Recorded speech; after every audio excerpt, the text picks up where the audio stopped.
it is exactly the same thing. When you have, a red flag situation, drivers are literally trying to stay calm. They are trying to make sure that they don't have any mentally influencing factors from the outside coming in. And that's why, they might just decide to maybe put on some music, or maybe just sort of like say, all right, I'm going to switch off my headphones for a second, just going to take some deep breaths, just focus, visualize, make sure I know what I need to do, how my approach is going to be. And that's going to be the same for every single driver. They're going to have their own specific routine to try and keep themselves calm. And it is about that. Those people that can master that will really, really be able to profit, whilst others might struggle and fall a little bit by the wayside. But we know how professional drivers can be, and everyone will be able to cope with it. But it's just about the case of, the wonders of modern technology do sometimes get in the way. Obviously, yes, with the server issues that we've been having, but that is part and parcel of esports. Yeah, that is a part and parcel. And again, it kind of comes down, not only to the drivers to have those, well, you could call them rituals, mastered in just keeping calm, but also sometimes the engineers and the teammates as well, just, keep talking to your drivers, just don't let them think about the fact that the race start is only a couple of minutes away. Get them nice and relaxed.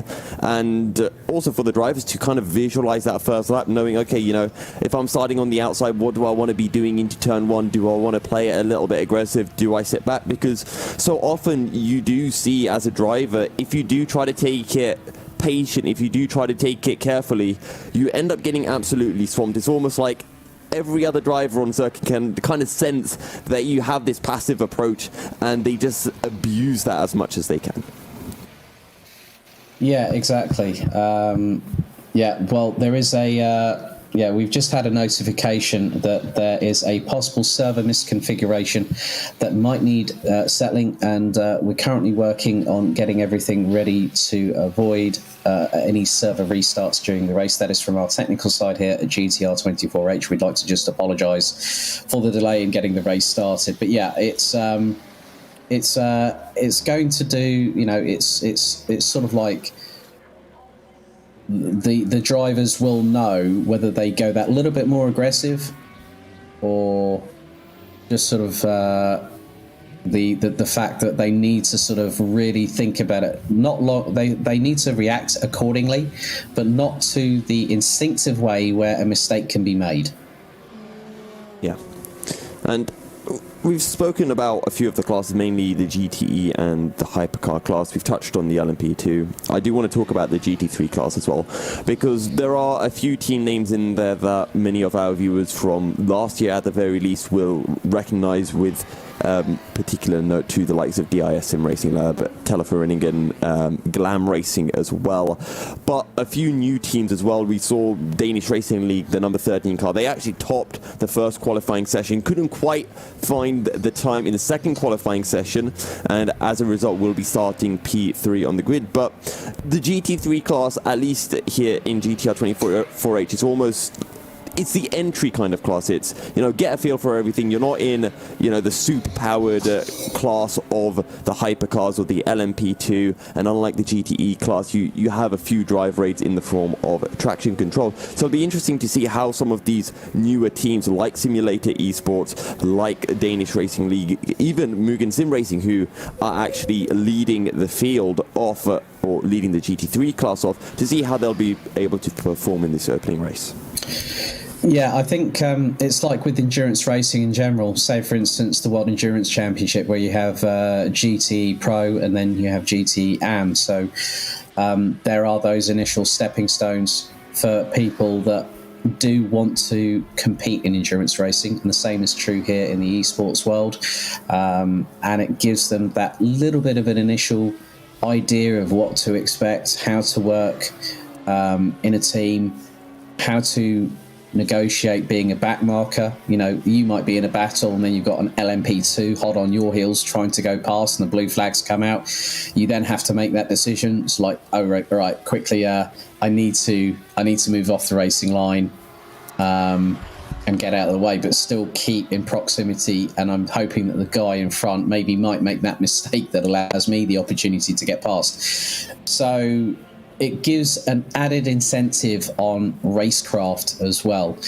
And that will help them in later years of sim racing, because of the fact that those drivers will start to graduate. They'll go to GTE, they'll go to LMP2, they'll be in a faster vehicle. They will then know, from their perspective, having raced in those two previous classes, on how to now newly navigate the situation as an LMP2, because you could be closing up on a GTE and there's two of them battling. Not only have those two cars actually got to make sure that you get past safety, you as the LMP2 car have to get past safely as well, without taking unknown risks. Yeah, and that is one of the key differences I feel between, the likes of endurance racing and the likes of sprint racing, is the fact that when you are coming to lap someone, the blue flags are not strict like in the sprint series. Obviously you don't defend from that faster car that is coming to lap from you, but the onus is still on that faster car to get past you in a clean way, and for them trying to lose as little time as possible. So you have to balance that risk with reward, because you don't want to throw your race away trying to, lap a slower car, but at the same time, if you're in a battle with someone, you don't want to go from being 4 seconds up the road to only being 2 seconds up the road, just because you were stuck all the way through, the tight, twisty section from turn 2 to 6 here at Indianapolis. Yeah, I think it is just about being careful, and you've got to, the drivers will have put in the work. They'll have got to learn the track. They'll have tried to find out about the subtle nuances of the cars. And yeah, there is that risk versus reward. That is in every type of motorsport, including endurance racing. And we just don't know how it's going to pan out. As I said last night before we ended the broadcast for the Quali 2 during the night, that the anticipation is building. We're both eagerly awaiting what is going to happen when we do go lights out for 12 hours. Whether the race distance or the race time does get reduced due to the server issues, we'll still be in for a very, very good race here at Indianapolis. Cars are starting to line up on the grid again, so I think the server reset has all been completed, hopefully. Something else I do want to bring up, which we haven't touched on yet, is Indianapolis is one of the shorter, if not the shortest circuit on the EEWC calendar. And while that does mean that all of the cars will be closer together, and it'll mean that it's more difficult for both the faster classes and the slower classes in terms of getting those clean laps in, there's always going to be someone around them. The other thing to mention is how the race start will occur, because what you generally tend to see is that the hypercars will go first. There'll be about a 10-20 second gap to the LMP2s, and then to the GTs and to the GT3 class. But with such a short circuit like Indianapolis, if you do leave those big gaps, there's a big risk that the hypercar class will be very close to the GT3 class when they're about to start. So those gaps that they can leave between the classes are that little bit shorter now. Yeah, I mean, especially when we're going to have the best part of nearly 40 cars about to compete here, according to our live timing screens. You've really got to mitigate it, and you can actually see. Well, just seeing that the cars are starting to be led away by the Corvette safety car, with the Drillers Esports McLaren. Number 10 being led away, and the LMP2s in quick formation behind. So, yeah, at Indianapolis, because of the fact it's a 2.605 mile circuit, those gaps have to be shorter, or if the field gets released within a couple of seconds, so they let the hypercars go first, then the Eurekas for the LMP2s, then the GTs and the GT3s, that could make a very, very big difference. But you're going to have to look at how many, if we've got 39 cars, I'm just going to do a quick calculation here on the fly. So we've got 39 cars showing on the timing screens. Yeah, there's not going to be much space. It's like putting 30 British touring cars around Brands Hatch. There is absolutely hardly any room whatsoever. It's like literally a few hundred yards or something like that between each car on the circuit. So I think quite quickly, Yusuf, we could see that back marker traffic will play a big part in the early phase of this race. Yeah, and that could be anything from about lap 5. Something else to really bring in is that kind of delta difference that we're seeing. The hypercars, their fastest times are into the 17s, at least if you are the likes of Henry Sinich in Pinsim Drillers Esports, and the fastest time in the GT3 class is about 10.8 seconds slower. So that's the kind of difference we're expecting to see from the hypercars to the GT3s. But the GT3s aren't actually that far off the pace of the GTE class. The top or the pole sitter in the GT3 class, that 41 car of Mugen Sim Racing, it's only 0.2 off the average lap time of the 67 car in the GTE class, which is Volante Racing, the B team of Volante Racing. Yeah, I mean, I'm just having a look actually between GTE and GT3 in terms of where our pole sitters were for the respective classes. So it was the number 74 Juice's Motorsport Club GT Porsche 911 GT3 RSR that took pole with a 1:27.250 cumulatively over between Q1 and Q2. You then look down and then Simulator Esports in the number 41.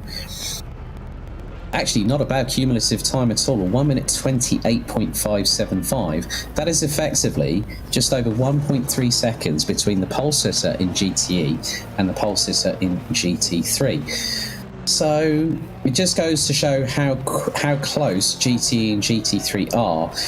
You look at it from that perspective, from say IMSA, from the WeatherTech sports car series. You have the GTEs and then you have the GT3s in there, and they're not that far off of each other.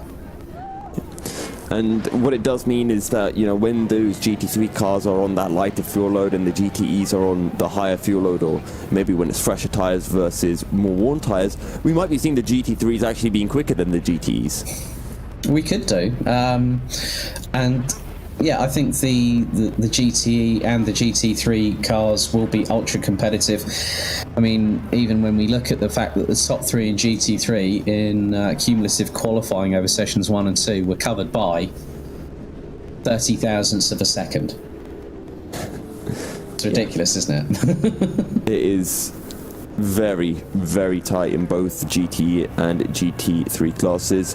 LMP2 a little bit more spread up at the front end of the field. It looks more like a bit of a masterclass might be in show for Varga Sim Racing. They were 0.3 clear of the 22 of Mugen Sim Racing. But with that said, we might be ready to go racing as the pace car is bringing them into the final section of the track. And I think the last few GT3 cars have caught up to the back of this train.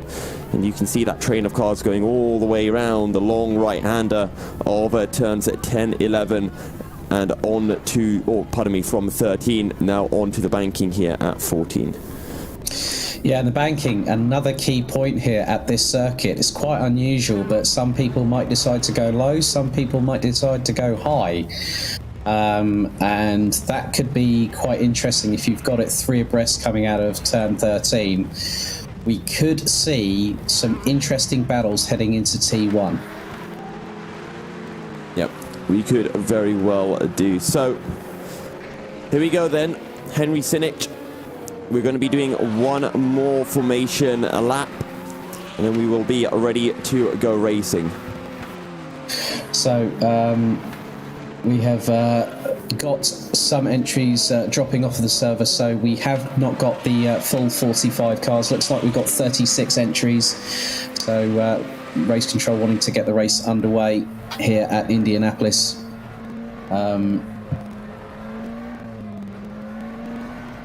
I tell you what as well, Alex, the skies don't look particularly cloudless, let's say, and I wouldn't be surprised looking at those clouds if we might be in for some rain later on in the race. Of course, forecast says that it will be dry, but looking at those clouds, definitely could be in for a shower. Yeah, as Peter actually said, the Metropolitan effect could be landing here at Indianapolis like it did last night during qualifying. Had to steal a bit of his thunder early on in the broadcast, didn't I? I think Peter was mentioning that he could come in at some point for some weather updates, and hopefully we can bring Peter in. But we do have the race start about to get underway. This is the second formation lap, let's say, behind the pace car, and we hope it to be the last formation lap as well.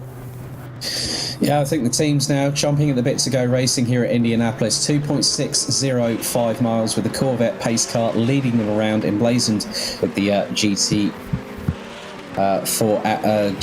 24H signage on the sign. Don't forget, you can find our website at gtr24h.org.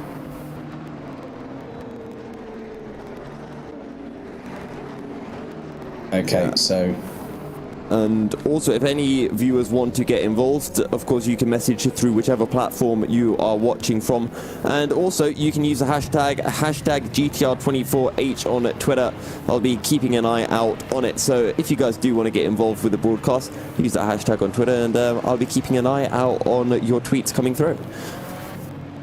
Yep, so... looks like they are getting themselves steeled and ready. Belts and braces primed and good to go here at Indianapolis for the first round of the GTR 24H Endurance E-Series World Championship, with Henry Sinnick from Pinsim Drillers Esports leading the field around.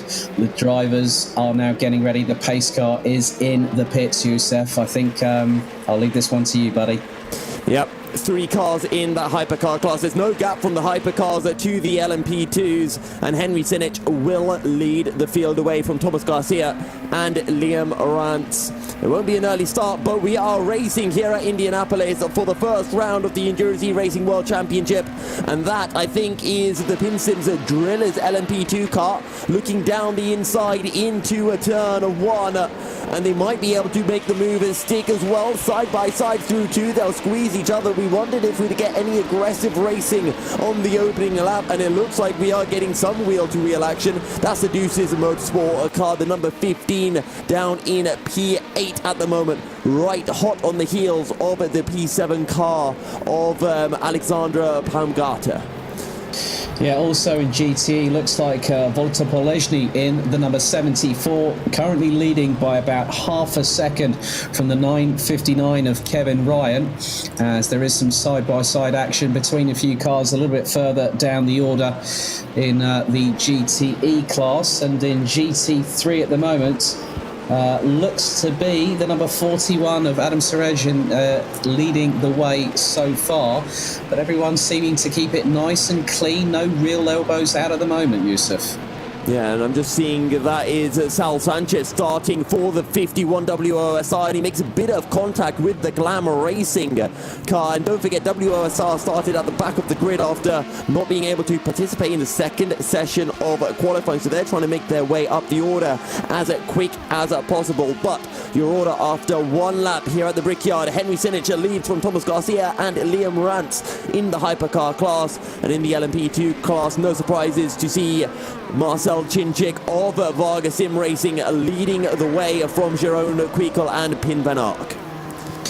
Yep, so the drivers trying to make their way through. Looks like the number 66 Aston Martin has made a bit of an inroads. That's Donna Proden that has just gone up the inside, and I think that might have been through on the inside of the number 7 Pescara ADG car.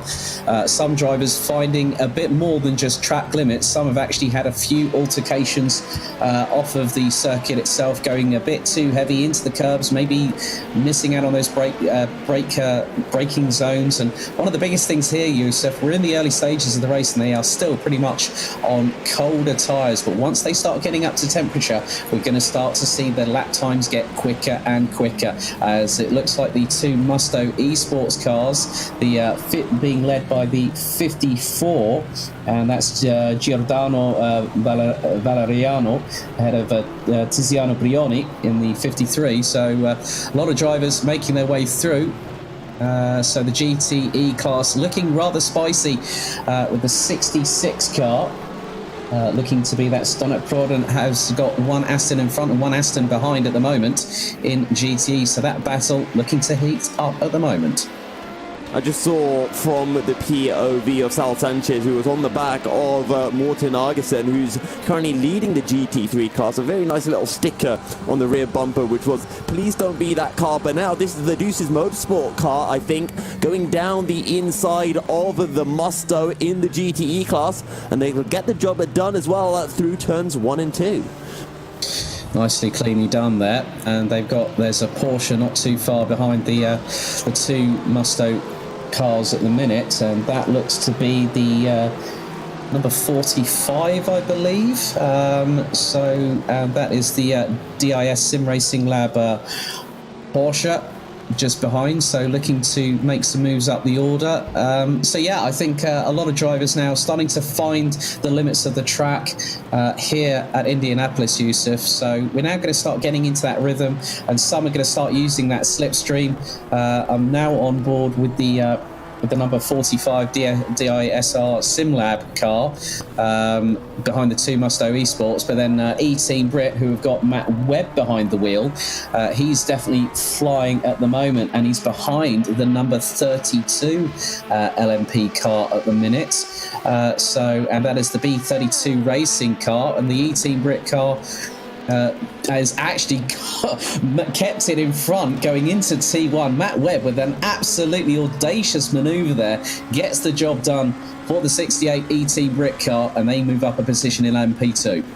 Yeah, that was an impressive move coming through to pull that off, and for a second it looked like they might get re-overtaken down the inside, but they managed to hold off the position, as that's the DIS SR Lab, the number 45, still holding back the 54 Musto car.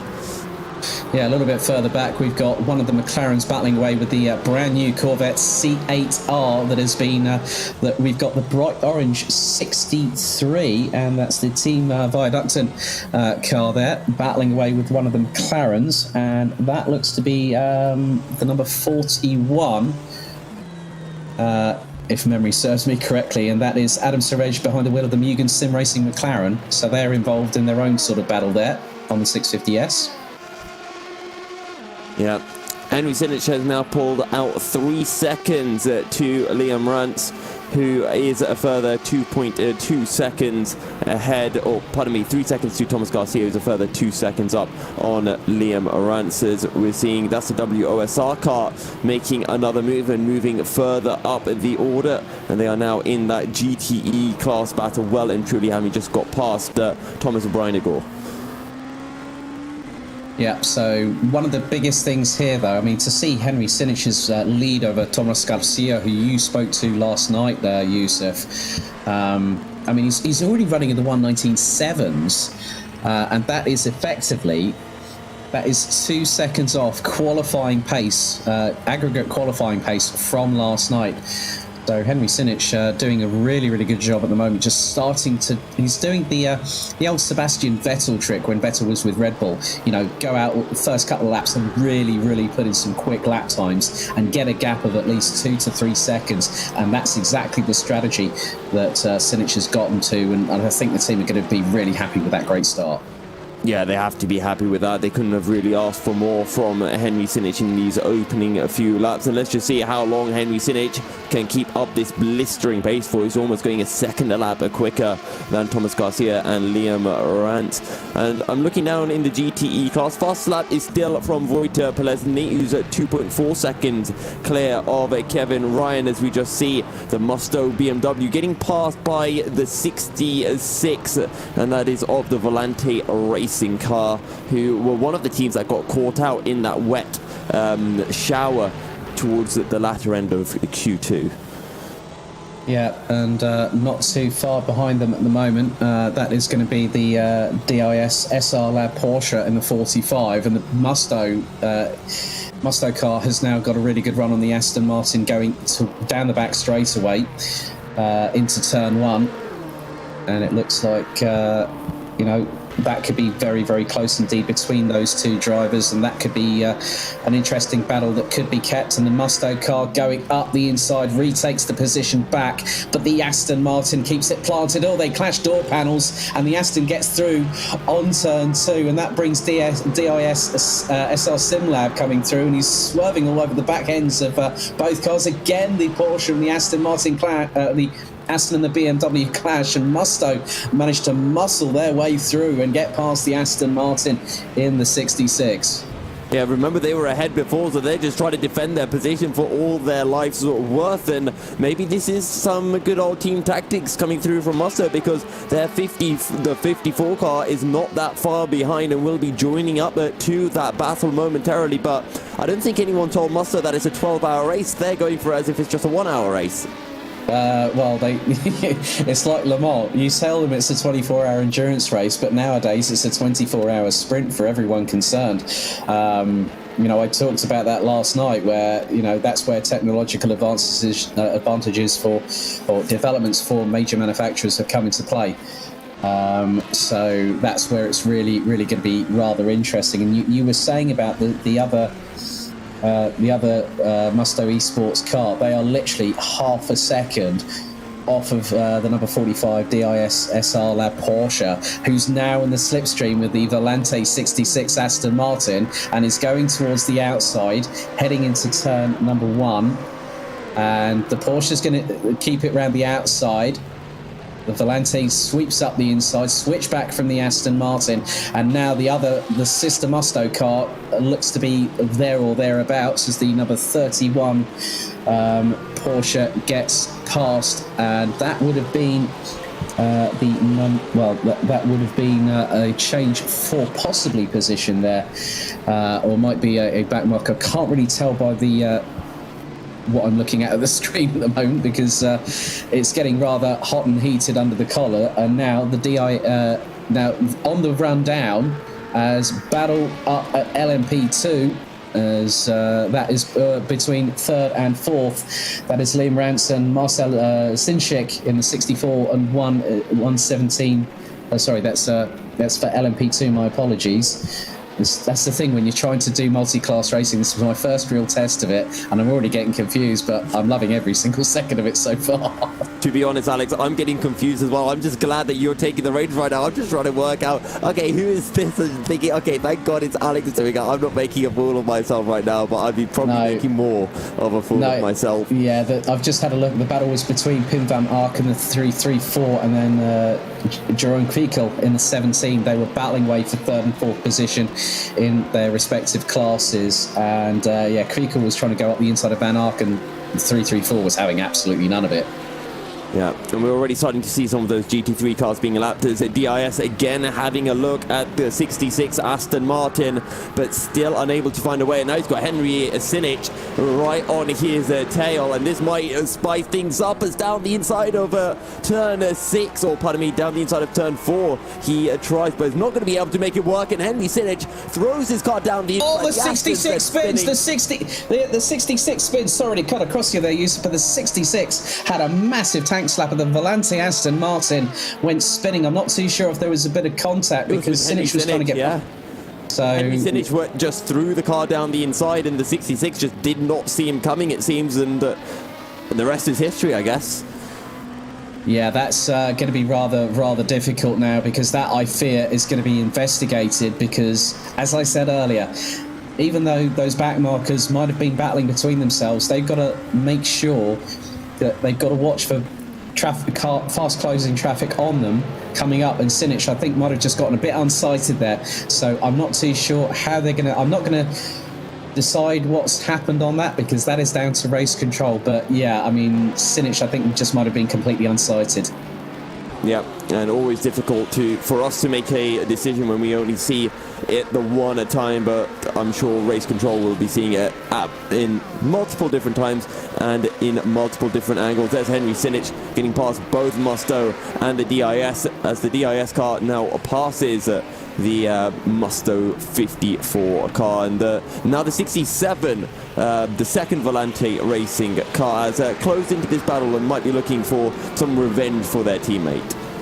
Yeah, as the LMP2 cars start fielding their way through, and I think that's Marcel Cincic that is trying to go through, as well as the battle between Pim van Ark and Sharon Kriekel is happening whilst they're trying to circumnavigate back marker traffic. And then we go a little bit further past back into LMP2 with Alexandre Paungart in the 57 has got Turn Lawyer not too far behind. You've got the ProSim 007 car there, you know. So now I did say that the back market traffic was really going to play into this, and it's happening right now. And what are we?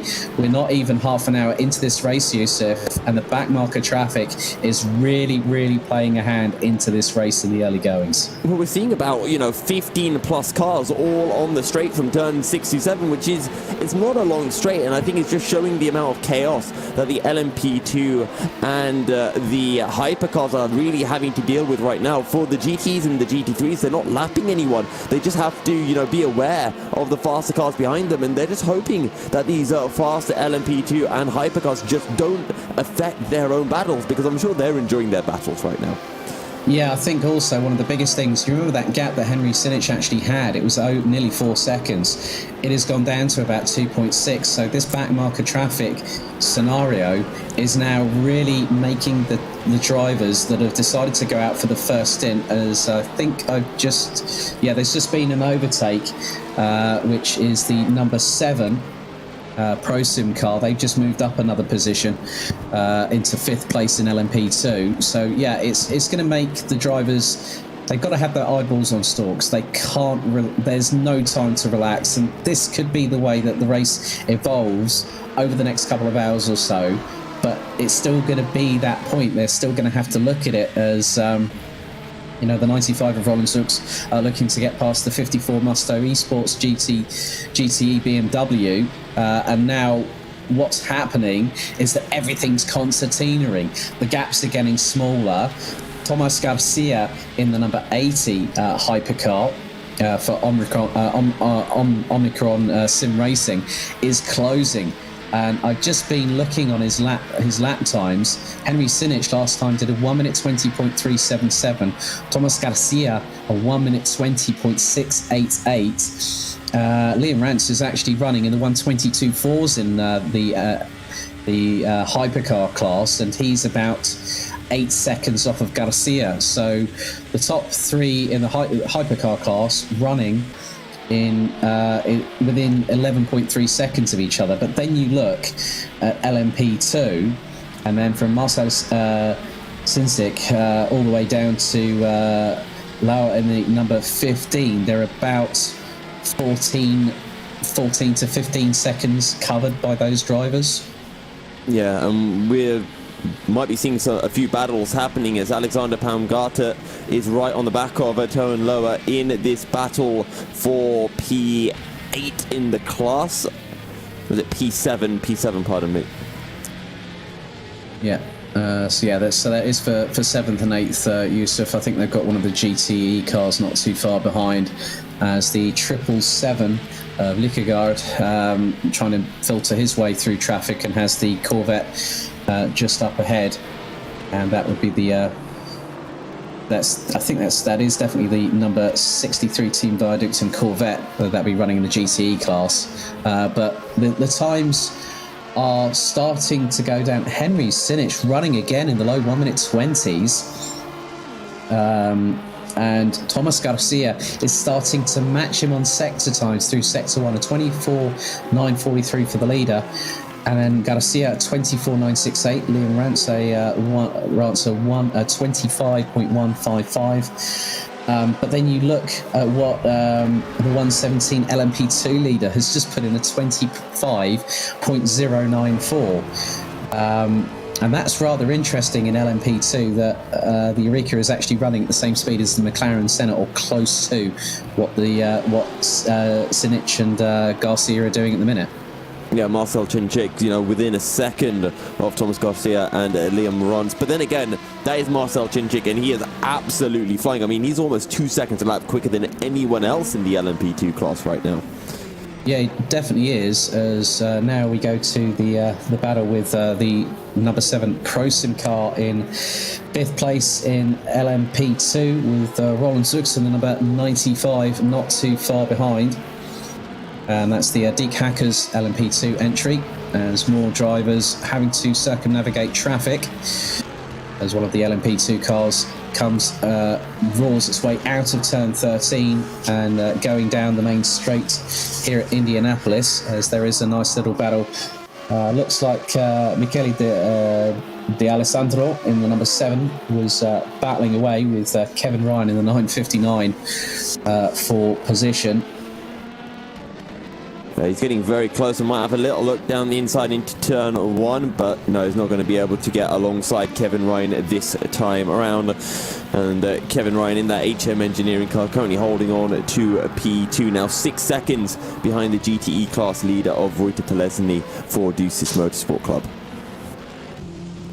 Yeah, so we're coming up to effectively nearly half an hour elapsed in this race, and it's going to be, I think, pretty much the same pace all the way through here, Yusuf. But it's, we're going to get into that point where some of the drivers are really going to start getting into the groove and making sure that they can move forward. We've talked about that quite a bit, but I didn't realise how chaotic the start could have been. It could have been a lot worse than what we found out, but I think the biggest loser out of the field is the number 66 Valente Aston Martin, and that is currently now down in 25th off the road, on the road overall, but is closing on the number 51 of Saul Sanchez at the minute in the WOSR iZone Performance car. So looks like the number 66 Valente Aston Martin on the comeback trail. Yeah, and Sal Sanchez has been making great roads up the field. Remember, he started pretty much at the back behind the GT3 cars, and he's been climbing up the order. Remember, the 51 WOSR iZone car is the one that I had pipped down to actually take the win in this race. Of course, that was before qualifying, before they missed out on the second session. There was an LMP2 car stopped on the run down the start-finish straight, and here comes the WOSR car, and it will pull off the move and move up ahead of Viaducton. Right, that is the 766 of DSR Dream Team that has dropped down the order. Bo Christiansen was behind the wheel of that car, and that is the one that has beached on the inside of turn 13, just off of the pit lane entrance.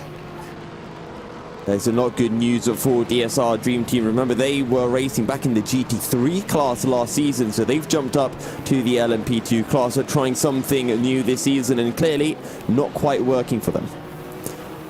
No, but as we do know, this is a 6-round championship for the Endurance E-Series World Championship here on GTR 24H, so they might find that this might be the one round that they're going to just have to use it as a bit of an intense testing session. But I'm wondering why that car has ended up on the inside. I'm wondering if there's been an incident that has caused that to happen to Bo Christiansen. Yeah, there very well may have been an incident. I'm sure our producers are frantically checking it to see what it is to bring us a replay. But again, I'm still keeping an eye on WOSR. Now up into, I think that is a P9, and they're 1.6 seconds behind Giordano Valeriano in the second Musto car. And let's see what kind of laps they put in. A 30.5, of course, though, that was overtaking the Viaducton car on the previous lap. Yeah, so more battles happening up and down the order, as I've just seen the 31 car battling away, and that is Ludovic Ferrolt, and has just been passed by the 66 Valente Aston Martin that is now on the comeback trail here in the GTE class after that slight contretemps with Henry Sinich, the current Hypercar leader. But Sinich, now look at the gap between Sinich and Garcia. This back marker traffic has really played into the number 80's hands, and the gap now has gotten down to as low as 1 second. So PinSim Drillers Esports coming under pressure from Omicron Sim Racing. Yeah, and again, this is what we talk about in endurance racing. It's not just about raw pace, and it's not just about being able to manage your car, but being able to manage the traffic as well. And sure, luck does come into play when you catch those drivers, if those drivers are in the middle of a battle and how quickly they see you. But at the moment, Thomas Garcia in that Omicron racing car has just been able to navigate the traffic that little bit better, having gained almost 0.6 of a second on the previous lap to Henry Sinich, and is now within 2 seconds. Yeah, just having keeping an eye on what is trying to happen in because the battle's still between Pim van Ark in the 334 LMP2 car, which is the Fair Racing team. I've never heard one like that called. But the good thing is that he's actually gapped Jerome Quickel in the number 17 from Pinzim Drillers Esports at the moment to around about 0.9 of a second. So that battle that we saw that was quite intense, Yusuf, has now sort of gone off the boil a little bit. Yeah, and right as you were saying that, Donat Prodan in the 66 Volante racing car just got past the 31 of One Move Esports through, I think that was turns 3 and 4, he pulled off the move. So Donat Prodan climbing back up the order after his contact with race leader Henry Sinich. Saw him spin and fall down the order rather drastically. Yeah, so the Juices Motorsport LMP2 car, currently running P8 in LMP2, starting to make its way through the traffic side of things. So we'll see how they get on as the race proceeds at the minute. Just keeping an eye a little bit further down the order in terms of the GT3 side of things. Adam Surej in the number 41 car is trying to make good his intentions in the Mugen sim racing entry, and has a lead of 1.325 seconds ahead of Lee Russell from the 404 Glam Racing crew, and then a further 0.6 of a second Ludovic Darqui in the number 26 One Move Esports car rounds out the top three. Morten Egerson and Nikolai Beruzkov round out the top 5 in GT3 at this particular moment in time. Yeah, it's been a good start to the 404 Glam Racing car. If you remember, they started down in P5 and they've climbed up to P2 after just over half an hour of racing here at Indianapolis. Henry Sinich has got back on the pace as well and has now pulled a gap of over 2 seconds to Thomas Garcia. Liam Rance still a further 10 seconds behind the pair of them. I've just noticed by the sector times use for Thomas Garcia, he was 1.2 seconds off of Henry Sinich, so I'm wondering if the number 80 has had a bit of a moment. That's a real big loss of time. But then already Garcia is back on it. He was nearly 1.5 tenths quicker in Sector 2, and then has brought back another 0.1 or 0.11 of a second in Sector 3, and he's got that gap back. It would have been like 1.2 seconds off because Sinich did a 120.950 and then a 121.895 for Garcia. So Garcia is now starting to close that gap back again. He's got it down to 2.1 seconds. But he loses not so much time, about 0.9 less through sector number 1. So Garcia is looking to fight back against Sinich, but I don't think that's, and then you look at Liam Ransom, the number 64 entry, he's just gone quicker than Garcia by nearly 0.2 of a second. Yeah, pretty much matching the time that Henry Sinich put in Sector 1, and it all comes down to, where these guys are catching traffic, and it can affect them so much. And you mentioned it might have been a mistake for Thomas Garcia. It could have also just been, a couple of cars going side by side into turn 1, and there's just absolutely nothing you can do if you're Garcia in that situation. I think, as I said, it's about mitigating every single section of the track. You've got to sort of really look about it. These drivers are looking not just at the traffic, but they're looking maybe 1, 2, 3 corners ahead. And you've got to do that quite a lot, especially through between turns 1 to 6. You're looking 2 to 3 corners ahead, and you've got to measure it on the fly. So you're having to see whether you're going to have to overcorrect your steering, modulate your throttle input. Are you going to have to brake a little bit earlier than possible because of the closing speeds, just so at least you don't hit the back end of a GT3 or a GTE car? And it's about having that savoir-faire, that nous, just to make sure that you can make that move cleanly and not cause a problem for yourself and maybe somebody else in the process. Speaking of moving cleanly, we're going to be moving cleanly to an ad break because it is now 1 p.m. European time. We'll be back in a couple of minutes with the rest of the endurance race. The Endurance E-Racing World Championship 2021, Round 1, 12 Hours of Indianapolis is brought to you in partnership with ESR Esports Network, Leap Gaming, SimLab, MotorVision.tv, Global Flix, and AMD Ryzen Radeon.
Sports?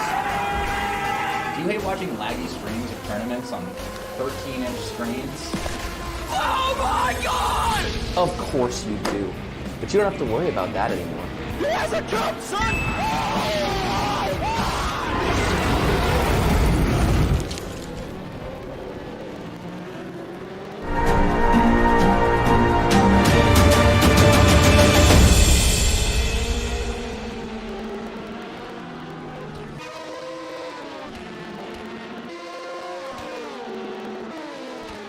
Welcome back, ladies and gentlemen, to round one of the Endurance E-Racing World Championships. We are almost 40 minutes in to the opening race, and Henry Senich leads the way from Thomas Garcia and has now pulled a 5-second lead. And Alex, just before we went to the break, we were actually, applauding Thomas Garcia for being able to slowly reel in Henry and kind of keeping that gap at around about 2 seconds, and now all of a sudden it's just flown back up. Yeah, I think this is where the pendulum swing really comes into full effect, Yusuf. It's part and parcel of endurance racing. So that's where we're going to find when some drivers now have that opportunity to look to make increases in terms of lap time. The cars are now up to temperature, the tires, the brakes, the fuel loads are getting lighter, the hot laps are coming in terms of race pace, but no one's going to go and try and do an all out full throttle, give it all the berries to the wall sort of thing, because they know that it's about mitigating these factors. It's making it work. It's making sure that when you hand over, you've got feedback, and the teams are going to be talking between themselves all the time, and that's where it's going to be rather crucial in terms of how the drivers are going to react to respective situations. Yeah, Matt Webb in the E-Team Brit car, not too far behind Kyle Likagor in the 777. That is the DSR Nightmare car. And maybe we will be seeing a move for position in sometime in the near future. This is the battle for, I think it is P11 in the class. Yeah, so I'm just keeping an eye. The one move, Porsche looking to get past the Corvette in GTE, I think. And that's up the inside of the bright orange Corvette. I think if you had Google Maps going around Indianapolis right now, I think you could see it from there, because it's rather brightly coloured and it makes that car stand out rather significantly. And yeah, Matt Webb has made the move up the inside of the 777 DSR Nightmare car for position in LMP2. So a nice move. That puts the E-Team Brit car up to 9th position. So Matt Webb starting off strong for E-Team Brit. Yeah, Matt Webb doing a good job. Michael D'Alessandro also closing in right now on Kevin Ryan. This is the battle for P2. And D'Alessandro was, about a second behind for quite a while, but now he's really starting to close in. Last time around, he was only a tenth quicker, but he's gone about 7/10 faster, Sector 1 alone on this lap. And maybe down the start-finish straight, he can get close enough to look for a move down into Turn 1, but I just feel he's a little bit too far back this time around. Yeah, I think it's just about gathering pace, gathering momentum, and that's where it's going to be pretty much a key point, as it looks like there's going to be a little bit more drama in LMP2 coming our way, courtesy of Jeroen Kwiekel in the number 17 entry, and then you've got the 334 Fair Racing team with Pim van Ark behind the wheel. That battle has rather closed up. It was over 9/10 at one point, and through the fact that Jeroen Kwiekel has actually been quicker by over 1/10 of a second in sector number 1 in comparison with Pim van Ark, that battle is really going to intensify, and Jeroen Kwiekel will profit whilst Pim van Ark is going to get compromised by backmarker traffic, and that's what's been happening over the last few laps. Yeah, and this is a battle for P3 in the LMP2 class. But when you are a group of 2 cars working your way through the traffic, it's so much easier as the second car, because that first car is essentially alerting all the traffic. Hey, look, faster cars are coming, and then it's a difficulty for the first car to get through, but the second car just follows through usually pretty easily. Yeah, that's always the way. Especially when I'm now seeing LMP2 cars roar around the outside of GT3 and GTE cars going through turn 13. It's an absolutely glorious sight, because the LMP2s, they've got to be rather careful. And so, it's 3 wide going down the main straightaway. LMP2 to the outside, Corvette C8 in the middle, and the Corvette C7 on the inside. And that was rather close indeed. And one of them is actually I'm just trying to keep an eye on the actual numbers of the cars. So sometimes it can be a little bit difficult to try and keep an eye on them, but it's 2 Corvettes, the previous generation and the new generation, split by the Juices Motorsport LMP2 car going through the first few corners. And that's just really impressing me how the LMP2s with the Eureka LMP2 chassis, they are able to just literally thread the eye of the needle through the backmarker traffic. But then it's always about having that, as you said, risk versus reward here.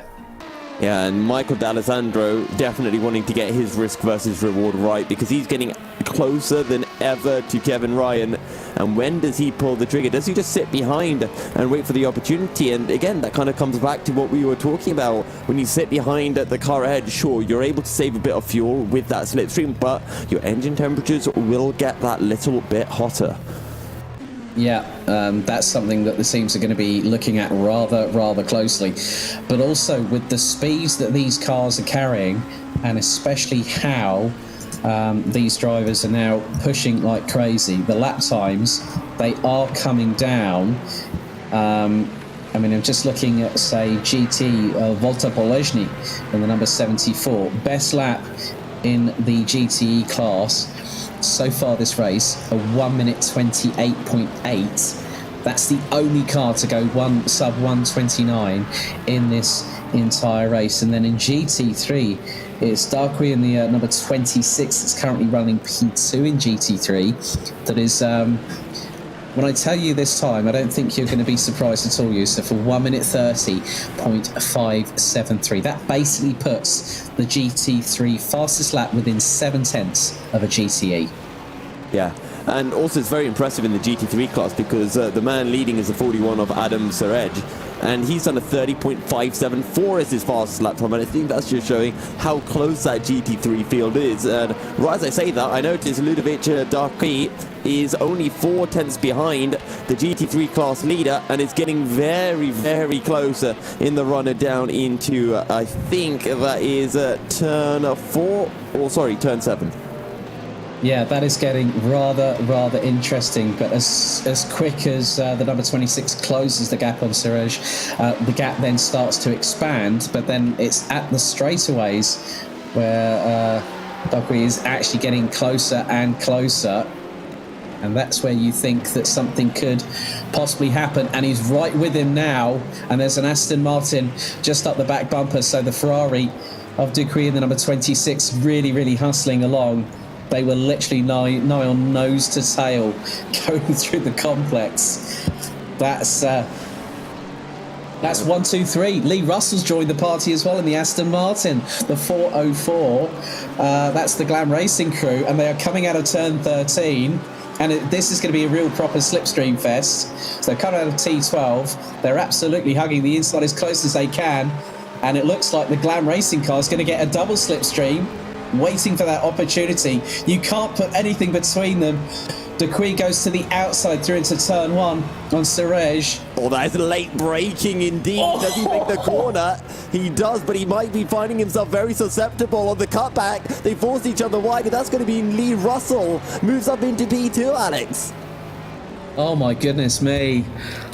Who needs a defibrillator on standby? That was absolutely brilliant work by all 3 drivers. I don't know how they got through that. Ludovic was so late on the brakes, and now Lee Russell's looking down the inside, and he's a left-hander, but the door just gets slammed shut. The McLaren getting so squirrely on exit, courtesy of that contact, and Lee Russell now on to the back straight. He's right under the back end of the McLaren, and will look for the outside down into turn 7. Yeah, he's going for it. He's planting it around the outside. He's got it absolutely committed. But he's gone on the inside on the very next corner. That's through turn 9, but gets a little bit of a touch for his troubles into T10.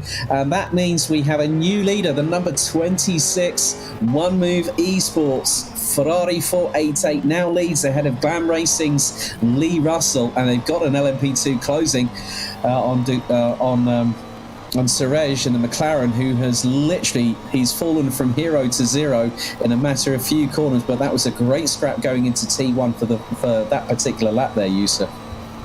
Yeah, that was absolutely fantastic, Alex. What a battle, and every single position changing, and now we have a new leader in the GT3 class in the form of Ludovic Darky for the number 26, which is the One Move Esports car, climbing up the order. But the battling is not done yet. Maybe it is in the GT3 class, but in the GTE class, it is still Michele D'Alessandro on the tail of Kevin Ryan for P2. Yeah, well, it still is Russell and Suresh still battling away. I don't know how they're keeping this pace up, but you look at the fact that Ducree has just put in a 28.279. Russell and Suresh, because they're battling between each other, they're running in the 28.6s. So this is allowing, Ducree's already got a gap of nearly 2 seconds over Russell in the lead in GT3. So that is going to be rather interesting, but the battle now seems to have subsided ever so slightly. That Lee Russell has now got a gap of close to 9/10 of a second, as I think I'm just seeing a move possibly from Michele D'Alessandro in the number 7. It's a bit too far back to look for a move right now. They're making their way through the Sector 1 complex. Somewhere we might be seeing a move is further down the GTE field. The number 51, the WOSR car of Sal Sanchez, is now within a few tenths of Luka Furlich. Last time round, 6 tenths quicker, having put in a 29.8. Sal Sanchez is the fastest man in the GTE class, with the exception of Wojtek Polesny, the class leader. Yeah, so that is going to be another real interesting battle to keep an eye on as the race proceeds, as more LMP2 cars making their way through on lapping traffic. And there's a lot of drivers. Now, there have been a couple of drivers going into the pits, haven't there? I think the number 57 LMP2 car is in the pits. as is the number 777 as well, according to the timing screen. So some drivers looking to go early into the pits, I think. And yes, there are some starting to come out. So Palmgarter coming out of the pits will drop out of the top 5. So yeah, some drivers, some teams looking to call an early strategy. Maybe they decided to go light for the first stint and then really start putting in the hard work now. Yeah, and probably the wreckers are the cars that we'll be expecting to see in the pits the most, having, I think, the smallest fuel tank and probably the most fuel thirsty of the cars out on circuit. But Sal Sanchez sticking with Luca Furlich. He dropped back a little bit due to the LMP2s that just passed them, but now there's a bit of a gap, and you can see on your shot a nice gap to the next LMP2 car, which is about 7-8 seconds down the road. So Sal Sanchez has a bit of a window to look for a move. Yes, indeed. It's just going to be I've just seen it's 3 abreast. There's people getting absolutely. I've just seen that the 5th placed LMP2, well, what was the 4th placed LMP2 car?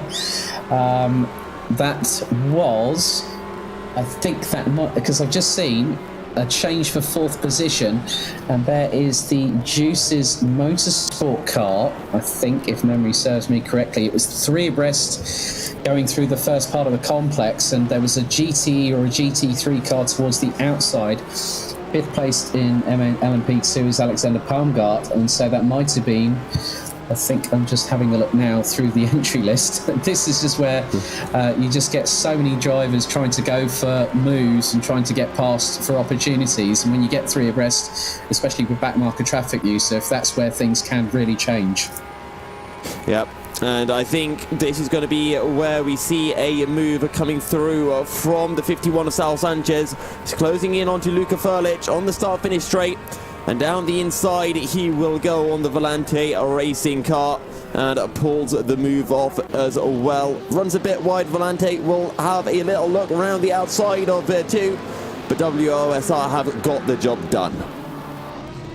Yes, they have indeed, and still that battle is going to wage on quite considerably over the next few laps, but it also does depend. It looks like Jeroen Kwiekel in the number 17 has now pitted from the lead in LMP2, so that will give the lead back to Sincic very, very shortly in the 117, who has gone purple in both first and second sectors in LMP2. So now he takes the lead following Jeroen Kwiekel, who now drops to 3rd because the 334 LMP2 car of Fair Racing Team have now taken 2nd. Hopefully it's going to be a rather clean stop for Jeroen Kwiekel, but it looks like the rest of the LMP2 crowd are coming through the final corner through into turn number 13, and it is side by side for 4th and 5th position, which could very quickly turn into 3rd place as up the inside. That is I'm trying. That's the 22 of David Kalaksai, who's moved up for Mugen Sim Racing. Yeah, thank you very much for that, Yusuf. It's just trying to get things. I'm just still trying to get my head around trying to get the cameras so I can get the viewpoints from my own perspective. So I'm just doing my level best, my friend. Yeah, it's weird because I always find that you start off in the race and you're kind of learning the drivers, and then by the time you get to the halfway point, you start to just instantly recognize some of the liveries and work out what's happening. As the LMP2 cars, actually, they're just passing the GTE class battle for 2nd place, which is still Kevin Ryan in P2 ahead of Michele D'Alessandro and Tiziano Brioni, and that is Michele D'Alessandro going off a circuit, so he's going to drop now behind Tiziano Brioni, I think. So he's made a big mistake in the infield here in Indianapolis.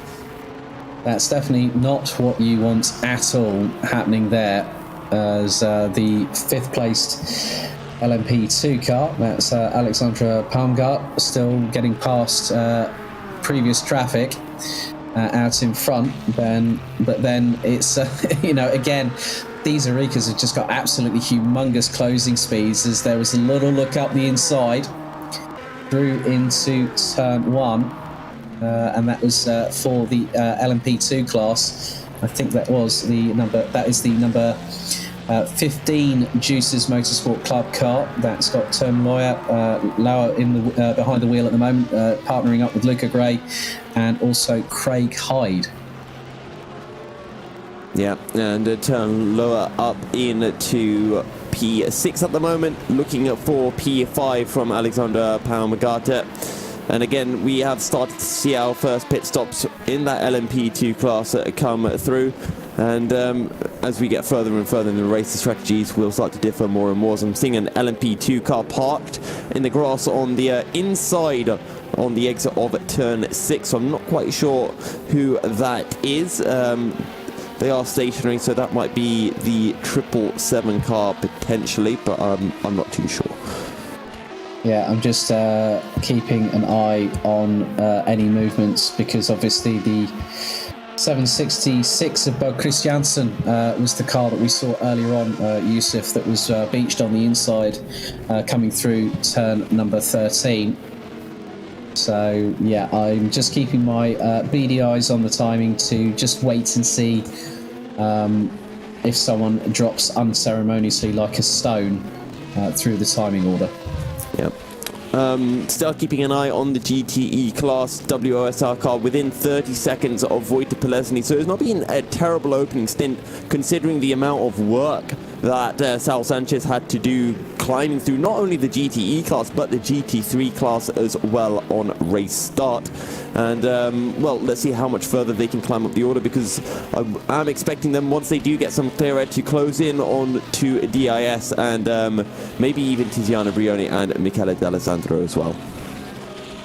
Yes, that is going to be rather interesting, because Tiziano Brioni is about 7/10 off, and I'm just keeping an eye on some of the sector times now coming in for GTE, and at the moment Giordano Valeriano in the number 54 Musto Esports car has actually gone and done a personal best and is actually quicker than anybody else in the other, the remainder of the top six, that's the top 7, has gone quickest by about 40 thousandths. But I think that's probably going to be good to start closing up. But Luka Ferlich in the 67 is about 7/10 off of Sal Sanchez in the 51. So the GT class, we knew it was going to be competitive, and still after this amount of racing so far, Yusuf, they're still absolutely flying at the minute, and I don't think they're going to let up at all. We have had that Bo Christiansen is a confirmed DNF, so that is the first of our LMP2 cars, and actually the first official DNF of the race itself. Yeah, so that is not good news for the 766 DSR Dream Team, and I know I made this joke last season, but not a dream race for them. I think they're having nightmares right now, if I'm completely honest with you, Yusuf. And as I said,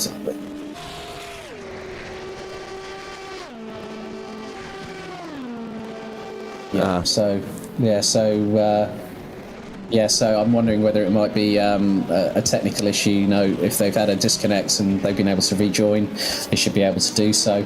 I've just seen that DIS SR Lab, the 46 car, has now pitted, and that is in the GT3 class. They are the 34th car actually still out on the circuit at the moment, and you know, it's not about how the consistent. We are seeing consistency from some of the drivers now, and some of them are staying in for a little bit of a longer stint for the first time. You know, we saw quite, what was it, just on the turn before, the first 45 minutes, we were seeing a couple of the LMP2 cars coming in rather early. So as I said, they might have gone light fuel, and now the real hard work begins. And there are some drivers. Henry Sinich has just gone purple in Sector 3 in the Hypercar class with a 21.188. And he's running in the 120.5s. Tomas Garcia running about close to 2/10 off at the moment, Yusuf. So, but Sinich, he's literally pulling a really, really good gap there. It's about 6.7 between those two at the moment. Yeah, and I think Thomas Garcia will be happy with his performance. You know, when we interviewed him yesterday, he said, you know, the objective's not to win. They're looking for second place, and maybe they were hoping in future races that they could close that pace difference to Pinsim drillers. But at the moment, the pace difference isn't too bad. And, you know, if they can find that 1/10 a lap, even 2/10 a lap, they'll be right on the pace of Pinsim drillers. Yeah, very true. But then we've also got another thing to consider. What if a team has a bad pit stop? That can happen. And you could find a 7-8 second advantage, maybe even a 10-second advantage fall by the wayside. Oh, just for contact, that was WOSR making contact with one of the LMP2 cars down into turn 7, Alex. So they're going to drop down the order, and all of that hard work that Sal Sanchez has put in, he's going to drop it down the order behind Luca Furlic, behind Giordano Valeriano as well, and maybe even behind Ludovic Feruit as well. Yeah, mistakes can happen at any point in a race. In the early goings, you know, the drivers will be filled with adrenaline. The teams will be like saying that, oh, Brioni's just hit the barrier. That is, who was running P4 in GTE, and that's the number 53 entry. That is the Musto's GD Esports BMW. One of the cars has hit the barrier. I wonder if this will cause for an early pit stop for Musto. If there is damage on that car, they can try to get it fixed in the pit stop and get back out on circuit. Not quite sure how much longer is left in their stint. Is been just over an hour in the race, so you would think that their pit stop wouldn't be too far away, maybe in the next 10-15 minutes. Yeah, I mean, they're really pushing the limits now. You know, it's always dependent on the fuel tank capacity. It's also dependent on how badly the tyres are degrading over time. And that's where it really can change everything for these drivers and also for the teams. And yeah, Brioni's incident there, that has really caused a problem for one of the Musto GD Esports crew. So you've got the likes of Greco, Di Fuoco, Biancola, and Mazzetti with Biancolia, one of the current F1 esports roster. So they are going to be on the back foot in GTE. Yeah, and let's see how far they drop down. They are currently almost 18 seconds clear of Luca Furlic in P5 in the GTE class. And Sal Sanchez is indeed ahead of Ludovic Feruit, so they have dropped 2 positions from that spin, having put in a 37.3. So they lost about 5-6 seconds on that last lap. Yeah, so 5 or 6 seconds. That's going to take them a heap of time to close up, as there's one of the LMP2 cars. I think that was Pedersen that might have just navigated his way through one of the Mercedes and one of the Ferraris through into out of turn 13, literally threaded the eye of the needle. No, that was actually the 5th place car in LMP2, and that is Paungart. So that was actually quite good driving by the number 57 entry there to get through. So again, things are starting to get into an even keel. People are starting to get into their rhythms here, Youssef, and the race now is really going to start to not hit so much of a lull, but there are going to be moments where we are going to find that there's going to be something interesting that will captivate our very own eyes. Yeah, Matthias Pedersen in that 777 car. He actually just got past the B32 racing car for, I think that is P10 in the LMP2 class. Yeah, so at the moment, still very much the case that Henry Sinich still leading in the Hypercar class by 8.3 seconds from Thomas Garcia, with Liam Rance rounding out the top 3 positions. So it is Pinsim Drillers Esports, Omicron Sim Racing, and the number 64 of Satellite Racing as well.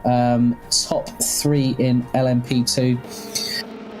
Marcel Sincic in the 117 Vargas Sim Racing leads the way. I think I've also noticed a former virtual Grand Prix driver, the form of Michael Schmidl. He's in that outfit along with David Vizna and Gilly Toman as well. They're leading in that class. Then it's the Fair Racing Team crew with Pim van Ark in the 334 in second. Jeroen Kwiekel in the Pinsim Drillers Esports number 17, rounding out the top three. Walter Polezny in the number 74 Juices Motorsport Porsche, leading the way in GTE. Kevin Ryan in the 959 HM Engineering crew in second place. Michele D'Alessandro in the number 7. You can see that I'm getting tongue-tied. I've been doing a lot of commentary, as you said, this week. Rounding out the top 3 in GTE, and then it is in GT3. We've got the number 26 One Move Esports Ferrari, Ludovic Darkry leading the way ahead of the Glam Racing 404 entry of Lee Russell. And then it's Thomas Brenjegard in the one. It's one of the GT3s. Actually, GTs in the GT3 sort of mixture here, with Morten Egerson in the number 13 Danish Racing League, rounding out the top 3 in GT3 at the minute. So things seem to be getting to a nice rhythm now, Yusuf. Yeah, and I think we've got our first pit stops as well from both the GTE and the GT3 class. DISSR have pitted. They're down in the GT3 field now, so I would assume it was a pit stop. They're just going green in the first sector, so that's the personal best. Adam Serej in the 41. That is the Mugen Sim Racing car. The pole sitters for this race, they've also dropped down the order, so I'm assuming they have pitted as well. So we'll have to see whether they do come out relative to everyone else. DIS were ahead of the likes of Ludovic Ferroit, Donat Pedersen and Viaduct, and Nassau Sanchez is pitting right now for WOSR. Yeah, so the pit stop phase is starting to get really a bit more intense here at the 12 hours of Indianapolis. For the first of 6 rounds for the GTR 24H EEWC, I think just really, we might just be, an hour and a half into the broadcast, but already, Yusuf, we've seen some great battles, and just... all I'm now going to bring your attention to is look at the lap times of both the Hypercar leader, the best lap times in the race so far, between the Hypercar leader and the current LMP2 leader by literally, 0.174 of a second. That's craziness. I know Marcel Chinchik is quick. I know he's very quick, but that's a bit too quick. And on that quick note, we're going to be heading to a quick break. We'll see you guys in a short bit. The Endurance E-Racing World Championship 2021, Round 1, 12 Hours of Indianapolis is brought to you in partnership with ESR Esports Network, Leap Gaming, SimLab, MotorVision.tv, Global Flix, and AMD Ryzen Radeon.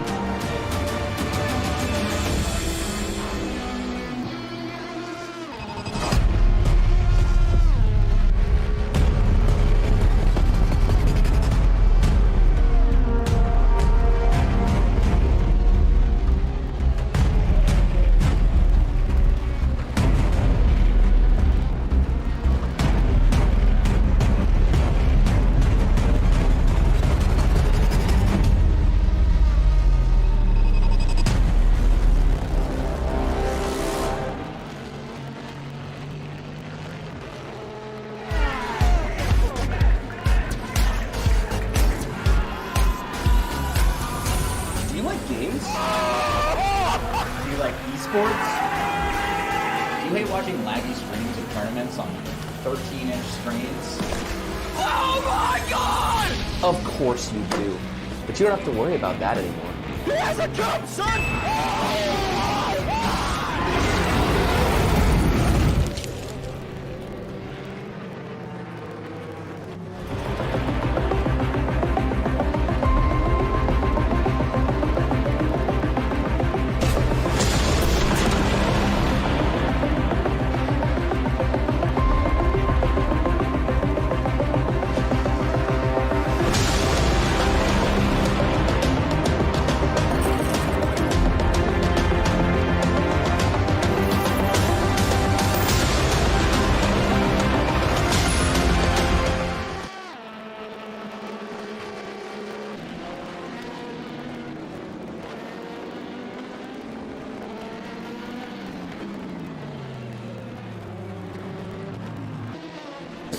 Welcome back, ladies and gentlemen, to the Endurance E-Racing World Championship Round 1 here from Indianapolis.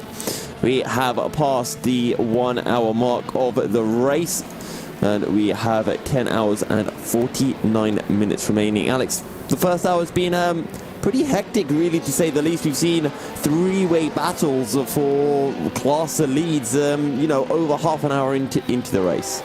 And we've also seen, at the turn of the, close to the turn of the hour, Yusuf, people having to battle with back markers, trying to get out of the way. And we've seen that a bit earlier on, where we saw fourth place for LMP2 quite literally decided within 3.5 seconds. Two GTE cars battling away, an LMP car goes up the inside and then or tries to thread the eye of the needle and goes through the middle, and then you find that's possibly not going to work, and it didn't. So you can, we've literally had everything in this first hour, mate. Yeah, I mean, we saw Henry Sinich almost having a very heartbreaking moment when he had contact with I think it was one of the Volante racing cars. The Volante racing car ended up spinning. Then we saw, an incident with another one of the Volante racing cars with, I think, an LMP2 car where they ended up spinning. And then there was one with the WOSR car that was climbing up the order. They had contact with an LMP2 car and dropped a few positions and promptly pitted a couple of laps after.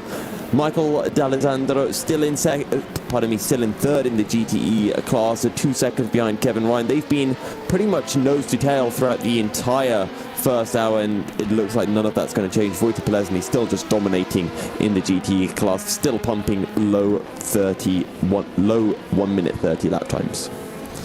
Yeah, it was actually coming back to Volante, it was the 66 that had that mishap, I think, unfortunate mishap with Henry Sinich earlier on in the race. So I think the Volante crews have been in the wars, and this is a race that they'll want to sort of get back onto terra firma, so to speak, and move forward, because it's one thing to have an incident that can really, really change the momentum of your race, because then everyone has to adapt the strategy accordingly.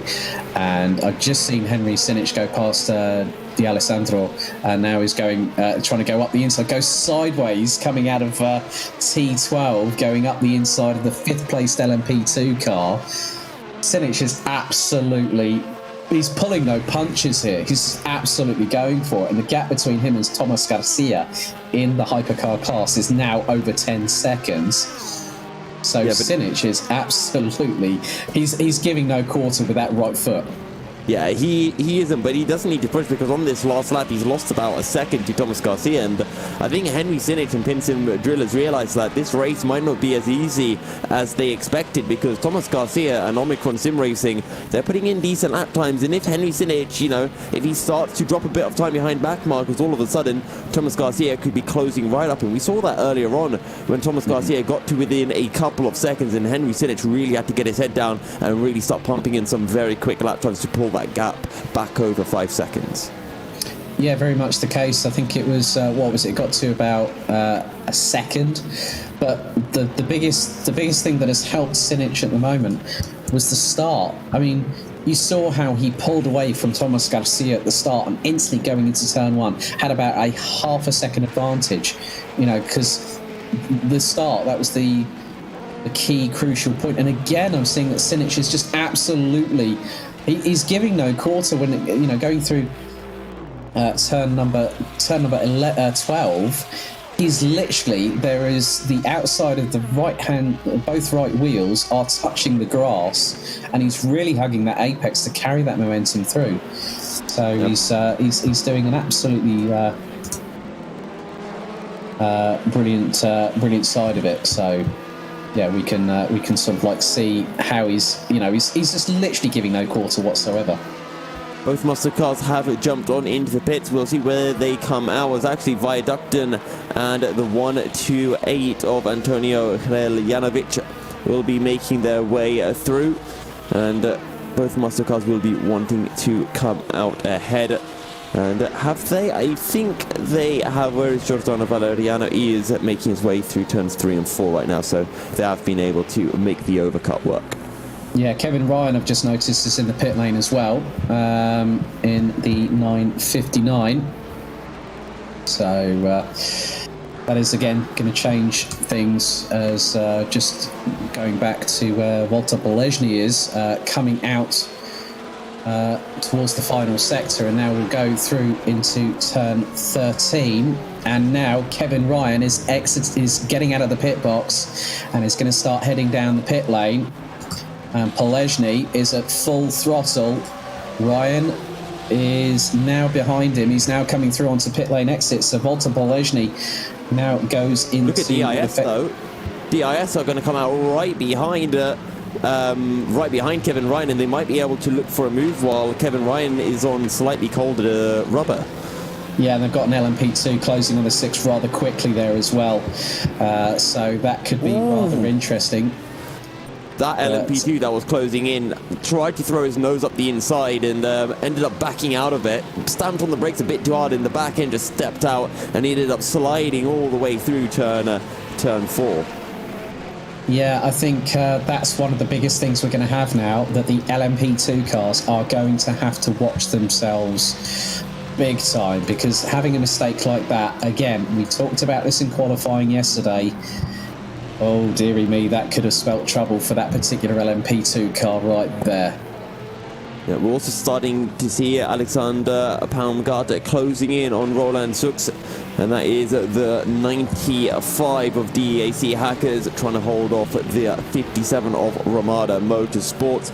Also, something else to bring up is the fact that Sal Sanchez in that 51 car. I know I keep on bringing up WOSR, but I think it's quite interesting to see how they'll be able to perform, especially in these early stages, considering they started towards the back, but they were able to actually get the jump on Luka Furlich, and remember, they dropped behind the 67 Volante racing car after their little mishap with one of the cars that came to lap them from the LMP2 class. Yeah, looks like there's been also a change in GTE, which means that Walter Bolesny has taken the lead of the class in the number 74 ahead of Kevin Ryan in the 959, as Michele D'Alessandro has come out of the pits and has actually ended up behind the number 45 DIS SR Lab Porsche. So that looks to be two of the top 4 that have already now pitted in GTE. So it'll be quite interesting to see how the other 2 teams react and maybe try and do the undercut. So it will be down to the likes of Bolesny and the DIS SR Lab teams, how they're going to react to that accordingly. Yeah, and the undercut working very well for DIS, but this is the bit where endurance racing now gets fun, because you get drivers on different strategies, and you've got the likes of Michele D'Alessandro, who is behind DIS, but has that fresher set of tyres, and from what I've been fortunate enough to see anyway in endurance racing, it seems to me that having those fresher tyres tends to give you a little bit more lap time than the lighter fuel load. Yeah, very much the case, because once they get through that top layer of bitumen on the new rubber, then the tyre really starts coming alive, and that will normally be, you know, your outlap's going to be the crucial point of where you can start activating those tyres, and that's where it's all crucial. And it's dependent on how D'Alessandro reacts now in that Corvette, and, you know, taking a little bit too much of the grass coming through. I think that would have been into turn 3. So it's really, really interesting to see how the drivers react, because obviously the pressures won't be up to temperature. So the contact patch will be slightly mitigated in that respect, Yusuf. And that's where the driver really needs to work those tyres effectively enough, not hard enough, effectively enough. And the reason why I say that is that you could go in and absolutely try and put in an absolute flyer of a lap, and then those tyres drop off like a stone a few laps earlier, as Thomas Garcia going up the inside of Michele D'Alessandro to put a lap down on the Corvette. So Garcia running a little bit quicker at the moment than Sinic by about 0.6 at the moment.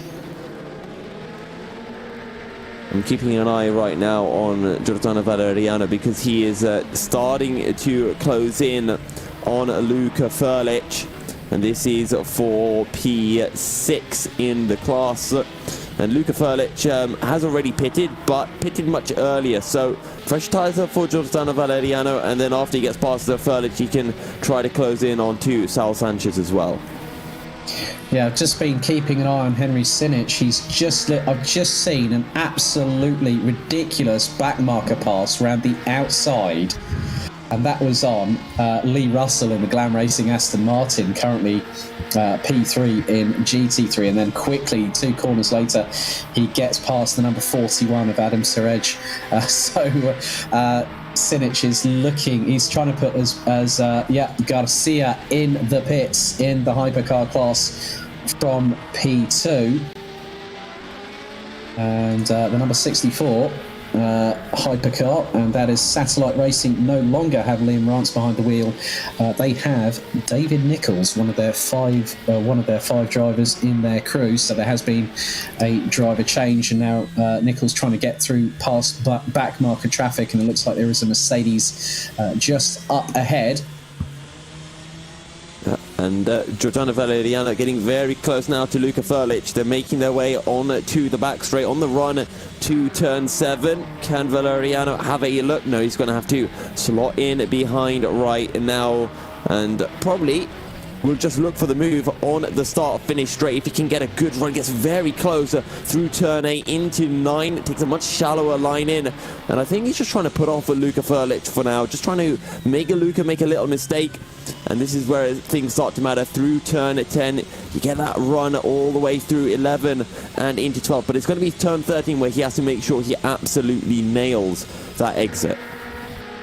Yeah, I'm just keeping an eye on also Sinčić, and he's literally just, I think the LMP2s are now being lapped by their own kind at the minute.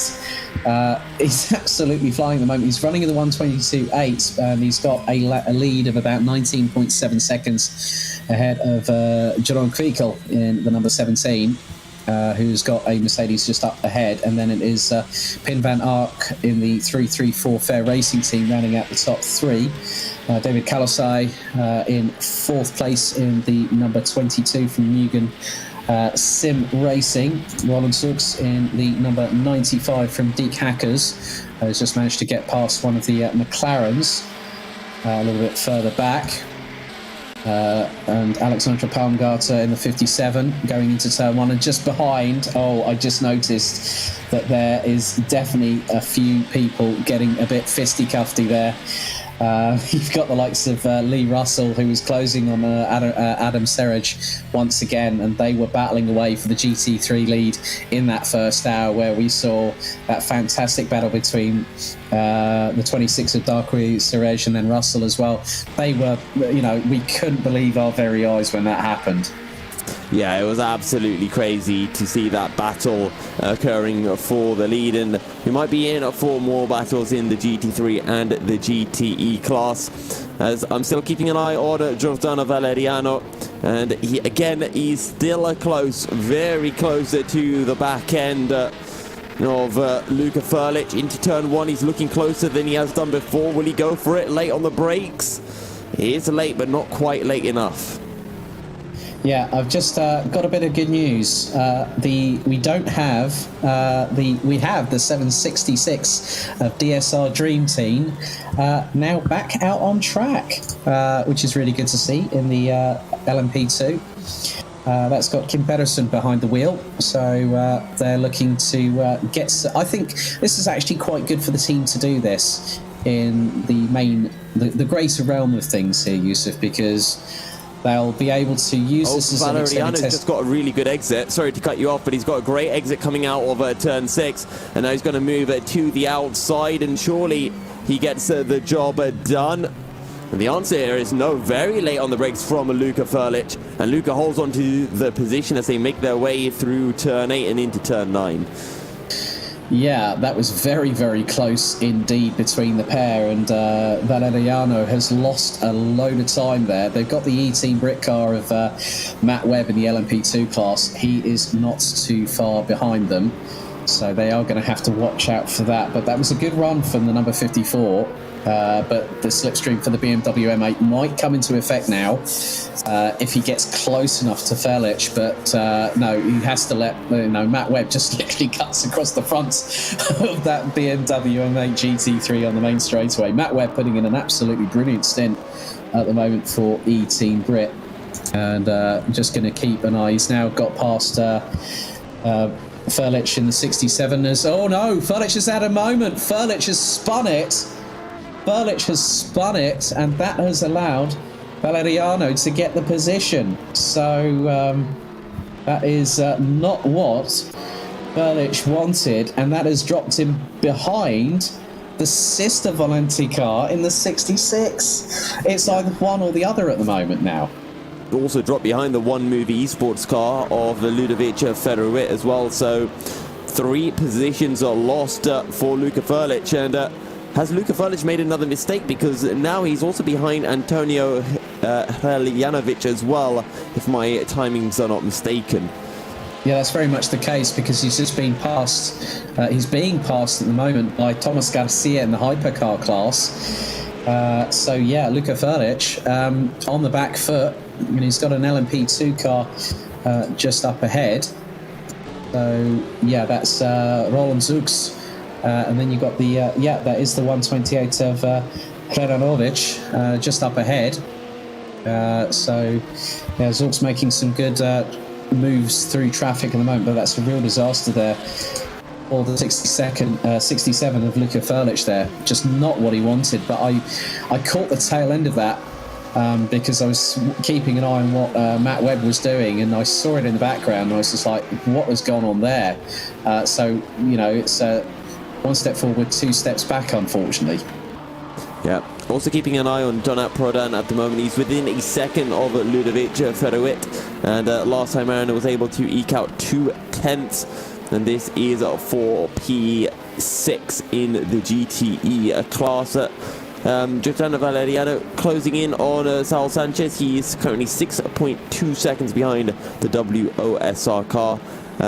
Luka Felic, I'm sure, will be trying to find a way past Antonio Hreljanovic, but Antonio put in a 29 on the previous lap. He's put in a 31.2 on this lap, so not too consistent right now from the 1-8 satellite racing team.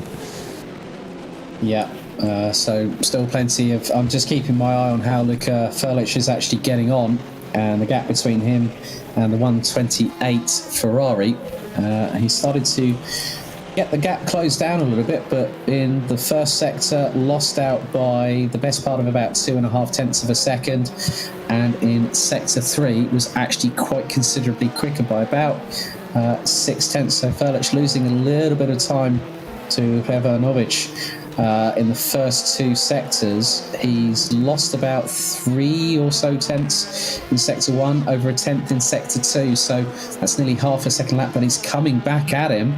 Oh, he's slipstreaming, going down the back of the main straightaway, going towards the outside through into turn 1, and Luka Felic has powered past in the Aston Martin before the apex of turn 1. Neatly done there, gains the position back, but now has to try and find in the next few laps another 5 seconds to Ludovic Verholt there.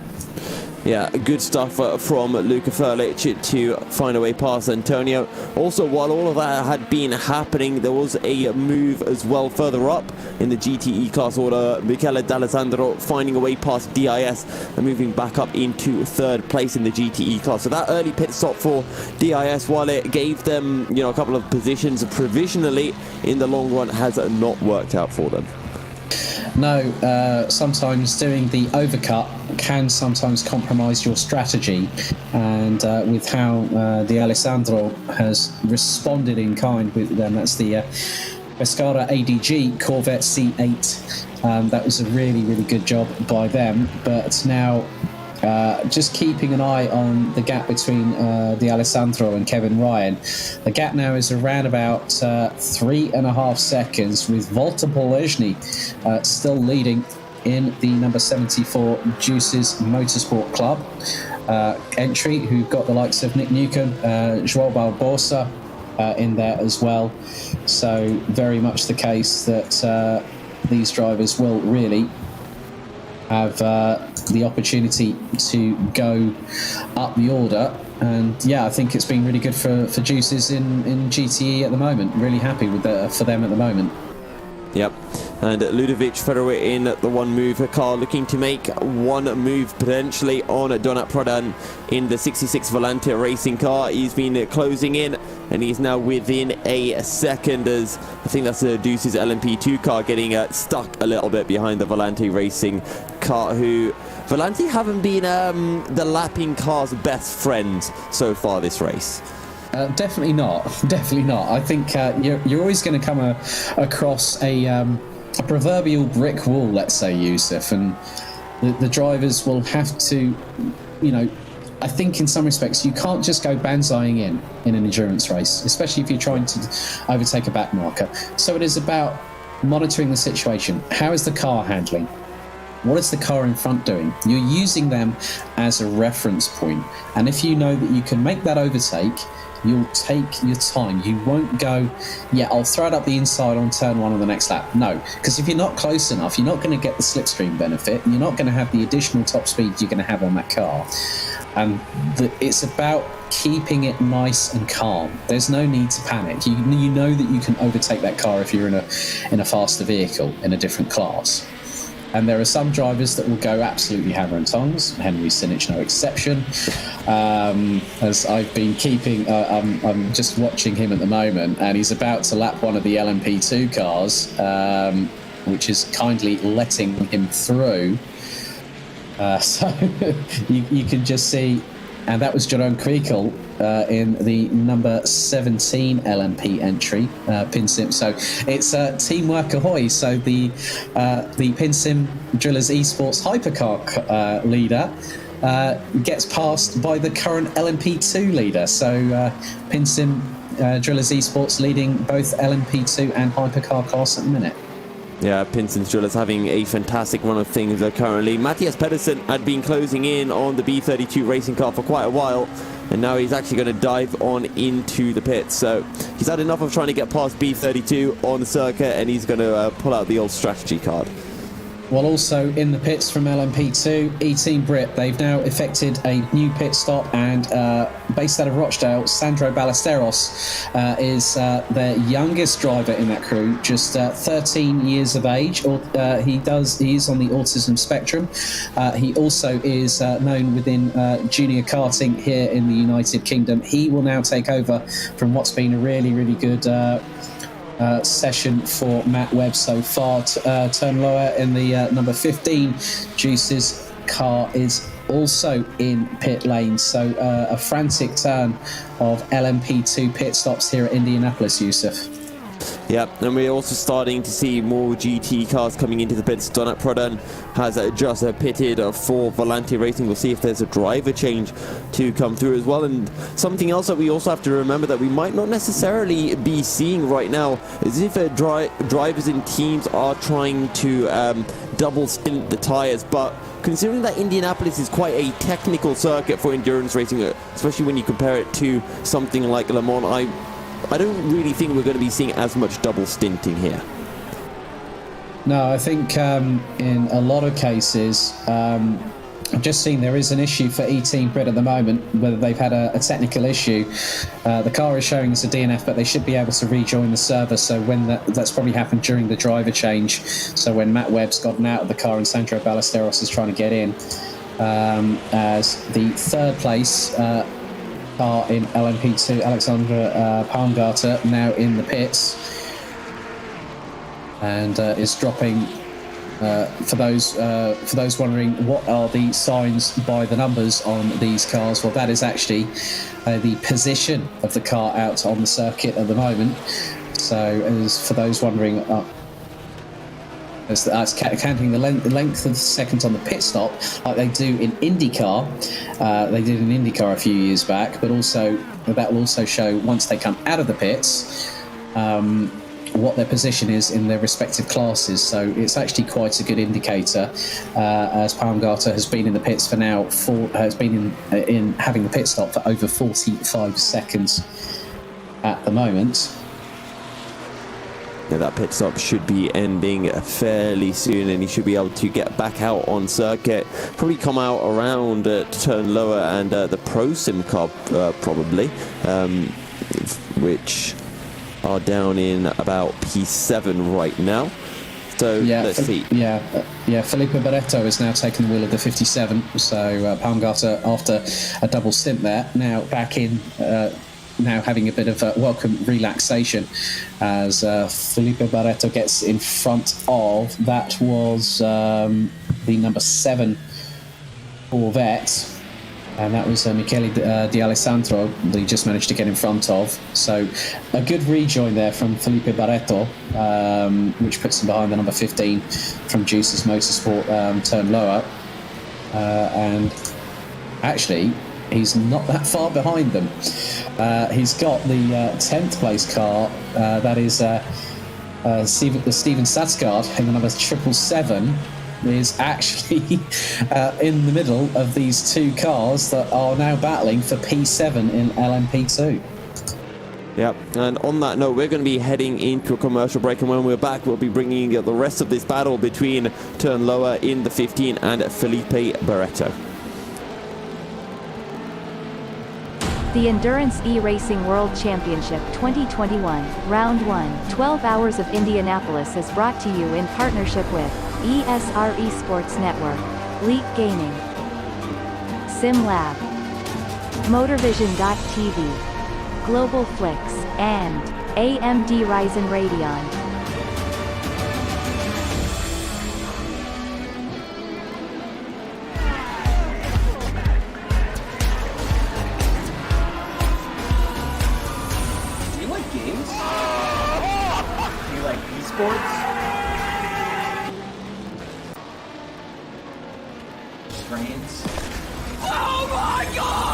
Of course you do.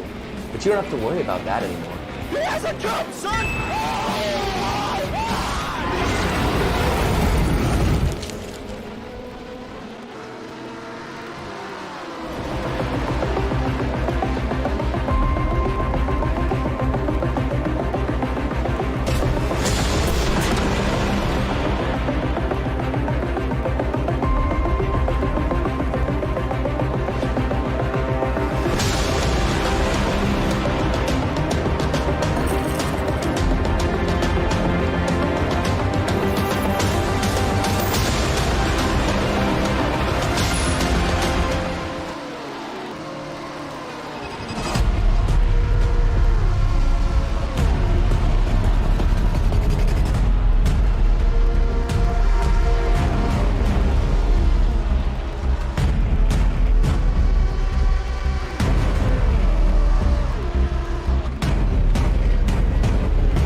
Welcome back, ladies and gentlemen, to the Endurance E-Racing World Championship Round 1 here at Indianapolis. 1 hour and 40 minutes have now passed, and we are getting further and further into this 12-hour endurance race as Felipe Barreto is closing in onto Pro Sim and Toan Lower in this three-way battle for P6 in the LMP2 class.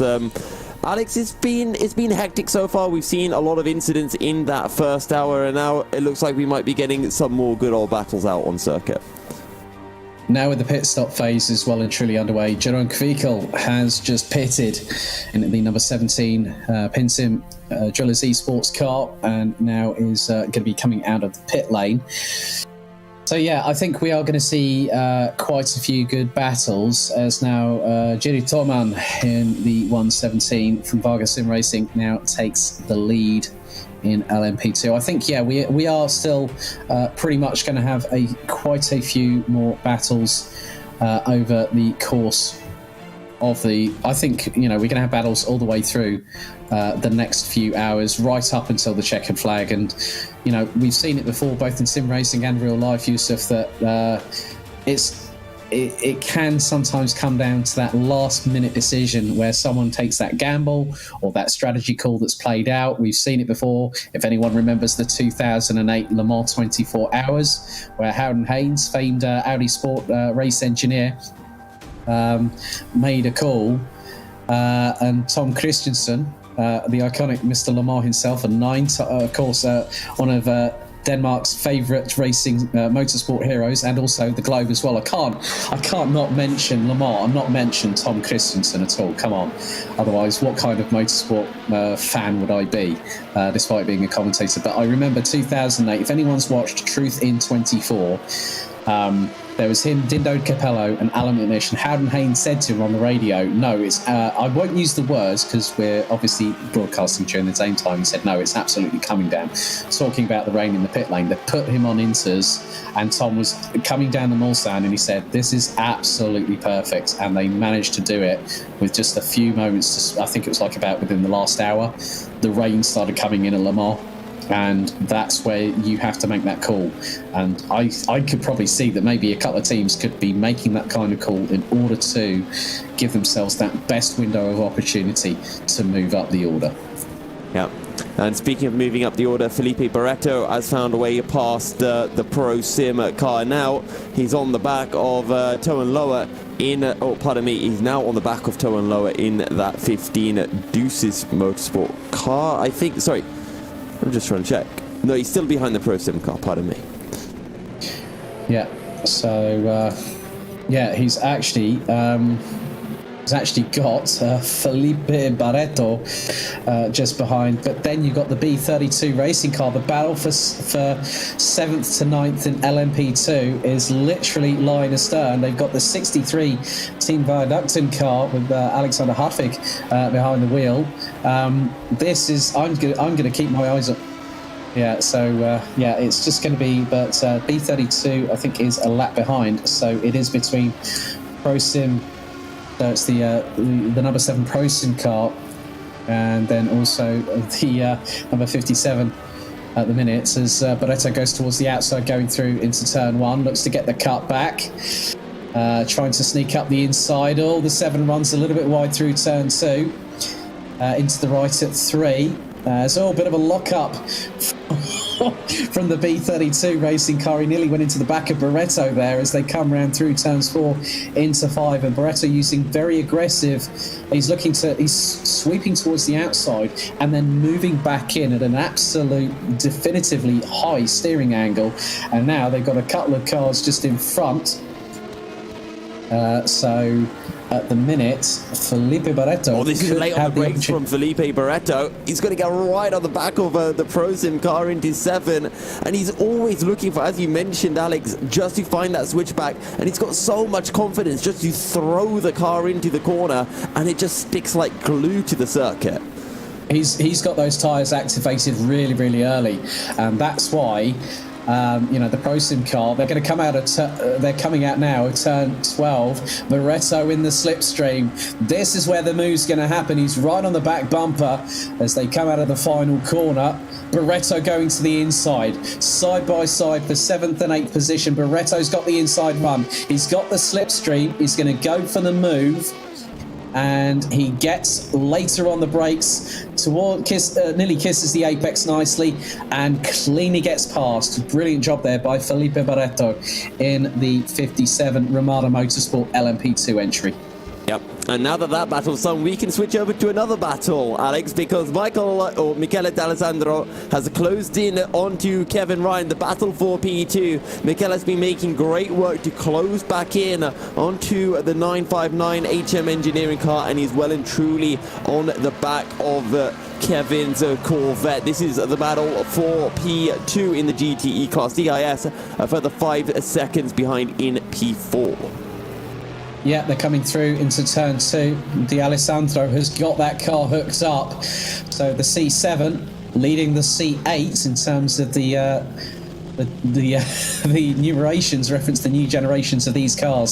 So the C7, it's actually mid-engined rear-wheel drive as opposed to front-engined rear-wheel drive for the C7. GM went very, very aggressive with how the new C8, the 8th generation Corvette, was going to turn out. It's been a bit of a Marmite car in the automotive industry. Some people are going, why have you gone a bit Ferrari on it? But it's an aggressive-looking car, and it's rather racy, and I think that's really giving D'Alessandro the opportunity to close up onto Kevin Ryan, as they're now going to head on towards the back straightaway between turns 7 and 8. They've just come out of turn 6, so D'Alessandro looking for that opportunity, and now they come out of turn 7 onto the back straightaway towards turn 8. He needs to gather a bit of, well, it's not turn 8, my apologies, it was coming out of turn 11, so through turn 12. This is where the banking does actually help in terms of getting the speed, and D'Alessandro has taken a little bit of a slightly lower line, a bit more towards the white line, as Thomas Garcia flies past the pair of them on the main straightaway. But what I did see from D'Alessandro there, he actually pulled out behind Garcia to see if he could get some additional tow. But Garcia was way too quick past. And I think D'Alessandro went, that didn't quite work, did it?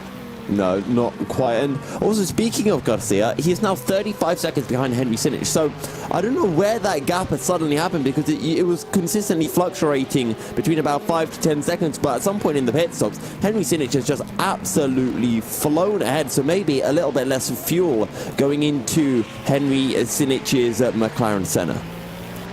Yeah, I mean, the thing is that Garcia, well, they both pitted, let's not forget. Garcia has put in, the last lap was I've just been keeping an eye. We're on, because Sinich has just gone past the line again. And his last lap was a 1:21.353, and Garcia a 1:21.326. But Henry Sinich's fastest lap of the race, 1 minute 19.492. That is nearly 8 tenths quicker than Thomas Garcia in the Omicron sim racing car. And now I see that Sinich is making his way again through back marker traffic, which includes the 8th place number 15 Juices Motorsport. It's nearly 4 abreast going on to, I cannot believe I'm seeing that. I saw nearly four across the as there's one of the Mercedes has just been compromised by an Aston Martin going through into turn 8, but it was 4 abreast coming out of turn 7 on the back straightaway here at Indianapolis. We said this circuit was tight, but I never thought in my wildest dreams I would see 4 abreast, an LMP2, a couple of GT3 cars, and Henry Sinich slap bang in the middle of it. Well, there you go. You get to see something new every day. Henry Sinich putting on a show for us here at Indianapolis. But I still think the most impressive drive so far has been from the 117 Varga Sim Racing. Marcel Chinchek putting in a 19.8, only 4 tenths slower than what Henry Sinich was able to do in the McLaren Senna. That is mighty, mighty impressive from Marcel. And now it's Dewey Toman at the wheel, and he's no slouch, putting in a 21.8 and only half a second a lap of what Henry Sinich is currently doing. I'm just going to give you a little bit of news here. Thomas Garcia on his last lap has just put in a 1 minute 20.128. He is literally half a tenth off of his fastest lap this race. So Garcia winding up the wick on that number 80 Omicron Sim Racing McLaren Hypercar. I mean, my goodness me. They are taking no prisoners. I mean, David Nichols at the moment in the number 64 satellite racing car is running in the 1:22.4s. So the satellite racing, they've been keeping things rather consistent. But I'm just wondering, because the way that Sinich and Garcia are going at the moment, they are really, really pushing these cars very, very hard, very early. Okay, there's a 32-second gap between Sinich and Garcia, but you've got to look at it from the bigger picture.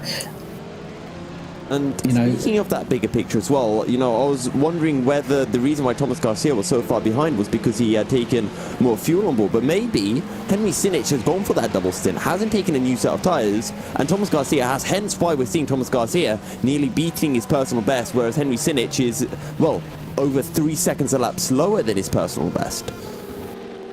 I think now that the they've got that buffer now, Yusuf, and one of the things that we have to remember here is that the consistency is going to be the key thing. Okay, early in the race, you can put in those howitzers of laps, but then you've got to then slow it down. You've got to take that little bit more of an interest in, okay, how are the oil temps doing? How are the tyres degrading? How's the fuel level looking? You're looking at everything. You're controlling certain functions on your steering wheel as you're driving along. It's not just gear change, it's relevant settings, so differential, brake bias, fuel mapping. There's so many different aspects of these cars. They're high-tech equipment, even in the sim racing world, and the drivers have to work with that technology. So there's so many different calculations that the human mind can do in literally thousands of seconds, and it's about how these drivers react accordingly to it. So coming down the straightaway, you might decide, well, I'm going to let off the brake bias for the first 500 meters of the straightaway and then put it more towards the front going into turn one, and that allows the front end to bite, turn in a little bit, correct any potential oversteer issues. So, just going to cut you off quickly. Luca Furlich looking for the move on Ludovic Ferroit in the battle in the GTE class, and Luca Furlich goes down the inside into turn one for Volante Racing and pulls off the move. Yeah, very nicely, cleanly done there, and that now puts Furlich up into P6 in the GTE class. And I've just seen that after a lengthy delay, Sandro Ballesteros from E-Team Brit is finally out on the circuit. So they managed to rejoin. A real shame for E-Team Brit, but that also was the same in some respects. We saw that 766 DSR Dream Team, who are having the proverbial nightmare at the moment with Kim Pedersen behind the wheel, they had a DNF as well, but they've been able to rejoin. And this, as I said, as we both said today, it is a learning experience for all the teams, and especially those that need to sort of look to make moves forward ahead of the next round. Yeah. And it'll be a learning experience. They just need to take it in their stride. And we've seen in plenty of races, even if you end up like the 15 laps behind that Sandro Ballesteros is, at the end of the day, it's not that bad, because there are issues that can happen to other cars. All that matters is that from this point, you keep on the track, try to make no more mistakes, and just pick up the pieces. And if incidents happen to other drivers, you can, gain a couple of positions and pick up some points. Yeah, there's been a change in GTE as Luca Furlich now is up into P5. This is as a result of the 45 of DSR SimLab having now pitted, and that has dropped them behind the likes of Valeriano, Renanovic, Ferrault as well.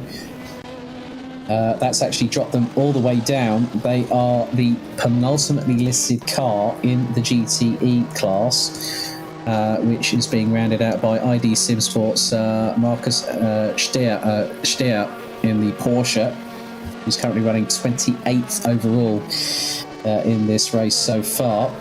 Kasper Jensen in the Mercedes, that is the Teleforeningen 188 Mercedes that I have seen a little bit in the wars a little bit earlier on. They're currently in the pits as we speak. Still rather interesting. I think the chapters, they are unfolding, Yusuf, but I don't think we're near to the end of this chapter as we might think so far.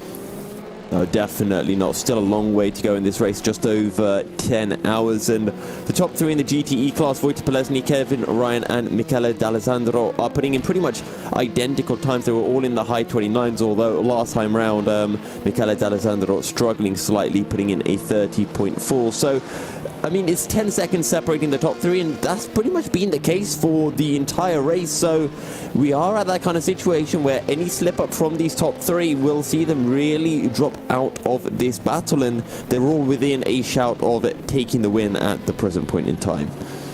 Definitely the case there, Yusuf. I mean, what we've also got to remember is as the stint goes on, these drivers are concentrating like crazy, as I said, with changing all the different settings on the steering wheel as they're driving along. They're communicating with the team. The drivers are going to start getting tired. And when they start getting tired, the physical, the mental exertion, the concentration factor really comes into it. And it will be those that have really, really put in the time, put in the work ethic. Like with us, we have our mental and physical limits. We also have to hydrate. We also have to consume calories to function. And it's going to be the same for these drivers. That's the biggest thing.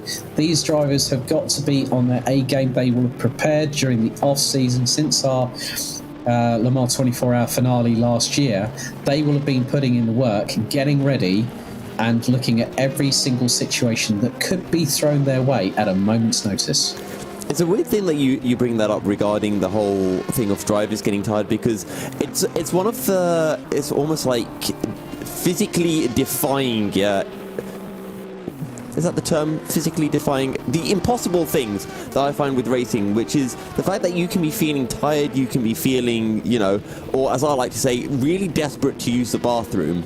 And you just jump in a car or whatever, and that whole feeling, it just disappears, and you just get into that zone and you just feel so focused. But at the same time, while you do feel focused, sometimes that exhaustion, whatever it is, can have that effect on you. And sometimes you just go 2-3 tenths a lap slower than you were doing in a previous session, and you're wondering, well, why on earth is that happening? You go grab some food, and then in the next session you're back on pace. So it is weird, and it does have that impact, even if you as a driver are not necessarily noticing it. At the end of the day, Yusuf, it's the human condition. We all have thoughts in the back of our mind, and if someone, these drivers are going to be still filled with plenty of adrenaline all the way through their stints, and it'll be like, as soon as that adrenaline high, sort of, you get that crash, that's when everything sort of like, you realise what you've just done, and you've gone, oh my goodness, I really need to eat something right now. I'm absolutely Hank Marvin. I'm absolutely hungry as hell. And I mean, it's, I'll give you an example. I did, during my travels over last year, because obviously when we did the interview, when I was officially announced as one of the Endurance E-Series World Championship commentators for 2021, I discussed about when Nick approached me. But he said, are you able to do the Le Mans finale? And I went, unfortunately not. And I was in the Veneto region in Italy, at Adria karting raceway, literally right across from the international raceway that was due to host the World Touring Car finale. But the circuit was in quite a bit of ruin because it was being resurfaced and new barriers being put up. I drove from Wechselsbach, which is 60 kilometers from Frankfurt, all the way down to Adria in a day, 920 kilometers. I got to the last half hour and I had that bathroom moment that you were just talking about. I was like literally 20 to 25 kilometers away from the circuit, and I was staying at the circuit. I was like, and the first thing when you said you'll do something to keep your mind off it, I put the heated seat on in the car, and it actually stopped me thinking about that. And I literally got to the gates and I just went, right, I just need to get to the hotel room. So I know exactly how that feels. See, the weird thing is, Alex, I would have thought that if you turn the heated seats on while you need to go to the bathroom, it would make you need to go a lot more for me. So in my case, it'd be opening the windows, I think. Well, we all have our different ways in which we can switch off. It's sort of like say, talking about injections. I used to be really, really fearful of needles. I'm not now, because I have a particular, as you said, a ritual or process. Right. So it's one of those things where you do something that you know is going to work for you. So if you say, yeah, I'm going to open the window, for me it'd be like, yeah, I'll put the heated seat on, like we just discussed. So you're going to have that same sort of thing. There'll be little sort of tricks that the drivers will have to keep themselves from not thinking about that kind of stuff. And I know it's quite something early to bring up in a broadcast, but it's actually very, very relevant to what we're doing. There's an LMP2 car facing the wrong way on the start-finish straight. And I am not sure which LMP2 car that is. That's the Juice's car. That's the 15. That's the 15. And I see that there was some skid marks. So tyre marks coming onto the final corner. Yeah, so the Juice's motorsport car has had a massive moment, and that has dropped them well, let's see. They've got away with that, really. It's kept them in P8 in the class, but yeah. I think there's some damage on the front end because when they spun it around, I think they hit the pit wall. So yeah, it was. I think it must have been. It will have been the front end. I'm just trying to. It's quite interesting how, as I said, it could be the sign that something's not right. Oh, so he touched so he would have touched the grass coming through turn 13, and that spat the car out and turned it around. Okay. Well, there you go. Dropping down the order goes a turn lower for Deuces, and now he's got E-Team Brett hot on his heels. Is that for position, or is he getting lapped? No, that's Sandro Ballesteros. So they've been in the pits for well over 20 minutes. So, but it's good though. It's going to give Sandro an opportunity to sort of sense out the competition for future rounds. Yeah, and it's what we talked about as well, you know, giving yourself something to distract yourself with. Because when you're in, you know, an endurance race and you're in your 1 hour long stint, whatever it might be, you do get that feel of being lonely. And sure, even if there are cars that you have to lap or cars that are lapping you, it's never the same as having someone in the same class as you that you can use as a target and say, right, I'm just going to stick with you. And then once you have that target, all of a sudden, you know, that stint can just fly by in the blink of an eye. Yeah, I'm just going to keep an eye on Juices Motorsport. They're in the pits now. Car's back on all four wheels. So no driver change as of yet. Now spending over 30 seconds in the pit lane. B32. I'm just keeping an eye on Ryan where they also are. pitted in the 959 in the GTE class for HM Engineering, I think. Yeah, Michele D'Alessandro is... Yeah, you're definitely right there because Ryan's coming down the back straightaway into turn 8. D'Alessandro is a little bit further up the road. So, yeah, coming out of what will be turn 11 now into turn 12. So, yeah, 13...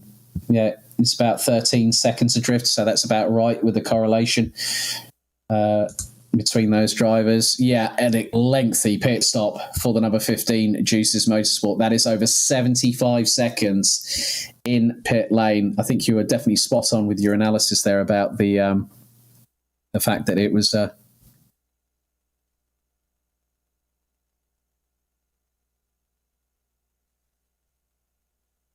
And I'm just keeping an eye on Ludovic Feruit as well, because he is on the back of Luka Ferlich, and this is the battle for P5 in the GTE class. Luka Ferlich in the number 67 Volante racing car, and Ludovic Feruit in the One Move Esports car. Yeah, so the number 15 Juices Motorsport car leaves the pits after over nigh on 2 minutes, so a lot of damage being repaired. Now it makes its way out of pit lane, and that's got Luca Gray, who's now taken the wheel of that car. So a bit of a shame for Turn Lower to have that stint ended. So they've had to change their strategy for Juices. So Luca Gray now behind the wheel.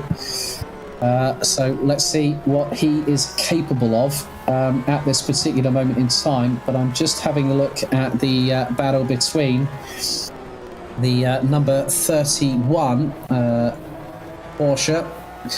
That is Ludovic Verhoort from One Move Esports, closing on Luca Ferlich from Volante Racing.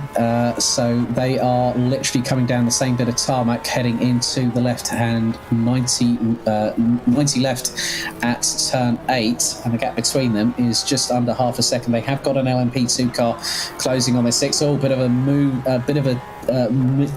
there for Luca Ferlich at the minute. Just going to go on board with Ludovic Verhoort, and they're now coming out of turn 11 into turn 12. We also have for- another battle starting to form in the GTE class because DIS SR Lab, who recently made their pit stop, are running at a pretty impressive pace, having done a 28.9 on the last lap, and they are now within a few tenths of Tiziano Brioni's Musto GD Esports car. Then they're nigh on with them at the minute. I'm just going on board with the DIS SR Lab car, and they're now coming out of turn 11. Aggressive behaviour from the 45 911 RSR as Brioni taps the grass coming out of T12, and that nearly sent the back end of the BMW going sideways. And and that's got Andy Kurtzen on the number 45, really in the tow now on the BMW, closing, pulls to the right-hand side into turn 1, and he's got the move done. Neatly done by Andy Kurtzen from DIS SR Lab. But then Brioni tries to fire it up the inside through turn 2, and Kurtzen was having absolutely none of it. And then they've got the LMP1 leader of Vargas Sim Racing with Jiri Toman behind the wheel, trying to get past them both. He's got past Brioni and now gets going around the outside of Kurtzen. So nice spatial awareness by those two drivers. But yeah, Andy Kurtzen from DIS SR Lab doing a great job up the inside of Tiziano Brioni. Yep, and on that note, we are approaching 2:30 p.m. European time. Just under 10 hours remaining in the race, so we're going to be throwing to a short commercial break, and we will be back with the next half an hour of action here at Indianapolis. The Endurance E-Racing World Championship 2021, Round 1, 12 Hours of Indianapolis is brought to you in partnership with ESR Esports Network, Leap Gaming, SimLab, MotorVision.tv, Global Flix, and AMD Ryzen Radeon.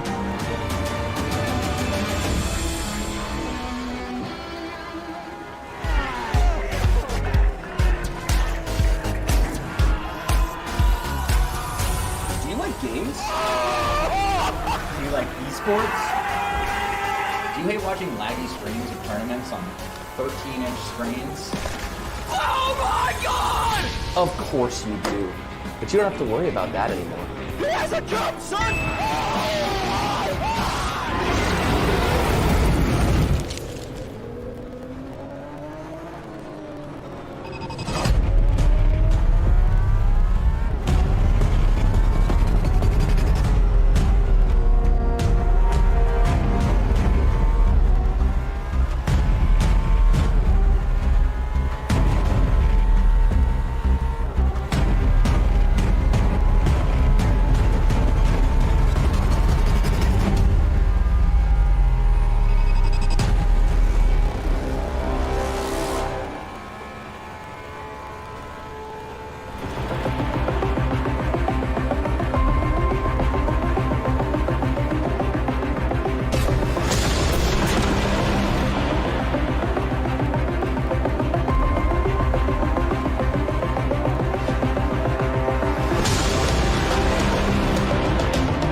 Continuing coverage of the first round of the GTR 24H Endurance E-Series World Championship.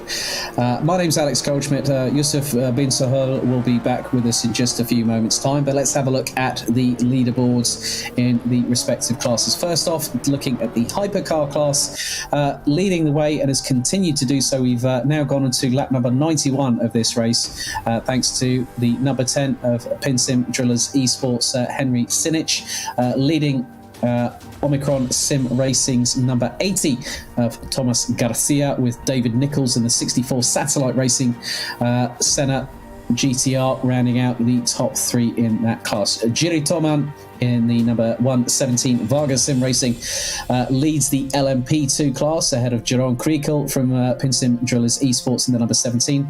Chris Gonzalez now has got behind the wheel of the 334 Fair Racing Team entry, rounding out the top three with David Kalosai in the 22 Mugen Sim Racing, rounding out the top four. Deke Hackers with Roran Zux in the 95, still circulating. And is a lap down at the moment. Felipe Barreto from Ramada Motorsport in the number 57 is next up with the number 7 of ProSim. B32 Racing. And then you've got DSR Nightmare in the 777, followed by Luca Gray, who now has taken over from turn lower in the Juices Motorsport number 15. Juices Motorsport do actually lead currently in the GTE class, courtesy of Volta Polezny in the number 74 Porsche. The Pescara ADG Corvette number 7 is in second class with Michele D'Alessandro behind the wheel. Kevin Ryan in the 959 HM Engineering GTE Corvette. C7R as opposed to the C8 from Pescara rounds out the top three ahead of Luca Furlich in Volante Racing's number 67 Aston Martin. Then we have the number 31 One Move Esport car, the Porsche of Ludovic Ferrult. And back with me is Youssef. So Youssef, just going through the GTEs, it's been rather competitive there as well.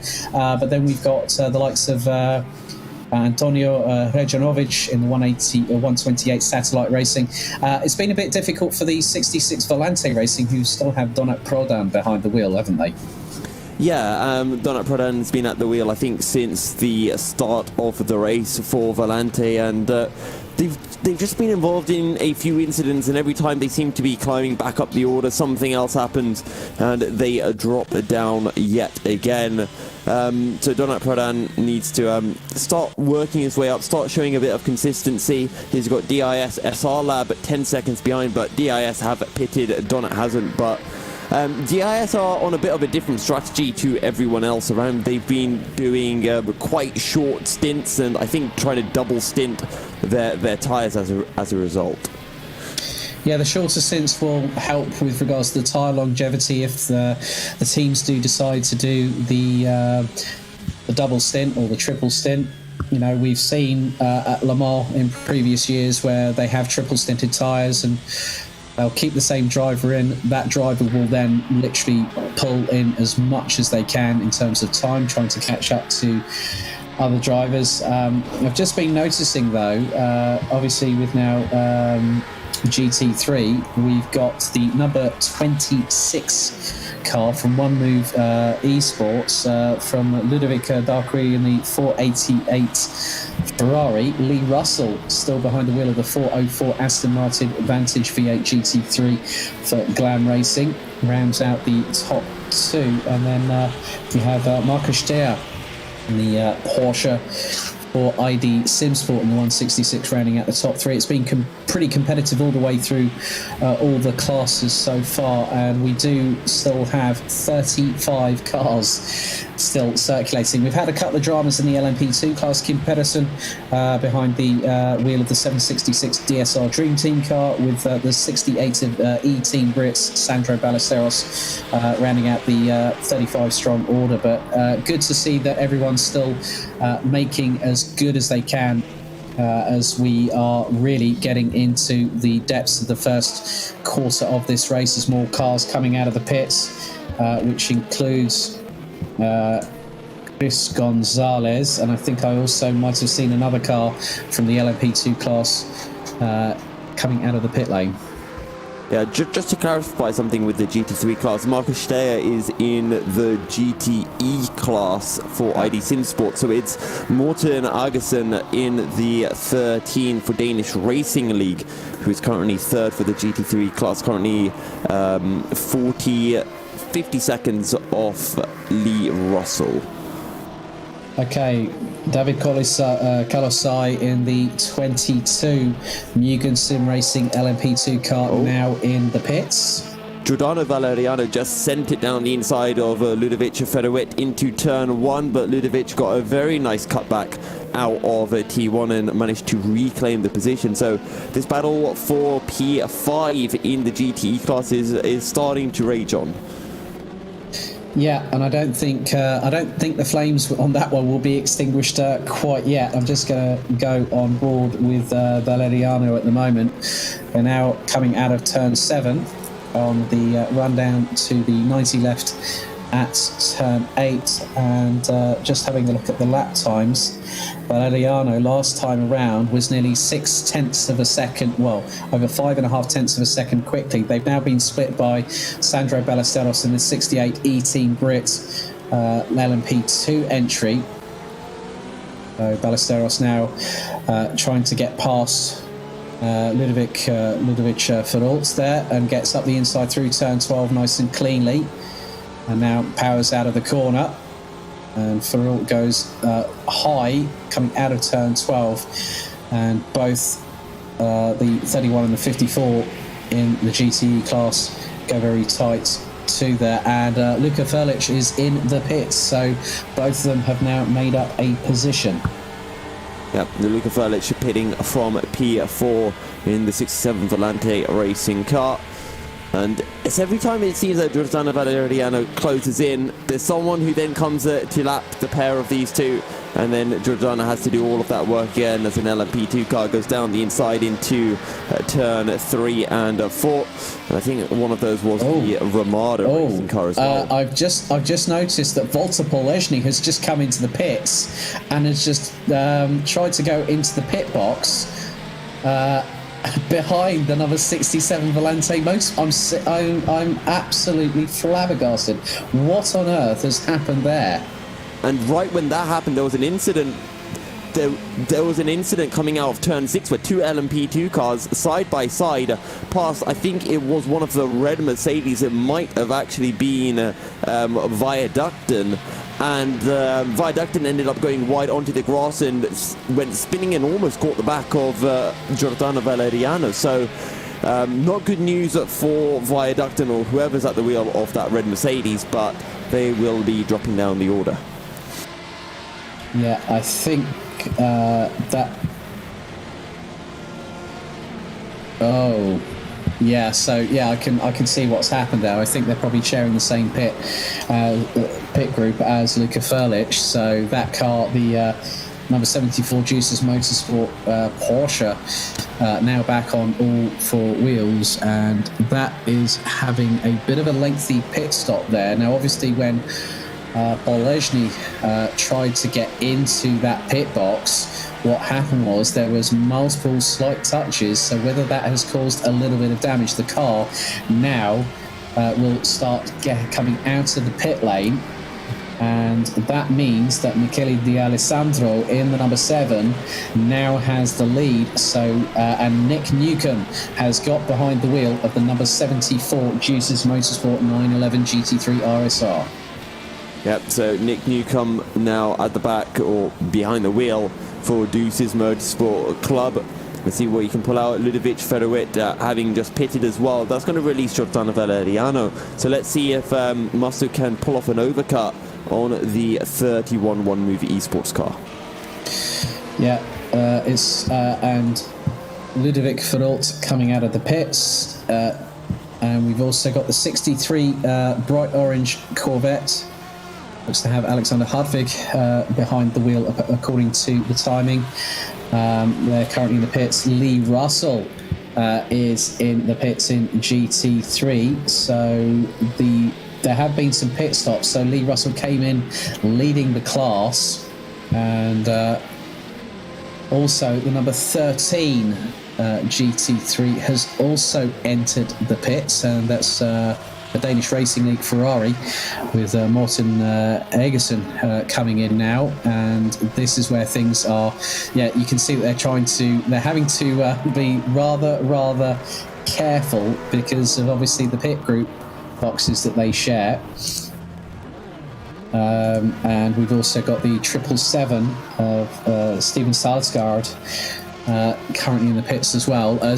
You can see what's happening now, because I've just noticed that the number 13 Danish Racing League car has gone backing into the 777 LMP2 car to get into its pit box to get the tyres changed and get some fuel on board. It's rather interesting seeing the view in the pits when people are trying to get into these incredibly tight pit boxes here. And that's another thing that, comes to play when, race engineering your team. You've got to know as well who is the driver who's in that pit box, in front of you and behind you. Will it cause you an issue if you pit on the same lap as them, and working around that? So clearly not. Okay, so apparently there is an issue with the sim where they are sharing the same pit box. So, yeah, unfortunate for the likes of Wojtek Polesny, but again, that's part of the 12-hour endurance race here in the EEWC. Yeah, it just means that Nick Newcomb's got a little bit more work to do, as that has dropped the 74 from the lead down to P6. It can really put the cat amongst the proverbial pigeons. And it will be a case of that the engineers, they have to really watch their A game, or the strategists have to watch their A game on when the cars enter the pits and go they'll need to scout the pit lane first and see if there is a car in their respective pit group box. And that's where that could make the difference between being P3 or maybe even being P7 in your group. I think Kevin Ryan and Michele D'Alessandro, as well as Giordano Valeriano, they all have to pit, if I'm not mistaken. I don't know about DIF, because remember, they're on that short stint strategy, so they will be staying out, but they do have another stop to do. Nick Newcomb was about 40 seconds ahead of the 51 car before the pit stops were made, so he's only 11 seconds ahead. So I reckon he's lost about 30 seconds with some very quick estimations.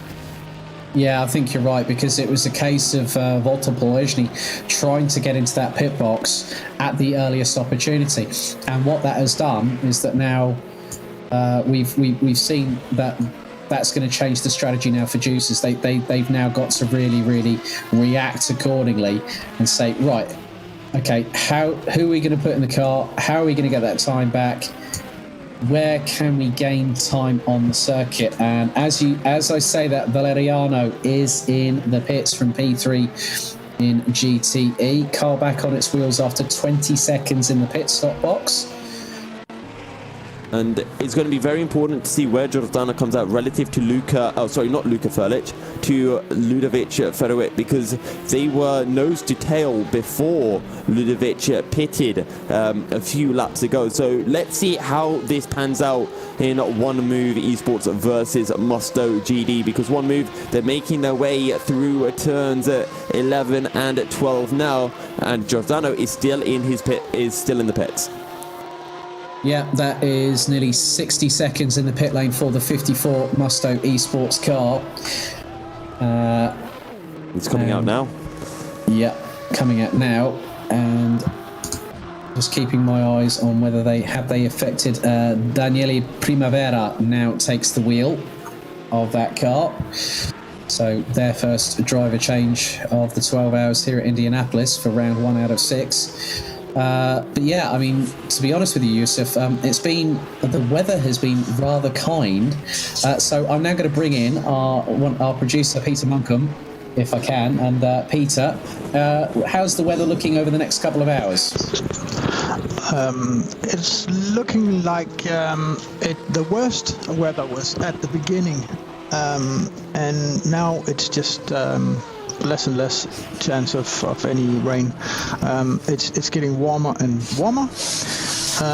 It is, of course, approaching the evening in the States where we get the weather from. So this effect where the cold air around the town of or city of Indianapolis is moving onto the city, getting warmed up, rising up, and then releasing its moisture as rain. We can't know if that will happen today. It did yesterday in a very, very weird fashion. which made it just snow. Of course, coming down as rain here in the game because it doesn't have snow, so it's coming down as rain here. But it made it rain just very centrally on the city of Indianapolis. And since the track is, the city's grown since the track has been built. It's a 100-year-old track. Actually, on the foot of the timing tower, there is a plaque stating that the Indianapolis Speedway is a national treasure, something, whatever. So it's kind of, saved, or what, I don't know what you would say. It's you can't change anything on this track because it's sort of a national relic. National heritage site. Yeah, national heritage site. Where it can't really be, it's been in operation nearly for 111 years. It's one of those jewels in the crown. It's part of the Triple Crown of motorsport, obviously, with the Indianapolis 500, the Le Mans 24 hours, and of course the Monte Carlo Grand Prix. One person in history has been the only person to have done that, Graham Hill, and we've had the likes of Fernando Alonso and Juan Pablo Montoya being the closest to getting there.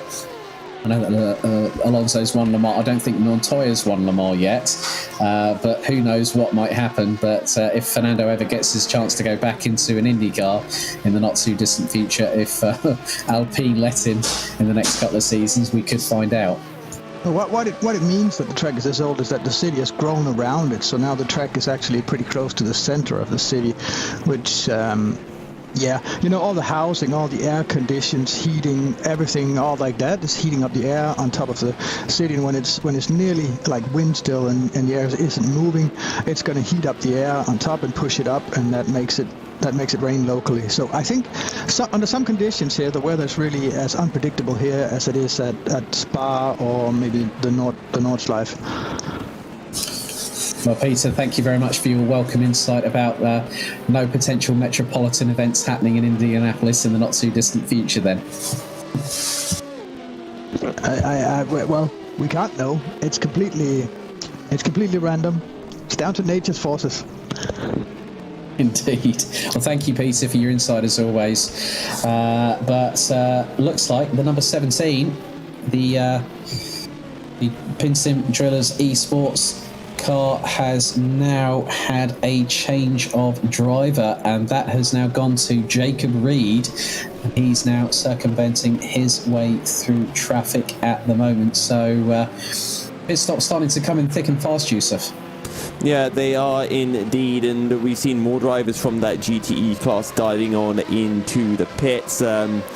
Pescara ADG have had a driver change as well. Stefano Cavicciuti is behind the wheel of the Pescara ADG car and is leading the way actually at the moment. But that being said, he's got DIS right on his tail, and this is well and truly the battle for the lead. You've got Ferris Stanley in the 959 HM Engineering car, only 6 seconds further down, and Nick Newcomb in the Deuces Motorsport car that was leading by almost 12 seconds after so much great laps from Wojtek Polesny, all the way down now in P4 after what can only be described as an unfortunate event in the pit stops. Yeah, very much the case. And as we were discussing that, the 30 seconds lost there was when Polesny went into the pits and tried to get into his pit box, and then found the 67 Volante car in the way, so to speak. But it's just, I think it's just how the system software is acting at the moment. So, but I'm on board now with the number 45 DIS SR Lab Porsche with Andy Kurtzen still behind the wheel. Cavicciuti getting really, really reeled in at the moment. I'm actually on board with the 45 Porsche at the minute, so that's looking rather close indeed. The gap between them is about 0.3 of a second. They've now gone onto the back straightaway, heading down towards the turn 8, 90 left, and Kurtzen locked up there big time, trying to close the gap on the number 7. In the number 7 Pescara ADG Corvette C8R. That could have lost Andy Kurtzen a little bit of time. That's nearly put the gap up to close to half a second. Yeah, and that's not helped Andy Kurtzen one a bit. And I'm just wondering if this is helping out Ferris Stanley. I think it is, because last time around, Ferris Stanley was 7/10 quicker than DIS. And we talked earlier, Alex, about how we had a three-way battle in the GTE class, or was it GT3 class? Well, by the way, we're going to be having another three-way battle very shortly. Yeah, that was in the GT3 class between Darkwi, Suresh, and then also we had the 404 of Glam Racing. They were embroiled in that absolutely ding-dong battle roundabout there. But yeah, this battle between Cavaciuti and Kurtzen really starting to intensify. I'm actually with the number 7 Corvette at the moment, and you can just see how aggressive Andy Kurtzen is now starting to become, because he's not, you know, when they're sort of trying to move into different corners, you know, running a little bit wide, trying to cut across the track to get the apex. Well, Kurtzen is absolutely shortcutting that. I just saw that between 4, 5 and 6 quite spectacularly there. But Cavaciuti trying to do the level best to try and keep Kurtzen at bay, but I'm wondering how long before when Andy Kurtzen sends it up the inside and makes the move stick. And just a quick update further down the order in the GTE class, Bart Slobodzian in the 66 Volante racing car has found a way past Tom Kapusta in the satellite racing car, and that is a move for P7 in the class. Sorry, P9. Yeah, there's always going to be those sort of changes where the drivers, I mean, look, Ferris Stanley has just put in a 1:28.319. He's put in the fastest lap of the race for GTE, and we've got about 9.5 hours of the race still to go. I mean, that is incredible pace from that team there. I mean, Ferris Stanley has absolutely wound up the volume to number 11 in that Corvette. He's definitely going for it. Yep, and he's pushing hard now, just 3.9 seconds behind DIS, and give him 4 or 5 laps, he will be well and truly in the battle. Don't forget, DIS again, they're going for those shorter stints to try to... Oh, big incident, big incident between Glam Racing and the 54th Musto through turn 12, and you can see the rear spoiler missing from the Musto car. They're going to have to dive in the pits. That is a huge crash through the final. Oh, yeah, I've just looked, Callum Wilson now rejoins, and he goes into the pits as well. Oh, so that Musto car, that is going to be in there for a significant amount of time to try, and I'm speechless. We will wait. I said that there could be one mistake, and there's been an incident, and that has just changed everything, not just for Glam Racing, but for the 54 car, for Primavera from Musto GD Esports. That is is absolutely heartbreaking. Apparently some lag coming into play. And Callum Wilson, don't forget, he was in P2 in the GT3 class for Glam Racing. So that is heartbreaking for them, and something that, you know, out of their control.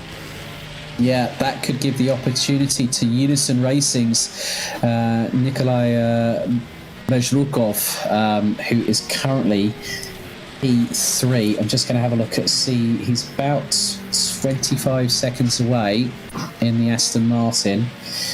And that gap, now Callum Wilson is still in the pits.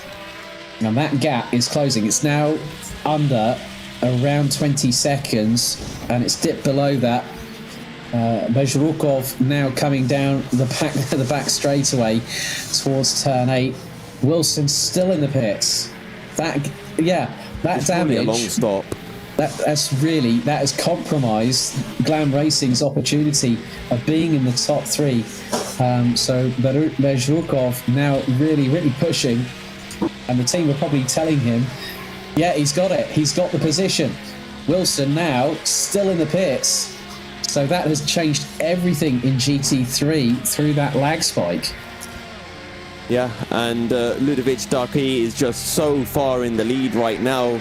We're talking 80 seconds ahead of Nikolai Berukov. So Yep, right now it is One Move Esports leading from Unison Racing, and it will be Donat Diesner in the 41 Mugen Sim Racing car that moves up to third. So Callum Wilson going to lose probably over 2 laps in the pits. So disastrous for Glam Racing, and well, they just need to get their heads down and try to make sure no unfortunate incidents happen from this point onwards.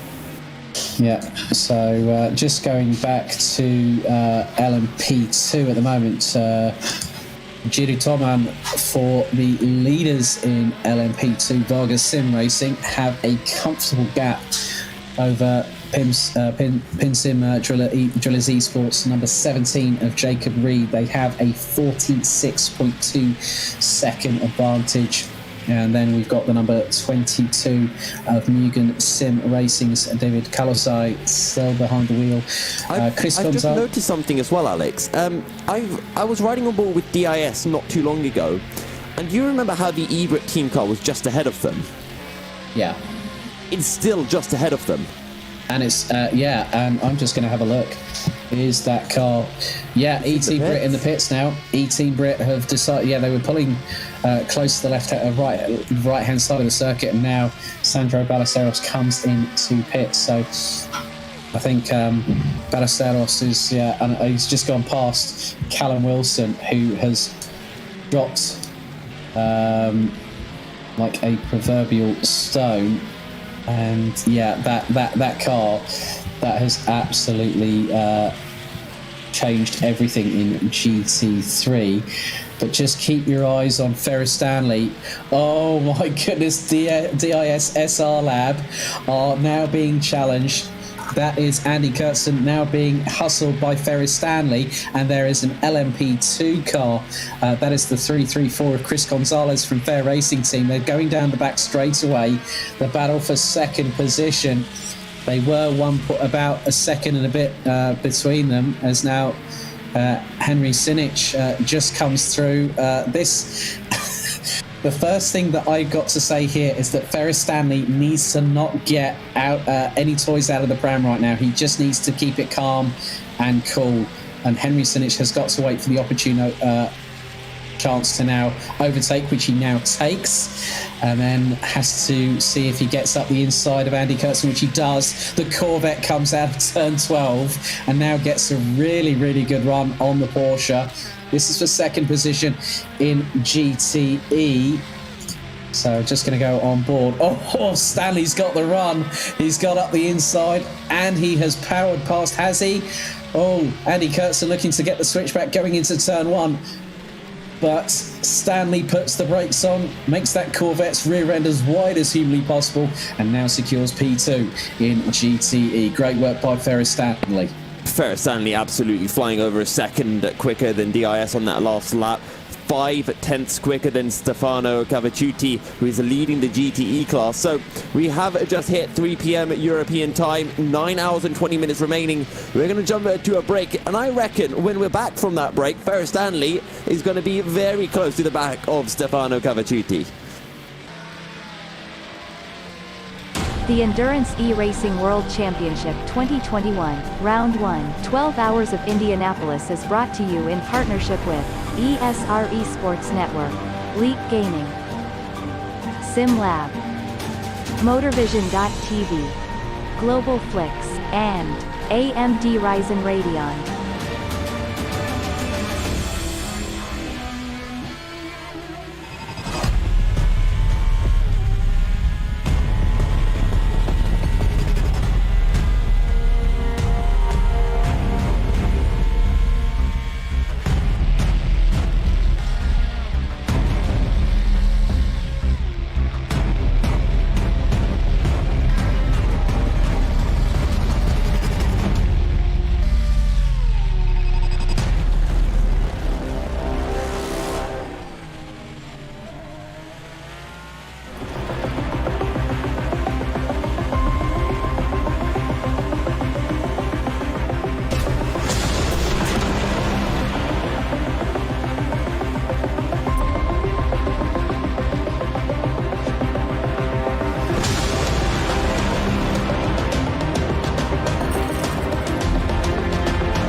like esports?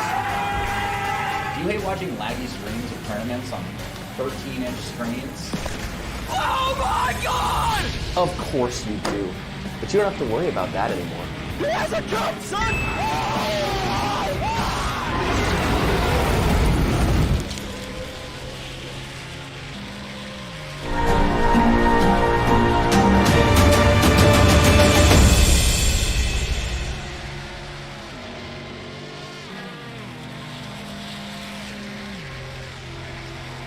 Welcome back, ladies and gentlemen, to the Endurance E-Racing World Championship here at Indianapolis, round 1.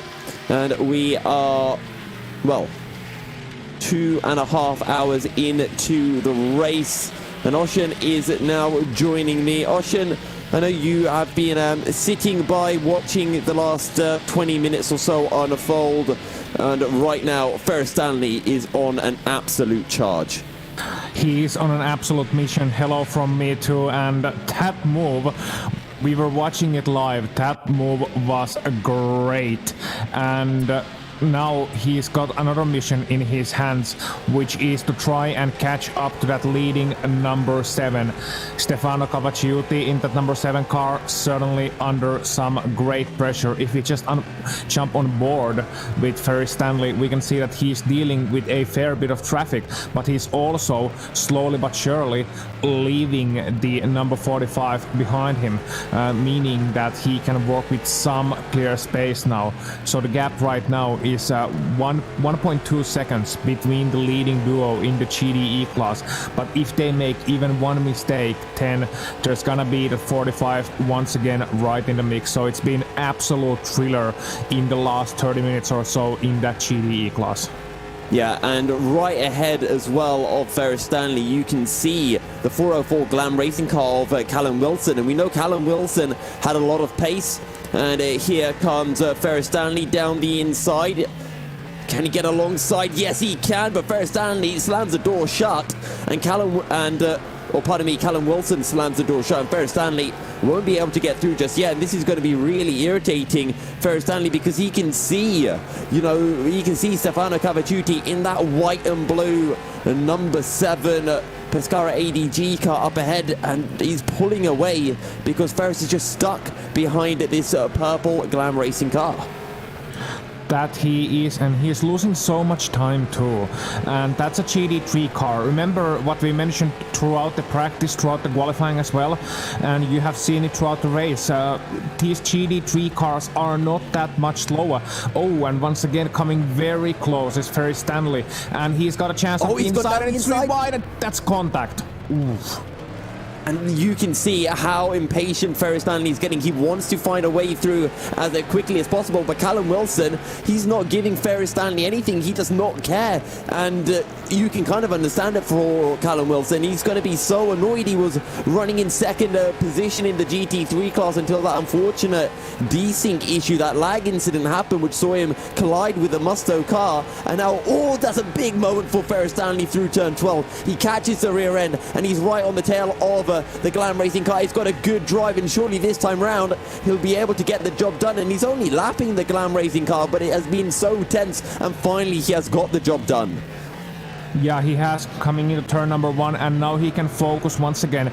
Breathe, take a deep breath, calm your nerves, calm your senses, and then get back on chasing. Now the Glam Racing, of course, they are in a battle of their own, and that's what makes multi-class racing so difficult, is that they have their own concerns, they have their own battles as well. They want to put in their own lap times, and they don't necessarily want to give room easily. But at this point, Callum Wilson, he doesn't really have anyone right behind him or right ahead of him. He's not in a what you call a close battle at this moment in time, so I'm not sure why he was dealing such a hard battle with that second place GDE car. But hey, you give some and you take some, and sometimes you feel like being a little bit of a tough customer, so to speak. So now Ferris Stanley continuing to chase Stefano Cavacciuti, but the gap is now 1.5 seconds.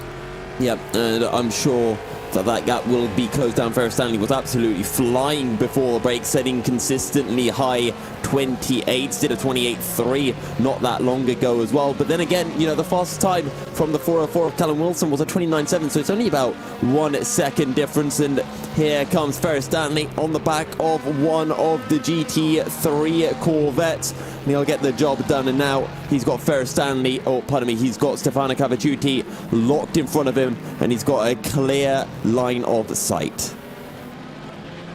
That he does, and once you get that clear line of sight and once you get into that chasing mode, well, guess what happens? You're gonna pour on the pressure and you're gonna keep on driving. You're gonna keep on getting harder and harder with that throttle pedal. If we look at some of the GTE lap times, you can see that the number 7 leading car last time by 1:30.5, Ferris Stanley last time by 29.6. Then you look at the drivers behind him. The 51 Jose Berenguer has done a 30.8. Meanwhile, if we jump on briefly to the 45 DIS SR lap, they are taking their pit stop now. Yep, DIS, again, this is what we were talking about. They're going for these very short stints, and I personally think they're trying to shorten down these stints just so that they can get the double stints off on a set of tires, and it's been kind of working out for them, but I don't think it is the optimum strategy when you compare it to the strategy that we are seeing from the likes of Ferris Stanley and Stefano Cavacciuti. Yeah, that's indeed the case. When you shorten those stints, you can run a little bit faster over the course of a stint, but their ace hasn't been that excellent. But Yusuf, here we go now. Ferris Stanley versus Stefano Cavacciuti for the lead of this race. Yeah, and Ferris Stanley will go around the outside because Stefano tries to play defensive. Both of them late on the brakes, and Ferris Stanley has got the job done. In fact, Ferris Stanley, he's overtaken Stefano Cavacciuti easier than he overtook the 404 of Callum Wilson. That he has. So he has actually taken the class lead with relative ease. Now 0.4 of a second the gap behind him. We'll see how well can Cavacciuti hold up, but Ferris Stanley so far looking very, very, very handy behind the wheel of that 959, and that of course means that they have taken the class lead in GDEs. It's not the overall lead, it's the class lead, but it's what counts. So HM Engineering leading the GDE class ahead of the number 7 Pescara ADG. So that's now been changed, and we'll have to see how the strategy unfolds, how this race unfolds. But so far it's been a great battle to witness, and I do truly wonder if Cavacciuti has anything on Stanley, because he's able to stay relatively close. The gap is around half a second, but that doesn't matter too much when you are right in the mix. So he can get the draft down the straight line, and we can see what the draft can do. Yeah, I mean, don't forget here at the Brickyard, it is 1/4 oval at the circuit, and you can get a very nice toe. And let's see whether Stefano Cavacciuti can use that to stick with the man ahead, as that is the number 10 of Pins and Drillers flying by. Martin Hemmingson at the wheel as Henry Sinich. He is done for now, probably done for the race, as his first almost 3 hours, his first 3-hour stint comes to an end. Well, I wouldn't be so sure about that when you consider it is Henry Sinich taken. If it ever comes close, I think they want to split driving roughly equally between their drivers. But if it ever comes close for the lead of the overall race, lead of the Hypercar class, then I think they can put in their so-called nuclear option, put in Henry Sinich, and decide that, you know what, nah, we don't fancy battling today. We fancy running away, having an easy race, so to speak, as if this could ever be. It's almost like a get-out-of-jail-free card. They just say, yo, Henry, we're only 15 seconds ahead. Can you pull this up to 25 seconds in the next half an hour for us, please? Yeah. Another thing I've been keeping somewhat of an eye on is the pace of the Chris Gonzalez in that 334. They're currently situated in the 4th place of the LMP2 class. But last time around, mind you, traffic does play an effect, but last time around, they were 7/10 faster than the car ahead of them, the number 22. So that gap has now gone down to 3.5 seconds. So there is certainly a battle developing between the 334 of Fair Racing team, piloted by Chris Gonzalez, and the number 22, which of course would be in this case the Mugen Sim Racing entry. Yep, and I'm just taking a look now at Chris Gonzalez in that 334 Fair Racing team, the orange and black liveried Oreca, closing in on the 22 of Mugen Sim Racing, David Kalaksai at the helm of the car. Also, Roland Sux is closing in on Felipe Barreto, and that is Roland Sux in the 95, and that is the DEAC Hackers closing in on the 57 Ramada Motorsports car. Yeah, so that's another thing that's been going on, and that's another battle that we'll be keeping a close eye on. Not running out of battles, certainly, at this point in race, having plenty of things to follow and plenty of battles happening behind them. As you said, closing in on the Ramada Motorsports, closing in, and the gap between now, those two battles, between the 22 and the 334, which is for P3 in class, and then between the 57 and the 95 you just mentioned, for 5th place in class. They have 35 seconds between them, the 334 and the 57, so it's not like it's gonna be a 4-car battle soon. But yeah, Ronald Zux is now 3/10 away from Felipe Barreto, so I think this is the one that has a chance of getting immediate action, more of a chance of getting immediate action than the battle ahead of them. Yeah, and I also just want to mention as well in the GTE class of the top 7 separated by 68 seconds, and DIS that are in 7th, they've also made their pit stop already, so you know there's less than a minute that's effectively separating those top 7 cars, which is very, very impressive. And Ferris Stanley pulling away from Stefano Cavacciuti, but you know, don't count out WOSR. As I mentioned before, they started all the way at the back of the grid, so they've been waiting for that opportunity to come back into this race, and they've been slowly climbing up the order. Jose Berenguer at the helm, and of course the 74 of Deuces Motorsport Club have to be considered. As right now I'm just seeing Roland Suxo going past Felipe Barreto down the inside of the Ramada Motorsports car and up a position. Indeed, that happened. So Ronald Zux is now in 5th place in class. Felipe Barreto is 6th, and that looked like it was a fairly simple one-and-done move to the end of the main straight. No drama there, no big blocking moves, no big risks there. Getting a little bit out of shape behind that GD car is Ronald Zux, but he looks to be pretty alright now in that position, and I'm sure if Felipe Barreto is being the clever driver here, I think he's gonna tuck in behind. He's gonna see what's happening. He's gonna see how the pace of the 95 is and see if there's anything that drops on their lap later on in this race. That looked very close for Ronald Zux. He was getting way out of shape in the last bits of the track, and he's still wiggling a little bit. Now maybe those rear tires are getting a little bit hot, but clearly Roland Zux is pushing that, is for sure, and he's pulled a little bit of a gap over Felipe Barreto already, and now he can start to focus up ahead. But I tell you what, again, in this battle in the GTE class, Nick Newcomb in P4, he's got Luka Frlic and Ludovic Feruit only 4 and 5 or 4 and 9 seconds behind respectively, and I think they are slowly starting to close up. And we've seen Luca gain 9/10 of Nick last time round, and Ludovic gained 1.5 seconds.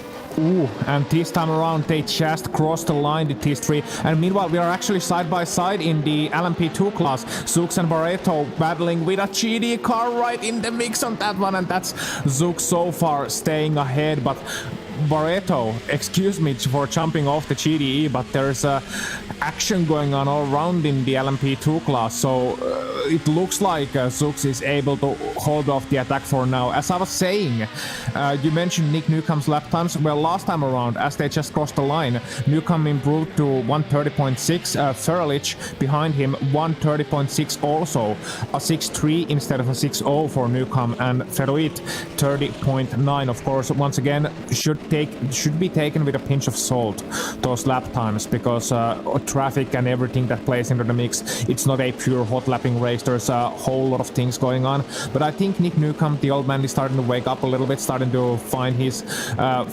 rhythm, starting to find his pace here, and starting to think, we actually do have some battles coming on soon. I better hurry up.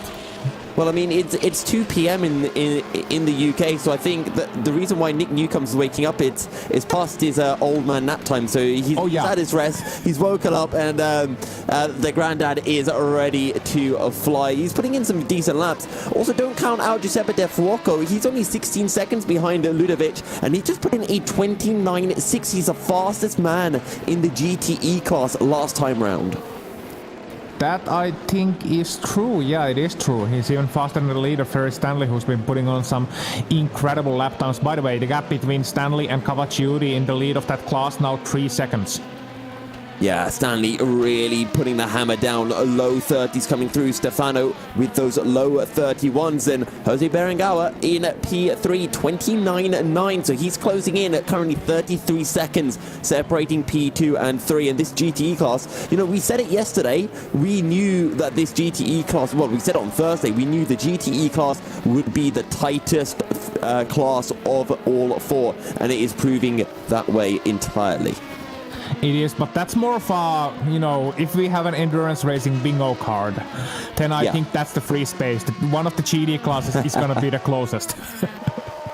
Yeah, that does make sense, to be fair. It's, I think it is the class with the most entries alongside LMP2, and as a result, no surprises when you have that many entries as well to see it so tightly matched. But you know, it's as we expected. Deuces Motorsport Club up there, Musto there, DIS there, WOSR as well, Volante and Pescara all in this battle, as well as HM Engineering, who I think when we were kind of discussing teams that we thought would be at the front end, HM Engineering kind of slipped under our radar. I think they did. I think you're right. They have a strong squad. They have a strong team, but I don't think we looked at them. We thought they were, they were going to be maybe a little bit less of a good team than they turned out to be. So we actually did underestimate them a little bit. But I don't think teams mind too much being underestimated, because I think they would rather like to be underdogs than the odds-on favorites going into this.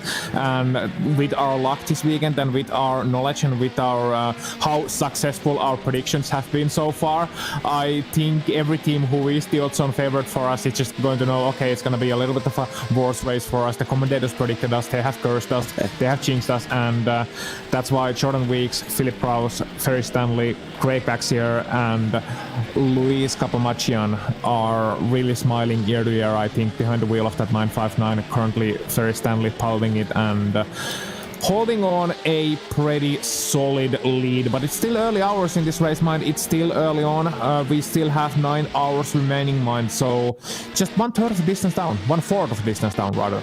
Now, Ocean, I want to get back to predictions, because it sounds to me like you're making excuses and saying that you commentator cursed the teams that you thought would be doing well.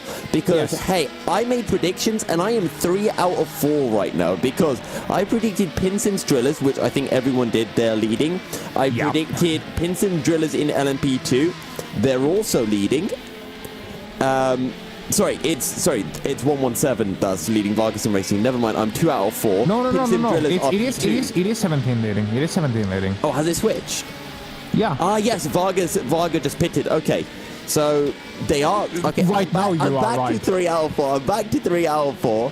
In the GTE class, I predicted WOSR, and WOSR are currently down in P3, and they started at the back of the grid. And in the GT3 class, I predicted One Move Esports, who are leading by a big margin. Okay, yep, that's fair enough. I can't remember who I picked. I know I picked the Pinsim Drillers for this. Isn't that convenient? Yes, I know I picked the Pinsim Drillers. Yes. In the LMP2 class, I can't remember who I went for. I honestly can't remember, because I forgot to write them down. But somebody with the logs, they can go on to the go and find our incomprehensive, or rather incoherent, running throughout the practice and find out my predictions somewhere. Yeah. I totally forget about them. You might get lost in some puns about fish. They are very entertaining. No, that was qualifying. Oh yes, that was qualifying. Yeah, that was qualifying. Okay. Yeah. So it was at the end of practice. It was in the last half an hour. That much I know. Also, going back to the race briefly, if I may, trying to switch out of the troublesome topics smoothly. Luka Frölich is now half a second behind Nick Newcomb. Ooh, that is impressive. Luka Frölich has been closing in by about half a second a lap, and he can see the Deuces Motorsport car right in front of him. I'm going to ride on board with Luka Frölich as he closes in on Nick Newcomb, who doesn't have a good run heading down into, that is a turn 5. Nick Newcomb might be a sitting duck heading into turn 6. We had just spoken about how Nick Newcomb had found pace and had started improving, but maybe he needs to have another little nap. Yeah, maybe so. Maybe it's somebody needs to bring him some tea. I think it's that time in the UK. It's starting to be that time in the UK. Oh, this is a good one from Luka Frölich. He's looked for the slingshot out, and Nick holds on to the position, and you can see how much Luka is fighting with that rear end. Is all over the place as they make their way now through a turn 10, and this is where Luka Frölich needs a great run, Ocean. That is what he needs going onto the main straight. Now the good thing is that he will get a great run down this banked main straight, this banked corner. Needs to hold it flat out through here and then onto the main straight. Can he get a move that will get him past Nick Newcomb? Newcomb staying in the middle, making Luka Frölich make the choice. Frölich up to the inside, going into the braking at turn number 1. Is Nick gonna fight back? Oh, Nick hits the wall a little bit, braking very late and going very wide. Nick Newcomb, something happened to him. He missed the braking zone completely, and he is now in turn 4 of Indy Motor Speedway, and he is well and truly out of shape and out of luck. Nick Newcomb, wow, I said you need a nap, but not in the middle of the race, mate. I think Nick Newcomb wants to do a bit of Indianapolis and do the oval. Why you'd want to do the oval instead of the actual infield circuit, I do not know. But Nick Newcomb has gone wide. Hopefully there's no issues with his sim. Maybe he had a brake failure, but he was very, very late on the brakes, and it could suggest that he is having some sim issues. Yeah, because he, when he came into the corner, when he came on the braking, he snapped a little bit to the left, he hit the wall, and then he just went dead on, which is suggests to me that he may have lost picture or something momentarily, and now he's in that turn 4 Indy Speedway wall, so that's outside of the racetrack completely. That's not where the Grand Prix cars are going, or where the track is going. That's at the oval section, so he's well out of anyone's way, which is a good thing, but he also now needs to do something. He moved a little bit ahead just a moment ago, and now he's having some trouble, and we might be hearing just what went on there. Yeah, he's stationary right now with Nick Newcomb, so yeah, I mean, I don't know what you do when you run wide. He's had to reset into the pit, so that's going to be a 3-lap penalty. Yeah. And Deuces Motorsport Club, who are leading the race, it's all gone badly wrong, from the pit stop fiasco to now Nick Newcomb just being that little bit too late on the brakes, and that is absolutely disastrous. That is, so that's their chances gone. That's their chances gone in terms of a good result from this race. And, you know, after the qualifying, they were super happy. They were starting from the pole. They were the odds-on favorites to, well, not the favorites, but at least at the strongest position. At the strongest position to win this race, and now it's all gone away from them, but that's the nature of endurance racing. And with that, it is the 959 HM Engineering still leading the class, and as a result of that whole deal, it's the 67 now in 4th place in class, and that's actually not the team that we were expecting from that organization to be higher up, because you remember in the qualifying, Yusuf, it was the 66 Volunteer Racing that was the stronger car, and now it's the 67 who are 4th in class. Yeah, 67 all the way down up on their sister team, and it's Volante Racing have just been involved in so many incidents this race with some of the leaders, and while they attempted to lap people as well. So Volante Racing just have not been able to keep it clean. It is Bart Slobodzian at the wheel of the 66, currently lapping a little bit slower than the 67 of Luka Frölich, who is now 13 seconds behind Jose Berenguer. And let's see if he can close in, because currently the top 6 of the GTE class are separated by just under 60 seconds. that they are still less than a minute, and as we just saw with Nick Newcomb, anything can happen during the course of the race, and that can see a puny 5-second gap washed away in an instant. We're hearing from his teammate Joao Barbosa that he's come on to us in the YouTube chat. He's come here gladly with the information that Nick's PC froze, so it's a hardware issue, and that's very, very unfortunate indeed. Yeah, so unfortunate for Nick, and hopefully he can get that resolved. I wonder if they'll make a driver change during this pit stop for Deuces Motorsport Club while Nick gets everything sorted out. I know Nick recently upgraded his PC, had to send him his processor and cooler, so hopefully that's not what was damaged, otherwise he's going to think that I tampered with it. That would be, brown envelopes changing hands in between the teams and the commentators. Oh, are you the guy? Hey, are you sending Nick's new cooler? Just put in this cooler instead. I swear it's gonna be fine, and I'll pay you well. It might be the case. Oh. I might wake up to find a horse's head in my bed tomorrow morning. We'll or have a fish to wait head. and see. Or a fish head, yeah. Sleeping with the fishes. We'll have to see. Some mafia stuff might be coming up. If you don't hear from me tomorrow, you know what's happened, Oshin. Yeah, I will. So, meanwhile, up in the LMP2 class, if we go back to racing just briefly before we go on to our break, and in the last places of that class, B32 Racing and the number 15 they were having a battle and just went to it. The number 15 has come into the pit lane. Yep, the number 15 dives on into the pits, and that is the Deuces Motorsport Club. So, Deuces Motorsport Club, they were looking really strong in the GTE class, and in the LMP2 class they were doing a decent job, at least at the start of the race. But now Luca Gray at the wheel of the car, and he's all the way down pretty much at the back of the LMP2 class, down in P9. Yeah, and someone else who is also now down in the order, Nick Newcomb, back on track, the 74 Deuces Motorsport Club. One of their entries, their LMP2 comes into the pit lane, their GDE gets out of the pit lane. They are back on track, which is great to see, and it seems to be operating pretty well. Nick Newcomb still behind the wheel of that one.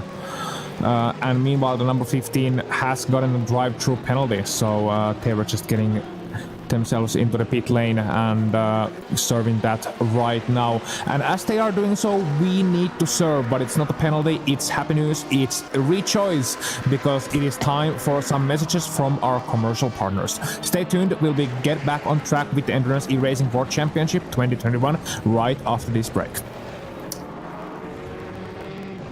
The Endurance E-Racing World Championship 2021, Round 1, 12 Hours of Indianapolis is brought to you in partnership with ESR Esports Network, Leap Gaming, SimLab, MotorVision.tv, Global Flix, and AMD Ryzen Radeon.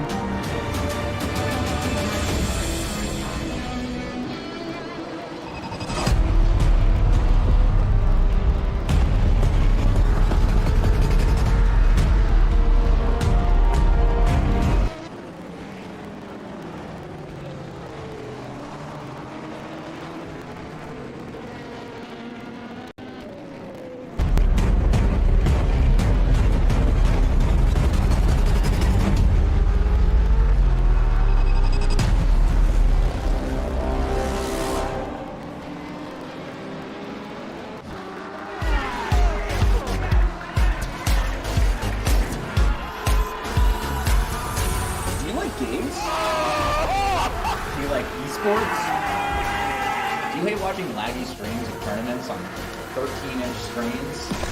Oh my god! Of course you do. But you don't have to worry about that anymore. He has a jump, son!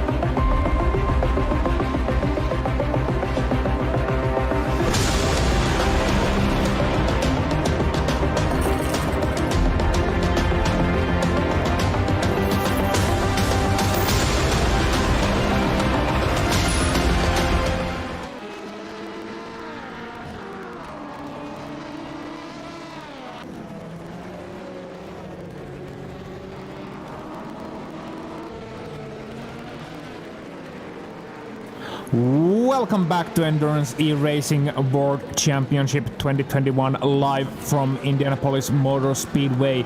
We are into the 4th hour. We are continuing at the steady hands of Sim Drillers Esports, who are leading the overall. Martin Hemmingsen behind the wheel of that car, but it's been action just about everywhere else. It's been constant and it promises to continue. I'm Ossian Puhakka, and with me for at least the next half an hour, Yusuf bin Suhail. He's been watching throughout the entire race pretty much. We've been here since the start, and well, just as the moment we think we can grab our breath, have a little bit of a breather and calm down a little bit. Something's going on somewhere. There's been a lot of drama, there's been a lot of great racing, and there's been a boatload of action just as this race promised. Yeah, we expected action, and that is exactly what we have got. Ferris Stanley has been on an absolute charge in the 9.5 and 9HM engineering car. He got past Stefano Cavicciuti and took the lead of the race, and since then he has pulled a 10-second gap to Stefano Jose Merengauer, a further 31 seconds behind. But Ferris Stanley consistently lapping in the 29s and absolutely flying. Another man who's flying is Giuseppe De Fuoco in the Musto GD car. He's put in a 30.1 last time round, and he is only 10.5 seconds behind Ludovic Fedowit up ahead. Yeah, so those guys are doing very well indeed. Giuseppe Fuoco, of course, he is a Musto GD esports driver. He is a very fast driver, and that 53 team, they were one of our odds-on favorites to win in their class. It's Musto. They're always right there in the mix. They're always right there as the favorites to win, or at least among the favorites to win. So for them, knowing that they are sitting 6th in class, it's not what you expect. It's not quite up there. So the Fuoco showing that, well, they may not have the position right now, but at least they have the pace. 30.1 last time by, despite some traffic that is still ongoing, and they are 10 seconds, as you said, 10 seconds behind the 31. So looking to maybe climb up some positions, still very close in the GDE class. Yeah, still very close, and as I've been saying, 60 seconds separating the top 5 at the moment. I mean, it was the top 7 before DIS pitted and before the incident that occurred to Nick Newcomb, who's all the way down now, pretty much last. It's only Daniela Primavera behind him, who's 62 seconds behind, and that's Daniela Primavera of the other Musto car who were involved in that incident with Glam Racing. And if it wasn't for that incident, Daniela Primavera would be right up there in that top 5. So I feel like we've been slightly robbed of what could have been a fantastic 8-way battle. And when I interviewed Nick yesterday evening and I spoke to him, he said, you could take any of those top 10 teams, really pull out a name, and if they won, it wouldn't be surprising. And that's pretty much what we're seeing right now for almost 4 hours into the race. Yeah. It hasn't been one of those things which really surprises anyone, as the LMP2 leaders finally also pit the number 17 Sim Drillers Esports coming to the pit lane from the class lead. GDE has been the talk of the day, but still great battles going on everywhere else around the track as well. And a lot of folks, a lot of people having battles. We are coming into the pit stop cycle. We are getting at the point where a lot of these teams are going to come into the pit lane, dive into the pit lane, taking their stops, and then we can return and rejoice in form of some battles. But GDE, they've been the talk of today. But how about the LMP2 battles, if I may briefly? Sim Drillers, of course, they were picked as your favorite to win this class, but they are not on the net lead at this moment. It's 34 seconds, which is the lead of the 117 Sim Drillers in second place, and then the 22 running out your top 3 in class. So it's been a little bit more quiet on that department, I would say. Yeah, it's been a 2-horse race in the LMP2, and I think now the 17 of Sim's Drillers and the 117 of Vargas Sim Racing are on ever so, well, I don't know how different, but they are on different strategies. The pit stop cycles have been slightly desynced between the pair of them, so we'll have to see how that all kind of plays together. And right as I say that, The 17 of Jacob Reed dives on into the pit, so we'll see where he comes out relative to Daniel Risner, because Daniel only pitted... Actually... 17 is on track. 17 is on track.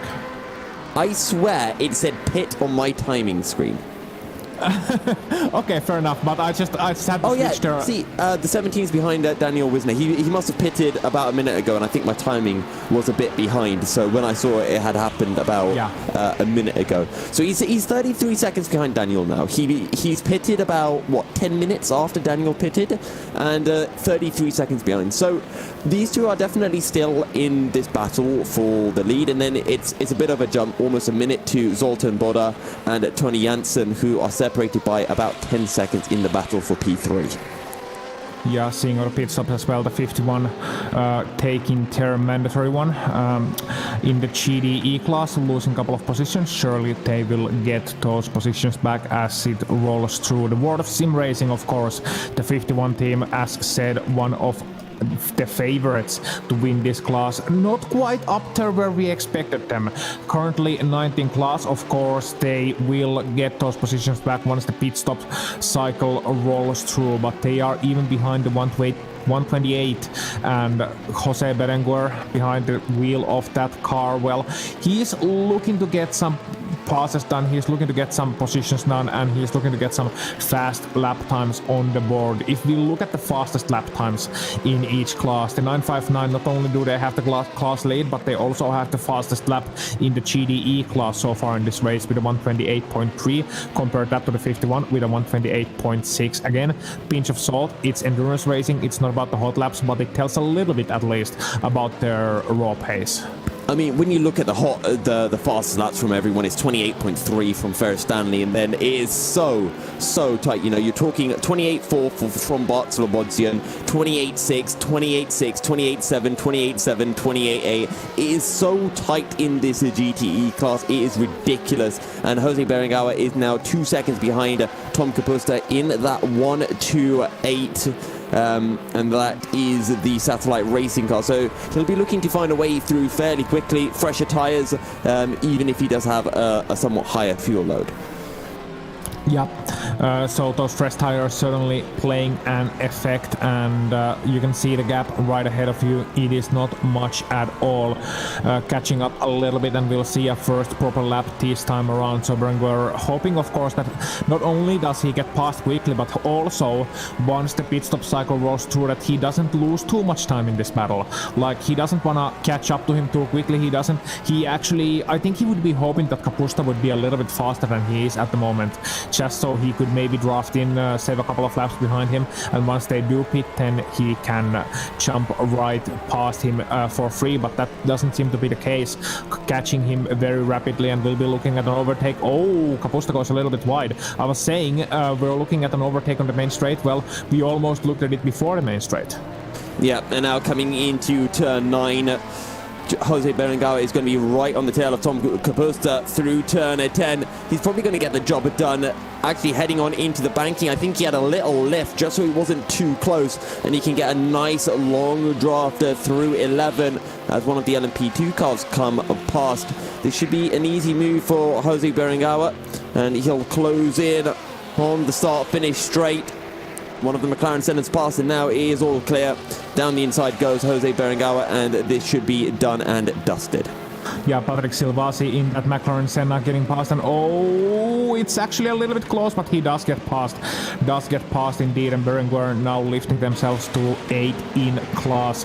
And as said, pit stop cycle still very much going on, but that lap, despite having a little bit of battle, despite being a little bit compromised, that was at 29.4. So he is the fastest GDE on track, second fastest GDE on track, excuse me. So those fresh tires are working wonders for Jose Berenguer, and he's gonna continue to put in those times, I'm pretty sure of that. Yeah. And Jose Berenguer with that 29.4. The man who I think is really flying right now is actually Giuseppe De Fuoco. He's done a 35 this time. Last time he was in the 29s. So he is really quick. Sure, he's not Ferris Stanley level, but Ferris Stanley and HM Engineering are absolutely insane right now. And Giuseppe De Fuoco is only 4.5 seconds behind Ludovic Feruet, who had a very poor lap of a 33.1 last time. So One Move Esports starting to come under a bit of pressure here. Yeah, and Feruet lost all that time in the last sector as well of that last lap. His last sector time was 27.5 compared to De Fuoco's 24.8, so there's something happening to Feruet on that last sector, but he looks to be back in form. We'll be seeing those sector times coming in soon enough and see if they are anywhere near decent. Well, 4/10 lost in the first sector, but that's not very significant. That's still on the normal level, so looks like from the eye test and from the time test, it looks like that 31 is going on quite swiftly. They're able to go on reasonably well, I would say, compared to that. What I'm trying to say here, what I'm struggling to say is that the car doesn't seem like a car that's having issues at the moment. Yeah, no issues at the moment, and Giuseppe De Fuoco 4.9 behind Ludovic Feruet, who he's been slowly dropping back from Luca Furlich. He's now 10 seconds behind. Remember, that gap was about 7 seconds before. So Giuseppe De Fuoco, he's at a 29.6 last time around. He's gained a second to Luca Furlich on that last lap, and Giuseppe De Fuoco, he is in this hunt for P3 because at the moment the battle for P1 is between Ferris Stanley and Stefano Cavacciuti, and then the battle for P3 is Jose Berengawa, Luca Furlich, Ludovic Feruet, and Giuseppe De Fuoco. We are also hearing from race control that the number 17 Pin Sim Drillers Esports LMP2 entry, who are, mind you, currently second in class, has a 30-second stop and go penalty for not giving enough respect to car 188 in the overtaking. So they were being a little bit naughty during the lapping sequence, and as a result of that, the number 17 Pin Sim Drillers Esports has a 30-second stop and go. And they got a 62-second gap, a little bit over a minute to the 22 behind them. So that's going to be nip and tuck. That's going to be a lot of time lost. And most crucially, that's a lot of time lost to the race leaders. Yeah, and this is our point, you know, they're within 30 seconds of the 117 Vargas Sim Racing car, and they're gaining by about 1.5 seconds a lap on those fresher tyres in the Oreca. So this is disastrous for Jacob Reed and the rest of the Pin Sim Driller Esport team. But crucially for them, they'll still come out in P2 after they serve that stop-go penalty. So it's not all doom and gloom, but they'll be close. They'll be about maybe 5-10 seconds ahead of Zoltan Boda, I reckon. Yeah, I reckon so too. Will be interesting to see when they serve that penalty. I think they just want to do it as early as possible, you know, just get it out of the way, get back on track, and well, they won't be happy about that, but that's what can happen in the multi-class racing. It's an incident with a GD car, and boy, I'm sure it's the first time we'll see prototypes and GD cars getting a little bit angry with each other, eh? Yeah, it's not going to be the first, and it most certainly will not be the last. It's such a silly way to gain a penalty, but it's one of those things in multi-class racing. You can't take forever to get past. You have to be aggressive. You have to get past as quickly as possible because, you know, otherwise you're losing, you know, almost a second a lap by trying to be passive when overtaking. And over the course of a race, that can be, you know, 1 or 2 lap difference. So you do have to be aggressive, and sometimes it doesn't bite you in the rear end, as has happened to the Pin Sim Driller Esport team. Yeah, it does. Meanwhile, we were talking earlier about the pace of the 53 car, that Musto GD Esports entry. Last time around, a 129.6 compared to Feruet 130.2. The gap now down to 1.5 seconds. Yeah, and I don't actually get, because Ferris Stanley just put in a 29.2. He's on old tyres. Yes, he's got a low fuel level, but that is still insanely quick. So Ferris Stanley's still the quickest man on circuit, and Feruet pitted. Oh, Feruet has pitted. I think, again, I'm a bit behind. Okay, so Feruet has now pitted, and that is going to promote Giuseppe De Fuoco up. Bartolo Podium will jump up, as will DIS and Jose Berengawa. But Jose Berengawa and Giuseppe De Fuoco both in the 29s right now. 29.4 for Jose Berengawa, and Giuseppe De Fuoco putting in a 29.7 last time round. Yeah, so those lap times are getting comparisons, but the only two cars, mind you, under the 130 mark are the 959 and the 53. Everybody else over 130s, and that just goes to show you who are the two drivers. Who are the two drivers controlling this race? Two teams. Yeah, don't forget Jose Berenguer is under the 30s. Also, Daniela Primavera putting in high 29s. But, I mean, he's just so far down the order that we kind of forget about him. But both himself and Nick Newcomb, within a minute of each other, they're about 3 laps off Jan Brodsko in P9, I think, in the GTE class, in the 166 ID Sim Sport car. Yeah, I think so. Hang on, 166. So Jans Brockort and Niels Hogeven changing positions as well. 67 in the pits at this moment, so that would be why. But yeah, Feroit is just ahead of them, and Kapusta and then Berenguer starting to gain those positions. Now, the 45 we were mentioning earlier, they were in the top 3 in their own class, in the GDE class. Yeah. I'm honestly not thinking. If you look at that car, if you look at their pace, their short pit stop cycle, they're doing 30.7s. So at this moment, they're not really gaining enough in their pit strategy. I don't think this is the winning strat. At the moment, they're on the short pit stop where they're on old tires rather than fresh tires, which is why they're a bit slower than what we might expect. Yeah, but still, I'm just not seeing this work. I'm just not seeing how this could work. They would have to be consistently a lot faster to make it work. Yeah, and to be fair, I had the same doubts about DISSR and their strategies back at Matsusaka, where they actually took the win from Team Rookie Monsters. I remember they were about 30 seconds behind Team Rookie Monsters. Team Rookie Monsters, they made a splash and dash with about 15 minutes to go in the race, and they did it 1 lap too late, and they came out of the pits at Matsusaka literally alongside DISSR, and Andy Kurtzson was able to hold on to the position into turn 1 and win the race. But I remember having so many doubts about DIS's strategy, and I'm having it again, but this time I have more faith because I've seen them pull off these strategies that I've doubted. So while I doubt it, I know that at the same time they know what they're doing. So I'm just going to sit back and wait and see how this all plays out as Bart Slobodian jumps into the pits as well. So are you going to say you can sit back and leave them alone? They know what they're doing. Yes, quite literally. I think they know what they're doing. In the words of Peter Moncombe, they're a group of engineers. Leave them alone. They know what they are doing. I mean, that is apt. When you have an engineer driving, when you have that prowess to not only pilot the car, but also understand the mechanics behind it, understand the physics behind it, and understand the mechanics of how an endurance race works, it is such an advantage because it gives you so many options. It gives you so much experience, and it allows you to understand. Yep. And something else to bring up, which is a good news for any Pin Sim Driller esports fans, is that Daniel Wisner has served, Jacob Reed has served his stop-go penalty, but he's lost a little bit less time than we were expecting. He's lost 50 seconds rather than 1 minute, so he's now 80 seconds behind Daniel Wisner, but that's not all too bad, especially when you consider that we have 8.5 hours remaining.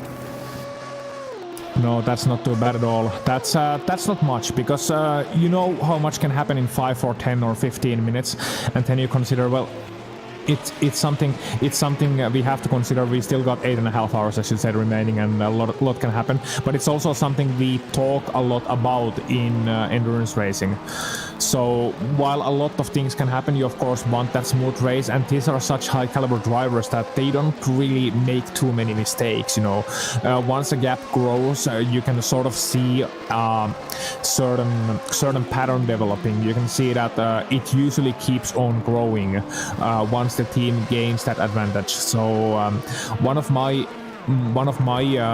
things I will keep looking at is the GDE class, just because of how close it's been, and how when it's so close, the differences between individual drivers can make a world of change. Yeah. Still waiting for Stefano Cavacciuti, Giuseppe De Fuoco both to pit, and I think DIS will have to pit shortly after as well. Also receiving word that the issue for E-Team Brit was that Sandro Ballesteros had a server glitch, so he couldn't change his viewpoint, so had to do a bit of a reset, which is why he has dropped so far down the order. So that was the issue for the E-Team Brit car. And that is such a shame when you hear about, anytime you hear about issues not on the driving side, but rather, well, issues on the driving side are not fabulous news, of course, but when you have a hardware issue or something like a glitch happen to you, it just feels so unfair after all the hard work you've done. But that's the risk of racing. I've known multiple cases in real life endurance racing where you have a multi-million-dollar project, you have an absolute cracking project, the best drivers, the best engineers, and then something like 30 pence part fails and you're out of the race. Yeah, and it's just endurance racing can just slip out from your grasp as quickly as that. Ludovic Ferroet is putting in some green sector times. He did a 29.2 last time round and completes his lap to put in a 28.9. So the only driver in really the last half an hour who has got into the 28. So Ludovic Ferroet is absolutely flying right now. He is, and that 31 is looking pretty good. Still showing the last lap time to be 35.4, but that could be because they had a pit stop there. So getting some very good laps indeed in that car, going pretty well, going pretty fast, and looking to stay consistent in that GTE class. They're not out of the competition, mind you. They are still very well sixth in class, so that pace is certainly something they're gonna need to keep doing. They're gonna need to keep going just so they can catch up to that top 5, catch up to the 51, catch up to the 45, catch up to the 53, and then maybe even fight for a class podium here. The gaps in the GTE have stretched a little bit, but we're in the middle of the pit stop cycle, so that would be why. Yeah, and also Luca Furlich in the 67 Volante racing car. He just put in his personal best of a 29.1 and is now just 0.3 behind Tom Kapusta. And this is a battle for position in the GTE class as well. Yeah, that it is. So this is looking to get pretty exciting indeed. Luca Furlich looking for looking for that overtake and when he can get it done. I'm sorry, that was terrible. I appreciated it. Ossian. I like that. Don't worry, I'll have to think of something myself to bring myself even in the old pun score. Yeah, but I'm gonna steal one away from you. I think Tom needs to really put that Kapusta on. No, I don't like that. No, he's not. He's got overtaken. Never mind. Tom's gone Kapusta into turn 1. Yeah, he's gone Kapusta. Yeah. Yeah, that was better. I'll claim that as my own anyway. Of course you will. You will. Classic British, claiming other people's things as their own. No, yes, and I messed it up in the process. So yeah, it's literally perfect British. Yep. Sorry about that. No, that's more Canadian. I have no way to comment on that. I don't really know, to be honest. Canadians being sorry. Oh, I was just watching the 334 of Tony Jensen, and he got mighty close with one of the GT3 cars during the lapping process. The reason why I'm watching him is Tony Jensen is only 8 seconds behind Zoltan Boda in the LMP2 class. So he is showing up as third in class, but I believe he would be fourth at this moment as this situation updates. Also, Checkered has done, Pins and Drillers have done their 30-second stop and go as well, and that's why they're showing up as 1 minute 20 seconds behind the class lead. So 1 minute 20 seconds, we got 8.5 hours to go. Yusuf, do you think it's within the realm of possibilities? For Jacob Reed? Yeah.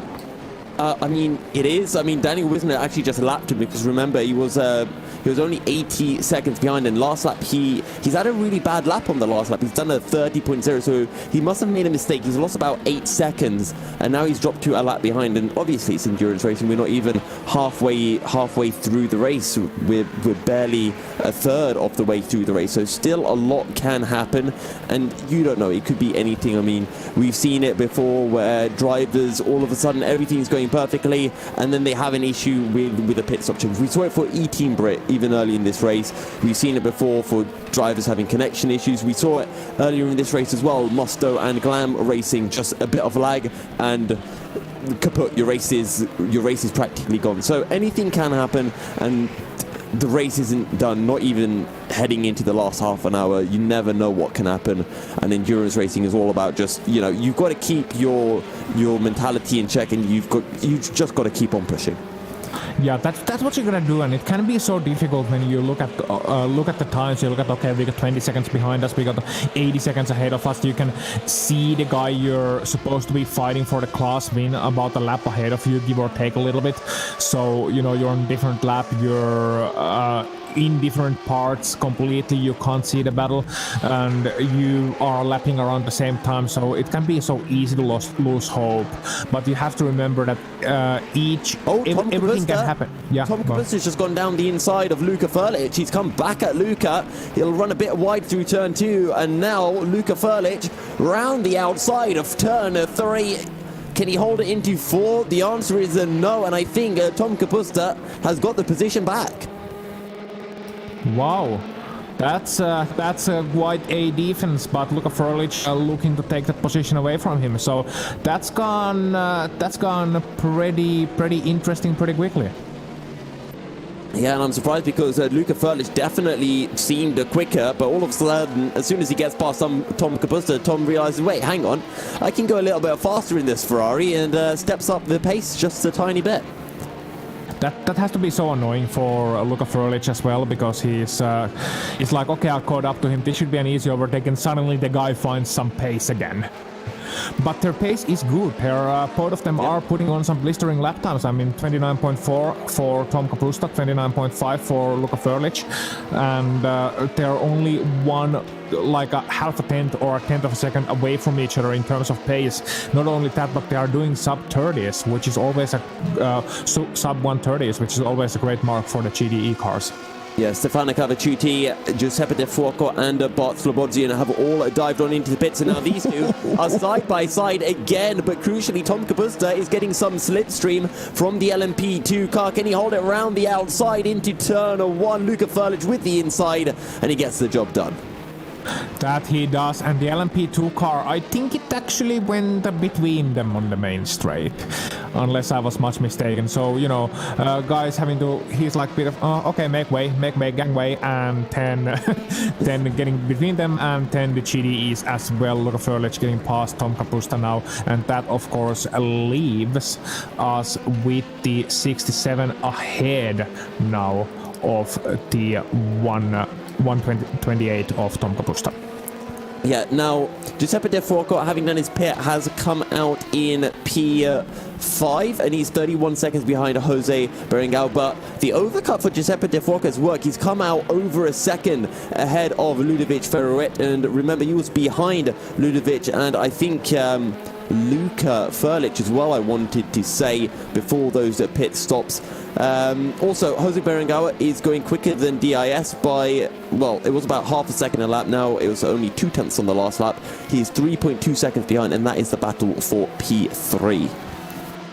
That is so gonna be very interesting. Gonna be very interesting to follow that one, and you have a chance of following that one as well. But first, we need to show you some commercial messages. So stay tuned. Our commercial partners have been kind enough to make this series possible. So give them a chance. Let's see what they got, and then after that, let's see what these drivers got. Get back soon as we continue with the first round of Endurance E-Racing World Championship 2021. The Endurance E-Racing World Championship 2021, Round 1, 12 Hours of Indianapolis is brought to you in partnership with ESR Esports Network, Leap Gaming, SimLab, MotorVision.tv, Global Flix, and AMD Ryzen Radeon.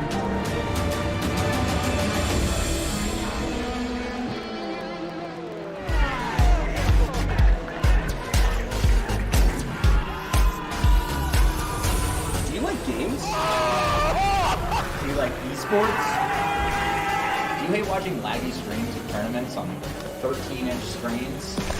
Oh my god! Of course you do. But you don't have to worry about that anymore. He has a jump, son!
Welcome back to Endurance E-Racing World Championship 2021 here from Indianapolis Motor Speedway.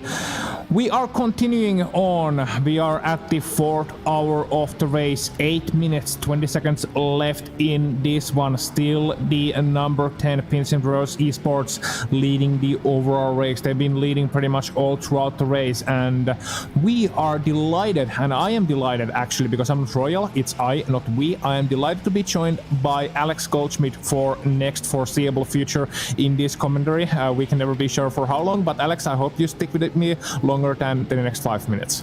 Oh, that's definitely the case, Ossian. Thank you. Lovely, warm welcome there. Yeah, it's been a really, really interesting first few hours so far. 8 hours and 20 minutes still remaining. Just the absolute brutal pace. And I've just seen that Martin Hemmingson from Pinsim Drillers Esports in the number 10 Hypercar has just put in on his last lap a 1 minute 19.681, and that is just under 2/10 off of their best lap of this race so far. That was set by Sinic in that epic first stint. So yeah, it's been really interesting so far, and they've got a gap of nearly 70 seconds. Do the good ahead of Omicron Sim Racing's Patrick Silvazzi. So that's getting rather interesting how much they can bridge that gap. It's been ultra competitive. I think the GTE and the GT3 classes, Ossian, have really, really captivated my interest with some great battles. We've had some dramas along the way. I feel for Nick Newcomb as, we've just had one of the LMPs off into the wall, off of turn number 12 just then. As I was just looking at one of the GT, I think that was the Ferrari that was I was just looking at that particular time.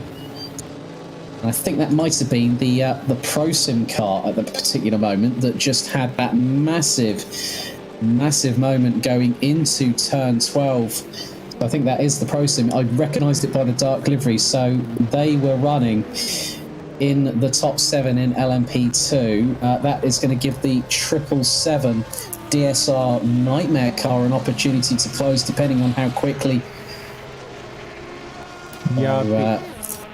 The 007 currently pitting as a result of that. Yeah, so that's going to give DSR Nightmare. The time is coming down. We've seen that before, where one driver's ended up in the pits. Perfect example was the Glam Racing 404 GT3 car that had that lag spike earlier on, and one of the Musto cars was involved as a result of that lag spike, and that, if I remember correctly, had Callum Wilson behind the wheel. Myself and Yusuf Osin have been talking about, the mistakes that can happen, the technical issues that we've seen, like we, mentioning about E-Team Brit. They've now got Stuart Ross French behind the wheel of the 68 at the minute. So Nick Newcomb's issues with his PC freezing, that is part and parcel of sim racing, and that's going to be rather interesting how that does sort of change things around.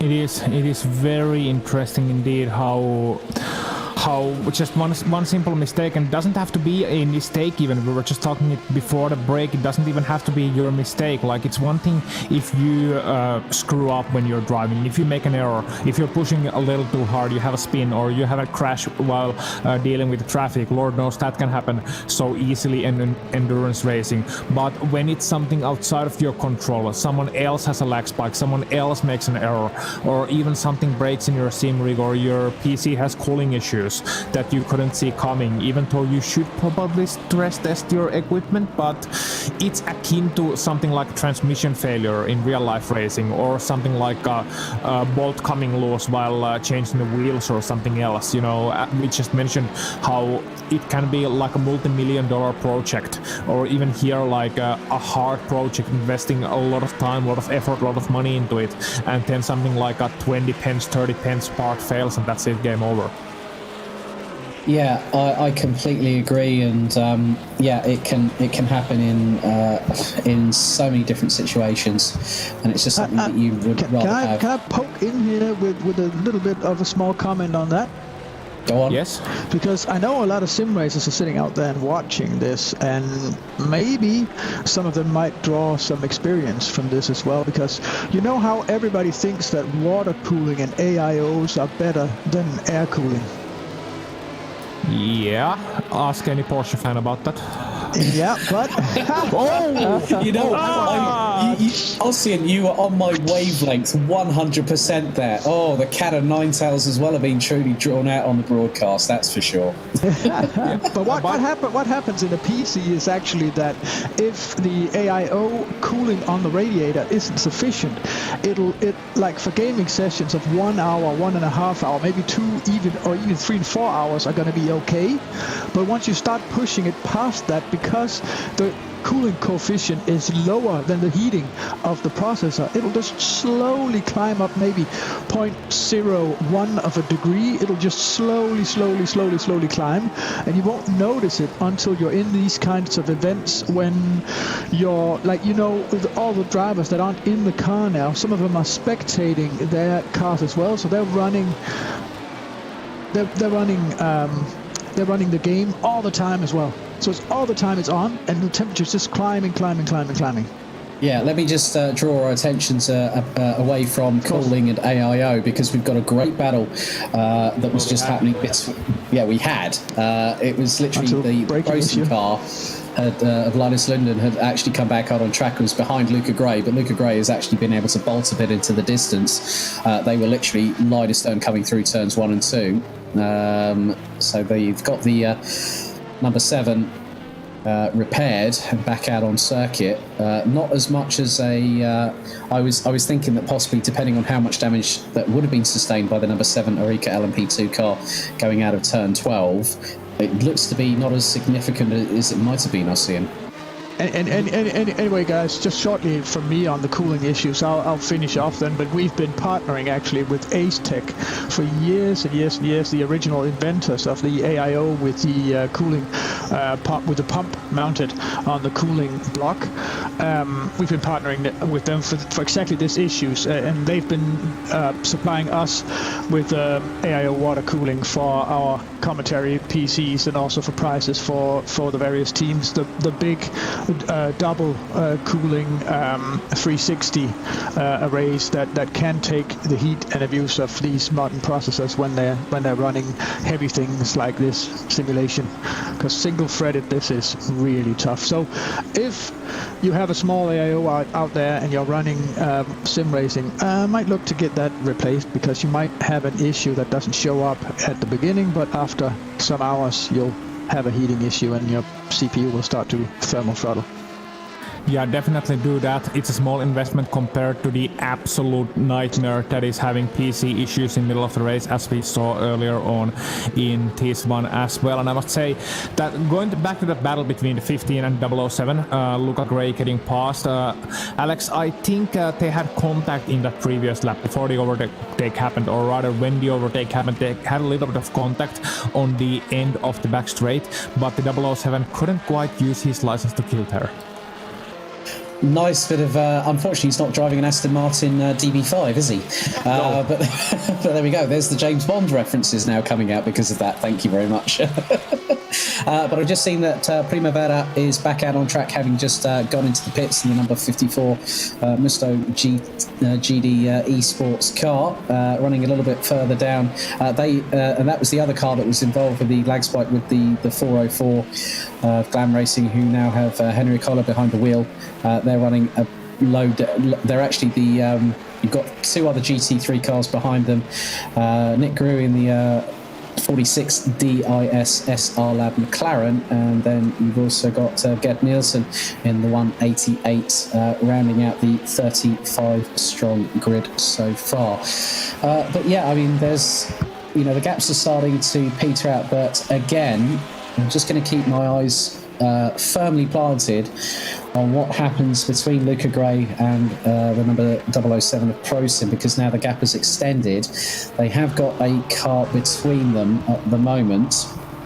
And that looks to be one of the 911 RSRs from GTE. A bit further down the order, but Martin Hemmingsen again is absolutely flying at the moment. But then I've seen Tony Janssen in the 334 Fair Racing Team entry in fourth place in LMP2 has just put in a personal best for the driver, not the team, of a 1:21.393. And has now got the gap to about 8.7 seconds behind Mugen Sim Racing's number 22, Zoltan Bora. So that looks to be closing a little bit. So Janssen looks to be putting down the hammer in that car. Yeah, and also the battle in the GDE class is developing third place in class. Ludovic Feruit is really having trouble running away from Giuseppe De Fuoco in that Musto GDE Sports GTE sports car that is chasing him down, just 0.3 of a second, 0.2 of a second between them. You can see they're absolutely nose to tail here, heading to the last sector of the track. So De Fuoco certainly on a charge here.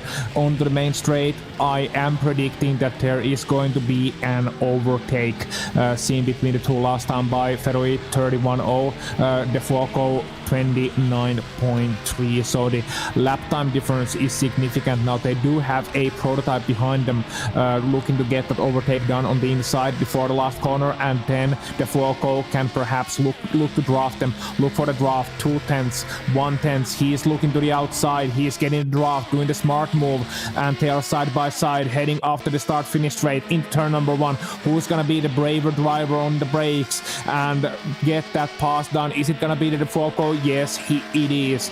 Moving on to third place in class, moving on to the class podium now, and Ludovic Feruit, he's gonna have his work cut out for them if he wants to hang on, stay on in this ride, because it's gonna be a wild ride, it's gonna be a fast ride, and so far with that useless motorsport car coming in between them and harassing them a little bit, it's looking like he is not quite able to hang on. Now, De Fuoco was able to pull away with the Juices Motorsport LMP2 car, as that is Patrick Silvastri in the second placed Hypercar for Omicron Sim Racing. Yeah, I mean, the Juices Motorsport car being there, Ossian, was the perfect opportunity for De Fuoco to manage to get away, and Feruit had really there was no real answer that could be provided. But I was looking on board on De Fuoco, absolutely lined it up perfectly, just waited, knew that the move was going to come, and then thought, right, I've got a crack at this. The LMP2 going up the inside of the pair of them through turn 12 just gave De Fuoco that little bit of extra motivation, just neatly positioned the car where he needed to and got the job done well and cleanly through turn 1. Yeah, he did, and it was well done too, because he wasn't like forcing himself up to the inside, which is what you see many people do. You know, they see an overtake, they're gonna look right, I'm gonna go to the inside.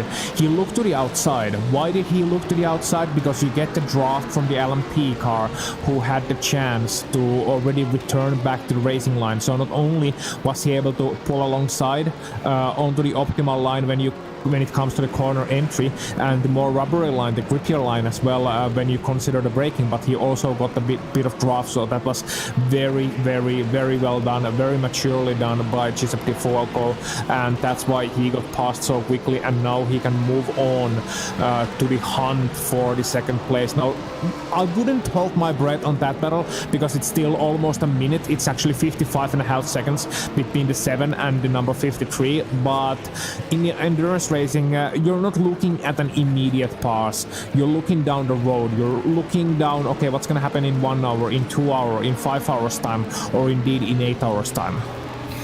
There's going to be a lot of predictions done by the team. You know, everyone is going to look at the strategy. They're going to be able to see about how the car is evolving as the car, you know, it's not just about the car, how it's evolving over the duration of 12 hours. It's also about the consistency of the team, the communication between the team. If there's an issue that they need to resolve, like a setup change or whatever, that's going to be the key point, Austin, where it's, you know, you can make up that time over a couple of hours, 3, maybe 4 hours, where you can then have that chance to go, right, we've got 55 seconds to find. How can we maximize it? Is there going to be an issue with the Pescara ADG car when it comes in for the pit lane? You just don't know. So there's so many different variables that you have to consider, and you have to look at it from every single situation that might throw a spanner in the works, and that is what no team wants. I mean, let's look, for instance, you know, yourself and Yusuf were talking about the unfortunateness of Juice's Motorsport 74, who now have Nick Newcomb back behind the wheel. But obviously, the first thing that caused the issue was the pit stop for Polesny. And obviously, with the way that rFactor 2 is working at the moment, it's, you know, we saw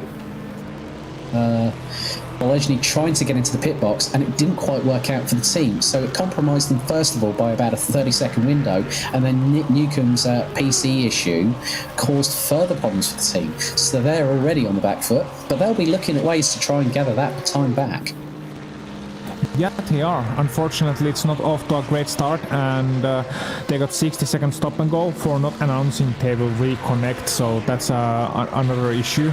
You have to do that announcement when you reconnect due to multiple reasons, and they forgot to do that I'm sure in the rush of things, just wanted to get back, and 60-second stop and go. So that's that charge is not off to a great start, but they still got time, and if I know Nick Newcomb and if I know anything about their team, Juice's Motorsport, they will be back, they will be fighting right up until the bitter end, and who knows, they still might get some great points out of this by the virtue of not damaging their car. Yeah, I think it's about just keeping the car on the black stuff, irrespective of what conditions might throw at you in any way, shape or form. And that's where the drivers have to keep positive. You know, there'll be times when drivers are absolutely furious or fuming, or for whatever reason that something's not gone exactly right, and they have to bounce back from it. And that's how in endurance racing, it's about the team. It's not about one individual. Everyone's got a common goal. Everyone wants to get to the finish, and they want to make it as high up as possible, you know? Yeah, I think you're right, and in terms of long-term goals, you just kind of wanna improve over time in long term. Like nobody's perfect in their first race. Not only do the drivers need experience in how to handle issues, how to handle things they have never come across before, but the team also needs experience in how to handle each other and how to be as good as possible over the course of a long time. Like okay, when we got issues, how do we deal with it? Because there are differences. You can either go on the rage mode, you can go frustrated, you can get angry at the issues, or you can tackle it reasonably. I know it's difficult when you're putting your heart and soul into the racing part of it, you're concentrating, and then it all goes down the drain. But the most reasonable thing always is to have one cooler head, one analytical head. Like you mentioned earlier on, with that 45 being a team of engineers, like how they can tackle issues probably with their engineering background. Think, okay, this is the problem we have. How do we troubleshoot it? How do we make sure it doesn't happen again? Yeah, and it's the adrenaline runs high in any form of racing, irrespective whether it's sprint, endurance. You know, there will be. I know for a fact that E-Team Brit will be like thinking, okay, we're going to learn from this. There's going to be that one cool head, as you rightly put, Ossian, where they're going to say, okay, right, chill out, take a chill pill, have a break, or just tell me what's wrong. Let us what is knowing about what is going on, and that's where the biggest thing can really sort of change how the outlook of the team is over that period of time. Ooh. And we also got a battle for P3 in the LMP2 class. We got it between the Mugen Sim Racing number 22 and the 334 Fair Racing team. Zoltan Boda currently leading Tony Jensen in that battle. You can see it on the pictures as well. The gap is not much at all. It is half a second between these two. Yeah, that's not much at all when you look at the bigger picture there. But I think, as myself and Yusuf were discussing, you know, you might want to get into that battle, but then how long do you actually stay in it? Because there might be a strategy call to say, right, okay, drop back, because otherwise you're going to have a massive problem, especially if you come up against back markers. So, you know, it's and they're line astern at the moment, and there's nothing between them right now, and they're coming up to a back marker just up ahead. So this is the telling point of who is going to be the one that's going to, you know, is one of them going to sort of back out of the move, or is someone going to hold position and wait to see what the other guys do? It's a game of chess roundabout now. It is a game of chess running on board with the 334 on a board currently with Tony Jensen, and he's looking certainly in the draft. He's looking to the inside into turn number 1. Can he pull it off? And there we go. He gets the move done, moves themselves up to P number 3, moves themselves up to class podium. So Fair Racing team getting past Mugen Sim Racing at this moment in time. Now what can they do, the guys ahead of them? I'm not sure about that, but this is a small victory already, and they got it done before they hit the traffic in form of the number 31 in the GDE class. So that's well done indeed. Yeah, so nice and cleanly done. We were talking about overtake opportunities, I think myself and Yusuf last night, coming out of turns 11 and into 12. That's where you can really get the momentum carry through, because they're literally burying the throttle, shifting up the gears. You know, sometimes they might do a bit of a short shift to help with that traction, because the gearbox will help just to engage a lower RPM, and as a result of that, the car will hunker down and grab that traction, especially when you've got cars that predominantly are not necessarily mid-engined or rear-engined, like the Porsches, the RSRs. They have a lot of weight over the gearbox because of the flat six engine.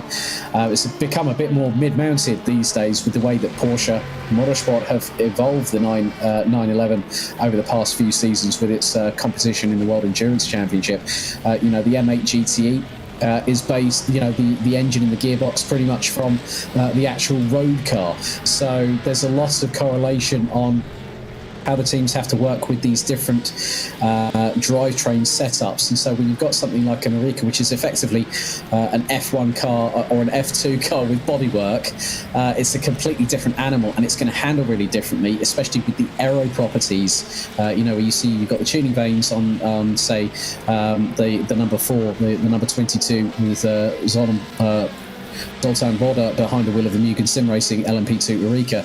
You know, a very different. You look at that, and then you look at the car in front, and it looks like the Team Viaductum car is now in the garage from GCE, that bright orange Corvette. So I'm not too sure what happened there. Oh yeah, you're right. The bright orange Corvette is in garage. It's being joined by the pace car, pace car there, as you can see. So something surely happened. The disconnect maybe for number 63, and that's not a good thing at all. Well, obviously that's not a good thing for Team Viaducten, but I hope that they can get back into the track later on. It's a shame because I love that orange car.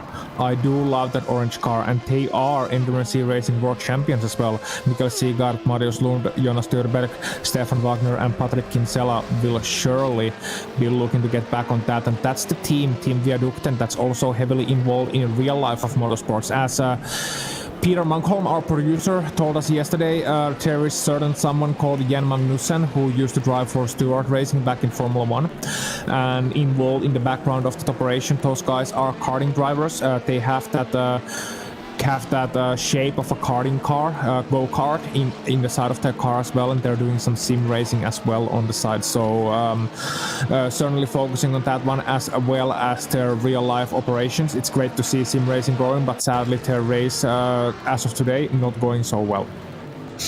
It's a difficult start to their defence this year. Real shame, but it is what it is in that kind of respect. But they will come back fighting at round 2. And the thing is, this is a 6-round championship, so they'll look at this. They'll dust off their shoulders and then get fighting, and that's how champions do race. They will not give up. They won't quit. They'll leave no stone unturned in any way, shape or form. As just looking at Ferris Stanley at the moment in the 959 HM Engineering Corvette C7 as he thunders through the final corner, and it's great to see on the pictures that we're seeing at the moment the amount of shaking that goes on when everyone comes flying out of the final corner. It just gives you a true feel that these cars are going absolutely full chat at the minute.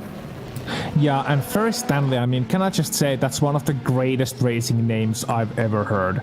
I know, like it's one of those things we don't often like to speculate too much about driver names because, it can be sometimes a little bit offensive, but Ferris Stanley, he just sounds like a champion boxer from the bare-knuckled era, from, 1891 World Heavyweight Boxing Champion. Ferris Stanley with a curly mustache. I don't know if he has a curly mustache, but he should have one. You'll be asking him to put up his dukes next before we know it. But yeah, no, I mean, it's just like the way that HM Engineering have done such a great job at the moment, and they are currently leading the number 7 Pescara ADG Chevrolet C8 R. So it's the previous generation against the new generation of Corvettes leading the way. So it's effectively a GM1-2. That's around the outside of Ferris Stanley, literally blasting past in the Senna GTR from Pin Sim Drillers Esports, Martin Hemmingson. Again, he's running consistently, running in the 120.5s. At the moment, so we're getting close. We're about 23 laps away from hitting the 200 lap mark here at Indianapolis, which is getting close to around about the 4. I'm going to do a quick calculation. So when we hit 200 laps. Well, do you want to do those calculations during the commercial break, maybe? Because we have one on hand. Why not? Yes. So let's go.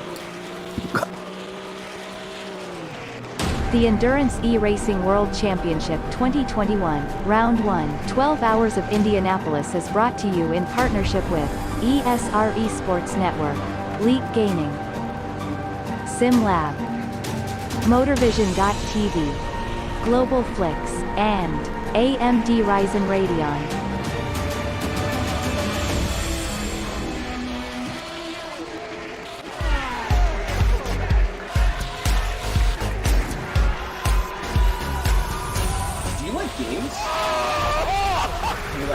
esports? Do you hate watching laggy streams of tournaments on 13-inch screens? Oh my god! Of course you do. But you don't have to worry about that anymore. He has a jump, son!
Welcome back to continuing coverage of the first round of the 2021 GTR 24H Endurance E-Series World Championship. My name's Alex Goldschmidt, and alongside me is Ossian Puhaka.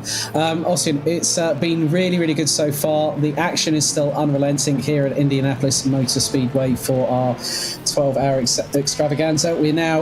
We've gone past the first 4 hours. We've got 7 hours and 50 minutes still to go, but it really is looking rather interesting in the different strategies that the teams are using to try and confuse their opponents. Yeah, using and abusing the strategy game to try and see what everybody else has in store for them and try and maybe catch someone with their pants down.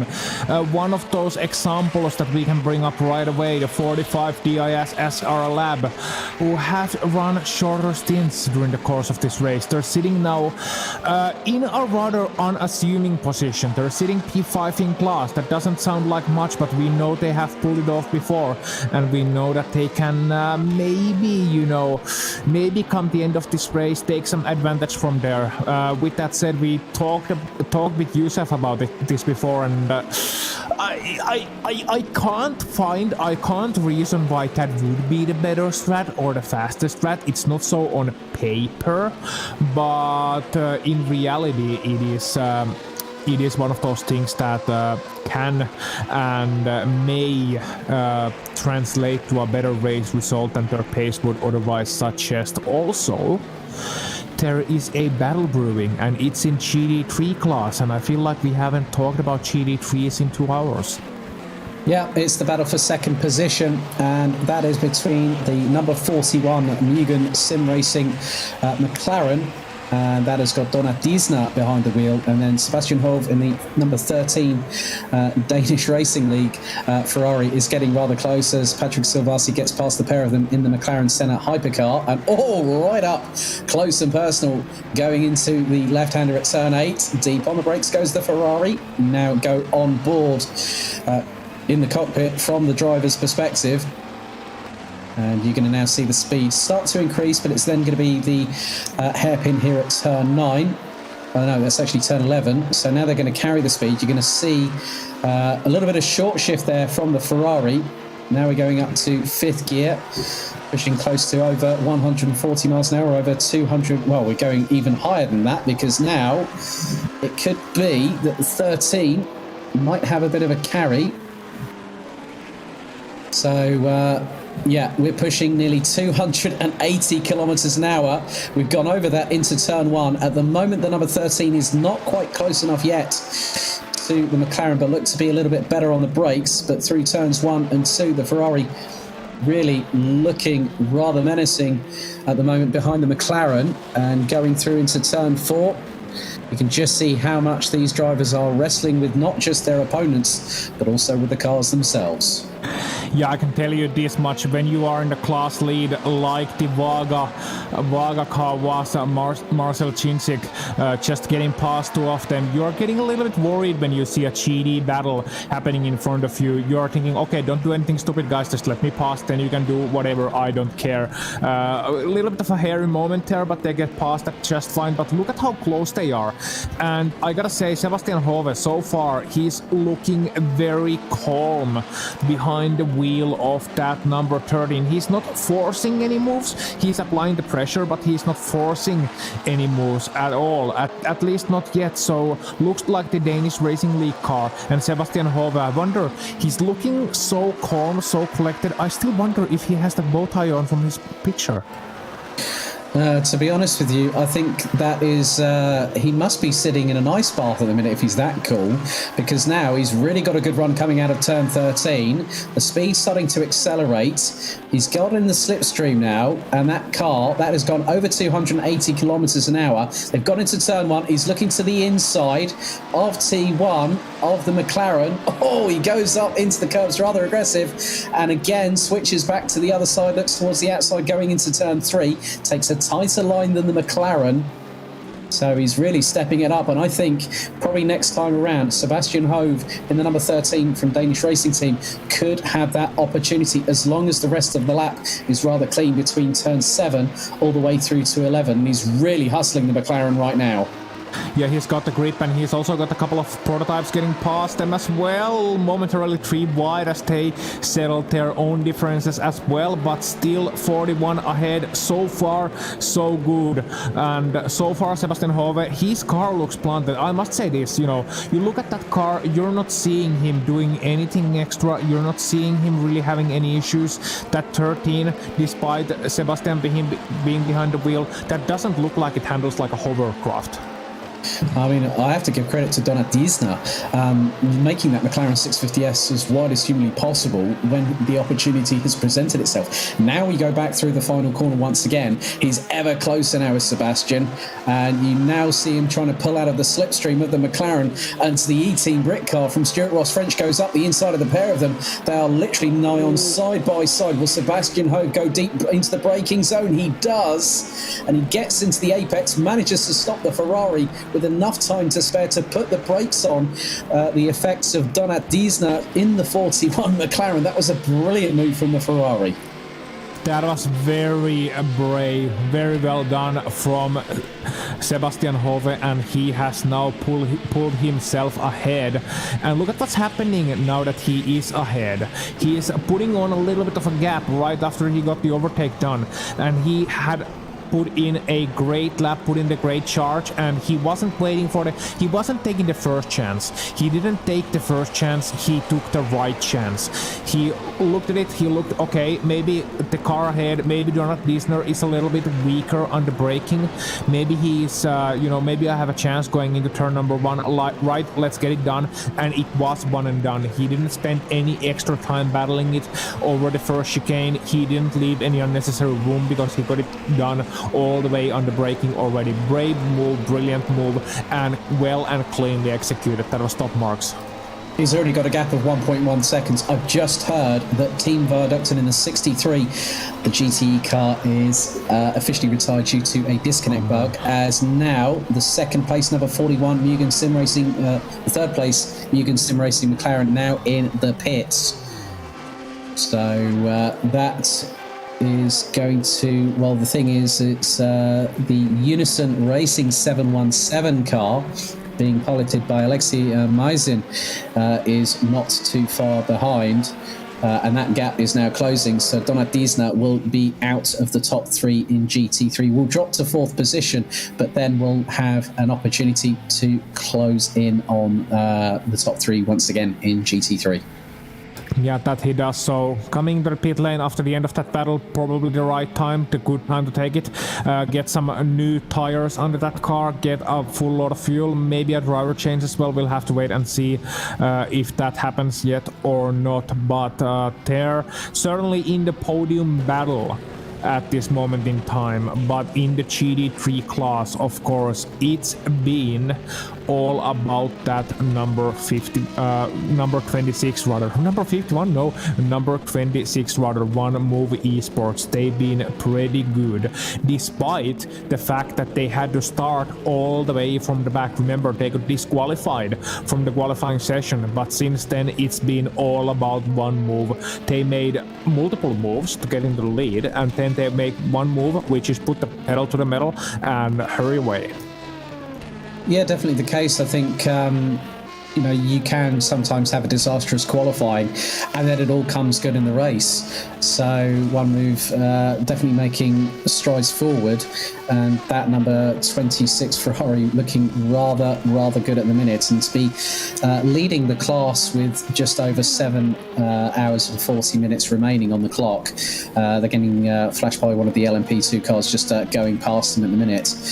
So yeah, it's been quite consistent from them as well. So it's looking rather positive. But now that we see that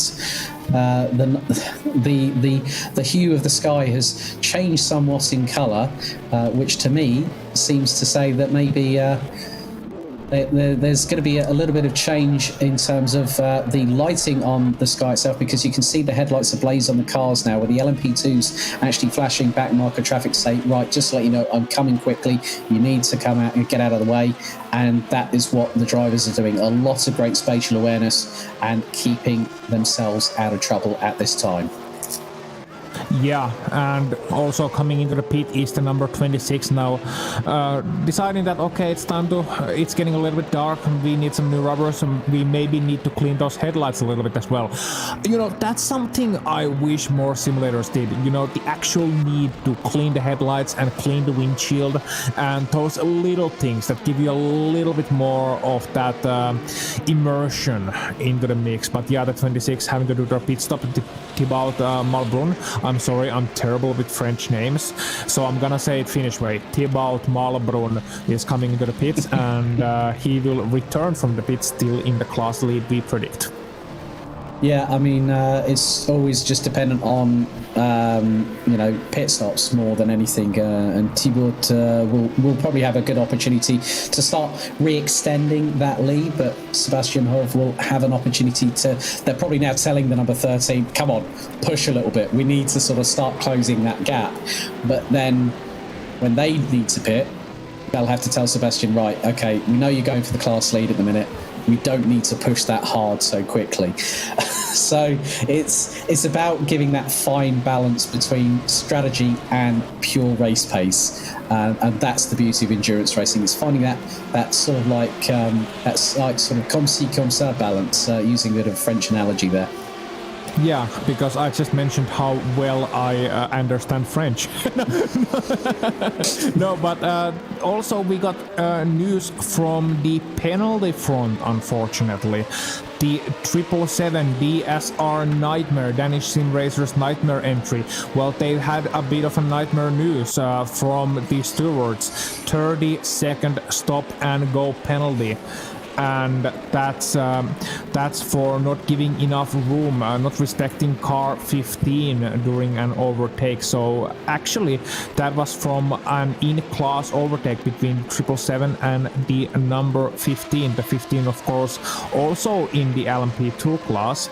And in case you are wondering what the number 15 is, well, it's the Juices Motorsports Club entry. Yeah, seems like both Juice's Motorsport cars having a bit of their own fair share of dramas.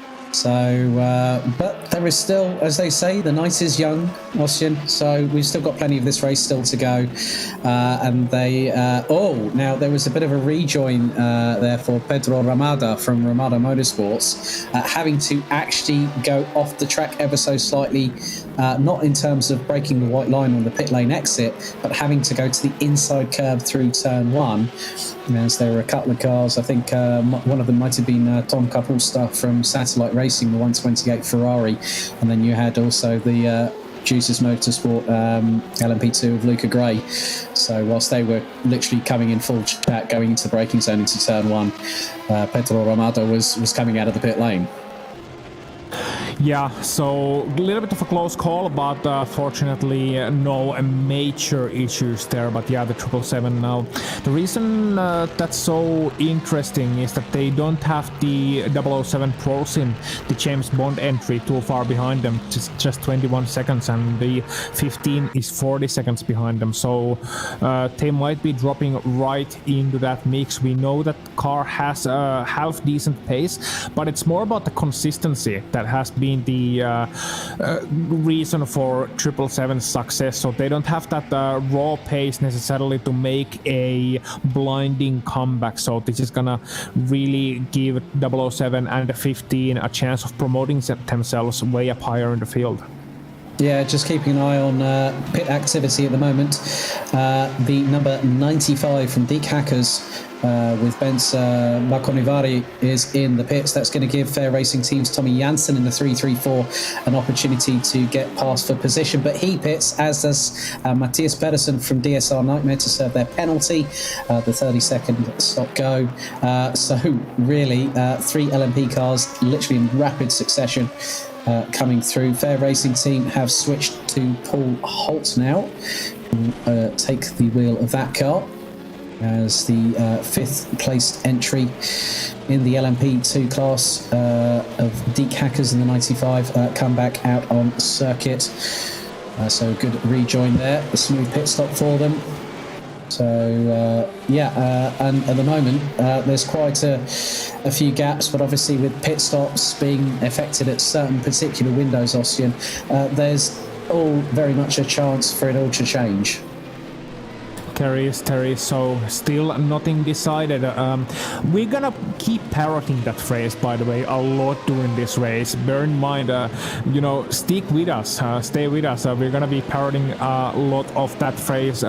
Everything can change, and the reason is because everything can still change. Right now there's no close battles on track necessarily. There's no bangers of battles, but we've seen how close those can, how quickly those can develop.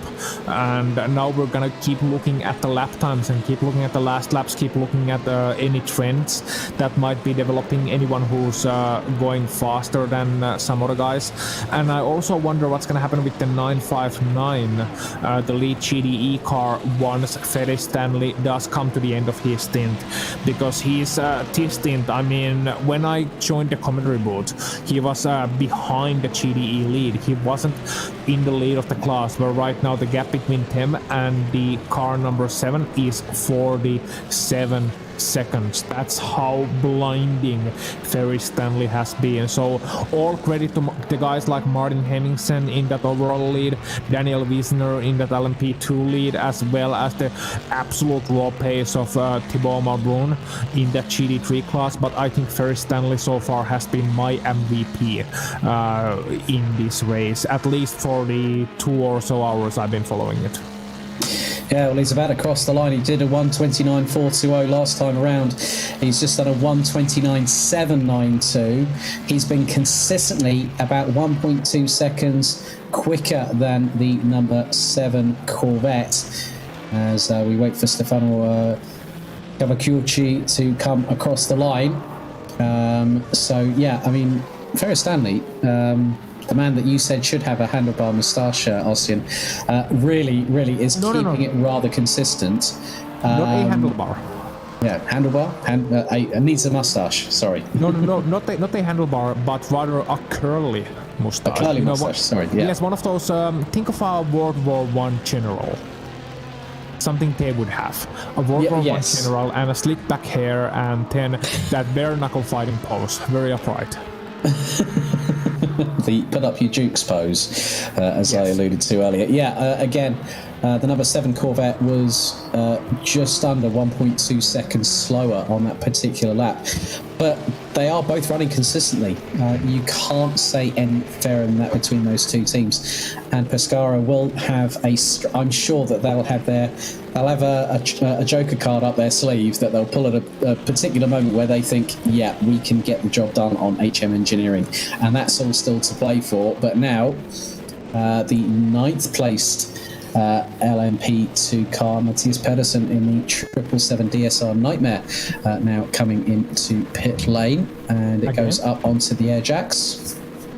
Oh yeah, because they served their stop and go earlier, and now they have to serve their regular pit stop as well. So that was a really inconvenient timing. So they're gonna drop back even more east to 777, and now it's gonna be very interesting to see how they come back from this. They're gonna be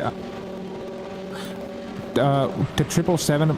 Matthias Pedersen now doing his pit stop, and he did that stop and go earlier, and he's gonna be back. He's gonna be pretty much one position but stone dead last.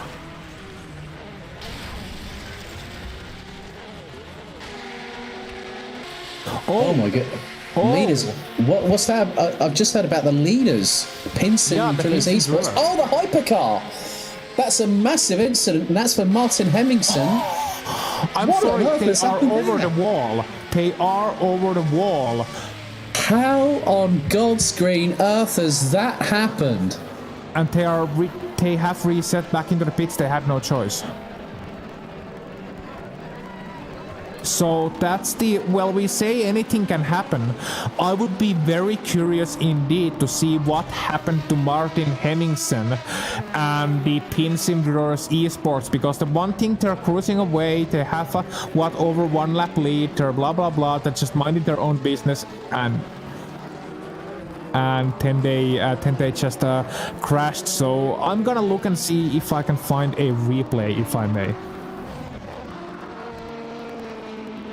Well, that now means that the number 80 Omicron Sim Racing Hypercar of Martin Silvazzi now gets the lead.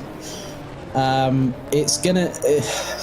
now, what this means, Ossian, is that Pinsim Drillers Esports now have to fight to try... and the thing is, we've seen it before in a lot of motorsport these days, that you can come back from such a setback. If that was in real life, that car would be written off well and truly. Wow. So I do have to replay here. Okay, and let's see, because this is going to be wild. So they are on that back straight. Let me see if I can actually put it on. Sorry for the technical issues here. Yeah, here we go. So getting into the end of the back straight, and there's just a huge amount of lag between that and one of the LMP2 entries. It slides under its roof over the end of the back straight wall and then bounces over it, and they can actually keep going, but they are, you can see it if you jump on board, they have nowhere to go. They have absolutely nowhere to go from here, because they can't return back to the track, they can't fit the car back to the track, so they have to reset. I'm just having another look at that. Like that. Wow, is all I can say. I thought I would see drama today. I wasn't quite expecting that. I don't think anyone could be. I mean, there are two things you don't expect. One is that, and other is the Spanish Inquisition. You went there. You really went there, didn't you? Yes. Oh my goodness me. Oh dear. Yeah, I mean, I know for a fact that Hemmingsen will be absolutely livid about that, whatever that happening. Absolutely livid. I mean, you get a lag spike in the middle of the back straight. Then you just hit one of the LMP2 cars. And I didn't catch who that was, actually. One of the dark blue LMP2 cars, and then they just bounced on their roof against the wall, and they were done for. They were absolutely done for. So darkness has fallen into the track, and darkness has certainly fallen in the garage of number 10. But that's what we mentioned, endurance racing, anything can happen. And now we have the number 10 back on track as well. I do hope they remembered to actually inform the other teams that they are reconnecting.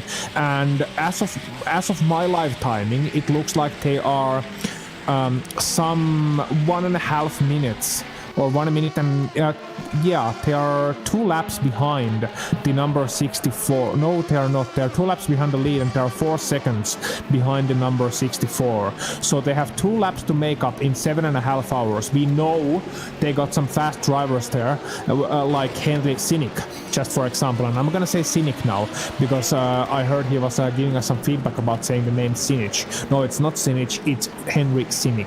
And Cynic is gonna maybe get behind the wheel of that one. We know they got Martin Hemmingsen as the absolute force of nature as well in that 10. They got Timotej Andonovski and they got Jeroen Kwiegel. So those guys are really gonna have to put the hammer down. First target, get that number 64 satellite racing car. Second target, start hammering those 118s, 119s and try and catch up to the lead. Well, I've just noticed that Hemmingsen is about 1.5 seconds behind David Nichols. Yeah. So that is, and at the moment, let me just inform you of some sector times here, Ossian. 33.8 in sector 2 for the number 10, and for the number 64 is 36.1, and he took Hemmingsen took another 0.4 out of Nichols through sector number 3, and it looks like we've got a really good battle here for P4. We had 95 just pitted. Ah. Just our luck, yeah. Yeah, anti-climax. There we go. Yeah, great battle. Oh, we're going to pit. So, like, the collective sight of, but I think we should really switch to the battle between Hemmingsen and Nichols, because we're going to now quickly see, he's right on his back bumper. We're actually on board with Hemmingsen at the moment. And, Nichols now feeling the pressure. So this is where it's going to get rather interesting. They've just come out of turn 11 through into T12. And now the acceleration really starting to come into effect for Martin Hemmingsen. They both go past the pit lane entrance, pushing over 300 Ks. And Hemmingsen absolutely went nigh on door to door with David Nichols coming out of turn 13. And they just got on the brakes from just over 200 miles an hour to about 70 miles an hour through turns 1 and 2. But Hemmingsen absolutely fired up right now. He's gotten himself ahead. Lap time 1:20.3, despite being behind another driver, behind David Nichols. We're gonna see how those lap times develop. Compare that to the number 80, who suddenly find themselves not only in the class lead but the overall lead as well. Omicron Sim Racing and Patrick Zilvasi. He has done a 1:22.2 last time around. So his usual pace is around 1:21's mind. So he's 1:21 flats, maybe high 20s, maybe low 21s. But we know Hemmingsen, he can put in those 19s, those 20s. So he's gonna catch up to, he's about almost a second per lap faster. And if we take 1 second per lap, 1 second per lap, 1 second per lap, and we have a 2-lap gap between them, that's 2 and some laps, 2.5 laps about. So that's around 3 minutes in real time. That means that 1 second per lap, he is gonna need around 180 laps to catch him up. Yeah, that's going to be a lot doable. of.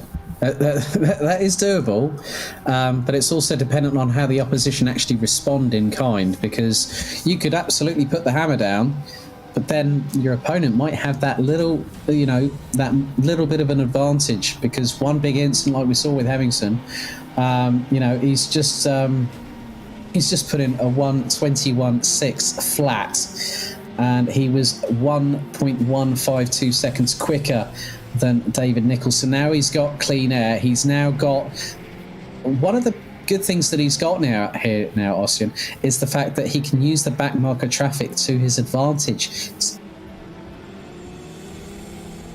Yeah, so he can do that, and he can see what happens with that. But it's still gonna be a long road. It's gonna still be a long road ahead of them. But if anything, we now have some real drama and real curiosity over the overall lead.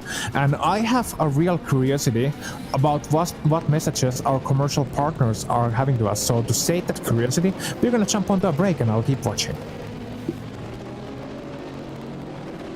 The Endurance E-Racing World Championship 2021, Round 1, 12 Hours of Indianapolis is brought to you in partnership with ESR Esports Network, Leap Gaming, SimLab, MotorVision.tv, Global Flix, and AMD Ryzen Radeon.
Games? Do you like esports? Do you hate watching laggy streams of tournaments on 13-inch screens? Oh my god! Of course you do. But you don't have to worry about that anymore. He has a jump, son!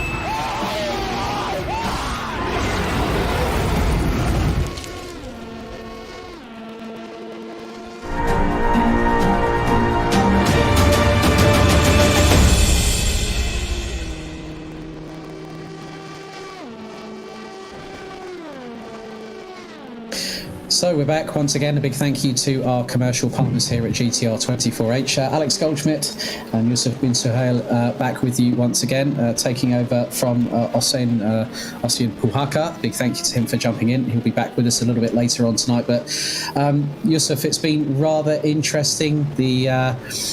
There's still a lot of back marker traffic for drivers to negotiate. I'm just looking at Daniel Wisner from Varga Sim Racing. He's just disposed of a couple of GT3 cars in the meantime, and there's one GT3 and one GTE car. But it was rather the biggest moment of the 2021 season so far was for the number 10 of Martin Hemmingsen from Pinsim Drillers Esports, having that massive incident there due to another competitor, but very much fired up and has broken away from David Nichols to the tune of over 8.6 seconds at this particular moment. Yeah, it was a pretty horrendous crash for Martin Hemmingsen and Pinsim Drillers, and then of course, they had to serve that 3-lap penalty on top. So yeah, they're 2 laps down now on Patrick Silvasi, and they're going to be looking to close that gap down, although at the moment the times that they're setting are pretty much even.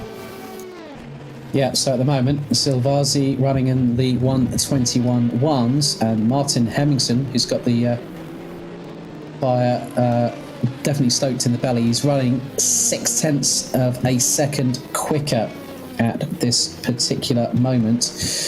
So just having a look, let's just have a brief recap with 7 hours and 18 minutes and 51 seconds still to go. The leaders in the respective 4 classes, it is the number 80 of Omicron Sim Racing with Patrick Silvasi behind the wheel of the number 80. Then it is Varga Sim Racing with Daniel Wisner in the 117. GTE, it is of course the name that has really got Ossian talking too much about it, talking about curly moustaches and bare knuckle boxing, leading in the 959 HM Engineering Corvette C7R. And then in GT3 we have the number 26 One Move Esport of Thibaut Malbrun leading the way there so far. But a lot of gaps. I'm now seeing that, as I said about Ferris Stanley, keep your eyes on Stefano Cavacchiucci in the number 7.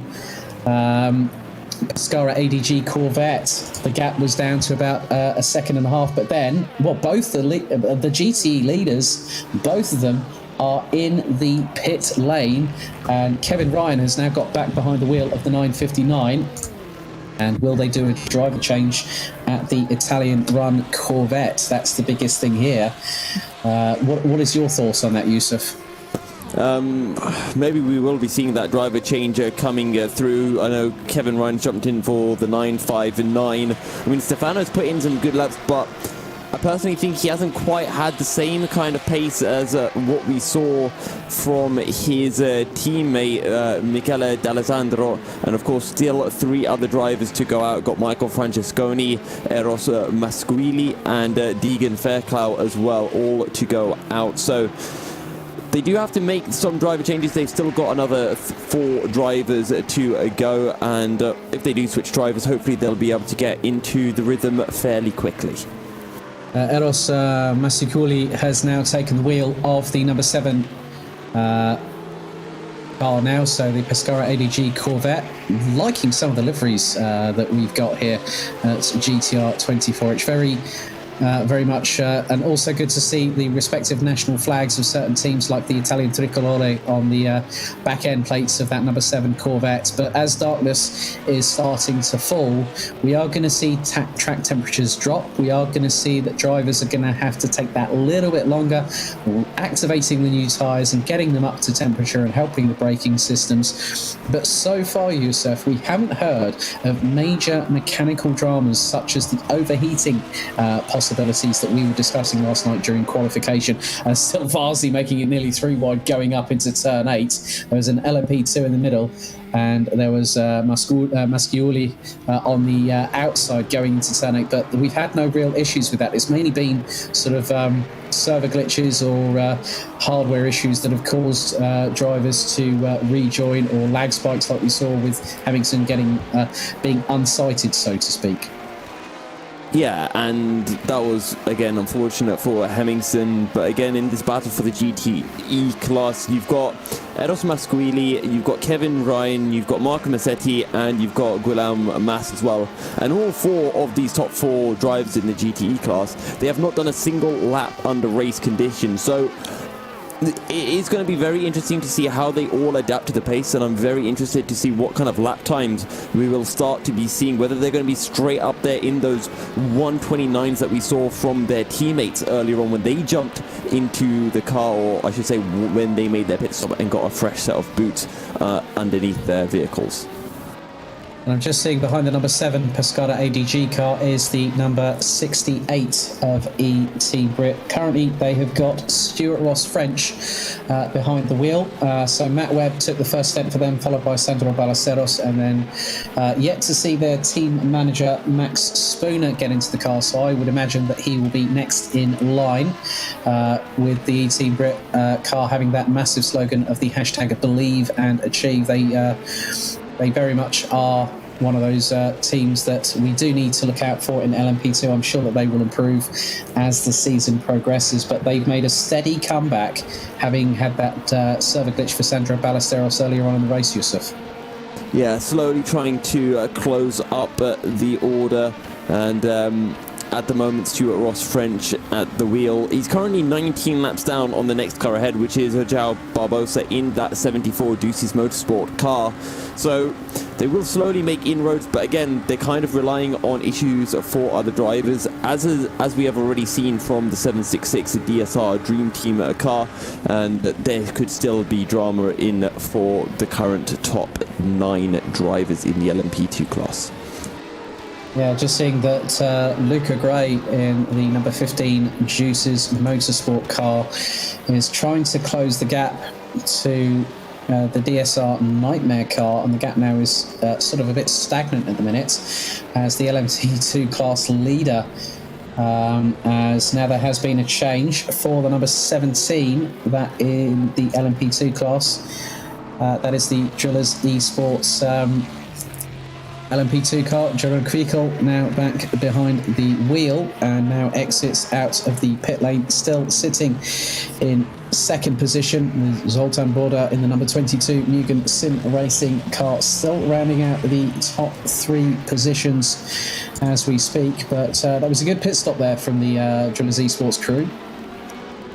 Yeah, and I'm just taking a look at the lap times from the GTE drivers as I was talking about before, and Marco Massetti straight up on the pace with a 29 dead, the others in the 30, so he's taken 1.5 seconds out of Eros Masquili and even Kevin Ryan, and at the moment he is at 28 seconds behind the number 7 Pescara EDG car, so maybe by the end of the stint he might have been able to close down Eros, but I'm sure Eros will be slowly but surely getting up to the same pace as Marco Massetti.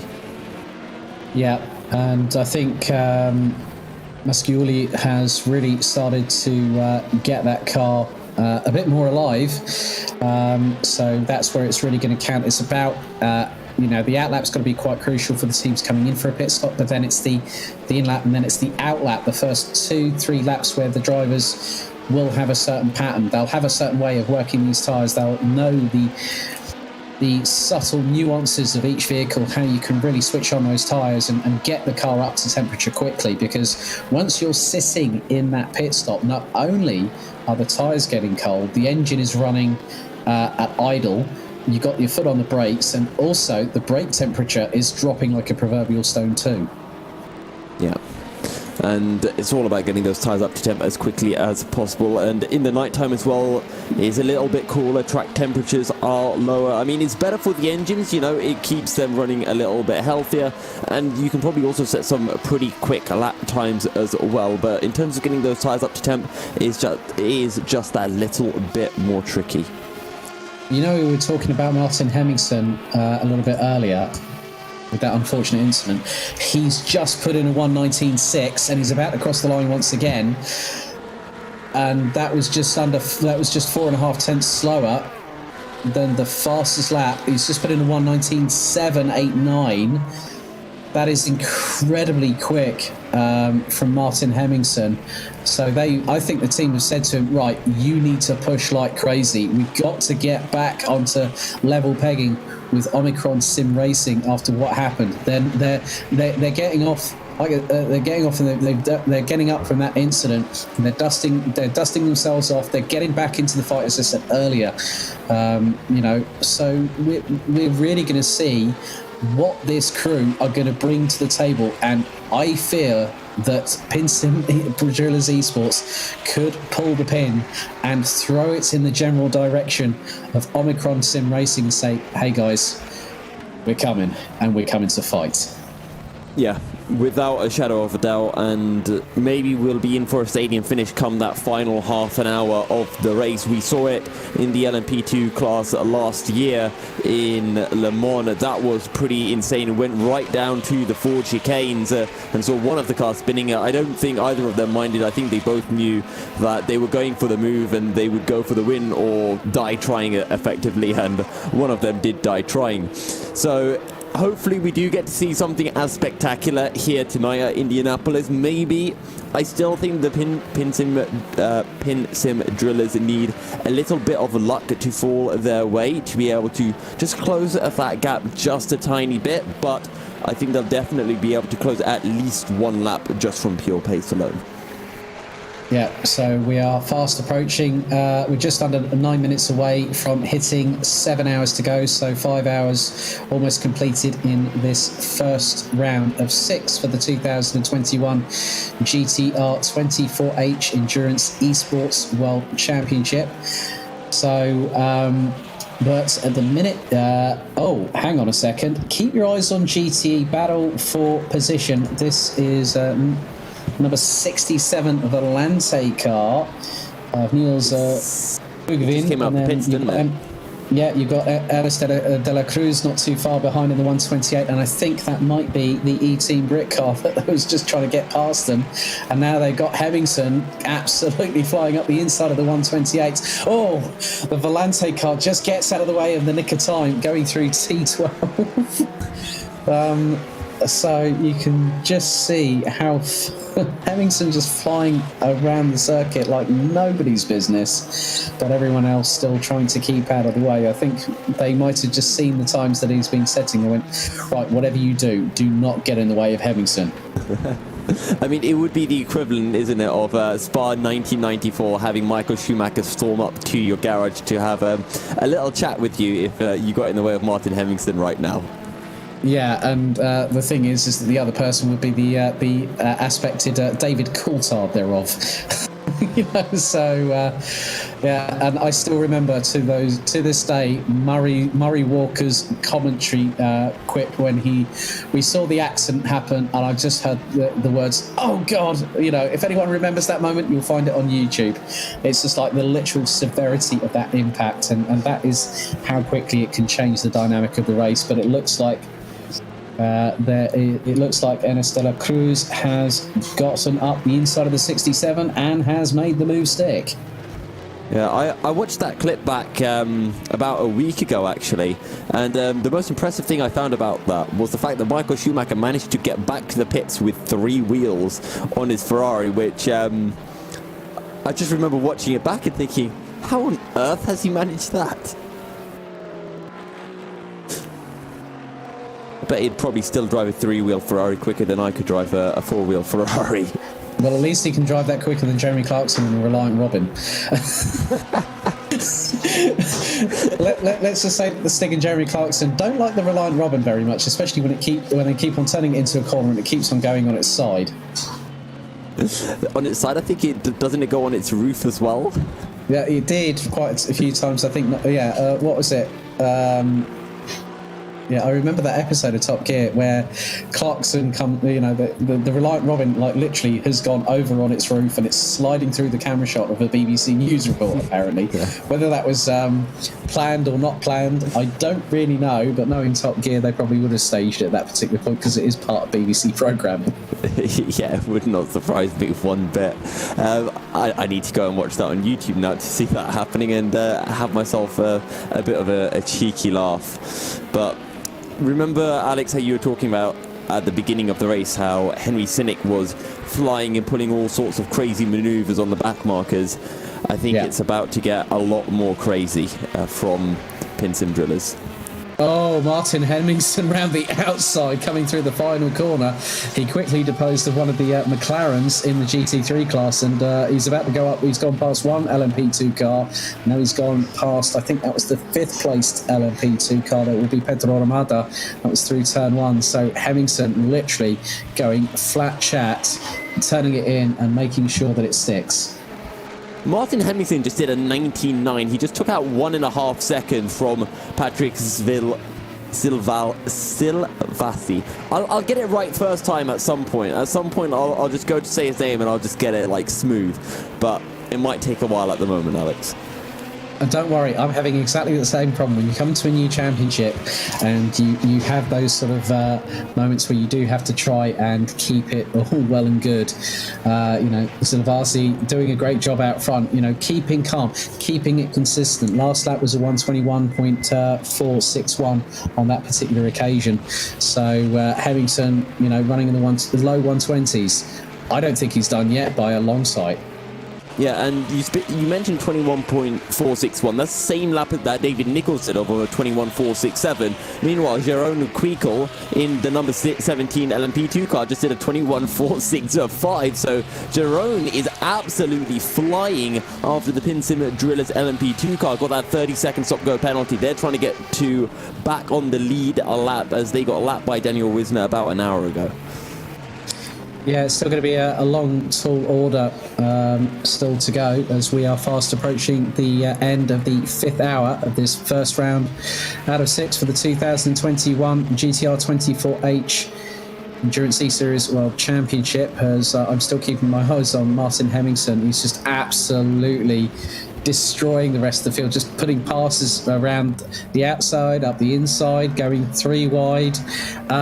There is that hypercar is something else. I've never seen it in action before in R Factor 2, and if I'm honest with you, I'm really surprised that not many more people are joining in that class. Yeah, it's probably the most difficult car to drive, and maybe that's why people just wanting to stay away from it. But it's also one of the least occupied classes at the moment. Is the Hypercar class. Just the 4 entries, just 3 teams out on circuit. But Pinsim drillers definitely know what they're doing, definitely know what they're doing with this McLaren Senna. Yeah, they definitely are. As again, Hemmingsen about to complete another lap. He did a 1 minute 19.951. He's about to cross the line once again. A 1 minute 20.8, and he's got past one of the Musto cars at the particular moment. And I tell you what, he's not too far back from Patrick Silvassi. There you go, I kind of did it that time. In fact, Patrick is making his way right now through turn 6, and Martin Hemmingsen is making his way into turn 3 and 4 right now. So he is closing in, is Martin Hemmingsen, and I can tell you what, he is going to absolutely love overtaking and unlapping himself when the time comes. That'll be one set of motivational tools he'll have there, Yusuf, and that will spur him on even more, let me guarantee you of that. Because once you get a lap back in your favour, you now know that the team, as I said earlier, they're going to tell him to start pushing. They're going to tell him just keep going, just keep doing what you're doing. You're doing great. You're managing the traffic. You're making sure that car is cornering as it should do. There's no oversteer. There's no overdriving. The car is being kept nice and consistent on the circuit.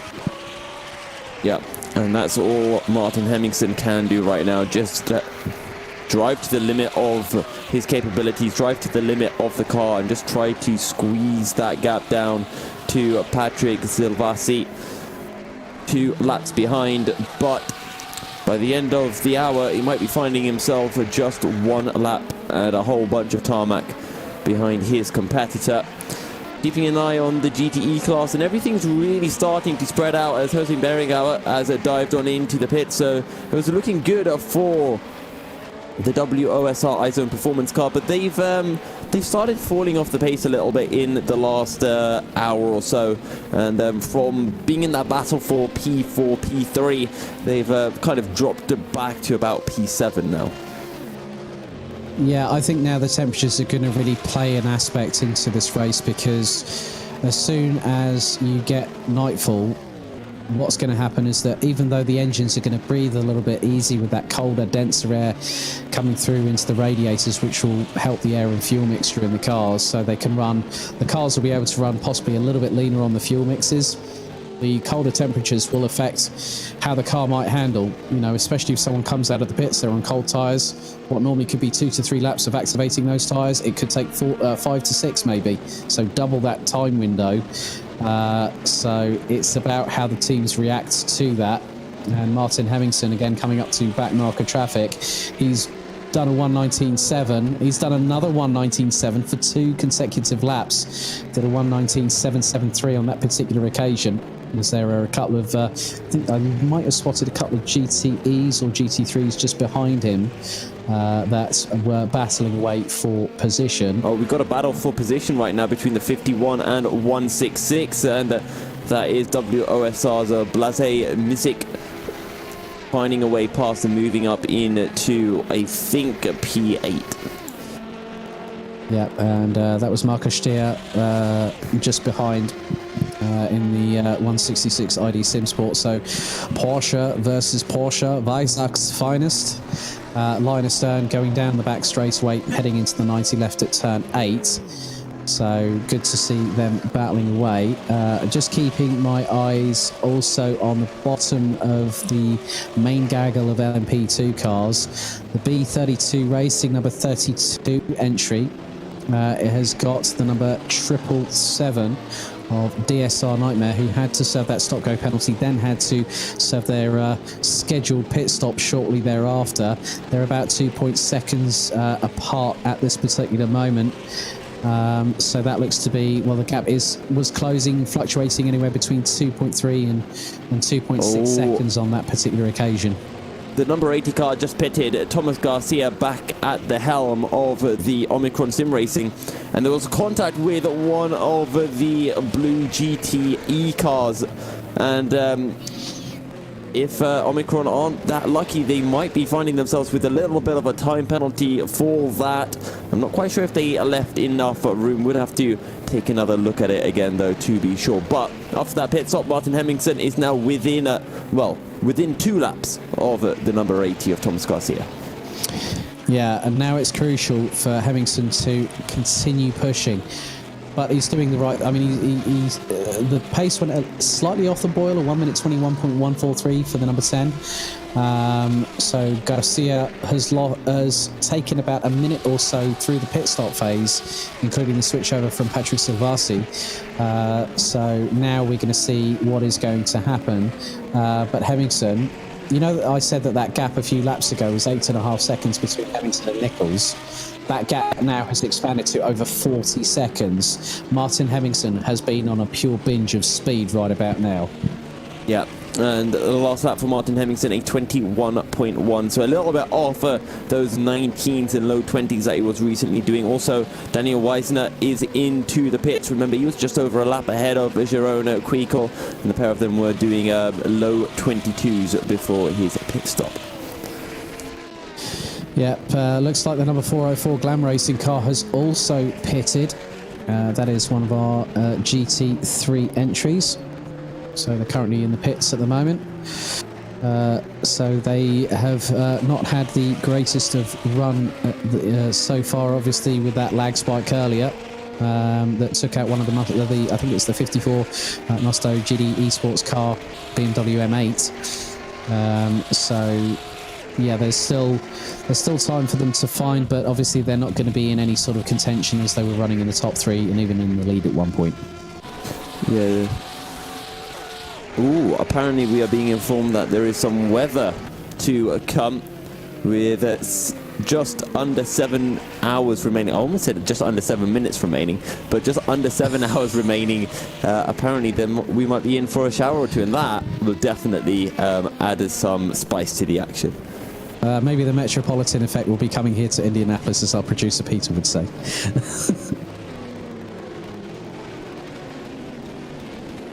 Okay, so predicted with the round just under 3 hours to go, we could see a bit of rain, Yusuf, to spice up festivities here at Indianapolis Motor Speedway.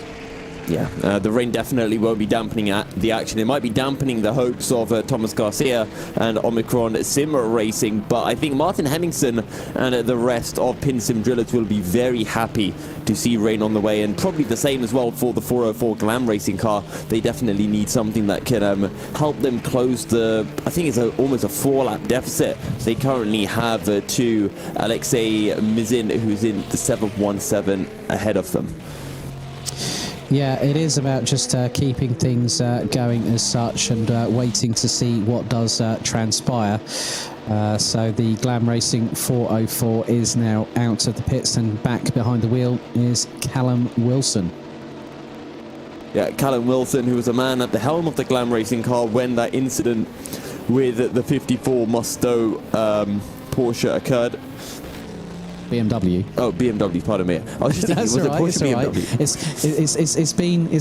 It's been a long day so far. It has.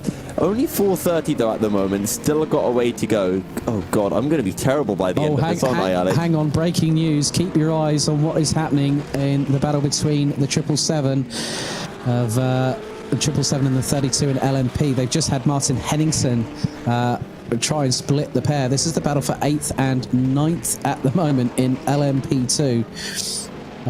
So B32 Racing were trying to close on the 777, and it got very, very up close and personal. I saw the gap literally go down to under a tenth of a second, and B32 could have gotten past DSR Nightmare rather easily. I think DSR Nightmare were behind. They've actually just found a way past Alex, so because I'm pretty sure if they were behind, they've closed up and they've managed to find a way through. I think B32 were trying to find a way back, and now that's one way to try to find a way back, getting very close and personal with the Nightmare car. Yeah, that was definitely they do say that rubbing's racing, but endurance racing is meant to be a non-contact sport, and I definitely saw the number 32 B32 Racing trying to send it up the inside of the 777 going through turn 9, and it didn't quite work out, and as a result, the 32 is now in the pits.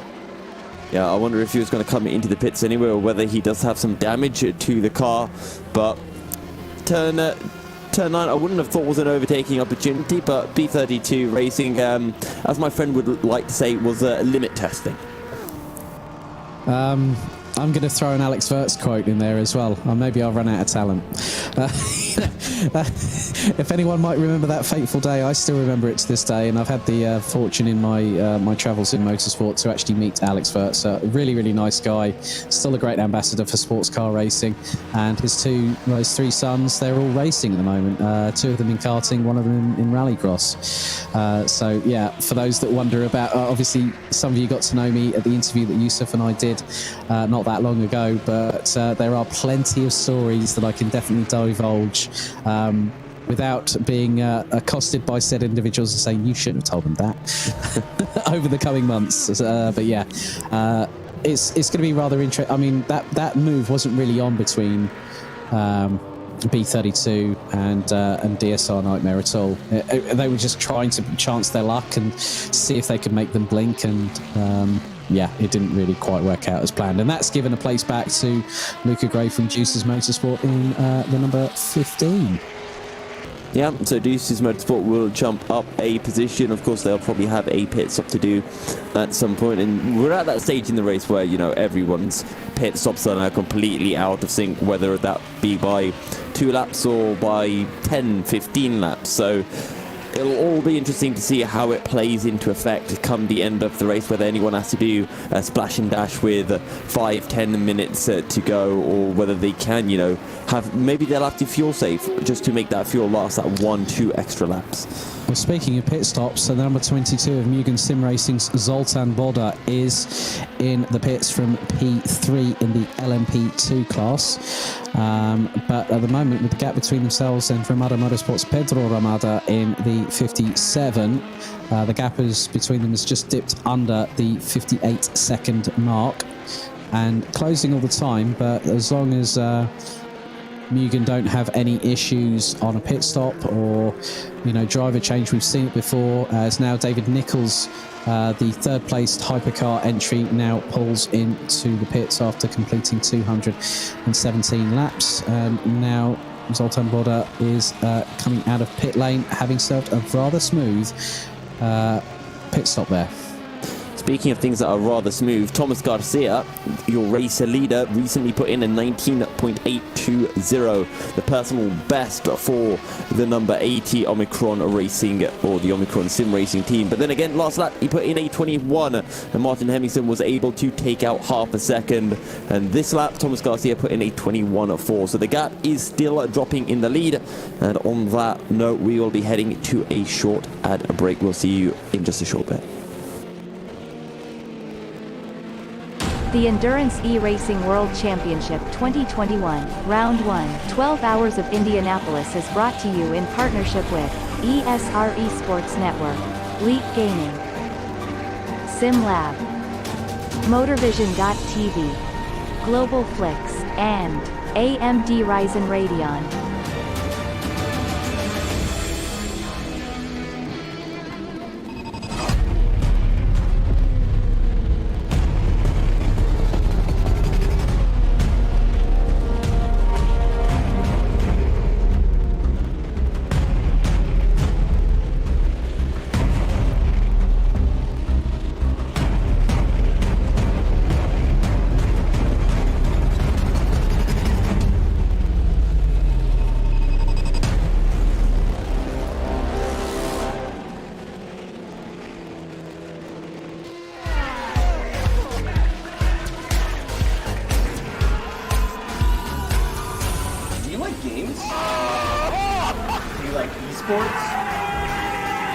Watching laggy streams of tournaments on 13-inch screens. Oh my god! Of course you do. But you don't have to worry about that anymore. He has a jump, son!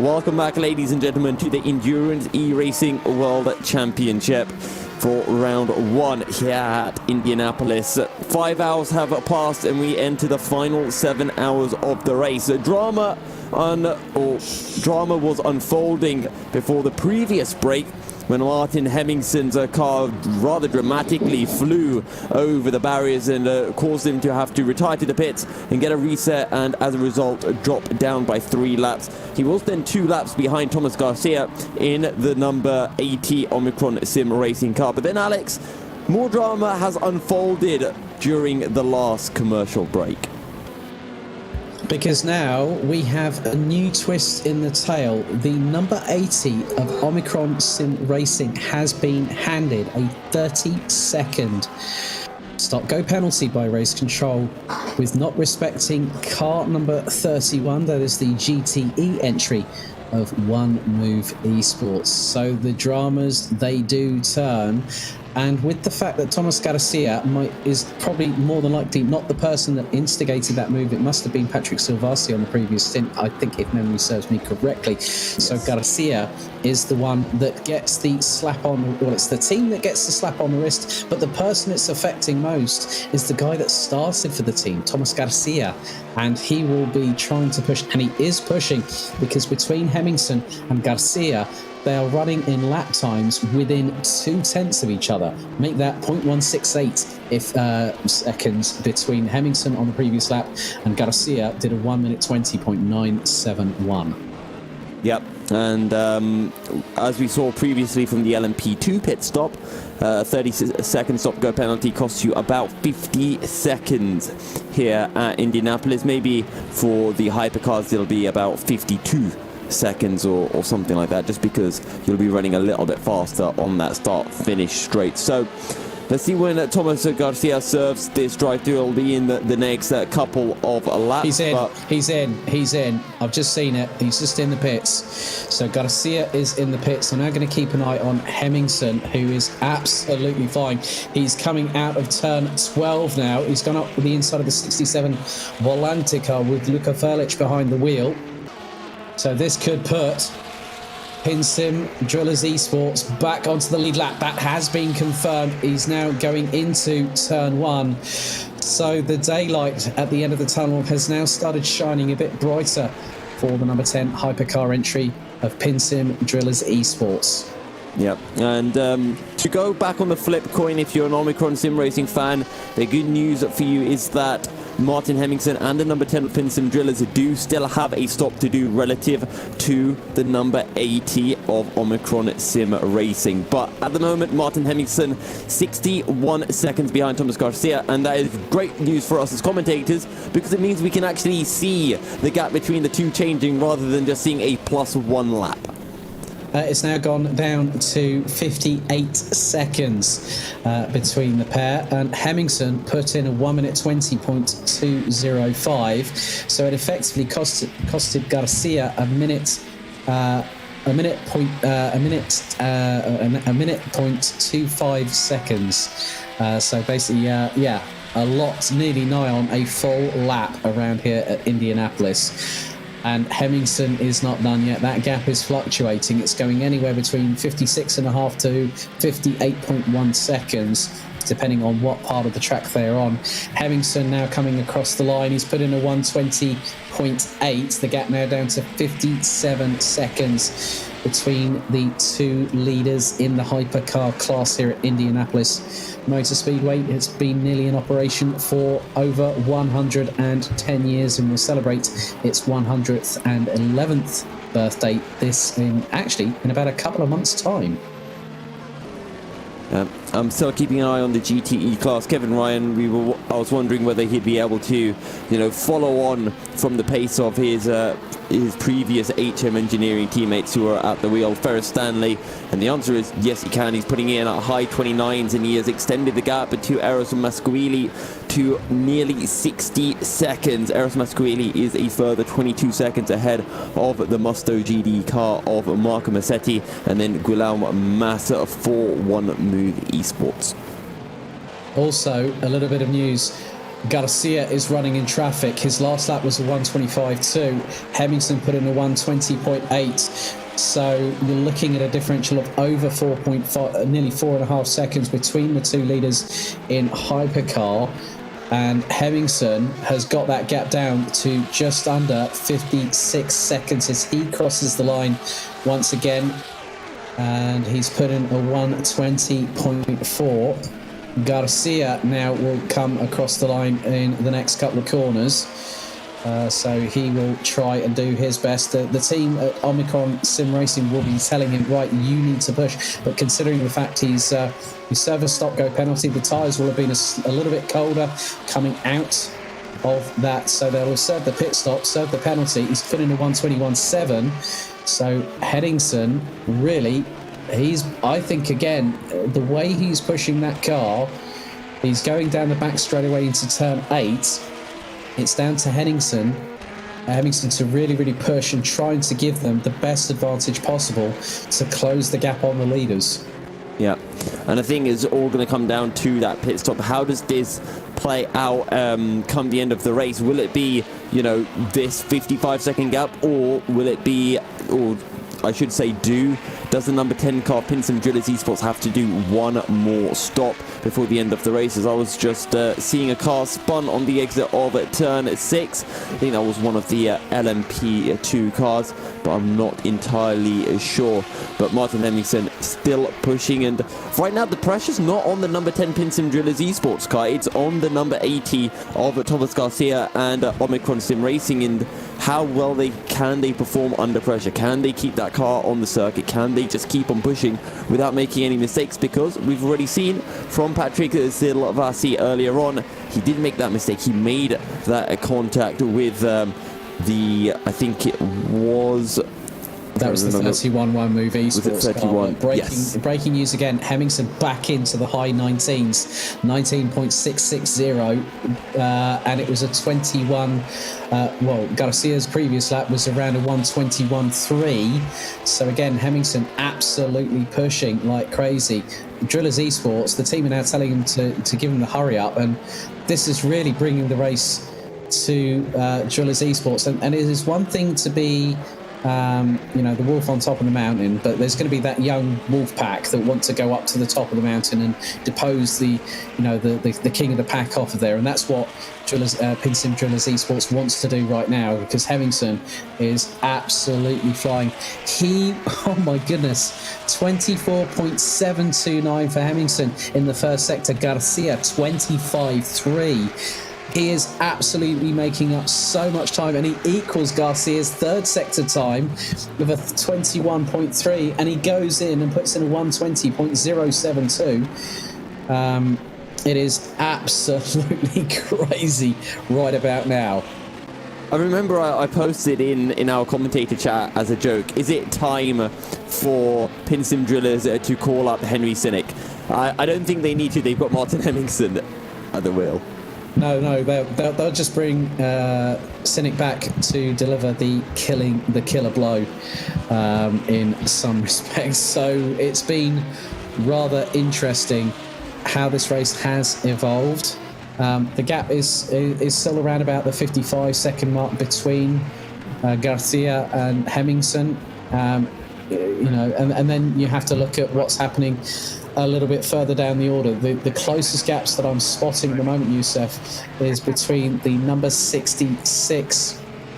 Well, even though it's not in the class position, it's actually for on-track position overall.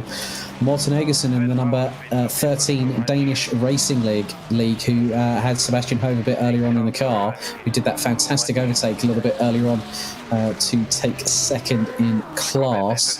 They are about three seconds apart, and it looks like that there has... I'm just keeping an eye also on GTE, that Enes de la Cruz in the 1:28 is running in around about 6th position, but ever so briefly I saw that there was one car not too far away from them.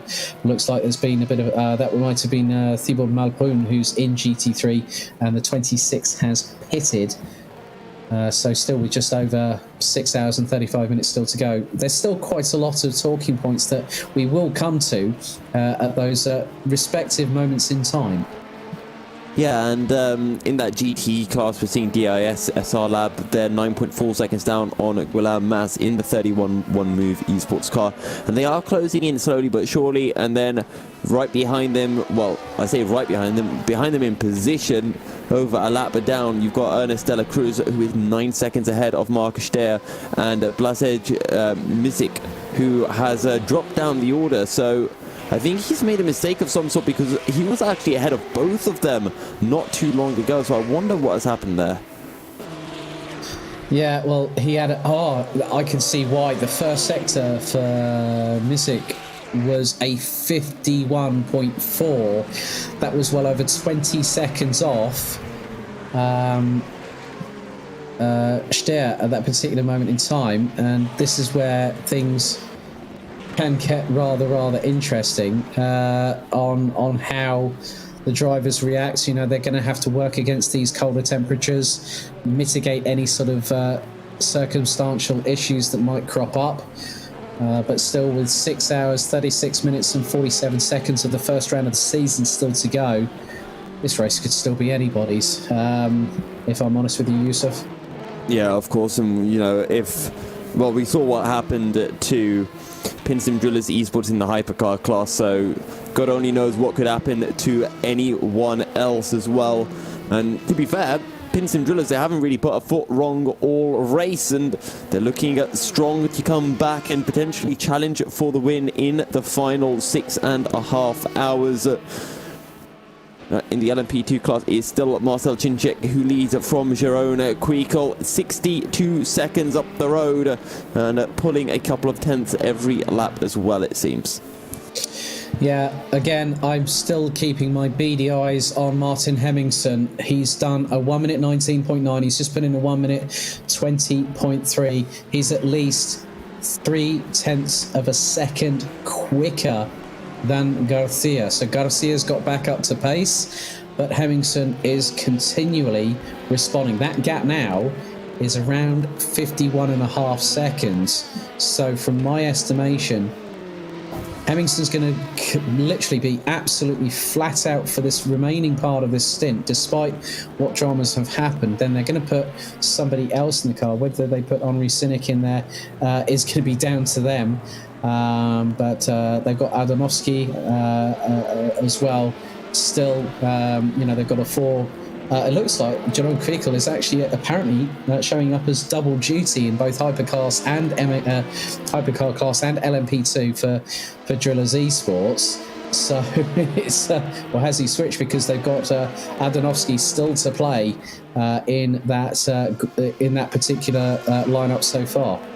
Yeah, it might be a case that they've just switched Jeroen Kweekel down to the LMP2 team. The Pinsim Drillers LMP2 team only had 3 drivers, but they had 4 in the Hypercar class, and maybe they've just decided, no, we need like as much pace as we can, so we're just taking our 3 strongest drivers and saying, Jeroen, sorry, but we're giving you driving time in the LMP2 car.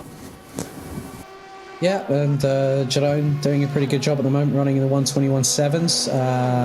Not as quick as Marcel Cinchek, who's running in the 1:21.0 at the moment. And that was on his previous lap. So, yeah, Hemmingson still, again, I mean, Garcia's had a bad lap, a really bad lap, a 1:22.3 on that particular instance, and it was a 1:20.1. For Hemmingson, and the gap now is rather getting closer to dipping under 50 seconds. Yeah, it's very impressive. Going back to Jeroen Kweekel, though, I'm interested if this was the plan from Pinsim Drillers before the race, because if it wasn't, that means that Jeroen Kweekel had been practicing all week, all month, maybe all Christmas, to race in the McLaren Senna, only to, on the very day of the race, be put in an LMP2 car. And if that's the case, he's matching Marcel Cinchek's times fairly well. So that's a very impressive drive from Jeroen Kweekel if he did just get shoved into the LMP2 car at the last second. Yeah, I mean, to be honest with you, the Eureka is going to be a little bit of a different animal and probably a little bit easier to drive than the McLaren Senna Hypercar. And when you go into a car that is an absolute animal, you need to, grab onto the bull with both horns and go for the ride. The LMP2 car, completely different animal altogether. Very much even though it's a closed cockpit, it has that single-seater ethos about it, doesn't it? So the aero learning that Jerome Prekel will have done in the McLaren Senna will have helped if Drillers Esports said, well, Jerome, we need you to go into the LMP2. Are you okay with that? And they may have actually discussed that in advance, so at least he could get some seat time and use the knowledge from driving the McLaren Senna to get into the Eureka LMP2, and that is why he's been very, very consistent indeed. Yep. Going back down to the GTE class after the mishaps that have still been befalling WOSI, just haven't been able to show that consistency that I was expecting anyway from them. They've closed back in on the 166 ID SimSport car. And you can just see that Blažej Mišić is so aggressive on the steering, and it's not really what we've seen from any of the other drivers in the GTE car. You can just see that Blažej is just really throwing the front end in a lot. He gets so much steering lock, and then he gets so much oversteer on corner exit. And you can just see how much lock he's putting on through the tight right-hander of turn 8. Yeah, they've also got Paul Holt in the 334 Fair Racing Team Eureka LMP2 just behind them. Yeah, I can see how aggressive, just sort of like how quickly, Mišić is putting that car into the corners. He's not, the good thing is that you could turn a rear-wheel drive car into a corner. If the front end bites, the rear end's going to follow that and go for it big time. And the way that he's just throwing that car in, like literally taking so much curb through turns 1 and 2, a little bit more than the 166. That's a spin up ahead from the 166. That was going through turn 3. So Markus Stier loses the back end. I think sometimes in these colder conditions you have to be that little bit more aggressive to get that car to rotate, and that has gifted Blažej Mišić a window of opportunity, because now the Porsche is running in clear air. Yeah, and it's as you mentioned, I think the cold temperatures here at Indianapolis are really affecting drivers. We've seen quite a lot of incidents which we just didn't see in the first 4 hours of the race, and I wonder if that is just because of the cold temperatures, maybe the back end being a little bit looser, as Blažej Mišić is really demonstrating in his WOSR Porsche. Yeah, very, very aggressive indeed. Still, I can't believe I'm saying this again. I'm going to say this once. It might happen again. Martin Hemmingsen, you are an absolute animal at the moment. 1 minute 19.596. That is within that's within 4/10 of Henri Sinek's best lap time so far this evening, or today.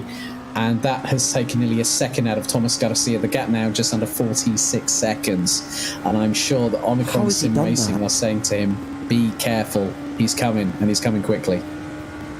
Is Martin Hemmingsen just not getting any traffic? Every time he approaches a car, they just fly out of the way of Martin Hemmingsen. Well, I'm actually going to keep an eye on him for the next few laps, because he's got 4 cars in front of him. And I'm waiting for the Blažej overtaking frenzy that we're going to have, because there's another 3. You give the TV cam view. I'm going to be on the onboard view. Okay, so he's getting up the inside, through into turn 5 on the 404 car racing. He's got the number 17 team car of Pinsim Esports round the outside of turn 6. You're crazy. He's just gone past Juice's Esports round the outside. Like, he's done 2 of them in one fell swoop. He's gone past the 720S on the back straight. That was ridiculous seeing it from the overhead cameras. I hate to think what it was like on the onboard. This is almost reminding me back when I do Club 100 and I'd see the top guys catching up to the back markers, and how you'd see the likes of Rob Newman and Super GT just absolutely flying through all of the back markers as if they weren't there. And it's like pouring with rain, and they're just sliding past one, then slide past another, and you just think, how on earth are you doing this? And right now, Martin Emmington's just doing that in the GT car as if it's nothing. Well, the funny thing is that Thomas Garcia has started responding. He's just been in the 1 minute 19.922 as now Jerome Krikel pits in the number 17 Drillers Esports LMP2 entry. So he's now jumped into the pits. Still got plenty of time. They need to keep it calm in the LMP2 team as well as with Hemmingson. But Hemmingson's now, the pace has started to drop off because of the traffic. I'm just going back to him at the moment. He's just done a 1 minute 21.3, and that would have been through those overtakes that I think, what was it? I counted 7 cars that he overtook within half a lap. I mean, that was crazy ridiculous right there. Yeah. We might be getting some battles in the GT3 class towards the front end of the GT3 class for P2, because Martin Milatai in the 41 car is being closed down by Alexei Mizin in the 717, and that is Mugen Sim Racing trying to keep back Unison Racing, and currently half a second separate, or actually it's about a second separating the pair of them. Yeah, it's expanded to about 1.5 seconds. Mizin, just trying to keep pace, and they are now going through turns 3 and 4, now into 5. So, actually, take a look in the LMP2 battle, because Sandro Ballestros is closing in on Kim Pedersen, and there's a gaggle of about 10 cars all trying to find some track position. And while Sandro Ballestros and Kim Pedersen are about, 27 laps down on the race lead and about 20 laps down on the LMP2 class leader, this is still a battle for position in the LMP2 class itself. Well, I've just gone on board with Sandro Ballesteros, and he's just trying to go around the outside of the 166, makes the move, or does he? No, he doesn't, but he's going to get the apex for the next corner. So that's pretty good driving there from Sandro Ballesteros from E-Team Brit. And he's just gone up the inside of the number 53 Musto GD Esports car. Oh, loses it, and he tags the barrier with the right front.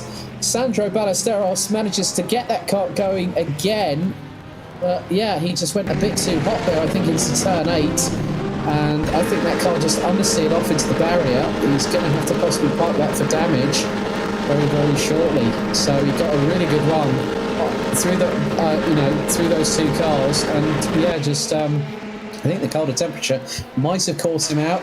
Might have outbraked himself going into turn 9. Yeah, he's now coming into the pits. I can see it now. Just judging. No, he stayed out. Where's he gone in? He's gone in. He's gone in the pits.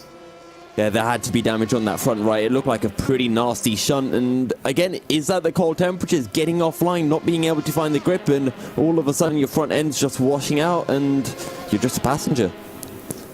Yeah, that can sort of be the way that sort of things can transpire. It's a real shame for Sandro Ballesteros.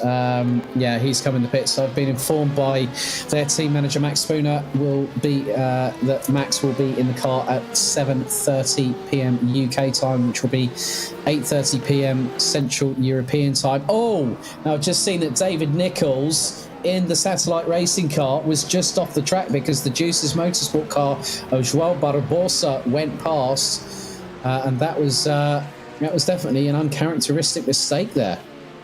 Yeah, David Nichols currently a third in the Hypercar class. He's 2 laps down on Martin Emmington. So, to be honest, for the 64 car, it's just a case of keeping on track. And if something happens to the 2 up ahead, then Satellite Racing might be finding themselves in a P2 position. Yeah, Hemmingson is lapping half a second quicker than Thomas Garcia at the moment. Gap now down to 45.5 seconds between the 2 leaders. So just keeping my eyes a little bit further down the order. I mean, at the moment, Marcel Sinchik still leading the way ahead of Jerome Kriekel from Drillers, Pinson Drillers Esports. 6 minutes. I've done it now. Ossian's done it. You've nearly done it. I've now literally got. Did Ossian do it as well? He did. He went 8 minutes, and I didn't have the heart, bless me, to correct him. But these things do happen when you're in the throw. You know, the adrenaline might be going through the driver's veins. It's also going through with us in commentary. But 6 hours, 23 minutes still to go as David Nichols sends it round the outside. Joao Barbosa in the number 74 Juices Motorsport Porsche 911 RSR. Just to see some of the overtakes that are being executed by the McLarens are just absolutely ridiculous right about now, because I'm now about to witness one around the outside of the 5th place LMP2 car. That was Carlos Bastor from Renato Motorsport. He has that Martin Hemmingsen does the old M&M round the outside manoeuvre. And Hemmingsen again fires in a 1 minute 20.3, but Garcia again responds with a 1 minute 20.191. The gap is staying a bit sort of stagnant at the moment, Yusuf. Around about 45 seconds between the two leaders in the hypercar class. Yeah, and we've also started to see some pit stops up from the GTE drivers. Guillaume Mas has it pitted for one move. He's come out 5.5 seconds behind it, DIS, so we'll be looking to close in with those fresher tyres. But first, we're going to be heading into a short ad break, and when we're back, we'll be bringing you the next half an hour of action here from Indianapolis. The Endurance E-Racing World Championship 2021, Round 1, 12 Hours of Indianapolis is brought to you in partnership with ESR Esports Network, Leap Gaming, SimLab, Motorvision.tv, Global Flix, and AMD Ryzen Radeon.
Of course you do.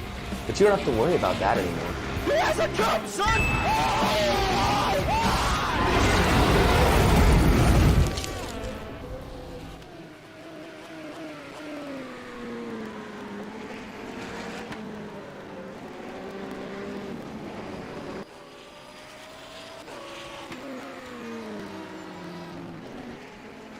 Welcome back once again after our brief ad break there, here on the GTR 24H Endurance E-Series World Championship with Alex Goldschmidt and Hossein Pouhaka back with you. Yusuf will be back in a short while, but Ossian, really, really good to see how quickly Martin Hemmingsen is absolutely dropping the hammer in the number 10. He's just done a lap time that is over 1.3 seconds quicker than Thomas Garcia from Omicron Sim Racing. So Drillers Esports really on the comeback after that massive incident earlier on. They are only 42 seconds behind, I think, if I'm reading this correctly, dropping the hammer with 119.7. So it's great to see that Hemmingsen and rest of the guys still have to fight in them. I think they're gonna have to fight on for a little bit longer, but that's putting heaps of pressure. We always talk about like the catching up to somebody, but it's also putting heaps of pressure onto the 80, onto the entire squad on Omicron Sim Racing, not only Thomas Garcia, but also the rest of them, trying to see if they can go maybe a little bit faster, because it's a tantalizing prospect. They now have the win in their hands technically, but they also know that they are slower, and you just don't find pace mid-race suddenly. So what they have to do is they have to try and hit their marks, hit their performance, hit their limits each and every lap, and that in turn, if you start pushing it too hard, if you start trying too hard, you're gonna make mistakes, and that's not gonna make you any faster. And that can be the case in colder conditions because the track temperature has dropped here at Indianapolis, but that has not stopped Martin Hemmingsen again from putting in a 1 minute 19.596, and that was close to 1.3 seconds quicker than Thomas Garcia. So effectively, that could be a bit of a telling point here with the McLaren Sennas. So it's really a case of what might happen. But that to be that close off of the fastest lap set by the driver that started them, which was Henry Sinnick, that is going to be rather interesting because, again, Thomas Garcia coming up against backmarker traffic, which does include the number 7 Corvette, in the GTE class, Eros Mascioli in the Pescara ADG Corvette C8R. So that's where Garcia's losing a bit of time, and now the gap has dropped to under 40 seconds because we've seen the pendulum swing in the favour of Drillers Esports here, Ossian, with anywhere between half a second to 1.2 seconds between them all. Yeah, so there is a lot of fluctuation in these lap times. There's a lot of change in those lap times. They are not consistent. They keep dropping back and forth. Sometimes they're a little bit closer to each other. Sometimes they're a little bit further away from each other. So, those guys are doing quite well. By the way, what's the capital of Alaska? Don't start asking me geography questions when I'm trying to concentrate on commentary on it. I might have to Google that. It's it's the capital of Alaska. It's now been at the point where I said that phrase so many times that I had to just self-reflect a little bit. There was also a question on UI, by the way. So you might have been aware of that one. I'm not sure. Either way, watching this race develop, watching this race proceed, and usually around halfway mark you have the most quiet hours of the race, so to speak. Everyone is already in the rhythm, they start to get settled into the night, they start to get used to it, but we still have some close-ish battles on track. 31 and 45, for example, are just 4.5 seconds away from each other in the GDE class. So that is for 4th place in class Glammas, trying to run away from the 45, and that might change soon because we know how good of a pace the BIS Sim Racing Lab car has, Alex, and we also know that they are on that rather unique pit strategy. So it's, if it starts to work, we usually see that working in the last couple of hours of the race, not necessarily the midway point, but you would start seeing its effects already at this point. You would start seeing them slowly but surely climb up the ranks. Yeah, I mean, you can also tell by the sector times. I mean, DISSR Lab have just gone over 0.2 quicker than the number 31 One Move Esports car of Guillaume Maz there. So it's those little increments that they can gather that bit of time, a 1/10 here, 3/10 here, that can, maybe a couple of tenths in sector 3, that can give you what, 6/10 of a second on your opponent, and then you can start building that momentum and carry it forward. And it was, up to 5 seconds. It's now gone to around 4.7, and as the number 45 starts flooring the throttle coming out of turn 13, it's going to drop even further. But one of the benefits sometimes is when you're running in clear air, you know that you've got a goal to attain, you've got a marker board to reach, and within that straightaway, I've just noticed that the 31 did a 25.3 in Sector 3, whereas the DIS SR Lab Porsche did a 24.795. So that's quite a lot of time. It's nearly 0.6 of a second that they have now gained in one sector alone. But then again, the pendulum swings to the 31 because the 45 has gone slower by nearly 1/10 of a second in Sector 1. It has. So we're gonna have to wait and see what happens in there. Also, starting to receive some news that the car number 13, and that would be the Danish squad. Which Danish squad, you ask? Well, the Danish Racing League car, the GT3 car, has just received a 30-second stop and go when not respecting the car number 64 during overtaking. Now that's interesting because the 13 is a GT3 car and the 64 is Satellite Racing Hypercar. So that's a curious overtake.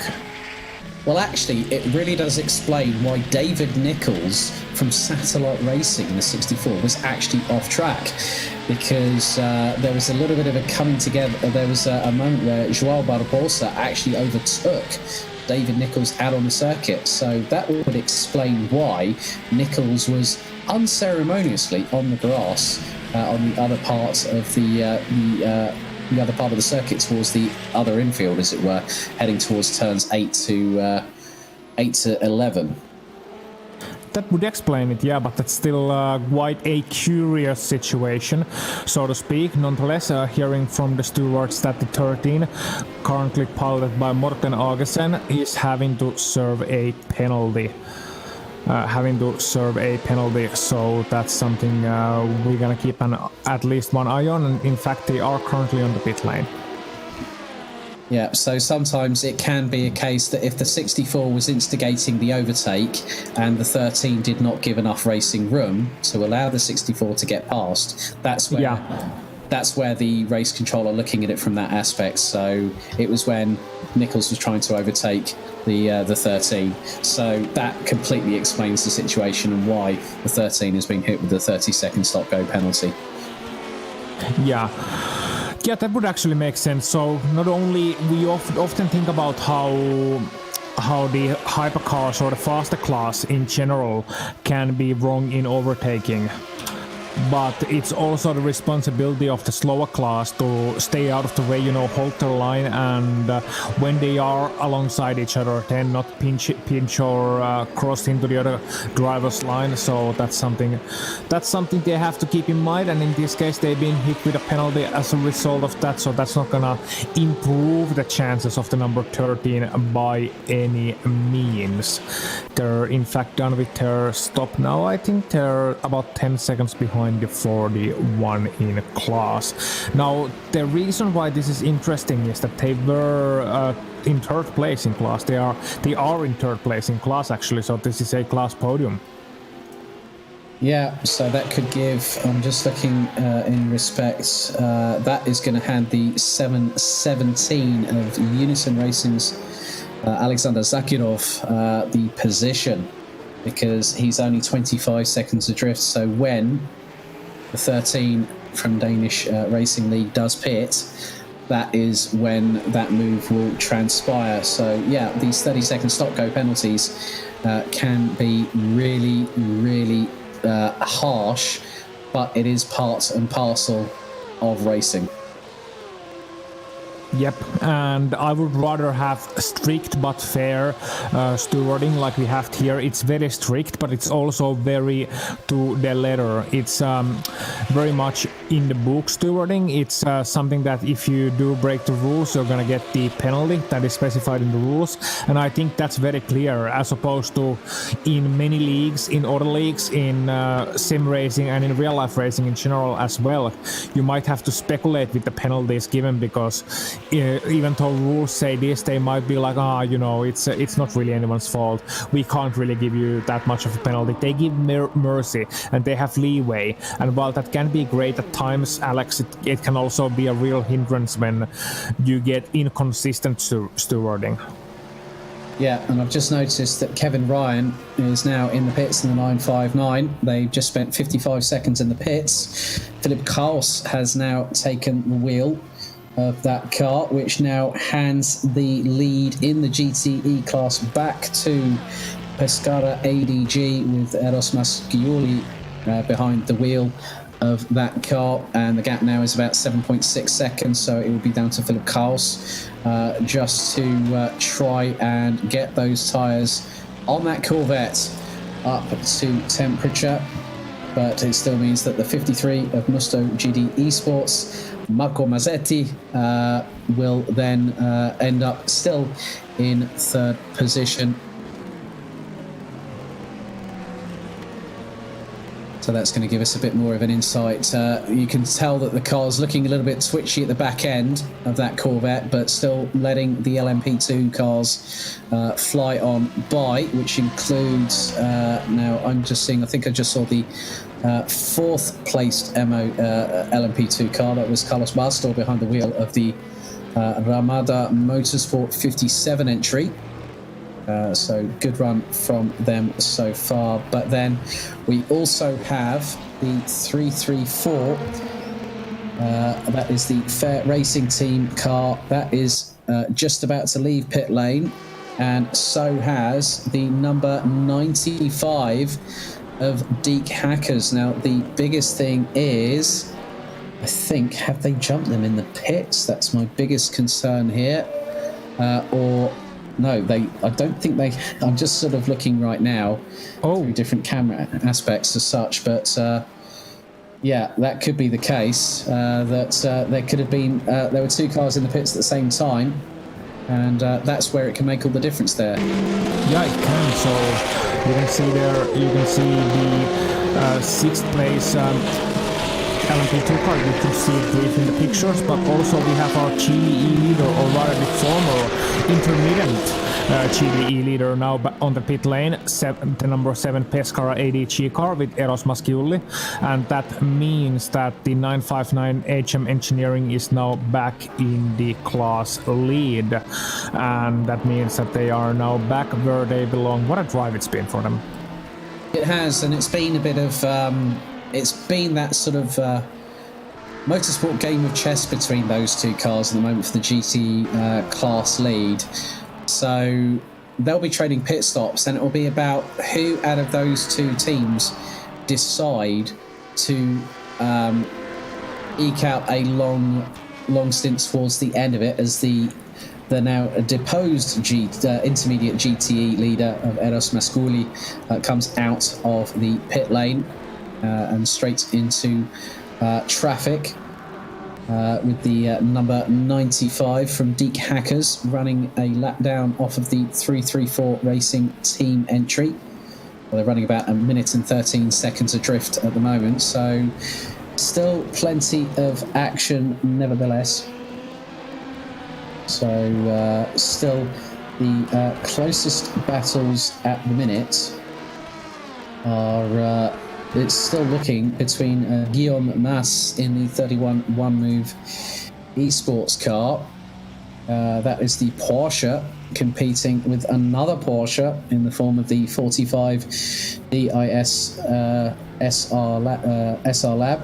The gap between them 5.12 seconds, and also we had a weather update, Ossian, from our producer Peter, saying that probably with about 3 hours to go, we could expect some rain, or as Peter likes to call it, the metropolitan effect here at Indianapolis. Yes, the meteorologist Peter, the metropolitan effect here at Indianapolis, which is something heat caused by the city, something causing rain to fall in the city or something along those lines. He can explain it all later, but in a couple of hours in due time, we have the chance of seeing some light rain. Now, we saw how that affected the qualifying yesterday, and with the rain coming in at the latter hours, the improvement was impossible, and we are definitely looking forward to see how it affects the race today, because they can't really do much about the setup mid-race, can they? They can't really just,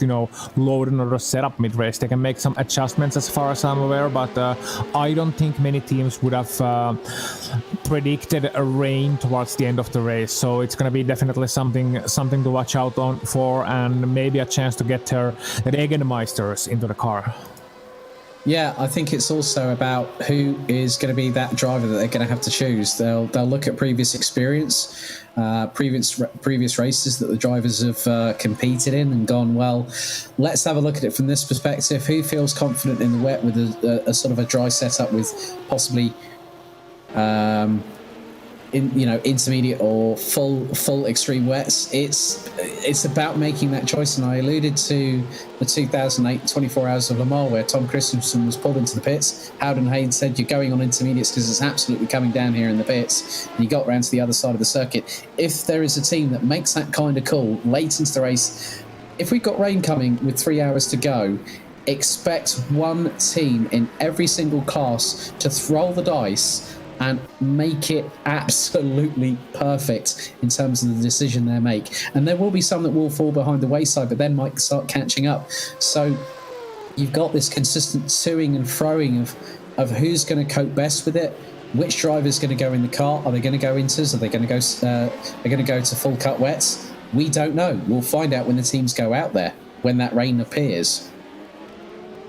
That we do, and it's a bit of a risky call, but then again, with the racing line, we still have 34 cars rounding the racetrack, getting around it each and every time. It's not an overly long racetrack either. It's something like 4.5 kilometers, so less than 5 km this track. So it's not a long track. We got a lot of cars rounding around it at a relatively same line, and sometimes they have to go away from that line. So the racing line will stay drier. I don't want to say dry, but it's gonna stay relatively drier, relatively better than the track outside of the racing line. So as long as you stick to the racing line, you will be fine on intermediates. You might not be fine with slicks, but you will be fine on intermediates. Some teams would like to play it safe and say, look, we gotta go to the full wet tires. We gotta make that choice, we wanna be safe. But some teams might be like, as long as we don't divert from the racing line too much, and if we do make sure it's in a straight line, nice and straight, then we might be okay sticking to these inters, and in turn having the lap time advantage, and even having the advantage of not having to make an extra pit stop due to the change of tires. So it's going to be very interesting to see and follow those developments in case rain does decide to fall down at later points. Yeah, I've just been looking in the meantime. There has been a driver change at Pinsim Drillers Esports in the number 10 for the Hypercar class. So Martin Huntington is out of the car. Bojan Bogdanov now behind the wheel and trying to get some speed into that car. Bogdanov was actually due to be in the LMP2 car, so I would wonder with Jerome Fico running in that car whether they swap those two drivers over, possibly. But Bogdanov is actually running about 0.6 of a second slower than Garcia at the moment. So with that additional pit stop, that will put him back down a lap off of the leaders, not putting them on the same lap time, but we will have to wait until Garcia pits to see how the strategies between both teams evolve. That we do. It's also, at least on my timing now, I'll have to try and find these drivers the hard way, because once again, once again, the easy way is not quite available, but there is a close battle in the LMP2 class between the 334 and Chris Gonzalez, as well as the 57 of Carlos Basto, and that's Basto chasing down Gonzalez, and I do believe we have it on pictures right now that we do, and they're coming across some traffic on the latter part of the racetrack, and that's for fourth place in class as well. Chris Gonzalez trying desperately to get away from Basto, but if you look at the lap times, last time around Basto was 0.3 of a second faster, so it looks like the 57 might have a chance here heading on to the main straight, so Ramada Motorsport might be looking at an overtake. Yeah, I just saw that I'm actually on board with Carlos Basto in the 57 Ramada Motorsport car at the moment, and he just got up the inside of Guillaume Mas in the number 31 One Move eSport car, and they're getting closer and closer over the run down to T1, now through 2 into the right at 3 before the 90 right at 4. I'm just going to keep on board with Carlos Basto at the moment.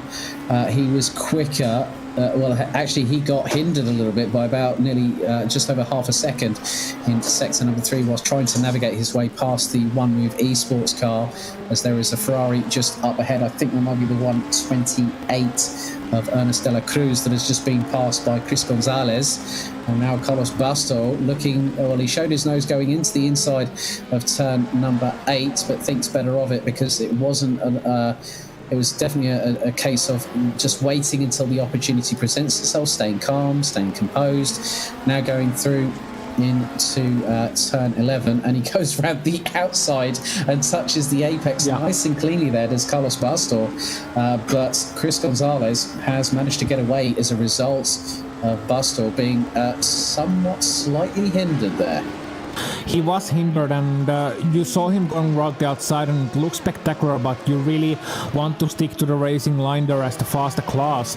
So when he did stick to the racing line, and that was a very clever thing to do from the Ferrari as well, you saw him going out of the racing line. He lost a bit of time on the entry, but then he could also apex the car nice and smooth, just not take the optimal line to the apex, but he could apex nice and smooth, and because he was on the inside and the LMP car already got past him on the braking, that means he could use all of the racetrack in the most crucial part, which is the exit of turn number 11 onto that long main straight. So Basto losing a bit of time there, but they were able to get it done very well indeed once they did come alongside each other. Unfortunately, the gap is now 1.5 seconds. Unfortunately for Basto, and fortunately for Chris Gonzalez in that Fair Racing team car. So he's got himself some leeway, some breathing room, but now he's gonna have to really start charging and put on those good lap times in order to keep that breathing room.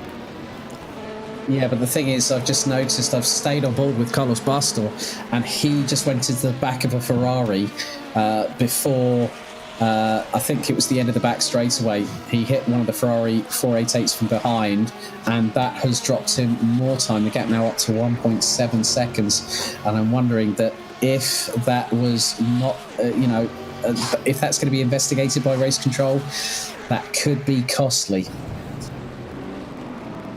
Oh, yeah, it could be, and we've seen already that the race control doesn't hesitate giving out those penalties. Those stewards, they are being eagle-eyed and they are watching your every move. And if they suspect foul play, they will look at the situation, they will assess the situation, they will consult the rule book, and then they will hand out the appropriate penalties. So it's not a kangaroo court. It's definitely a fair court, it's just court, but it's also a harsh one. And as I mentioned earlier, I think it's a good thing, not only because it's consistent for everybody, but also because it deters drivers from taking risks and taking liberties out there on the racetrack. Yeah, but I'm just keeping an eye I'm still on board with Carlos Basto at the moment, Ossian, and there's a couple of cars just in front. One of them is one of the Musto cars. I'm just keeping an eye I'm just going to go trackside. And that's the 53 is just getting past, and then the Unison Racing 717 He's just got up the inside, and that has lost him more time. Gap now is increased to over 2.7 seconds. He's lost a second of time to Chris Gonzalez on that particular exchange. So Chris Gonzalez is now, let me just say this. Henri Cynic to the rescue for Pin Sim Drillers Esports. He's now behind the wheel of that McLaren in the number 10. So he's now going to get that car right up to speed rather quickly. That he is so Cynic, Mr. Cynic. Let's see what you can do. We know he's fast, but can he get that gap closed? Can he catch up to Thomas Garcia? Well, we're gonna find out in not too long over the course of the rest of this race, which is now over the halfway mark, Alex.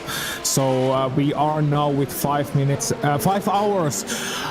You mentioned earlier how I did that, and you didn't have the heart to correct me. Now I corrected myself. 5 hours and 54 minutes. Thank you very much left in this race. My apologies there, Austin. Just the thing is, I think it was just like I had to do a double check. I said, hang on, did he just say hours? I've done it myself. So I've done it myself as well, and I corrected myself. So I think Yusuf also nearly did it, and he stopped himself before saying it as well. So I think we've all corrected ourselves at one point today. But still, now past the halfway point, it's really, really going to get interesting as Carlos Basto just got past round on the left-hand side of the main straightaway by Thomas Garcia. And Alex, Henri Cynic just went purple on Sector 2 and Sector 3 on that previous lap. He put in a 1:19.990, and that's despite having a very weak Sector 1 on that lap. So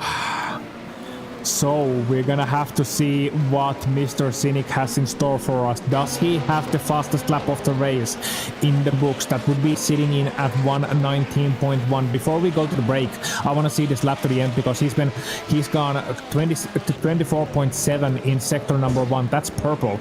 That's green and purple, of course, because they already have the fastest lap. Let's see the sector 2 time with Henri Cynic. Let's see what he can do there. Riding on board with him right now, and he does have a bit of prototype traffic that's gonna hinder him. Still gone purple in sector 2 as well, and that's a lot of draft for the main straight. That's double LMP2 draft, and that's more traffic as well, going 3 wide on the inside, passing the GD car as well, and passing the other GD around the outside. I believe that's the GDE class leader, and Cynic 10 across the line. What's the time gonna be? Oh, it's a 19.7. So he did lose too much time on that last sector there, but man, Henri Cynic, he is on a mission. We speculated, can he do that?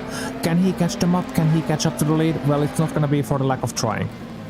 Definitely the case. He does hold the fastest lap of the race in overall, actually, 1:19.159. So you were correct what you said, Ossian. He is the fastest driver out of every single competitor here this evening.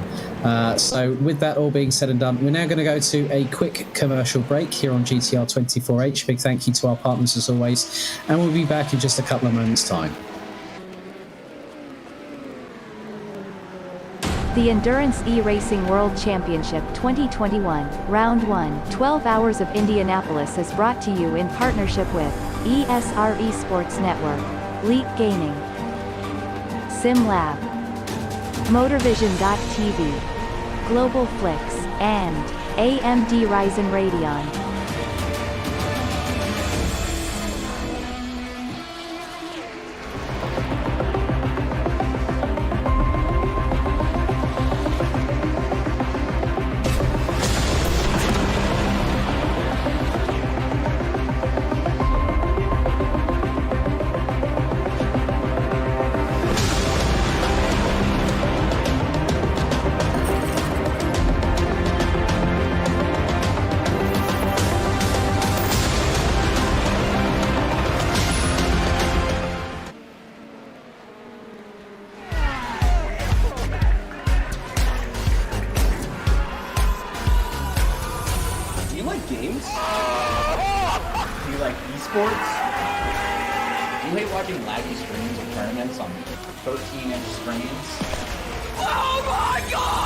Of course you do.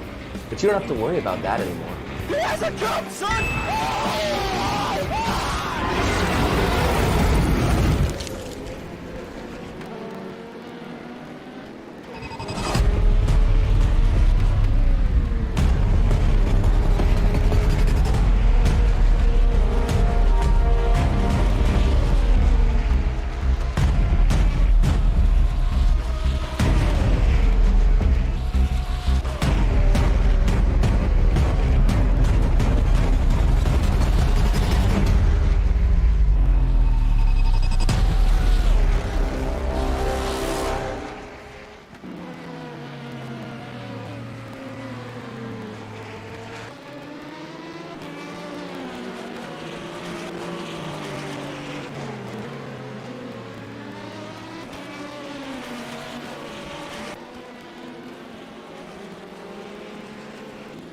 Welcome back to the first round of Endurance E-Racing World Championship 2021.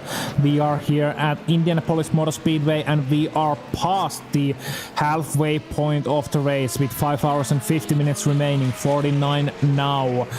I'm delighted to be joined again by Yusuf. Yusuf, you had a nice little break, had a nice little snack maybe, something a little bit refreshing, and now you're ready to talk us through the latter half of the race.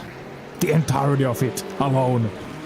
Well, considering that I have kind of done that back at Matsusaka, I might be able to do that. I would be dead by the end of it, guaranteed, but it might be possible. That being said, Ossian, I'd much rather have you alongside me, at least throughout various parts of it.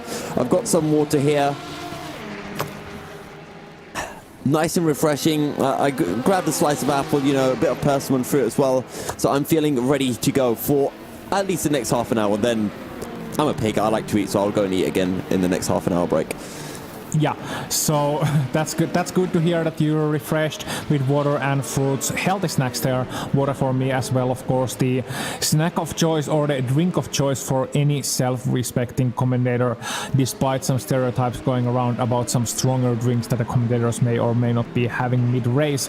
Now, of course, we talked before the break about the unbelievable lap times and the pace of Henry Sinek, and we speculated earlier, I still remember, can he catch up to the overall lead? Can that number 80, currently piloted by Thomas Garcia, be caught up? Well, Omicron, they are under a lot of pressure if they just open up the live timing and see what Sinek is doing. 19.9 last time around, hitting a bit of traffic now on his way, so that's gonna put him over the 20 mark, I reckon. But Garcia, he's no slouch either. He's doing 20.8 last time around. He's certainly putting in some nice sector times. So, you know, it's not gonna be that easy of a task. But it's a bit over 1 lap the gap at this moment in time. Let's see if I can actually pull up the more accurate gap. No, I can't. So it's over 1 lap. We can be sure of that. And he still has 5 hours and 46 minutes to go with this one in the darkness. So it's gonna be 1 lap at a time, 1 stint at a time, and see where they are standing by the end of it. But my prediction, we're gonna have a battle for the overall lead. If not within the last 2 hours, then at least on the last hour.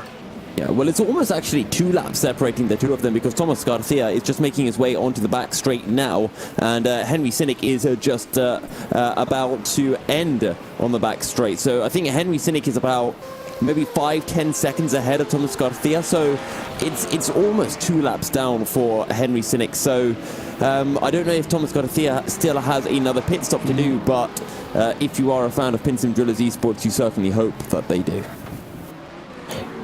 Yeah, you're right. Actually, Garcia is just at the end of the back straight in that last sector, about to head for turn number 11, and here you can see Henry Sinek just about to head to the main straight. So yeah, it's almost 2 laps the gap. So that would be around, well, these lap times are 1 minute 20, so it's around 80 seconds. It would be around 160, 150. So it would be still 2.5 minutes roughly between those two cars.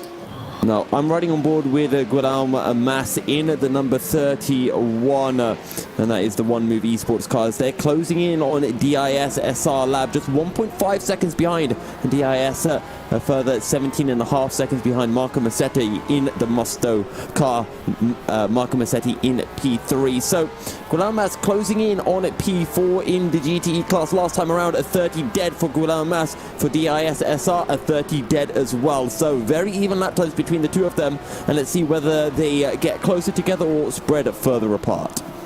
And most crucially, not only are they putting in some good lap times among themselves and some even lap times when racing each other, the last lap for number 7 and Eros Masciulli was 31.2. The last lap for 53, Marco Massetti behind the wheel of that one at 31.3. So not only are they chasing each other and trading those lap times, but they are also catching up to the podium in the GDE class. The gap between the 53 Musto GDE Esports and the 45 DIS SR Lab is 15 seconds at the moment. Yeah, and Ossian, I've just realized there's another battle going on, which is in the GT3 class. Morten Argesen closing in on Martin Milotai. So do you want me to stick on board with this GTE battle, and you can bring the GT3 battle to our viewers? Sure enough, I'm already on it, watching these guys for the second place, I do believe, in the GT3 class as well. You can see it here, you can see it on your picture, that number 41, as you mentioned, Martin Milotai piloting the 41 car, currently 1 second away from his chaser. Will that gap hold on? We'll just have to wait and see, but Mugen Sim Racing certainly trying to get away. Now Milotai, he's 17 years old. I mentioned that yesterday. He's the other 17-year-old Hungarian driver in there. They actually got all Hungarian squad in that Mugen Sim Racing, and their oldest driver in that 41 car, 18 years old. I always like it when you have a young team, so I guess Mugen alongside the likes of Team Viaduct and probably the two youngest teams out on the track right now, and good to see them performing very well and putting up a good name for the younger and aspiring sim racing drivers out there. Yeah, because young drivers, they can be a little bit unpredictable in the sense that many times when you see a young driver, they may have the pace down because young people, they learn incredibly quickly. Like you put them in a car, they have no fear. They can just try and find the limit. They can find the edge of the grip so quickly. They can soak in information. They like mushrooms in the way that they soak in everything they got, or like sponges. They soak in the information. Mushrooms. What mushrooms do you have that are soaking in? Well, mushrooms are sponges are a type of mushroom. That is true. I mean, they do have a lot of water in them. I mean, when you fry mushrooms... Yeah. Oh, as I just saw a bit of an incident. That was an LMP2 car bouncing across the track and almost collecting Guillaume Mas there for a second. That was very close. I'm not quite sure. That might have been the Ramada Motorsports Oreca. Or he was trying to Oreca, anyway, Guillaume Mas's car.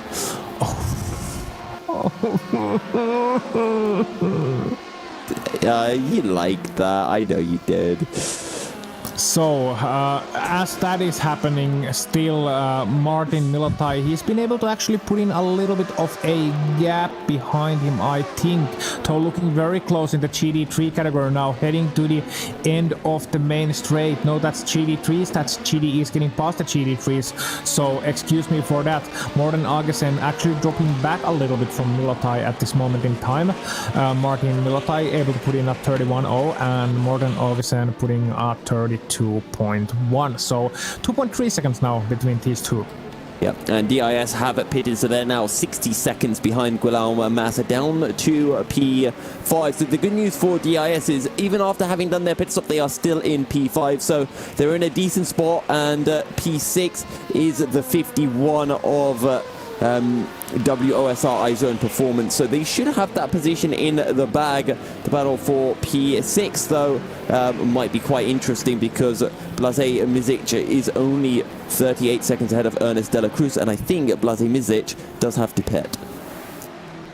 I think you might be right on that one. So might be getting very close between toes as well. Couple of other interesting points bringing up all throughout the field. The gap still between the LMP2 leaders is over 1 lap. James Zuba in the second place in that class is actually showing up as DNF right now. I'm not quite sure why. I would not know. Also, update in the lead of the race, Thomas Garcia has pitted, and he is now 87 seconds ahead of Henry Sinnick. And one thing I do remember is the last time Thomas Garcia had pitted, he was only 45 seconds ahead of Henry Sinnick. So I'm not quite sure how they've pulled 40 seconds over the last pit stop, because that does surprise me somewhat. That's the number 17 in garage. It was not false information from the live timing. They are actually sitting in garage right now. The 17 Drillers Esport, who I do believe somebody picked for the win, is sitting in the garage. We are not quite sure why, but we are hearing rumors of a disconnect. They've DNF'd. Yeah. It's just mentioned on the timing, and obviously, at least I remember who I picked for the win, unlike someone who has very conveniently forgotten. Yes, that's true. That's true. I have very conveniently forgotten because I can remember it with about 5 minutes to go in the race. Yes. Also, they were running second. I still stand by that being a good shout. Oh, fair enough. It was a good shout. And I mean, when you look at the Pinsim Drillers organization as a whole, and when you look at their driver lineup, their strengths and their consistency, their experience, it's not a bad shout ever to pick them to win any of the classes they are competing in, even if they are not leading any of the classes they're competing in right now. Also, I'm looking at the live timing. I do believe the overall leader, the number 80, has just pitted. Thomas Garcia either have pitted or something happened because Henry Sinnick is now less than 1 lap behind them. Yeah, you did say that. Yeah, that's right. Yeah, because I was commenting on how when I last saw the number 80 pit, the gap had been brought to about 45 seconds, and I was finding it a bit strange, a bit odd that the gap had increased by that much. Also, the fact that there's 90 seconds between them would suggest that they're a lap down. As I say that, Luka Furlich is looking for a move on a Jan Brodsgaard, and I think he's going to do it as well. They're side by side now as they make their way into turn 12, running board with Jan Brodsgaard on the outside, and that's the job done from Luka Furlich. He'll move up a position, but can Jan Brodsgaard come back? He'll look for the inside on the run into turn 1. He'll get squeezed towards the wall, and that's a bit of aggressive defending from Luka Furlich. Side by side, one in contact between the two of them. Luka Furlich will keep his car right on the circuit and will move up a position. And that's Jan Brodsgaard then being feeling a little bit attacked, probably being on the inside, maybe running out of a room there a little bit, maybe being squeezed out of room by Luka Furlich, and as a result of that, he will now lose time. He is now 5 seconds behind all of a sudden in this battle, and he has to be fuming within that cockpit. Would you like to know something interesting right now, Ossian? No, but I suspect you're gonna tell me anyway. I will, of course, tell you anyway, because Thomas Garcia is right behind Henry Sinnick in the process of about to lap him. There are 0 cars in between the two McLaren centers, and that's a DIS McLaren getting in the way of Henry Sinnick. Now they will be nose to tail through the infield as they make their way on to the banking.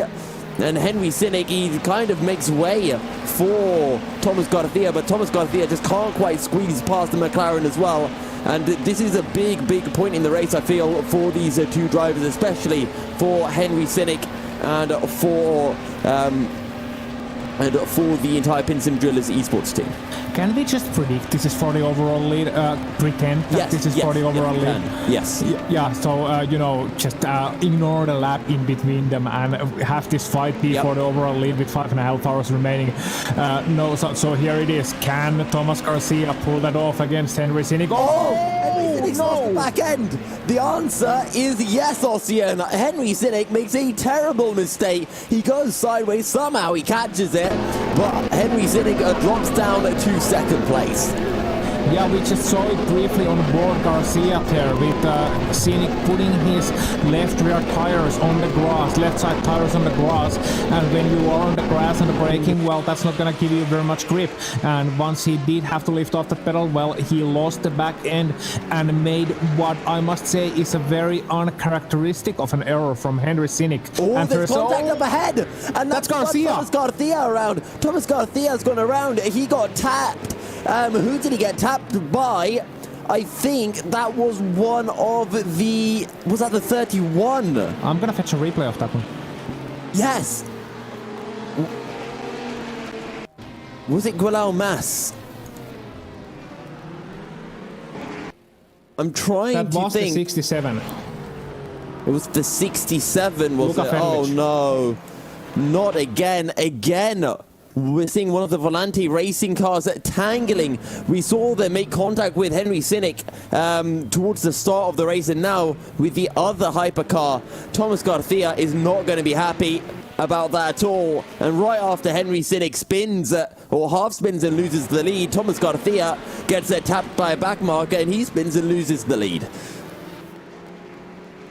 Yeah, that's very unfortunate, having the replay up here, trying to get it from another angle as well. A so-called reverse angle, as they would call it in football broadcast, and that's soccer, as Americans would call it. So here we go, side by side, and yeah, that's just very, very weird of a situation. It's like almost as if Fedelic just got caught up on the inside of Thomas Garcia, like he didn't want to go there, but he just caught him up in the middle of the corner and got a little bit of a bumper hook in and spun him around. So returning to live pictures now.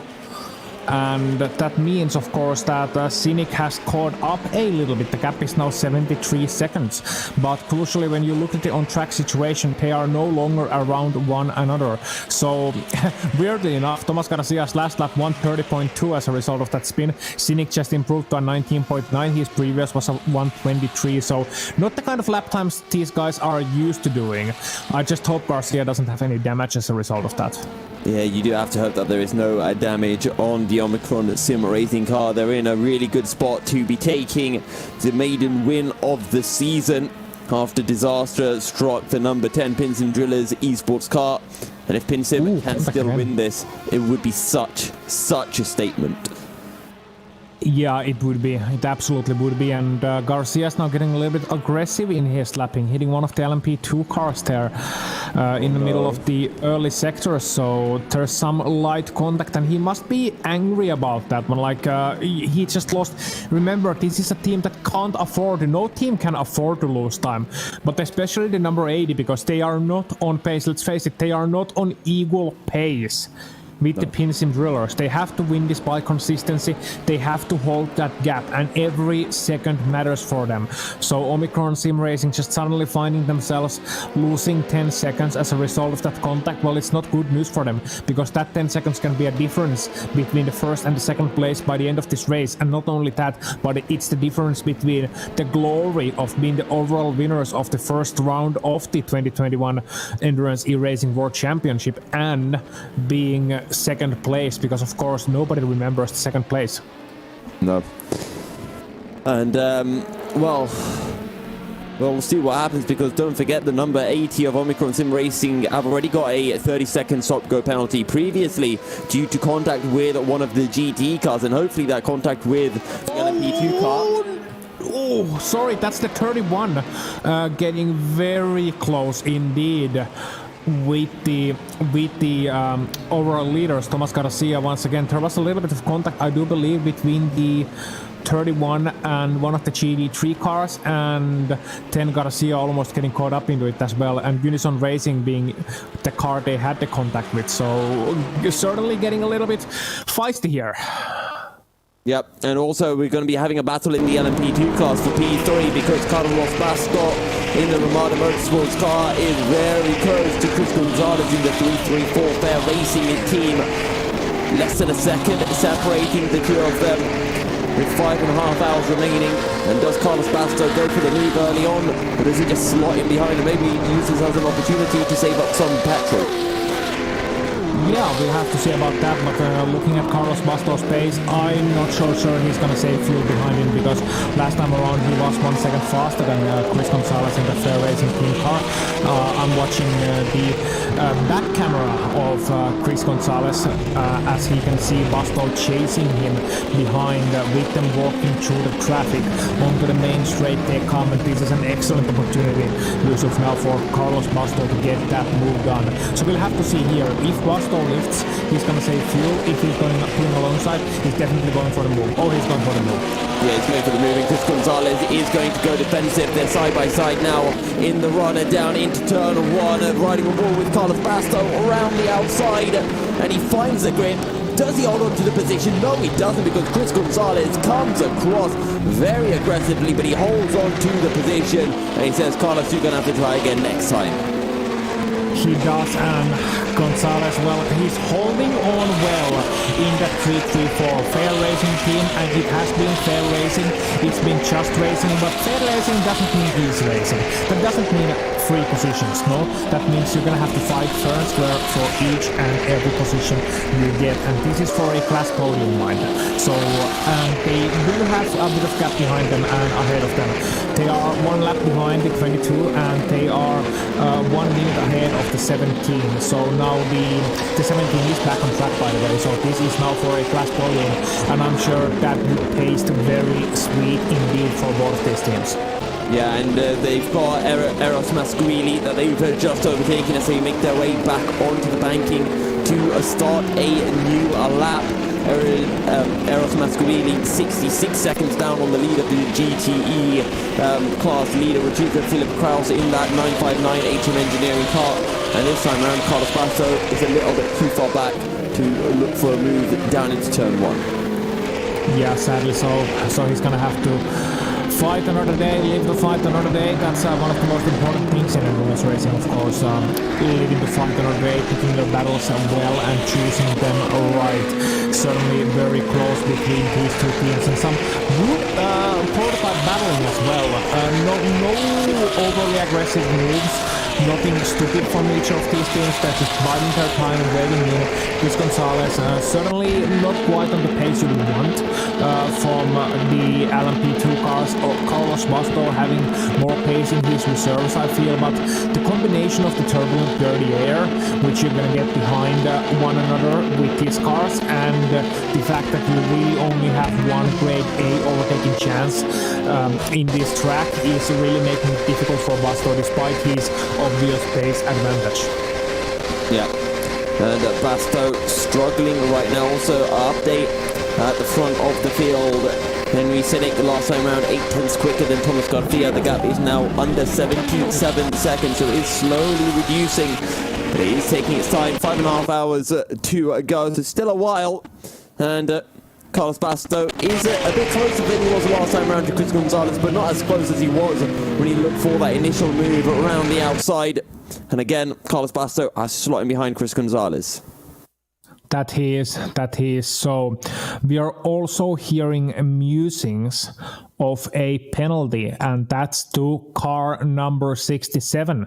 So that is the earlier incident we saw, Luka Ferlic getting a 30-second stop-and-go penalty from that incident with Thomas Garcia and the overall leading team, Omicron Sim Racing. So I'm afraid, Luka, you've been a little bit of a naughty boy. You let it fall in a little bit too far to the inside, got a bumper hook, and he's got penalized for that one. So that has actually quite significant considerations in the GDE class, because they have the 166 only 14.5 seconds behind them. So the 166 is once again going to get another position due to other drivers getting penalties or just being involved in incidents. Yep, and as we say that, I actually just see Chris Gonzalez running potentially a little bit wider on the exit of turn 10. Will it give Carlos Basto an opportunity? He's close, but probably not close enough. Let's see the run on to the start-finish straight here, Ossian. Let's see it. Here comes Basto. He's behind. They also got a GT car to lap. But is he? No, he's not gonna get alongside because that's Gonzalez moving to the inside. And Basto is gonna look even further to the inside. He's alongside there, but he goes too far to the inside. He goes to the grass. Carlos Basto making a mistake there. And as a result of that, losing a bit of ground. Not too much, maybe just a second or so, but still enough to make that battle go away for at least the immediate future. So Basto, he has some catching up to do, and now I'm curious how long does it take for him to close up that gap once again? I'm predicting that by the time of the next front straight, he's gonna be up there once again. Yeah, and I'm not sure if you caught what happened with Carlos Basto there. So he went on the brakes. Well, actually, he didn't go on the brakes. He lifted off behind Chris Gonzalez. When Chris Gonzalez went on the brakes, he then moved over to the inside and go on the brakes. But in the process of moving over to the inside, he just about missed his braking point. And when he got on the brakes, he just tried to squeeze that brake pedal a little bit too hard, and the back end stepped out. And it was actually really good car control from Carlos Basto to get his car to slide across the infield so as not to hit Chris Gonzalez or the GT car. So excellent stuff from Carlos to keep himself in the fight. And Chris Gonzalez, I think he knew that an overtake was coming, so he dives on into the pits. Yeah, so that's him heading onto the pit lane. Chris Gonzalez taking his stop now, doesn't want to any more of that battle. And with Chris Gonzalez running into the pit lane, I think it's also time for us to have a little bit of a pit stop, a little bit of a wander down the commercial street. Stay tuned, we'll be right back. The Endurance E-Racing World Championship 2021, Round 1, 12 Hours of Indianapolis is brought to you in partnership with ESR Sports Network, Leap Gaming, SimLab, MotorVision.tv, Global Flix, and AMD Ryzen Radeon.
Do you hate watching laggy streams of tournaments on 13-inch screens?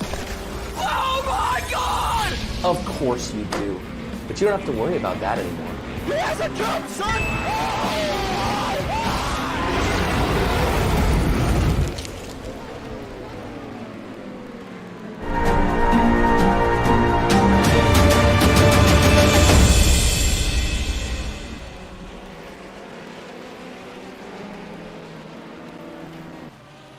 Welcome back, ladies and gentlemen, to the opening round of the Endurance E-Racing World Championship 2021. I'm Yusuf Bin Sahel, and alongside me is Ewan O'Leary, as we have under 5.5 hours remaining here at Indianapolis.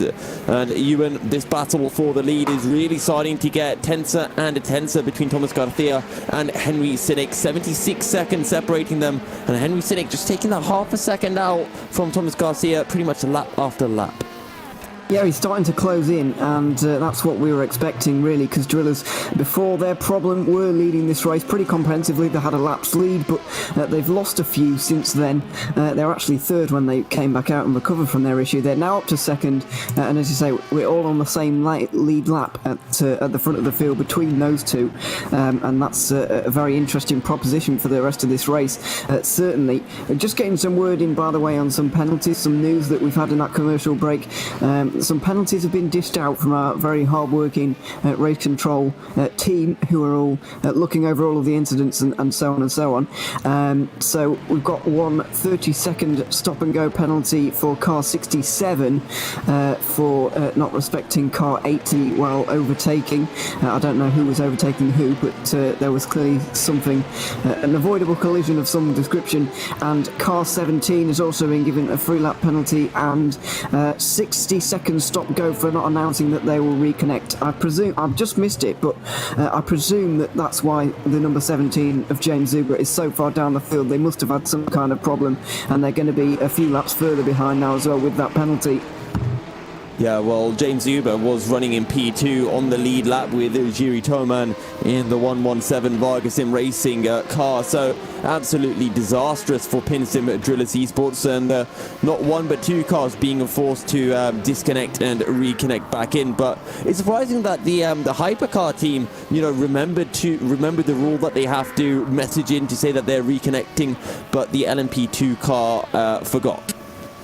Yeah, that is quite an interesting one, because you'd think with that very closely knit Drillers Esports team, they'd all kind of be under the same kind of umbrella, and they'd all be talking together and figuring out together about all the rules and whatever they're going to do throughout this race. But apparently that seems to have not been the case in this particular situation. They've actually let that one slip, and I think they'll be pretty disappointed that they have done in that one, I'm afraid. I'm hearing as well, we've got some guys in the YouTube chat kind of informing us a little bit. The number 67 hit the back of the number 80. I'm trying to figure out whose two cars they are, actually. Well, number 80 is the Hypercar, but I can cut you off there. Pim Van Aert is going down the inside of the Ramada Motorsports car, and he's going to get the job done. Remember, these two were battling before their pit stops, and the Ramada Motorsport car got the overcut to work. But it doesn't matter, because Pim Van Aert is flying and has got back past him straight away for P3 in the LMP2 class. Yeah, Fair Racing team have really pleasantly surprised me, actually, in this particular event. I wasn't expecting too much from them coming into this, particularly judging on what they did last season and so on. But yeah, they've been really, really good. Obviously, they've got 5 drivers in that squad. I believe that it's a wholly Dutch team as well, by the way. So they've got no kind of difference in nationalities. They'll understand each other very well, and they're completely unchanged from the EEWC lineup they had in 2020. So they will have a lot of experience together, and they're really showing it right now in a provisional podium spot, although they have got one whole lap catch up to Mugen Sim Racing if they want to come second. Yeah, and I've just received confirmation from Race Control. Car 17, well, deconfirmation, let's say. Car 17 have had their their 60-second stop-go penalty removed as it was announced. But Car 51 has a 30-second stop-go penalty as it made contact, I think, with the 128 car while the 128 car was lapping them. And I'm just trying to work out which two cars that is. Yeah, that's always the kind of difficulty with it, really. We've just got just heads turning everywhere, looking over our notes and looking up and down the time screen for somebody who actually matches up with that particular description. No, it's not one of the Musto cars. It's Stella Cruz and Blaze Mizic. So they were actually battling for position in the GTE car. So it wasn't while lapping. It was actually an incident during a battle. Oh dear, well, we didn't quite catch that one, I'm afraid, but it seems that, somebody's come off worse a little bit there, and the 51, given the fact that it's a minute ahead now of Satellite Racing, and they were battling, we presume, they're going to have half of their advantage chopped off, obviously going through the drive-through as well. They're going to be quite close to each other again, and if they do cross paths again, then that could be an interesting battle to watch, because there will be some scores being settled in that battle. Well, the 30-second stop-go penalty tends to take about 50 seconds or has a delta of plus 50 seconds. So it does mean they'll be coming out about 13 seconds ahead of Ernest de la Cruz. So those two won't be too far separated heading into the final 5 hours of the race. Tony Jansen is informing me that apparently we're surprised every time about Fair Racing Team, and he's just listing off a couple of their results, and maybe we shouldn't be so surprised, and maybe he's right actually, because they've certainly been around here a long time, and as I said, they're very experienced, so maybe we shouldn't be so surprised. But they're up in third at the moment, as we mentioned, just looking up and down the field to see where the battles are really closing at the moment. They seem to be extending, because Pim van Ark is really getting a move on here. He's actually set the fastest lap in the whole of the LMP2 class on the last particular lap by a good 7 tenths to everybody else, and yeah, he's really pulling away from Ramada Motorsport. But lots of things can change in the remainder of this race. We've seen earlier on that you might have counted Drillers Esports as winning this race overall a few hours ago, but anybody can have any of these issues, and so the gaps, when you think about the kind of issues that you can lose 3 laps purely with one mistake. If you have a disconnection, then you forget to inform race control that you're reconnecting again. It can cost you 3 laps, and that's quite a lot. Even though Indianapolis is a short circuit, it can cost you a lot. So when you consider that, the gaps really don't seem that big at all. Yeah. Well, Juri Toman in that 117, he is 3 laps ahead of Christopher Kianik. So if he does get that penalty, it will be very, very tight in the LMP2 class battle and might give for some entertaining battles out on circuit. Meanwhile, in the Hypercar class, Henry Sinnick taking 2 tenths out of Thomas Garcia on the last lap, less than 80 seconds separating the two, but that gap is pretty stable at 77, 78 seconds, and Thomas Garcia is doing an absolutely phenomenal job. Yeah, he absolutely is, and he's part of a team that I've also been really impressed with throughout this race. I can't say I've ever heard of Omicron Sim Racing or any of their drivers on Scout, as I mentioned, I think in the practice session a couple of nights ago. But yeah, they've been really, really good around here. Actually, Checkered was one of them as one of the least experienced teams maybe on the grid, but clearly they are very experienced, and completely contrary to what I thought they were going to manage in this race. They're really taking it to Drillers Esports. You could say it's a little bit lucky that they've ended up in the lead, but they're more than showing their worth right now, really trying to hold off and prolong this agony that they're having at the moment. As you mentioned, Garcia actually going faster than Sinnick on the last lap. Could be due to traffic, we'll add, but that's still going very, very quickly indeed. And yeah, he's really doing well at the moment. Is Garcia, team founder for that team, by the way, which has only been in existence for just over 2 years. So yeah, it's such a great position for them to be in. The publicity as well they're getting from just leading this race right now, and then maybe later on having a really titanic battle with Drillers Esports a little bit later on. I'm very much looking forward to seeing that. But yeah, it's just great stuff for them, either which way it goes, whether they win or not. Yeah, and I know Thomas Garcia, he's been showing some incredible pace to even be coming close to matching Henry Sinnick, which he is doing. I mean, even at the start of the race, he started behind Henry Sinnick. When those first pit stops came through, he was not even 10 seconds behind, and that gap was fluctuating from about 4 to 10 seconds. So to be able to match Henry Sinnick is incredibly impressive. But I can't really comment for the rest of the drivers. We've seen Patrick Silvassi out on circuit. He wasn't quite as fast as Thomas Garcia. He had decent pace, but we've still got the likes of John Nelson, Magnus Junerup, and Josef Frederick Suto to go out for the Omicron Sim Racing team. And when they do, that might be the opportunity Pinsim Drillers need to close that 78-second gap down. Yeah, absolutely. You can have the fastest drivers that you want, but you've got to be backed up by your teammates as well. And let's hope for their sake that we do see those teammates backing him up well indeed. Obviously, Skilvassi, as you mentioned, was driving very well earlier on and really respectively, but I haven't seen any of the other drivers throughout the whole of this weekend, actually. I wonder if they're just a two-man band for this particular event here today. So we'll wait and see who's going to get... I'll actually have a look now in the the team feed to see. And they have actually got another driver in there. Joseph Frederick Suter, is actually in that channel. Whether he's just doing race engineering throughout this event or whether he's actually going to be driving as well remains to be seen. But at the moment, Skilvassi and Garcia are more than doing themselves a load of good at the moment. They're really representing themselves very, very well, and it's just great to see some newer drivers really taking it to some of the established ones like Henry Sinnick right now.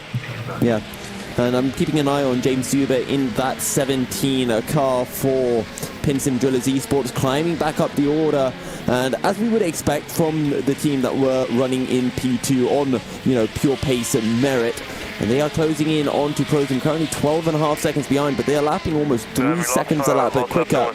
And while I say that as well, Rui Ray is also starting to find some pace. No, never mind, he's gone a little bit slower again than Pim van Ark, and the gap is now 5.6 seconds in that battle for P3.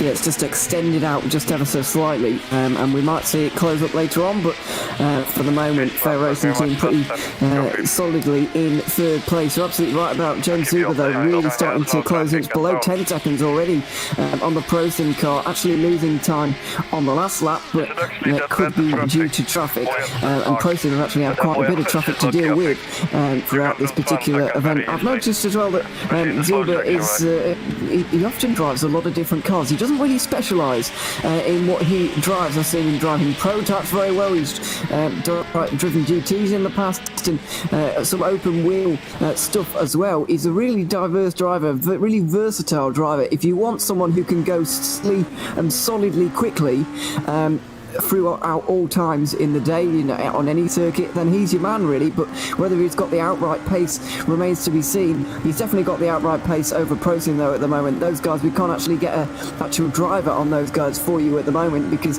I believe they all go to the same location and do this as a collective at the same computer. So I think we're not going to be able to know who's actually driving at the same time, but either way, that's the Prosim car, who really are kind of stalwarts of the GTR 24H series. They're almost always here. Yeah, we saw Prosim racing last season in the EEWC as well. They were able to pull off some good results. They were doing, I think they were racing in the GT3 class mainly, GT3 class, and now they've moved to the LMP2, so clearly think that the Wreckers will help their cause a bit better. And it's been an alright performance from them in this opening race of the season.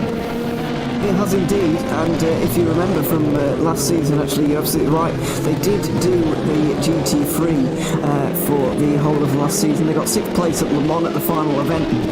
More importantly, and I guess more interestingly, more excitingly, most of all, Linus London, who is one of their drivers, was involved in an incredible battle towards the end of the Sebring race in the 12 hours that we had around this time last year, maybe a little bit later on.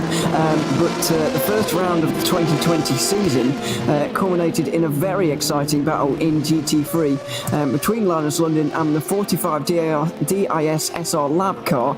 I believe, well, it was probably driven by Andy Kurtzen at the time, to be honest, because he's a very, very quick driver. But they had a titanic battle in the final half an hour of that race, and maybe we'll see something similar today. Either way, Prosim have definitely got experience of that, as I believe they're going side by side with Juices right now. That's not quite a battle for actual position. They're just putting a lap on that car, but either way, quite a tight moment actually through the first chicane. Did I just see Pim van Ark having spun? Yes, Pim van Ark had spun on the exit of turn 2. I think he's lost a whole bunch of time. I'll see what the sector 1 time is looking like, because I definitely saw an orange Oreca spun. There is an orange Oreca right in front of Pim van Ark, so maybe that was the man who spun and not the Fair Racing Team driver. Yeah, I'm trying to look up and down the orders to see if there are any more orange prototypes, to be honest. Whenever I hear orange car, I normally think of Viaducton, to be honest, but they are obviously out of the race at the moment, leaving us 34 cars remaining in this race. We believe it's Mugen Sim Racing. Yannick, yeah. It was Christopher Yannick, yeah. Mugen Sim Racing. So they've spun. They're a lap ahead. They are in P2, which means that Pim van Ark is now on the back of them, and this is to unlap himself and put him back onto the same lap as the P2 man. Yeah, absolutely. That would make sense because they're running absolutely nose to tail at the moment, and it is very important psychologically to actually be able to see what you're doing in terms of seeing who's in front of you and who you've got to chase down. It's quite important. It might not be that important in terms of the actual time. You know, you're still as far behind as you were before as Kianek comes into the pit lane, so that doesn't really matter too much. But you know, we got a drive-through penalty for somebody. I heard. Don't quite know who. For Kianek. I haven't seen anything on the in the race control. So was this a pit stop from Kianek and nobody was ready for him? I don't know. Cut tracks, maybe. Corner cut, too many corner cuts, and you do have to serve a drive-through. The game will give it, and we won't necessarily get that information from race control, as it just goes straight to the drivers, and then they serve said penalty. I believe it is 5 around this circuit. It might be 3, but I think it's 5 before you actually get one of those drive-through penalties. He's clearly gone over the limit, or his team. It's of course assigned to your car rather than a singular driver. You can't just go around just doing one stint at a time, so that you can get away with doing 4 cuts in 40 minutes if you're in LMP2. That would be kind of cheating. So it's assigned to your car. And clearly they've gone over the limit, but that's cost them quite a lot of time. Fair Racing team now 66 seconds behind that Mugen Sim Racing car, who are in second place at the moment. Varga Sim Racing still lead that category though, let's not forget, and they've got a 3-lap lead at the moment. It's quite remarkable the way they have performed here today. Yuri Toman currently driving for Varga, but goodness me, that is a real performance from those guys, and we're still only 7 hours in.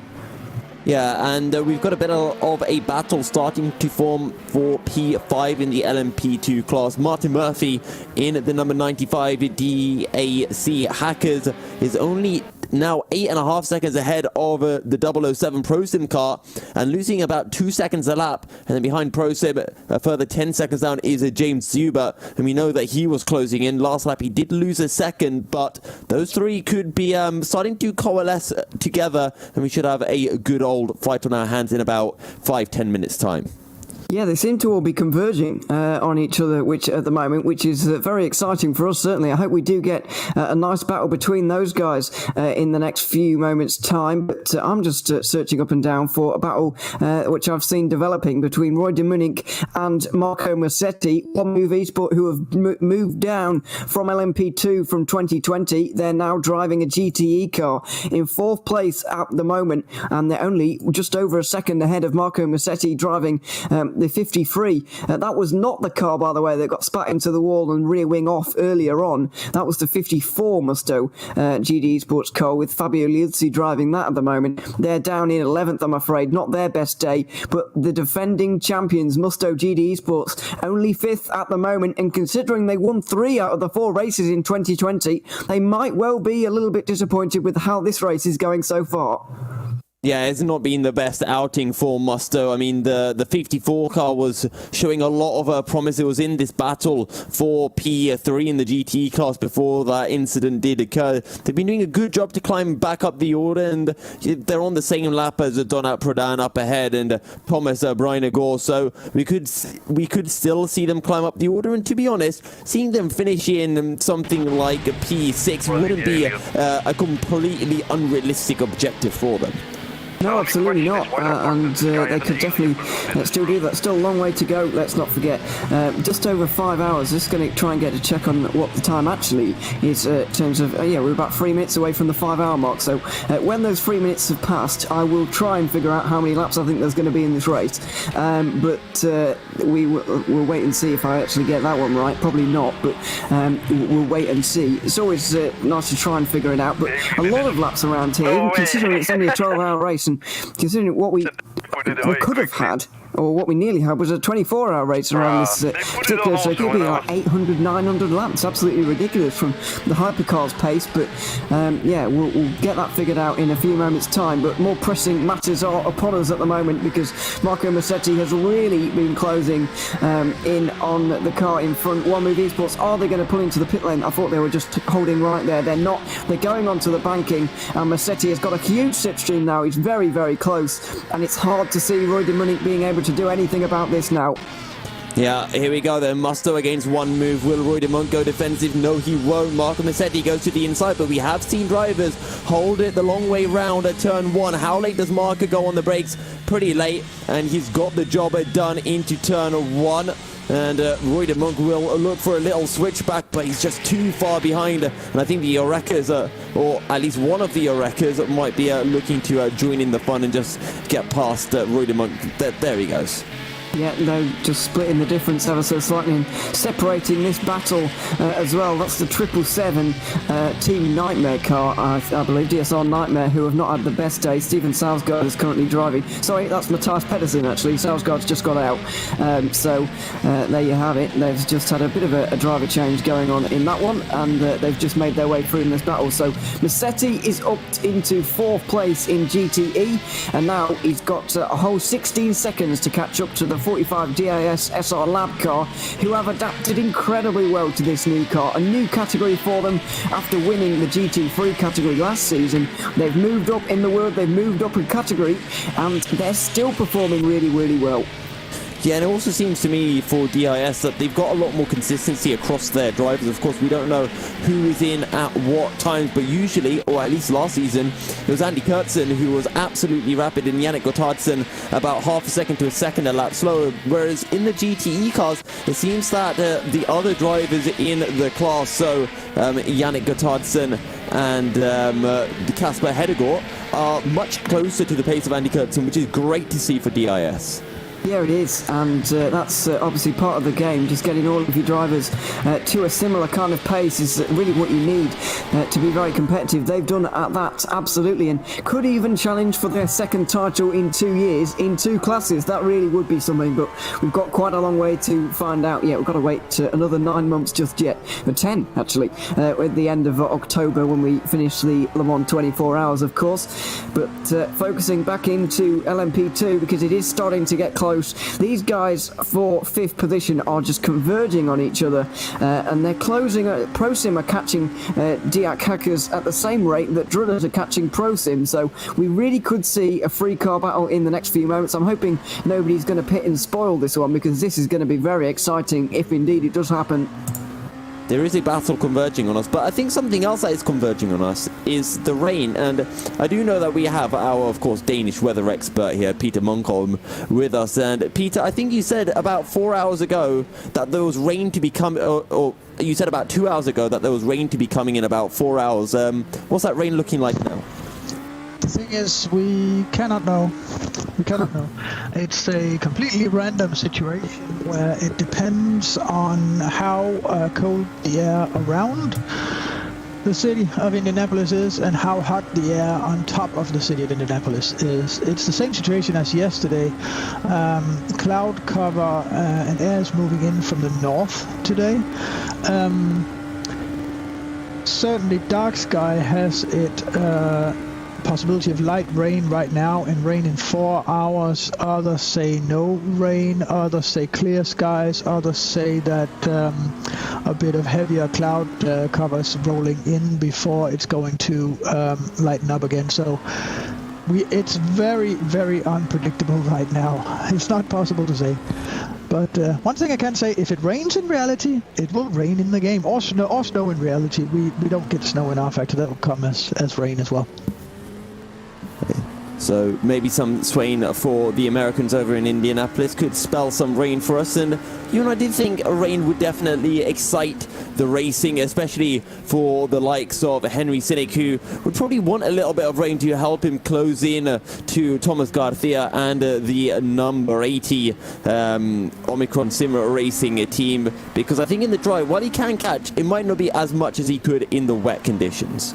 Possibly not, no, but we haven't actually had any wet running so far this weekend, so we can't possibly know what the pace is going to be like. Maybe Omicron have planned for wet weather racing and even a bit better than Drillers Esports have. That remains to be seen, really, and it remains to be seen whether we will see it or not.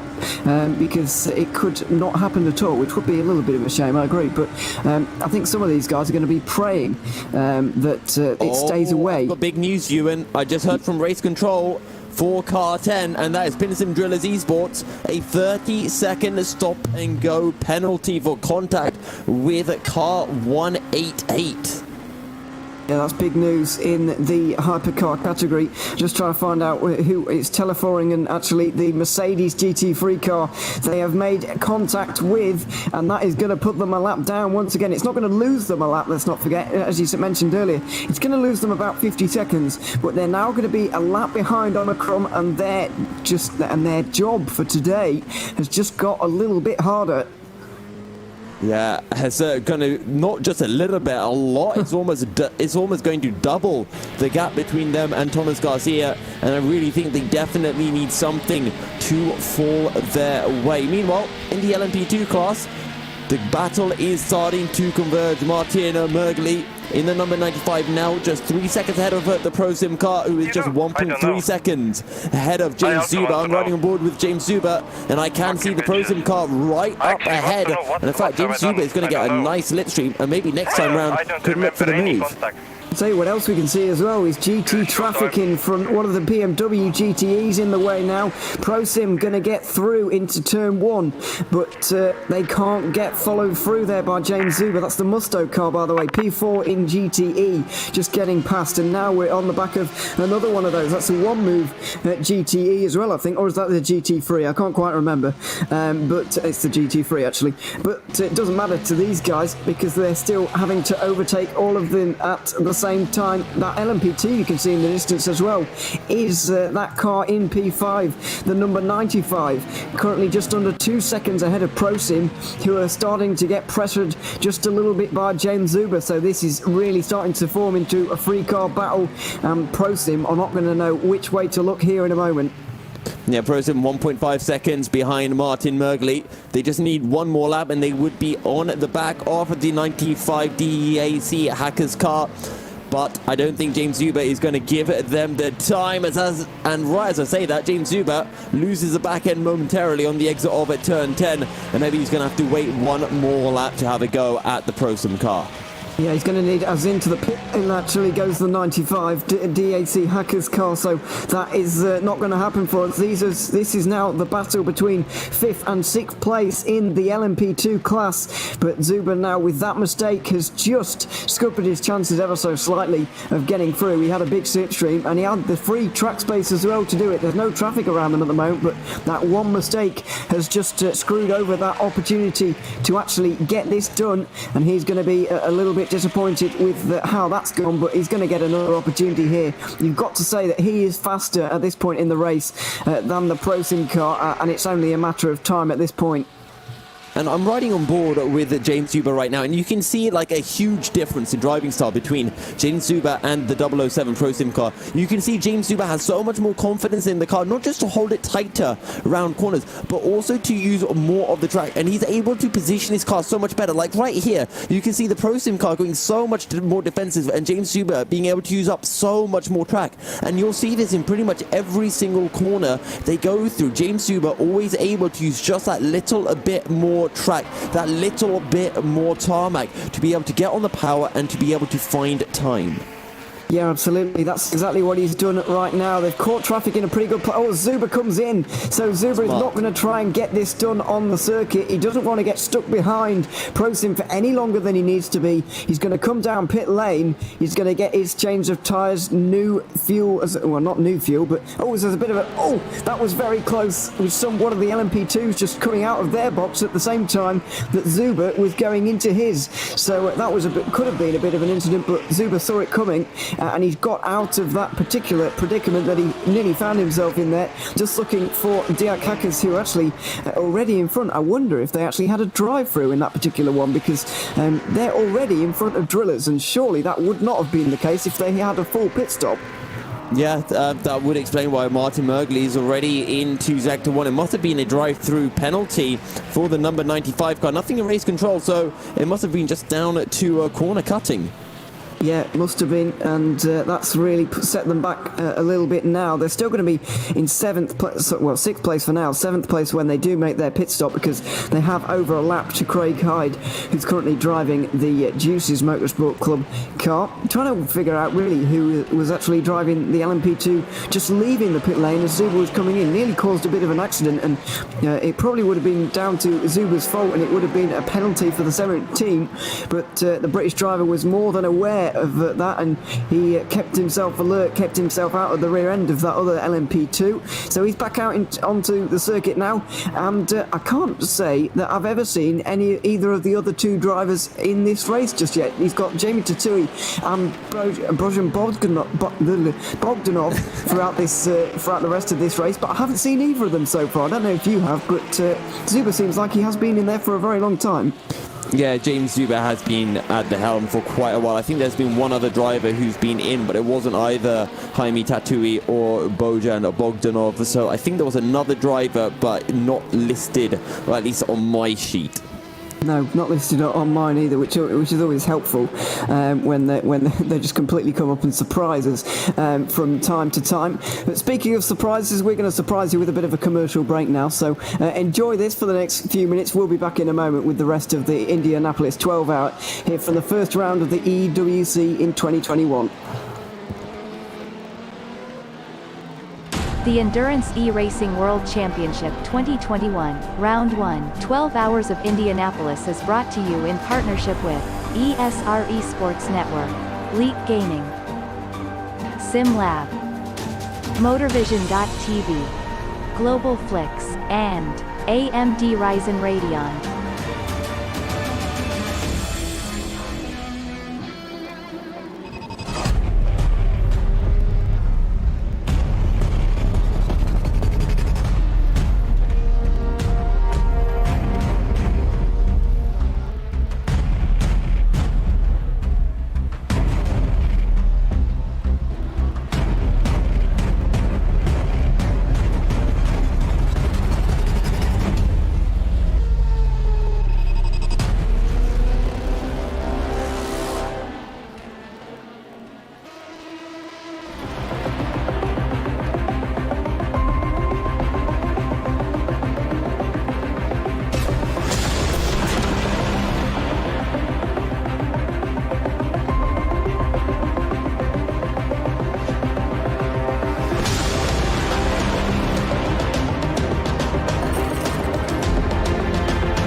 esports?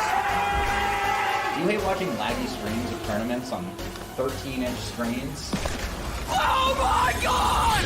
Of course you do. But you don't have to worry about that anymore. He has a jump, son!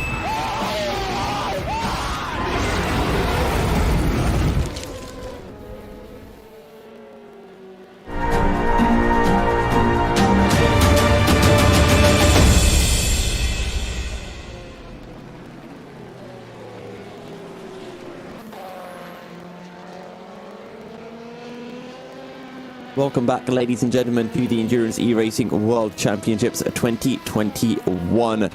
There's just under 5 hours remaining of the 12-hour race here at Indianapolis.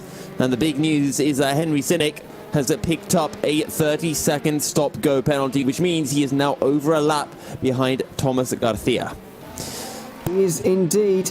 He's recently served that, by the way, and he's actually closer to a lap and a half behind, which is even more of a disaster as he comes into the pit lane right now. This has got to be a scheduled pit stop. Surely it can't be a drive-through for cut tracks, otherwise he really is in trouble in this race, and something that Drillers Esports might have had in their hands a few hours ago is starting to slip away from them a little bit. We'll see if they just have the pace to reel in Omicron sim racing, but they've have got a massive task on their hands at the moment. We'll see if they make a driver change as well. We've seen Henry Sinnick already today. We've also seen Jeroen Kwijkup, Martin Hemmingsen. None of what I've seen is he's actually out the pit lane already. I think there could have been a drive-through going on there again for drillers. I'll get that confirmed and we'll try and figure that one out. But I was just about to mention we haven't seen Andronowski today, so maybe we will throughout the next portion of this race, but it looks like that might have been a drive-through penalty, which is just adding to their woes at the moment.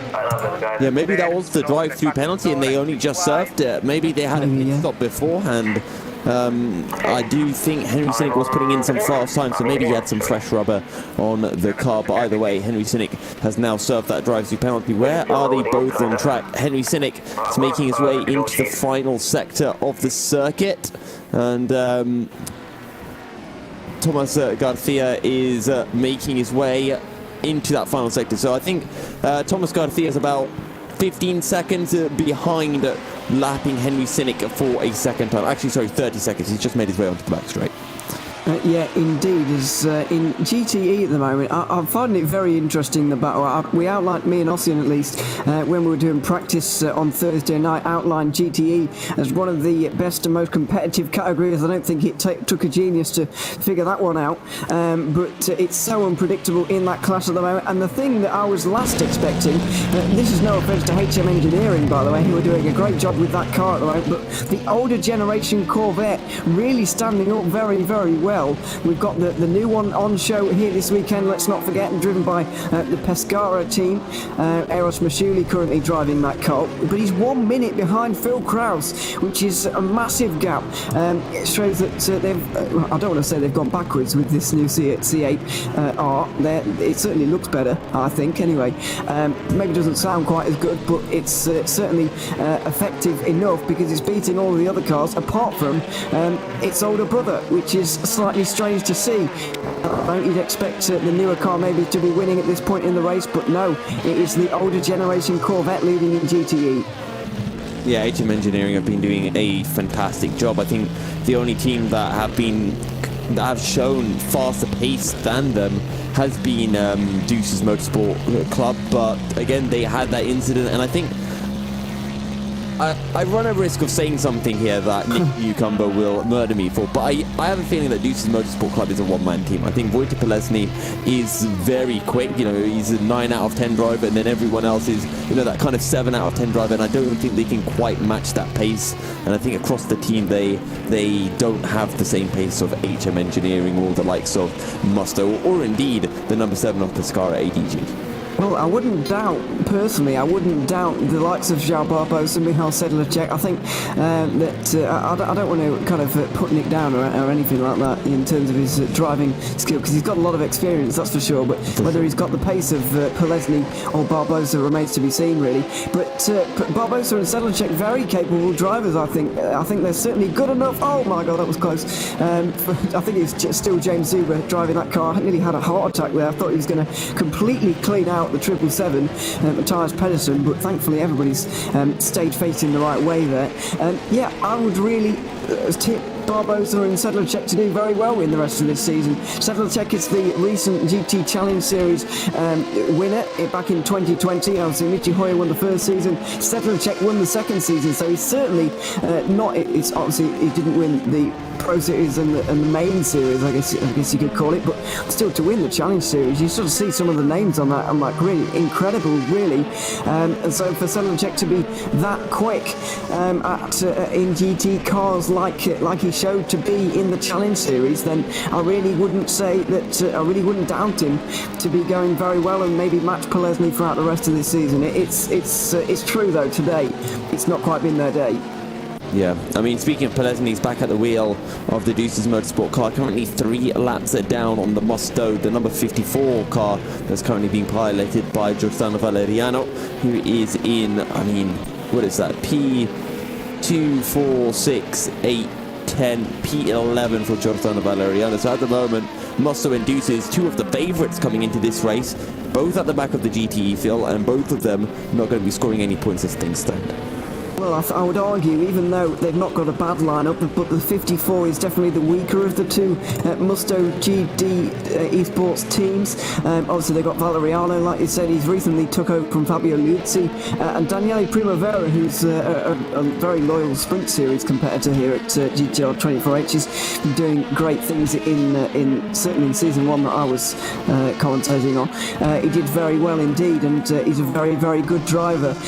So it's a decent team, but the 53 is an incredible team, I would say, one of the best. But we've got so many incredible teams on that category that it's really hard to pick them. So, you know, everything's got to go right. That's what's happened to HM Engineering. That's why they're winning.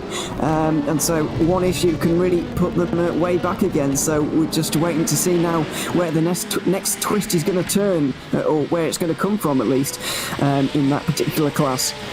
Yeah, the number 15 in the LMP2 class, that is Deuce Motorsport Club. They have jumped into the pits again, so they're going to be dropping down the order behind the 777 of Matthias Pedersen. They have completed their stop, and they are 66 seconds behind Matthias Pedersen, who is 5.2 seconds behind the B32 racing car. And the 32 and the 777 have been staying fairly close to each other on track for the majority of the race. Yeah, and they're close once again at the moment. The 777 is just in a bit of traffic at the moment.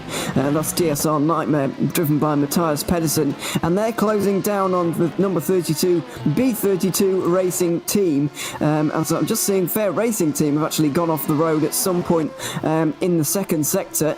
Lost a bit of time on that particular occasion, but they've got back going again. They're going to be closed up ever so slightly by Ramada right now. But they're still about 10 seconds apart. A much closer battle is between B32 and DSR Nightmare at the moment. Still 4 seconds separating them, but they could double their points tally here in DSR Nightmare if they actually get through into 8th place.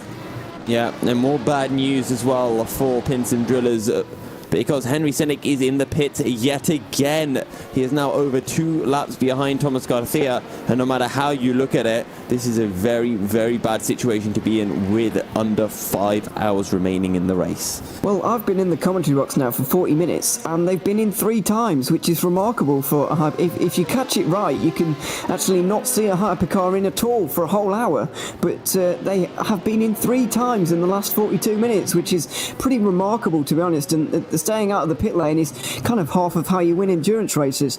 So, you know, the fact that they have been in so much in the last hour or so is really not good news for them, and it's just getting tougher and tougher for them to win this race. There'll become a point when they will realise that we're just not going to get there, and second place is all that we can manage in this race. Yeah, and we'll have to see when that comes through. Fair Racing Team are into the pits yet again from from P3 actually, because they were ahead of Rui Rai in the 57 Ramada Motorsport car. Don't forget, Christopher Kianek was previously in 3rd place, but he's been putting in some fairly slow laps relative to the Fair Racing Motorsport car and the Ramada Motorsport car. So this looks like it might be a 3-way battle for P3 in the next hour or so.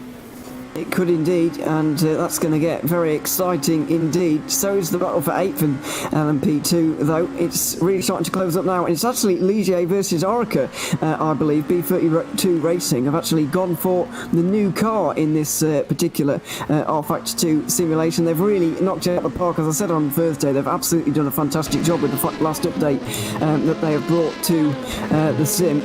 Corvette C8R was added, of course, and we know that the Pescara team have decided to take that one up and taken it for the challenge in 2021. And B32 Racing using the new Ligier here, which is great to see. Good to get some new cars in here for GTR 24H, and I'm personally glad to see them being used and right up towards the front, especially in the case of the Corvette.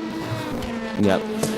Just keeping an eye on Matthias Pedersen right now, because he's within 2 seconds of the B32 Racing Oreca, and the B32 coming into the pits. We have been denied, Ewan. Glorious, glorious battle. We have. I thought we were really going to get one there, but no, he's coming to the pit lane. There has B32. The reason we're not saying any driver names for that, because we don't actually know who's driving at any given time. We've obviously got the list of 4 drivers who it could be, but I'm afraid they are all at the same location, so it's impossible for us to know, or I believe they are anyway. It's impossible for us to know where they actually are in terms of their driver rotation, but I know that they have had some pretty decent results, moving up from GT3, which they ran in 2020, actually got on the podium at the Matsusaka 24-hour race. And if you remember from last season, GT3 was easily the most competitive category throughout the whole of the season. So to be finishing on the podium at a 24-hour race around that circuit, it's a very credible performance indeed, and something that they will definitely be proud of. Yeah, it just showed that they are a very respectable team indeed. Yeah, and I think maybe now, because we don't know who's at the helm, every time we see B32, we'll just say that the driver is Kara, Rasmus, Pelle, Madsen, and just use all of their names. Well, yeah, we could do actually, but they've got very long names, so I don't quite fancy it, to be honest. Or at least if you use the full ones, anyway. But yeah, it can get a little bit confusing, and obviously it's not their fault. Well, I know it's not without out the rules, but I know in some endurance series that it's actually not against the rules. It is against the rules, sorry, to actually be in the same location and do that, because you save time on driver stops, I believe, or you used to, or something like that. I can't quite remember the reason why, but. It is allowing BTR 24H, and obviously for the LAN event, it's pretty much the only thing that you can do when we will all be in the same location in October, with the little asterisk next to it if it happens. We just get to the LAN event and every single driver has their own sim rig there. Oh no. All sims just switching between PCs that are 20 centimeters from each other. Yeah, that would be, yeah, I don't think everyone or the organisation would be particularly pleased if that actually happened, because it's hard enough to organise anyway, never mind having everybody all kitted out. But yeah, it's a great event to be a part of, and yeah, we're looking forward to going, hopefully, in the late October to round off our season, of course. Yeah, I'll hopefully see you there. You and me can have a bit of a party after the race, or maybe before the race even, who knows? Or during. During, yes. No one will ever know. No. Nobody will know. It's not going out on stream or anything. But yeah, back to the race rather than looking ahead too far. Just for the moment, looking for any close battles that might be developing around there on the circuit at the moment. I think the closest one the closest battle that's actually closing is maybe Juices and DEAC Hackers, which is only 4 seconds at the moment. And actually, and DSR Nightmare Cars just been into the pit lane. They've just come out behind B32, so there could be a battle developing there too. Yeah, and let's see how this all pans out then. James Zuber has jumped ahead of ProSim and Martin Merkley with that overcut, or the undercut on the ProSim car, by 13.5 seconds. So that's a huge undercut for James Zuber. He's 2 laps down on Rui Ray, and I don't think he's going to be able to catch that, not in the next couple of hours, but maybe if he can really get his head down, they can get at least a lap, and if there are incidents, maybe even jump further up the order. But the battle for P3 currently separated by just under 70 seconds, so anything can happen in, well actually sorry, that's battle for P2 in the LMP2 class. Yes, it is, and yeah, we'll see how it develops. But these gaps are not going to close if you've got more than laps between them. You're kind of hoping for issues at some point. The battle for 9th in LMP2 has also hotted up, and it's actually just happened there. DSR Nightmare and B32 both into the pit lane very recently, and Carl Lagergaard just getting into that car, already overtaken. That was incredibly late on the brakes, heading towards turn number 1. Obviously, GT3 driver last season, but acting like he had ABS there a little bit going into turn number 1. He's held on to that position though, and he went careering into the back of the Mercedes actually, but he's stayed in front of the B32 car just for the moment. And yeah, we're running around the first sector, just exiting it now. We'll see if that battle does change again, but it looks like Lagergaard is through, and it looks like he's going to pull away. Yeah, and Lagergaard can now pull now that he has gained an extra position. Let's see how far he can climb up the order. just trying to see if there are any other real battles going on, and at the moment the answer is no. Roy de Monk is 10.5 seconds behind Marco Massetti. Last time around he did gain 4 tenths, but that is all, and probably wants to be gaining on Marco Massetti a little bit quicker, actually. Yeah, probably at this point. But let's not forget that in this stint, Massetti did actually get through on Roy de Munich, so that gap could be just widening a little bit rather than actually closing. The times are very slight, though. The disparity between them is very slight, so there could be,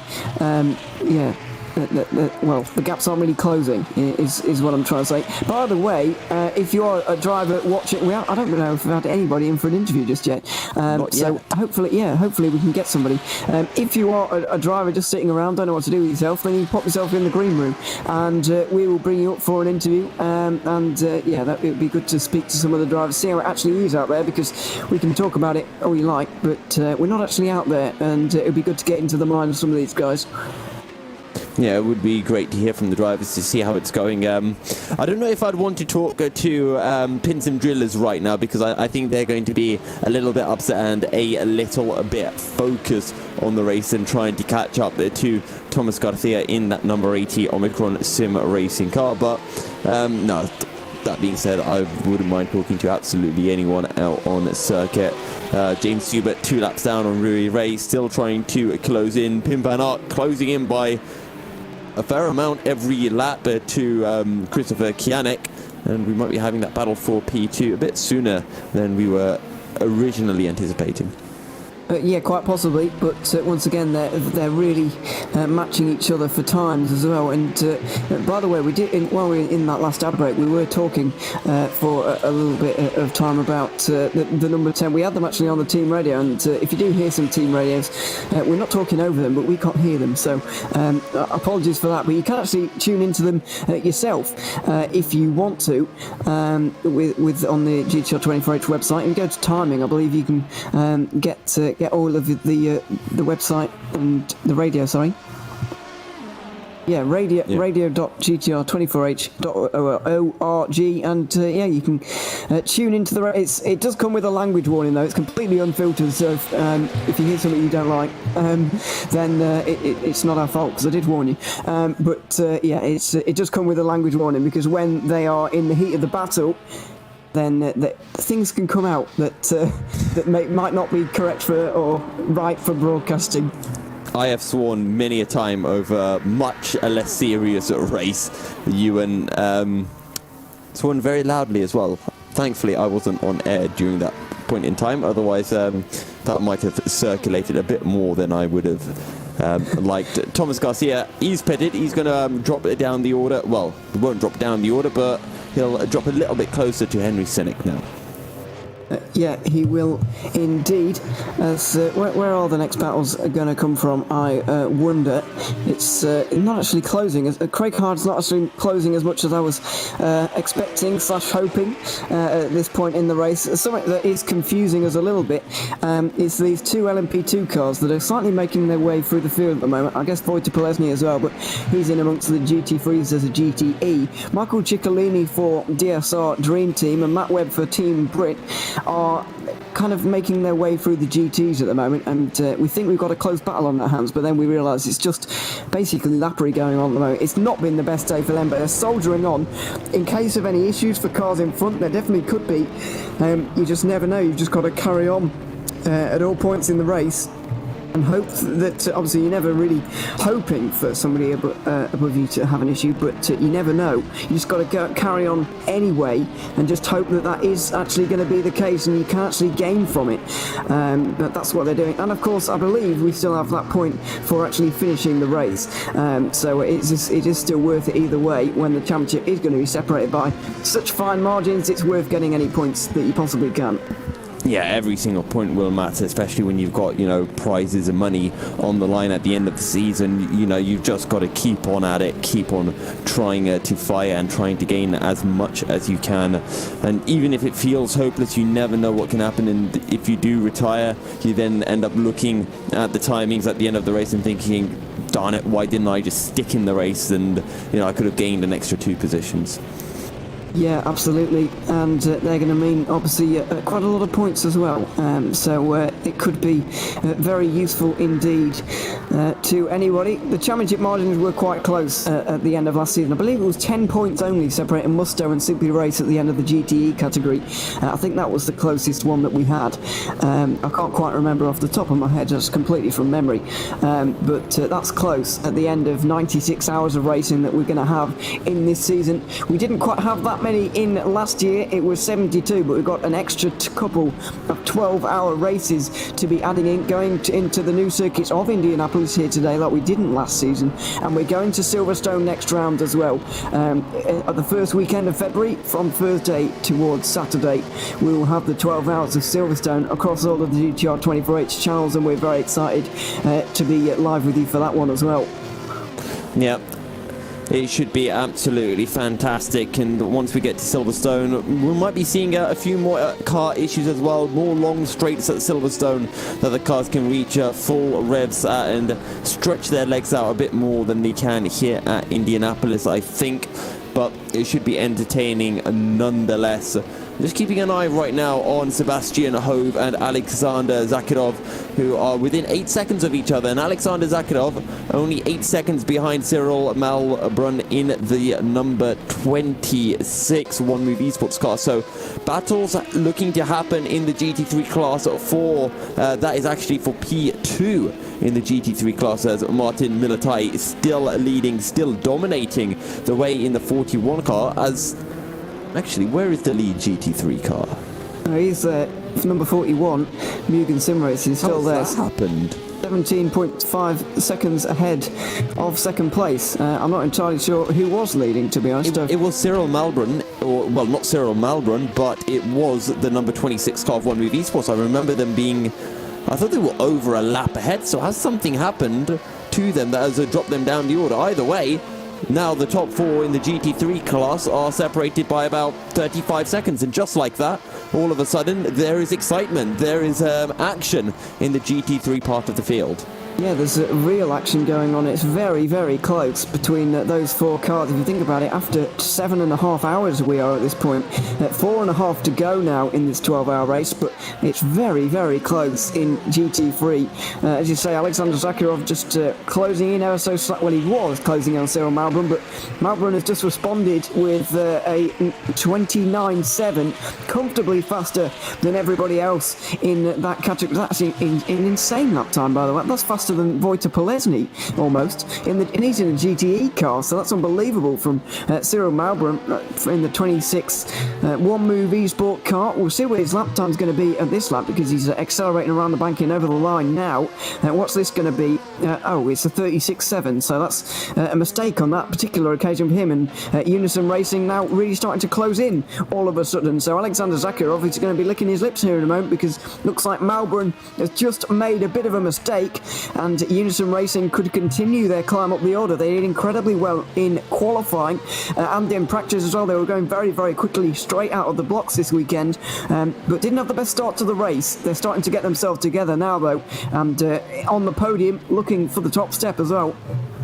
Yeah, and Cyril Malbrun, he lost 6.5 seconds in that final sector, so that's where the time's gone. And if it wasn't for that mistake, it would have been pretty much a 30 dead, which would have been an impressive lap time. So I still think Cyril Malbrun will be able to close in onto Martin Militai, and I think it was just a one-off mistake for the One Move Esports driver.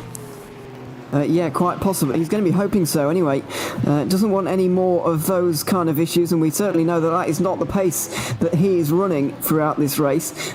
So yeah, he's going to be hoping for a little bit better. We'll find out if he can indeed do that. Trying to search for them actually on the screens at the moment, but they're quite a long way down, as you might imagine, being GT3 cars. Just making their way around the banking at the moment is the Ferrari for One Move, and it looks like he has finally picked up the pace again after that little blip last lap.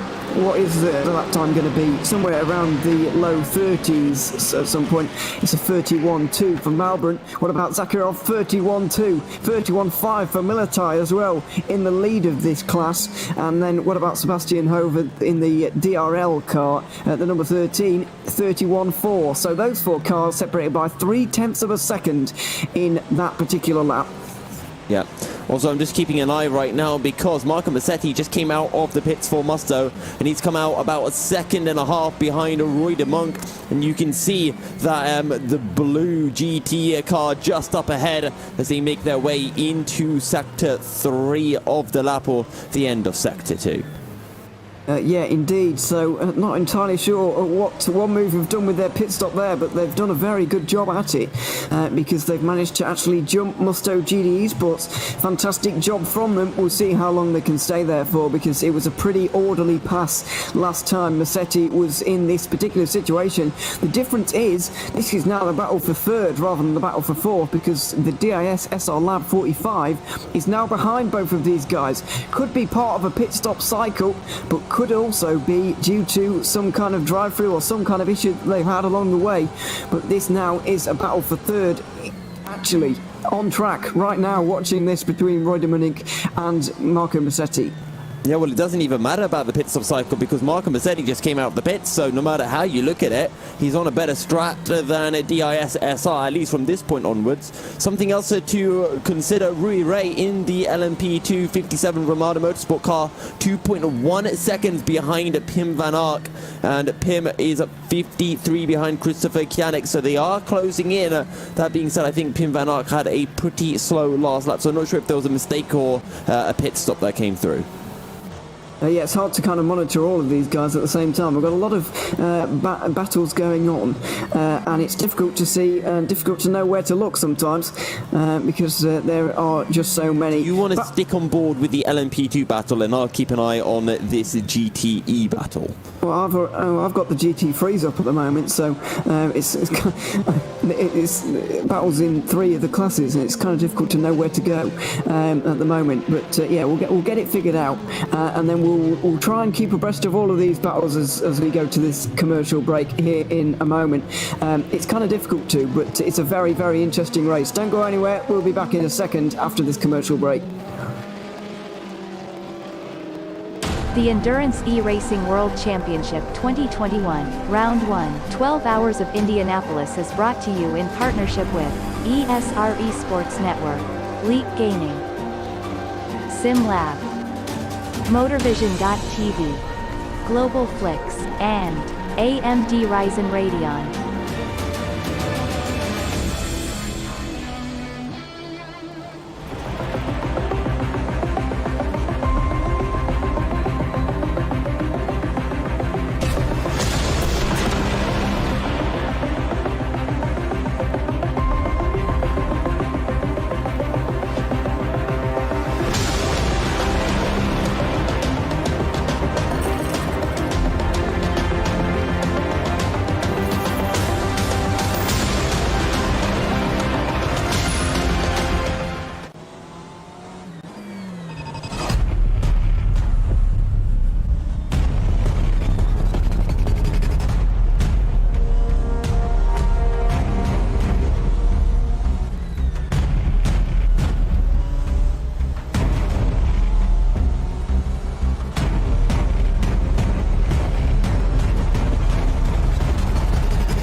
Watching laggy streams of tournaments on 13-inch screens?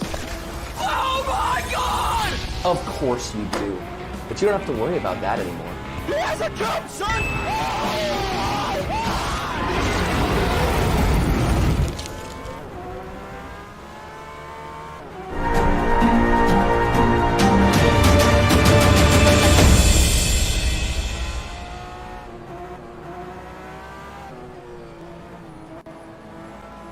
Welcome back, ladies and gentlemen, to the 12 hours here at Indianapolis for round 1 of the Endurance E-Racing World Championship. And during the break, Marco Massetti was able to find a way past Roy de Monk for P3 in the GTE class. And Ewan, surely you should be able to pull out a nice little gap as well. Yeah, it looks like that is going to be the case. That's what happened last time anyway, so we're expecting something similar here again today, or here again in this particular situation that they find themselves in. I still find myself wondering how One Move are able to do this. They just continue to pull themselves up and get themselves ahead of Musto with clearly some pit stop strategy that they're using at the moment, but it's working well for them, and they're doing a great job getting into 4th place. I don't know if they're quite accustomed to GTE right now. They were obviously an LMP2 team last season. How much GT driving they've done in the meantime, I don't know, but I know that certainly Mathieu de Crop is an incredible driver. Not seen him yet today, but he's a very useful asset that they've got to use throughout this event and throughout this season as well. Tell you someone else is doing well. Eros and Masquerelli, he's putting in some pretty quick at times, slowly closing down Philip Kraus in that HM Engineering 959 Corvette. So hopefully he can bring that down to under a minute. It's currently, the gap is sitting at 71.5 seconds. Yeah, it is indeed, and that's quite a long way. You will understand. I know it's a short circuit, but it doesn't really matter. That doesn't really, whichever way you cut it, that's just too big to be contending with at this stage in the race. Still 4.5 hours to go, I'll remind you, but yeah, it's going to be very difficult for those kind of gaps to be closed down at the moment. In the battle for third in LMP2, by the way, it's extending again. We've seen Pim van Aert make a couple of mistakes on this last stint, and Marie Rice was able to get just a little bit closer. It's 3 seconds now. It was 1.2 or something similar for a moment, but you know, it's going the wrong way for Armada, I'm afraid. So they're going to be a little bit disappointed about that, but there's still a long way to go for them to maybe catch up again. I mean, they are closing in on Christopher Kianek, who just last time round put in a 23.3, so they are closing in by a vast amount. They're both within a minute of Christopher Kianek, and to be honest, they'll probably actually just work together really to close in onto Christopher. No real need to battle with each other still with over 4 hours remaining. Yeah, absolutely. There's still a long time to go, so we'll wait and find out. In terms of other LMP2's battles that we've got going on, Craig Hyde and Carl Likegaard look like they are closing on each other just a little bit. Small Likegaard driving well at the moment, rather than Craig Hyde driving particularly badly. He's doing a good job at the moment, is Likegaard. That gap is getting towards 2 seconds or something, maybe even smaller than that right now. Obviously, it's the Juices number 15 that Craig Hyde is driving for. New team to LMP2. They've not yet really dipped their toe in that in terms of the EEWC before. Maybe they have in other places, but traditionally known as a GTE team, maybe they're just going to take a little bit of time, take the first few rounds to maybe get themselves a little bit accustomed to what they're supposed to be doing, and learning a little bit about their car. Yeah, and I mean, to be fair, we have seen from quite a lot of the teams that have switched from one class to the other, they've adapted fairly well. I guess one good example is DIS, having, you know, the GT3 champions from last season, doing fairly well in the GTE class. Sure, they're not winning, but, you know, they are up there in the thick of things, currently running in P5, 35 seconds behind Roy de Monk, who I think does have to make one more pit stop than DIS in the remainder of the race. So there is a lot of adaptation that we have been seeing across the grid. Yeah, there really is at the moment. You've got to do that, to be honest, with these conditions that we've got going on at the moment. It's going to be dark well, it has been dark for a little while now. It's going to be very dark for a very long time in this particular race.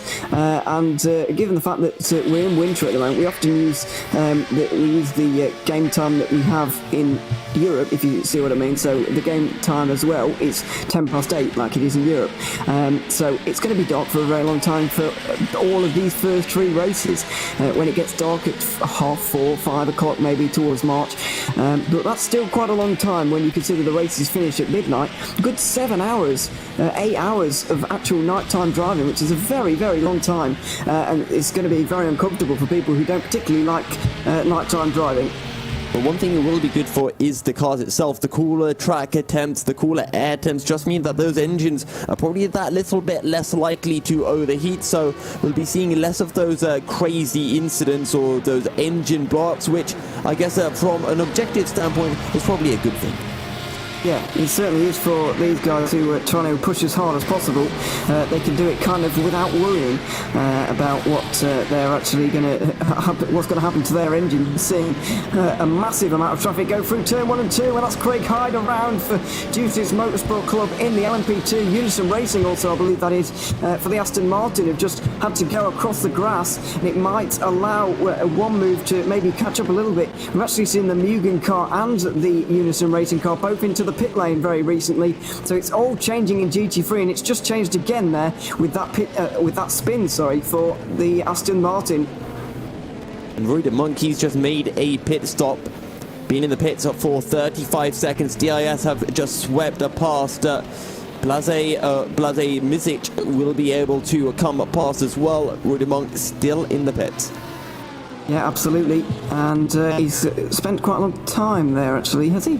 But maybe not. Trying to keep abreast of a few million things at the moment, so it's getting a bit difficult. But lots of different things happening on the circuit, which is a very, very good thing for us, certainly, to actually be watching in this particular one. Yeah. Let's hope it continues, because we're thoroughly enjoying it at the moment, and let's hope that it all continues. Just trying to search for the next battle, really. I think Carl Likengard is the most likely candidate at this point. What's the gap at the moment? Well, actually, it's not likely anymore, because of that spin for Craig Hyde. It's not only closed up the fight, it's actually made that pass happen. So unfortunately, we didn't get to see the on-track overtake, but we have seen Likengard through at the very least. Yeah, and this is a really, really long stop for Roy de Monk. He's been stuck in that pits for a while, so I wonder if there is some damage on that one move esports car. This is not good news at all, and in fact, he might even lose the position to this man here, Blase Mizic, who is now coming through turn 12, and Roy de Monk still in the pits. Yeah, this is getting kind of strange, really, because they've now lost a lap to DIS SR Lab, and they were actually 15 seconds in front when they came, actually 30 seconds, in front. Now they have got past, Blaise Mesk has got through for World of Sim Racing, and now that is dropping further down the order for one move, so we may have seen some kind of issue. We're seeing some kind of issue for Pim van Ark, maybe, of Fair Racing Team. That was a few moments ago in the YouTube chat. Tony Janssens keeping us abreast of everything that's going on with their particular car, but it's getting concerning for Roy de Monk, and we wonder where this is going to end for them. Where are they going to get to in this particular race? How far down are they going to drop here? Yeah, and they're still in the pits, still yet to go out. This has been almost a 3-minute pit stop. They're going right, they've just got out of the pits now. They've finally got out of their pit box. Where is Thomas O'Brien-Agor? He is a further 30 seconds down, making his way to the back straight. So Roy de Monk has lost about 3 laps in the process. This has been absolutely disastrous for One Move Esports. Yeah, absolutely. So we'll see how this ends up, particularly. So what's the gap going to be? It's just sorting itself out. When you exit the pit lane, it kind of takes a few seconds to sort itself out. So the gap between Roy de Monk and Antonio Hrlanovic of Satellite Racing is 15 seconds, and the gap to Breinegard behind is 22. So they've got themselves into some battles, but they would rather have avoided them, to be honest. And they've got a big job on their hands now, and they're going to be hoping that we stop talking about their mishaps now, I imagine. Maybe we need to start talking about the others more, or maybe we need to talk about how they will be having more mishaps and then, reverse psychology. Reverse jinx. Commentator curse. Yeah, exactly. Rui Ray has caught up to Pim van Ark, who's had a bit of a sloppy middle sector. He's dropped 2 seconds, and he's dropped about 4 seconds to Christopher Kianik, who he was about 46 seconds behind. He's now 50 seconds behind the 22 Mugen Sim Racing car now. Yeah, he is, and that's getting a big gap as well, but not quite as big as the gap for the lead in LMP2 at the moment. Varga Sim Racing are leading this race by 4 laps. It's even worse than when an hour and a half ago when I started watching here once again. I've been tuning in and out, and Varga have been in the lead for the whole of this race. But pretty much anyway. But the gap's 4 laps now, and that is just massive. It's going to take an issue for them to lose it at this point. Yeah, it will really take an issue. Also, we were talking about how we had only seen a couple of drivers from Omicron Sim Racing. We had seen Thomas Garcia, we had seen Patrick Silvassi. Now we see Joseph Frederic Suto, and you saw him in the team speak lobby not too long ago, so clearly he was getting ready to jump on in for Omicron. Yeah, he's been just monitoring the progress of their team for the last few hours, or for the first hours of this race, and now he's ready to finally jump in. His moment has come, and the moment has come for us to see where Omicron stand in terms of how good they are in this particular race. Is it just a circuit thing? Are they just having a great run of form at the moment, or are they actually doing a really good? Are they genuine contenders for this particular race victory? Are they contenders for the championship?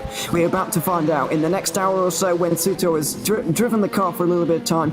If the likes of Henry Sinnick start to close down on him very, very quickly indeed, then maybe we have to discount them. But it looks like from early sightings of Garcia and of Skilvassi as well, we think that they are genuine race-winning contenders. They've been helped by issues for drillers, but that doesn't take anything away from the fact that they've been brilliant so far this race. Yeah, I mean, sure, maybe we do have to wonder still if they are contenders for the championship, but surely they have to be contenders for the race. 4 hours remaining, and they are over a lap ahead of Henry Sinnick and Pin Sims Drillers Esports, and they're doing a good job as well. They're losing about half a second a lap, but that is not a big issue as long as they just keep it consistent, don't make any mistakes, and don't get any time penalties or drive-through penalties. That's the aim, yeah, but it's very difficult to do that, and we've seen a lot of people not managing to do that so far this race. We've seen an awful lot of drive-throughs and different things going on for different cars. Satellite Racing and GTE are in, by the way. I was slightly scared when I scrolled down then that it was going to be Roy de Munich again, but he's managed to stay out of the pit lane just for the moment. He is in 6th place in the GTE class. Interesting to see what's happening in GT3 as well at the moment, because Mugen and Unison Racing have both been into the pit lane, but on this circuit it doesn't seem that One Move and Dangerous Racing League have just yet. So I'm wondering when they're going to come in, and how is this going to filter out when this race comes to an end in just over 4 hours time. Can they get it to the end on only 4 more pit stops, where Mugen and Unison also have to do 4 pit stops from here? Are they now corrected, I guess, is the right word for it, on pit stop strategy? I don't know at this point, but if One Move and Danish Racing League can stretch this out just a few more laps, then they can actually make it to the end, and they've actually got that buffer. The gap 50 seconds between Danish Racing League and Mugen at the moment, and that's quite a lot of time to be losing. Yeah, surprising how close that GT3 field has got, but the 26 car now back in the lead, One Move Esports, and yeah, they're not exactly lapping that much quicker than the 13 car and the 41 right now of Mugen Sim Racing, absolutely flying, over a second a lap quicker, and just 70 seconds behind Cyril Malbrun in that 26 car. And don't discount, I guess, Alexander Zakharov, who's also putting in at 29th, the only driver in the GT3s to be pumping in sub 1 minute 30 lap times. And right as I say that, Wojtek Polesny, he's put in a 29.9 as well, but a further 2 laps down on the 717 Unison Racing car. And let's not forget, he's in a GTE car just for the moment, so he's got that added little bit of performance. I know the gap's not much between the 2 different cars, but Polesny is certainly driving very, very quickly at the moment, and he is a very quick driver. We know that he's done some great things, particularly in qualifying, actually, in this particular race. He was very, very good. especially in qualifying one, which I covered with Ossian last night.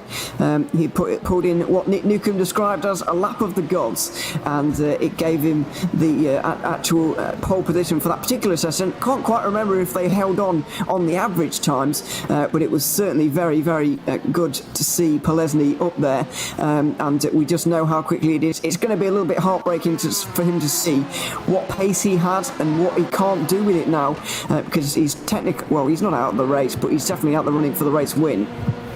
Yeah, of which Polesny was able to take pole in Q2 as well. Managed to get a pretty fast lap in right before the rain came down. Literally as he finished his lap, the rain started dropping in Indianapolis, and the timing was pretty much perfect for Wojciech Polesny. But, well, it has not been perfect in the race. A lot of issues have befallen Deuces Motorsport Club today.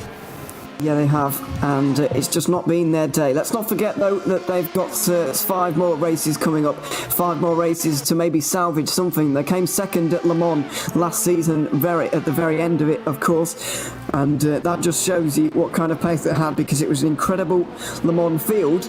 And to be able to do something in that particular field was a great performance from them.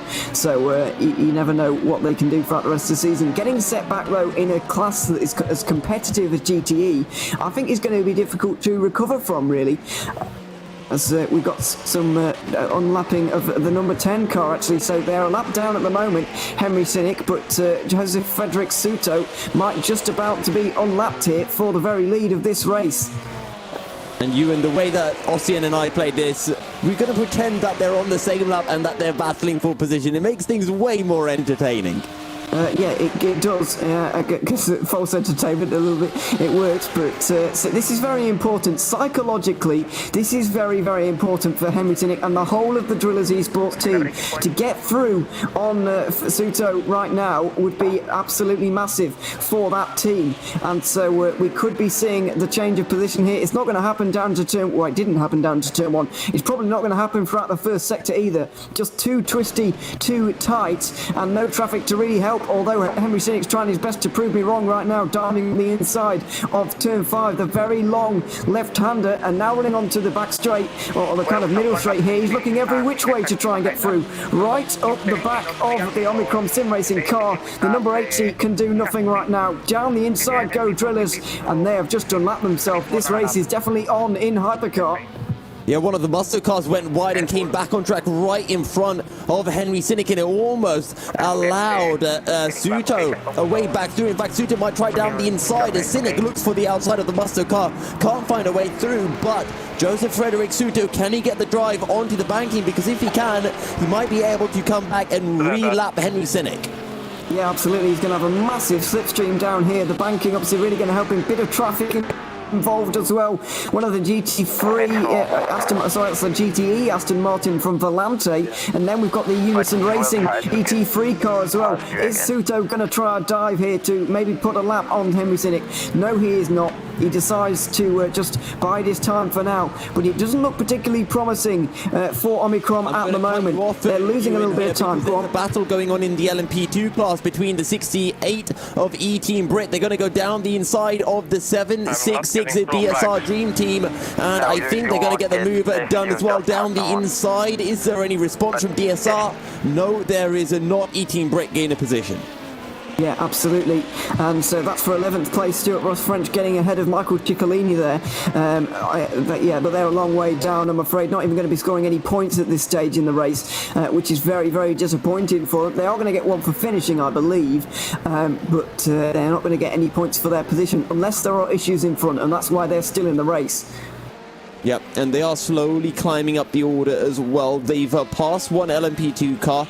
The gap to the next LMP2 car, well, I hate to say this, but it's 22 laps. So I feel like for E-Team Brit right now is just keep it on the track. They don't even need to push, just make sure they stay ahead of the 766 car.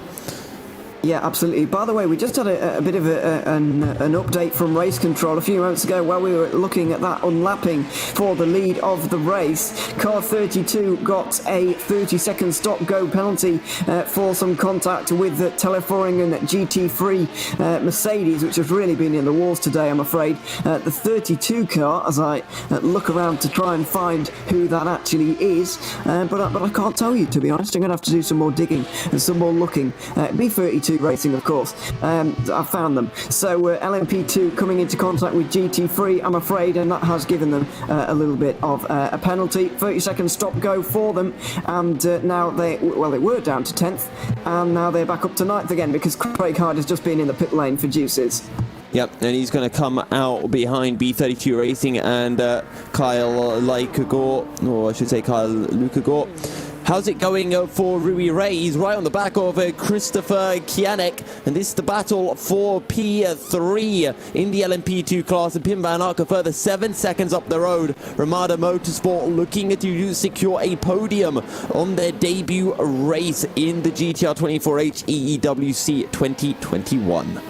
Yeah, surely Kianek has got to have been in the pit lane here in the last few moments, because otherwise I can't see how that would have really closed here. But we do have a fight on, and it may get spoiled here in a few moments' time, but we'll enjoy it while it lasts. Pim Van Ark really starting to pull away from Rui Rice, who's now even getting a pit stop behind Kianek for second place, which is not really good news for them. And I'm expecting Mugen to be able to stay in front. Another team that have really been doing very well so far this season, new team to GTR 24H, haven't participated in the EEWC in recently years at the very least, but a mostly Hungarian team for the moment, and they're doing a great job at the moment. I don't think they're going to hold on to third for very much longer. Going to have to go defensive down towards turn number 1, and there's a car coming out the pit lane as well. This could get a little bit messy if their three converge, but it looks like everybody's kept it nice and clean, and they've all kept their same positions as well.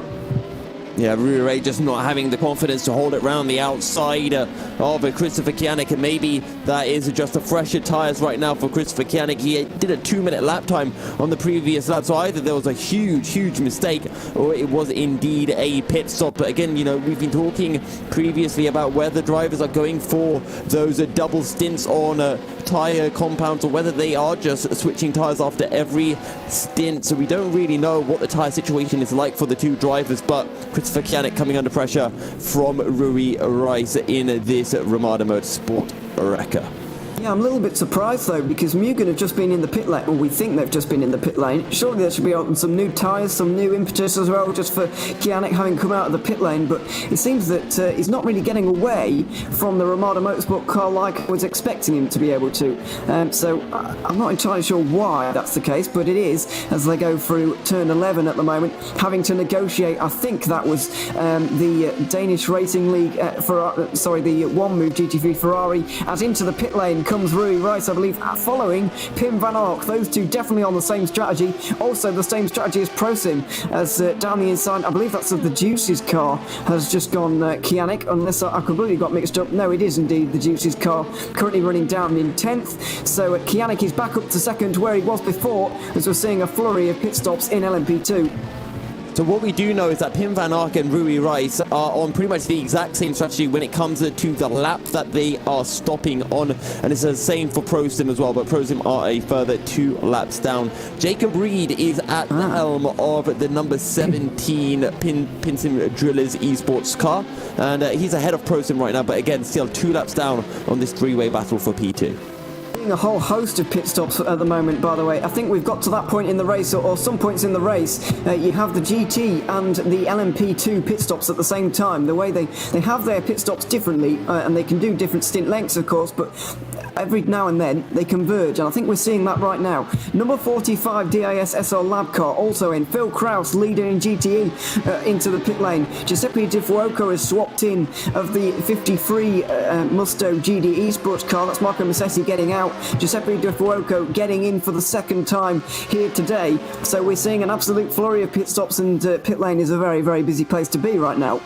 Yeah, the pit lane is exceptionally busy. I think we've got about 5, I think we've had about 10 pit stops, I want to say, in the last minute or so. So it's been incredibly busy. And there's the DIS car coming out the pits, almost clips the rear end of the second place LMP2 car, which is a Christopher Kianek. So that was a close shave indeed. It was indeed. The pit entry here, the pit exits kind of spits you straight onto the apex of turn one. It's not the greatest, really. It's not the best design, let's be honest, but they probably need an access road to the right-hand side, but even if you do that, you're kind of feeding them onto the apex of turn two or the exit curve of turn two either, so it's kind of an awkward pit exit here. You can tell Indianapolis wasn't really built for this particular layout. It was built for the oval, really, and they've just kind of made do with this road course. It's not a bad circuit, let's be frank about that, but it's certainly not the greatest pit exit. That's what you can say about it. Meanwhile, in GTE, we have a lead battle closing in, and it looks like Phil Krause has been into the pit lane for the 959, and getting into that car, Ferris Stanley trying to close in on the new Corvette, the Pescara team from Italy. Number 7 really starting to get hounded now, and stuck behind the 67 Volante, Aston Martin as well. Yeah, and I think we do still need to see a pit stop come through from Eros Masquerelli, but we know how quick Ferris Stanley is. We saw him earlier on in the race, and he can put in some absolutely blistering lap times. So I think this is going to be the stint where Pescara ADG struggle to continue closing in to HM Engineering, but if they can close in, that would be absolutely fantastic for them.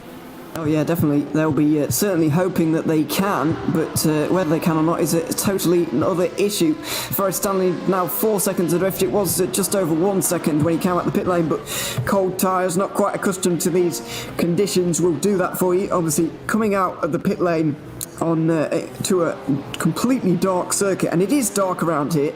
There isn't much night racing that actually happens at Indianapolis, but we're seeing that right now, and some of these guys are going to be not seeing it really because it's so dark, and they're going to need their headlights and everything, need their whole body intact so that they can actually see where they're going, but it's still very, very difficult. And when you're getting into that car, as Ferris Stanley's actually been for a spin at turn 1, the net race leader in GTE trying to get going again. The gravel and the grass isn't going to give you much traction. He finally gets going again, but he has lost quite a lot of time there. It was 4 seconds, it's now up to 14. He's just lost 10 seconds with one simple spin. Yeah, and I'm just keeping an eye on Martin Mergeli as he's just... My timing saying that, yeah, he's a few seconds behind Matthias Pedersen. Didn't have the greatest lap last time, as I think he came out of the pits. Either that or he lost about 15 seconds from a spin. Battle going on as well for 9th place in LMP2. It's going on everywhere at this circuit right now. The Indianapolis 12 Hours really delivering for us at the moment. Craig Hyde kind of regathering himself a little bit from the spins that we saw him have a little bit earlier on. He's now really starting to get his act together. He's on the back of one of the LMP2s. This is not for position. This is an unlapping of somebody, I believe. Can't quite get a number on that for you just yet, but we've also got some GTE traffic. One of the Porsches, second place in LMP2, is actually just in front of them at the moment, and that's a great job for Craig Hyde to be hounding them. Yeah, so Craig Hyde closing in on B32 Racing, Martin Mergeli closing in on Matthias Pedersen. I think it'll take a little bit of time for them to really close in. So on that note, we're going to head to a short commercial break, and when we return, the LMP2 battle will be right in the thick of things.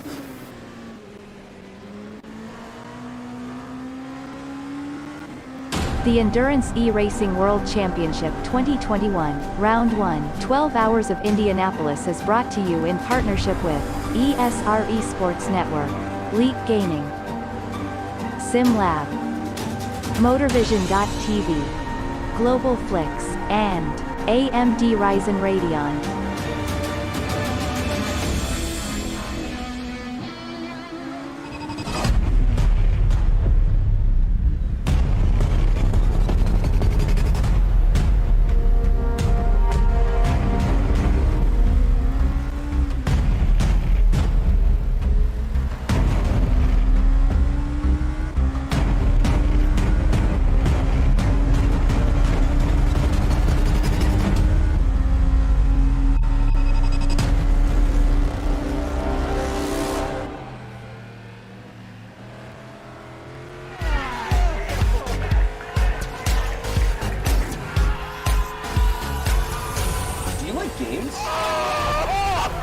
like esports?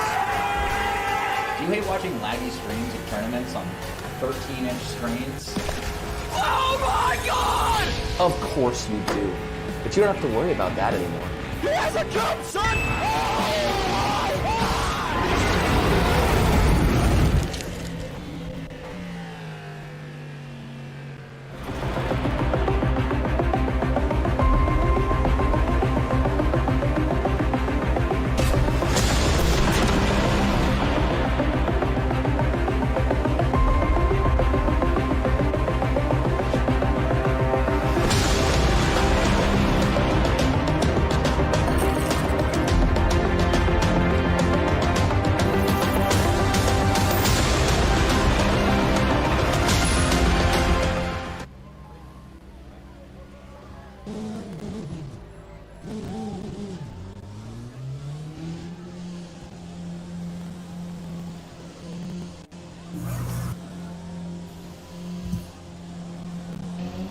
Right, okay, welcome back to GTR 24H, the first round for 2021. Alex Goldschmidt now joining Ewan O'Leary, and we've had a change again in the GTE lead, the cycle of pit stops that have been going between the number 7 Pescara ADG that now has Michele Di Alessandro behind the wheel, now has relinquished the lead back to the spinning top that is the 959 Corvette of Ferris Stanley. But obviously, as you said, Ewan, cold tyres, it can really change the dynamic of a race, especially at night time, especially on colder track temperatures.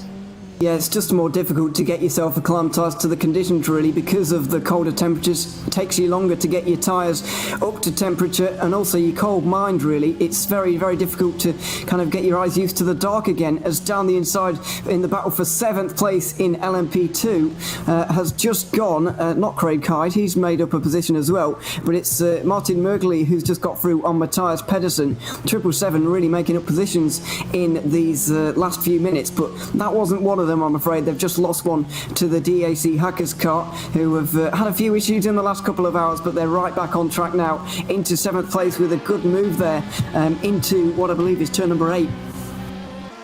Yeah, very much the case. And I know for a fact that Di Alessandro was sort of like holding back a little bit. So yeah, it's going to be rather interesting. But that battle between Mergley and Pedersen still raging on. Pedersen's actually closing as they were going down the main straightaway, and they're going through turns 1 and 2 as we speak at the minute.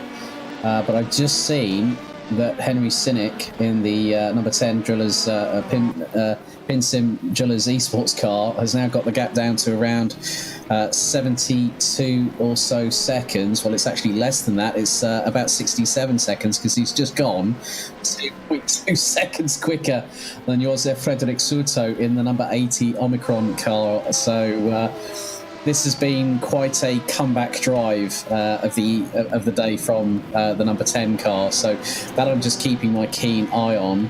But then also you've got to look at the pace of Liam Ransom, the number 64 Satellite Racing car, that's also had its fair and share of trials and tribulations, but it's sitting still in 3rd place. They're running about 20. Well, Rance was actually 20 thousandths off of Cynic on that last lap. So there's still pace to find out there, I think. Yeah, absolutely. I think there is, and Henry Cynic seems to be finding it at the moment. He took 3 seconds 2 laps ago out of Suto. He's just taken another 1.4. So at this rate, he's closing very quickly indeed. We had questions over the pace of Joseph Frederick Suto when he got into that car just about a few minutes ago, or about half an hour ago, I think it was now. But he's really, I'm afraid, our worries are starting to come to the surface a little bit. He's not quite as quick as the likes of Garcia or Skilvassi, with no particular disrespect to him. He's still a very capable driver, and he's showing it to us right now, but he's just not quite as good as Henry Cynic, who is just an alien, and he's growing very quickly out there at the moment. Very impressive to see, and we could have the battle for the lead on once again in the next few minutes. It just depends how long Suto has to spend in that car, how long Cynic is going to be able to spend in his car, and whether these gaps are going to change in the future with regards to another incident that either of them might have.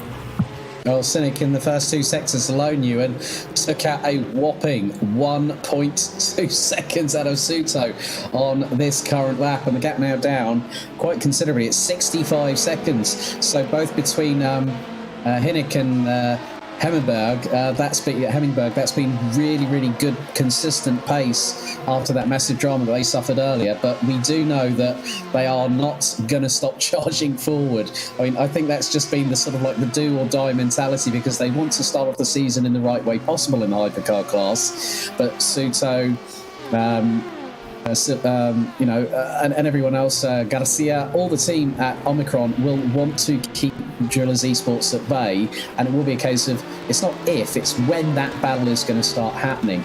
And with 3 hours and 44 minutes still to go, with the possibility of having some rainfall here in Indianapolis, that is going to possibly change everything. And that, I think, if memory serves me correctly, might be coming in about the next 40 or so minutes. So the teams will have to be very much watching the weather and seeing what that's doing. Yeah, one eye on the sky, one eye on the road at the same time. It's going to have to be for some of these guys, because that's going to really change the way you do it. Getting that absolutely right, getting the crossover point between dries and wets right is very, very hard, first of all, but it's also absolutely vital if you want to keep your drivers safe, keep your race safe in terms of what position you've actually got at the moment. So that could all come into play. I believe it was going to come with about 2 or 3 hours to go, some kind of place in that window, but we've seen freak rainstorms really accelerate their way towards the circuit, and we've seen them also just ever so slightly miss circuits as well. So you never know what's going to happen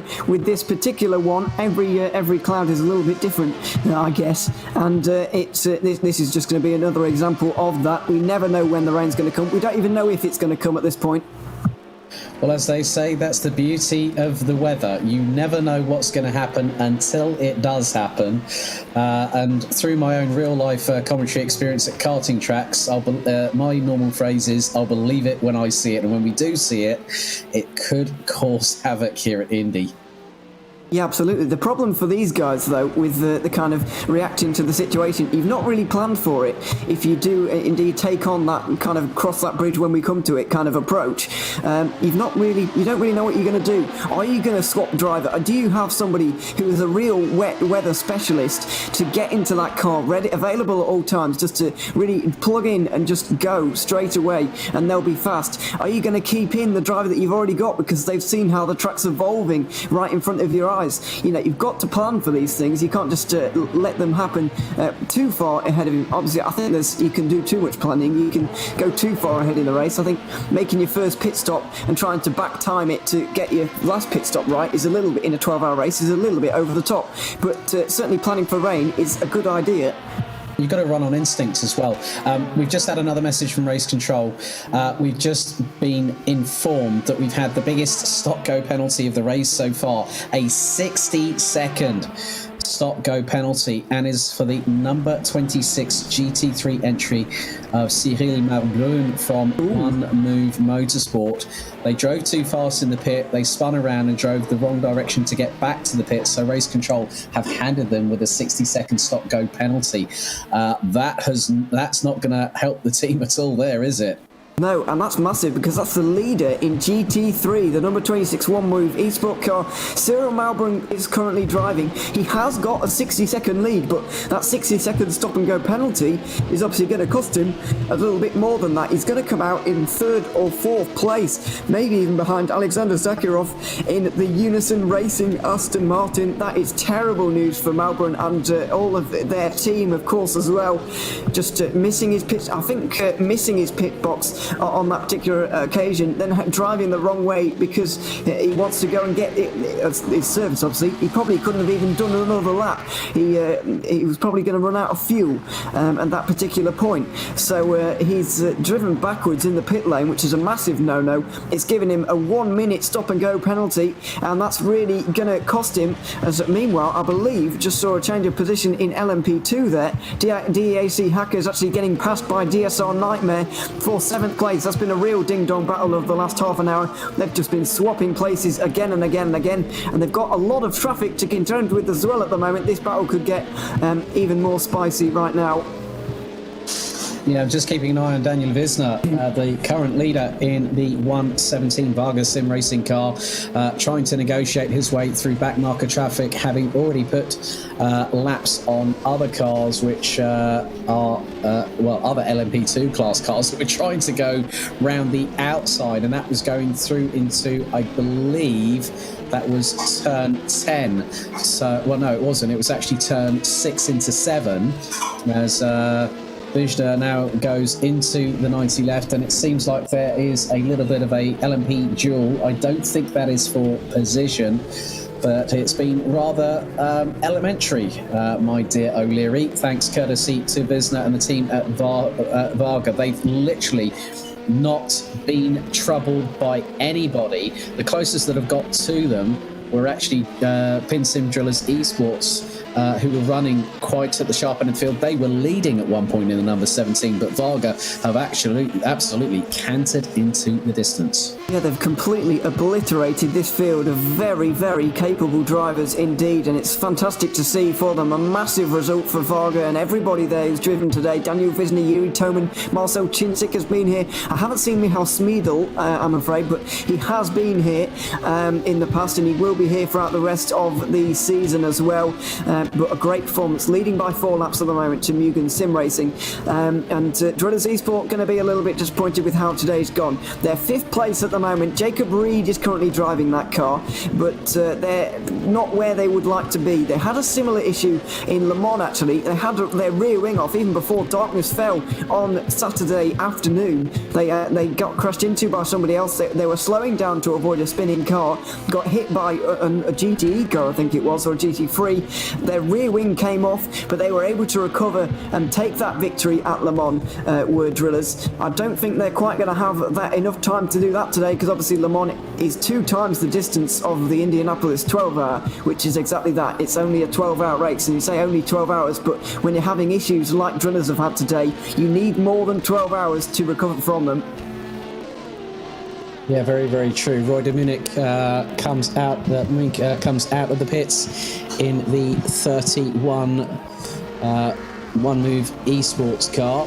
That car is now currently down in 7th position in GTE, as there is one of the Musto GD esports cars coming in just behind, and that is the number 53, the leading car, with Giuseppe De Fuoco, who is currently P3 and is about a lap down off of D'Alessandro in the Pescara ADG number 7 Corvette, who are currently through the pit stop cycles about 54 seconds off of Ferris Stanley in the 959 HM Engineering Corvette C7. So it's the old guard versus the new guard. That was very, very close indeed between DSR Nightmare and the number 31 one-move esports car there, going out of turn 7 onto the back straightaway.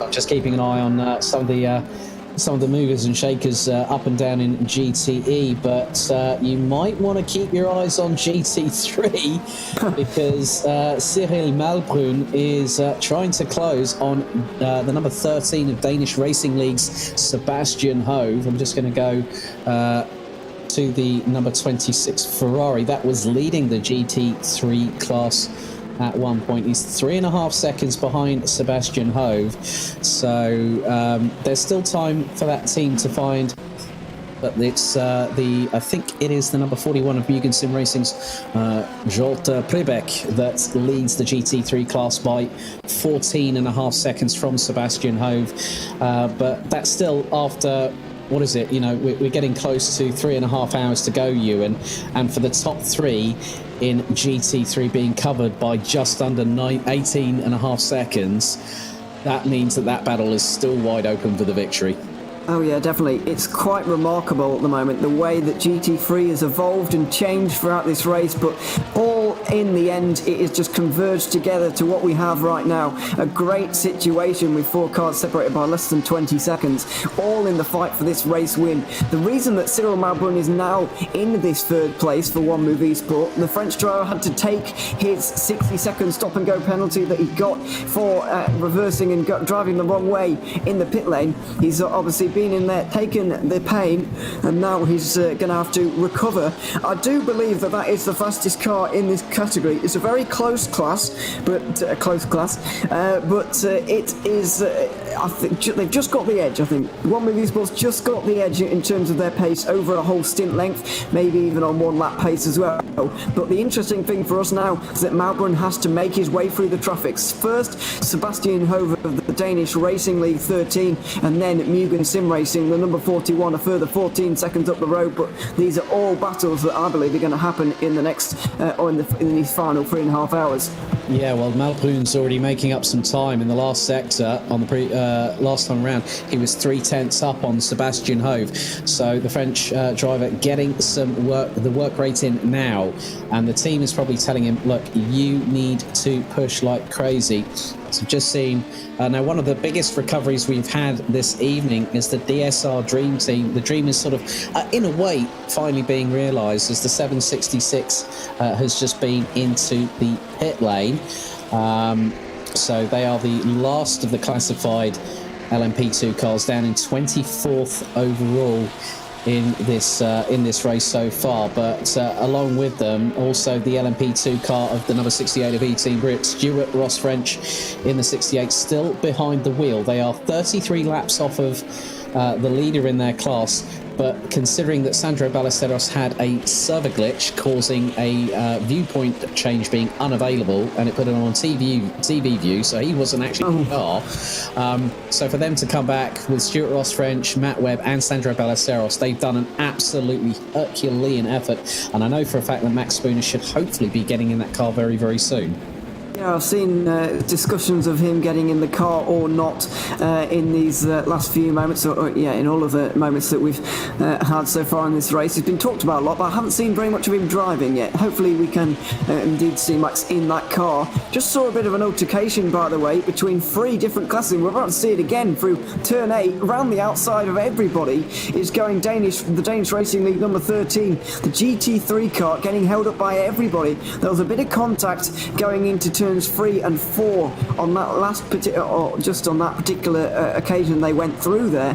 The driller's car actually getting into contact, sliding a little bit, losing some time. That's Jacob Reed trying to make his way through the traffic, but wasn't quite as successful. He's actually still closing in, is Cyril Malbrun now, because of those issues that Danish Racing League have had in that particular round of traffic. They're now losing time a little bit, and Malbrun is closing in a lot, with also the help of a GT3 car to help him slipstream down this front straight as well.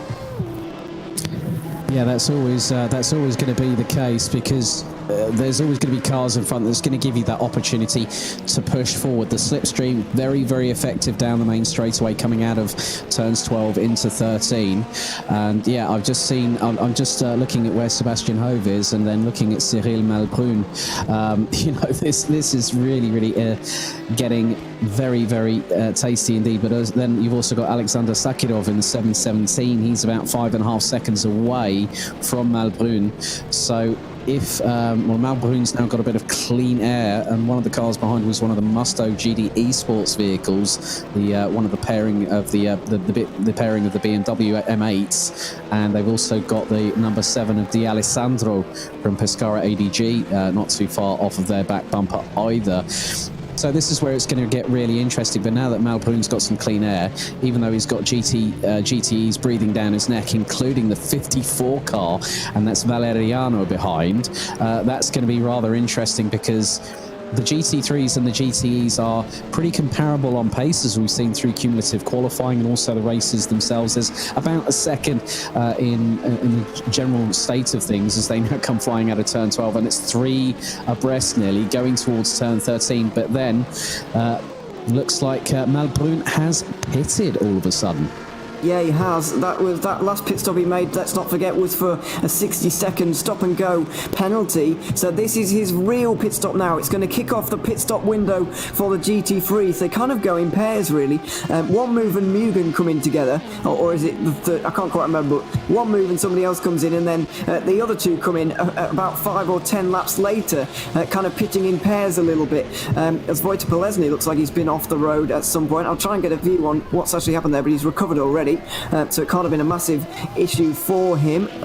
No, indeed it's not. He was just taking a strange line out of turn 11, so I wonder if there's been a bit of a problem for him there. But Malbon was going so quickly towards the end of that stint there, but the GTEs were having trouble passing him, and it wasn't exactly the backmarking GTEs either. Valeriano, I know, is in 10th place and he is further down the order, but that was the Pescara Corvette. Michele D'Alessandro, 2018 FSR World Champion, stuck behind a GT3 car there. Cyril Malbon was going insanely quickly towards the end of his stint there, and so he'll probably be staying in the car given the kind of form he is in. A man very, very motivated to recover from the mistake he made at his last pit stop.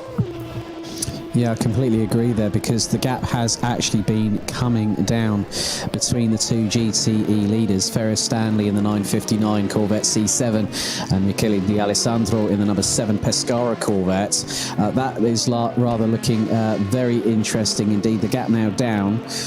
It was around about the 46-second mark. It's now dipped under 45 seconds as now Cyril Malbrun exits pit lane, and I think that has now changed. The number 26 is now being partnered by Ludovic Darqui coming out of the pits, and the number 26 who was originally helping the team to lead that class.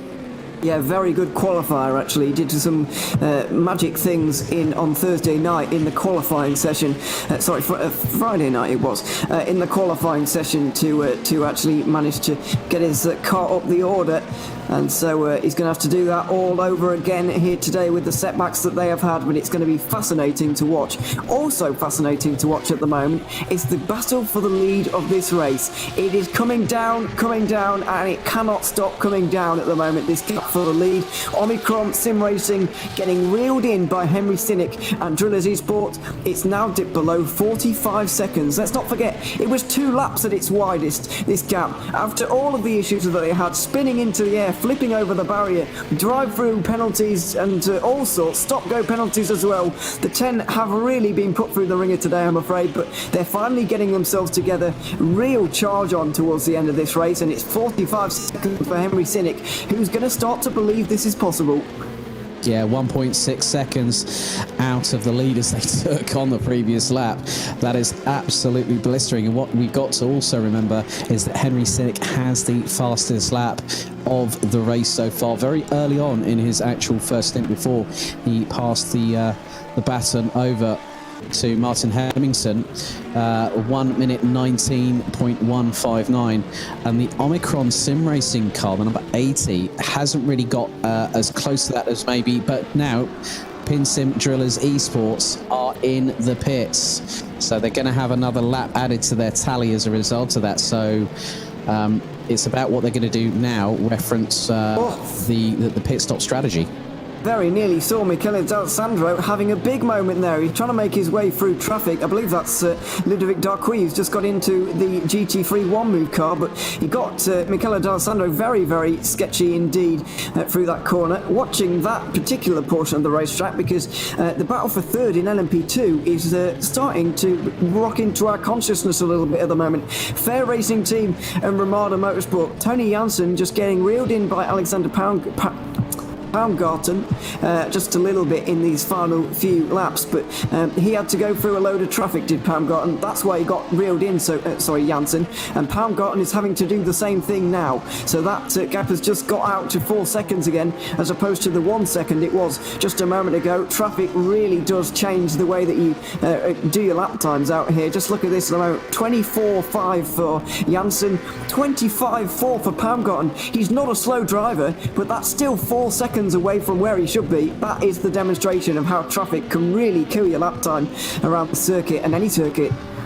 Yeah, definitely. It was actually, he was the LMP between the number 26 Ferrari, and also the number 7 of D'Alessandro. So he was the LMP2 meet and a GT3 and GTE sandwich there. So I think quite literally, if that had gone slightly wrong, I think all three of them could have been into the barriers quite unceremoniously there, and that would definitely be investigated. But they all made it through nice and cleanly. Some good spatial awareness by a lot of the drivers so far this evening. So Martin Hemmingsen has now taken over from Henry Sinek right now in the number 10 Pinsim Drillers Esports car. So he, both he and also Sinek have been absolutely they have been complete animals. They have given no quarter with that throttle pedal whatsoever. No, they've been absolutely fantastic so far, and we're waiting to see how it's going to end for them, really. In the lead of GT3, by the way, Zolt Freebeck has been in for the number 51 Mugen Sim Racing car. He's got 47 seconds out of Ludovic Darquis, and that's possibly the result of maybe a tyre change, maybe definitely a driver change. Will cost you a bit of time, but maybe tyre changes, changing things a little bit around there. So Danish Racing League and Unison Racing are going to get their stint as 1 and 2. This always happens, by the way. This is planned, but they always get their little stint at the front just before they come into the pit lane. We're expecting those in a couple of laps, but GT3 is continuing to surprise us and continuing to provide us with some great entertainment so far. The leader coming in, and the lead has changed once again. Speaking of leaders, another one of them in. Omicron Sim Racing from the very lead of this race. The overall leader's in, and now Martin Hemmingsen will start to get his lap back first of all, and start to see who he's up against for this next stint. Yeah, we need to see whether it's going to be, maybe if they put Thomas Garcia back in. You've got Silvasi, you've got Magnus Jonerup as well. So there is every possibility that they could put a new driver in there to try and keep, maybe say, the likes of Garcia and Silvasi very, very fresh. They want to keep their fastest drivers possibly towards the end of the race, and if you can give them as much resting time as humanly possible, that's where your advantage is key to having that ultimate strategy coup in, maybe say, the last couple of hours, maybe 90 minutes of the race, where you want to put that guy in that is going to deliver and is going to absolutely mash that throttle pedal and brake pedal around every single corner, down every straightaway, and hitting every apex and braking point. Yeah, absolutely. That might be why they decided to get Isuto in for that stint. But he's not just going to do one; he's going to do two. But is this going to be all that we see from the Hypercar battle here? We know that Garcia and Skilvasi are very, very capable, but I'm afraid Isuto just doesn't quite have the pace that those two do, and he's starting to struggle a little bit. 38 seconds now is the gap, and I think in this stint we're going to see a fight for the race lead once again. Oh my goodness me, Martin Hemmingsen put in an absolute stormer there.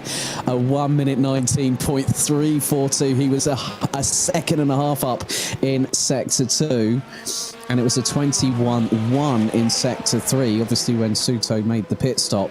So they effectively, through the pit stop phase, they lost well over, it was 1 minute and 5 seconds. So at the minute, Hemmingsen, that gap is now down to 36 seconds and dropping spectacularly quickly right about now. Goodness me, that's nearly the fastest lap of their race, by the way. Nearly the fastest lap of the race overall, just 2 tenths away from it. Martin Hemmingsen absolutely flying here at Indianapolis. We're going to take a quick commercial break now. We'll be back in a minute with the final 3.5 hours. The Endurance E-Racing World Championship 2021, Round 1, 12 Hours of Indianapolis is brought to you in partnership with ESR Esports Network, Leak Gaming, SimLab, MotorVision.tv, Global Flix, and AMD Ryzen Radeon.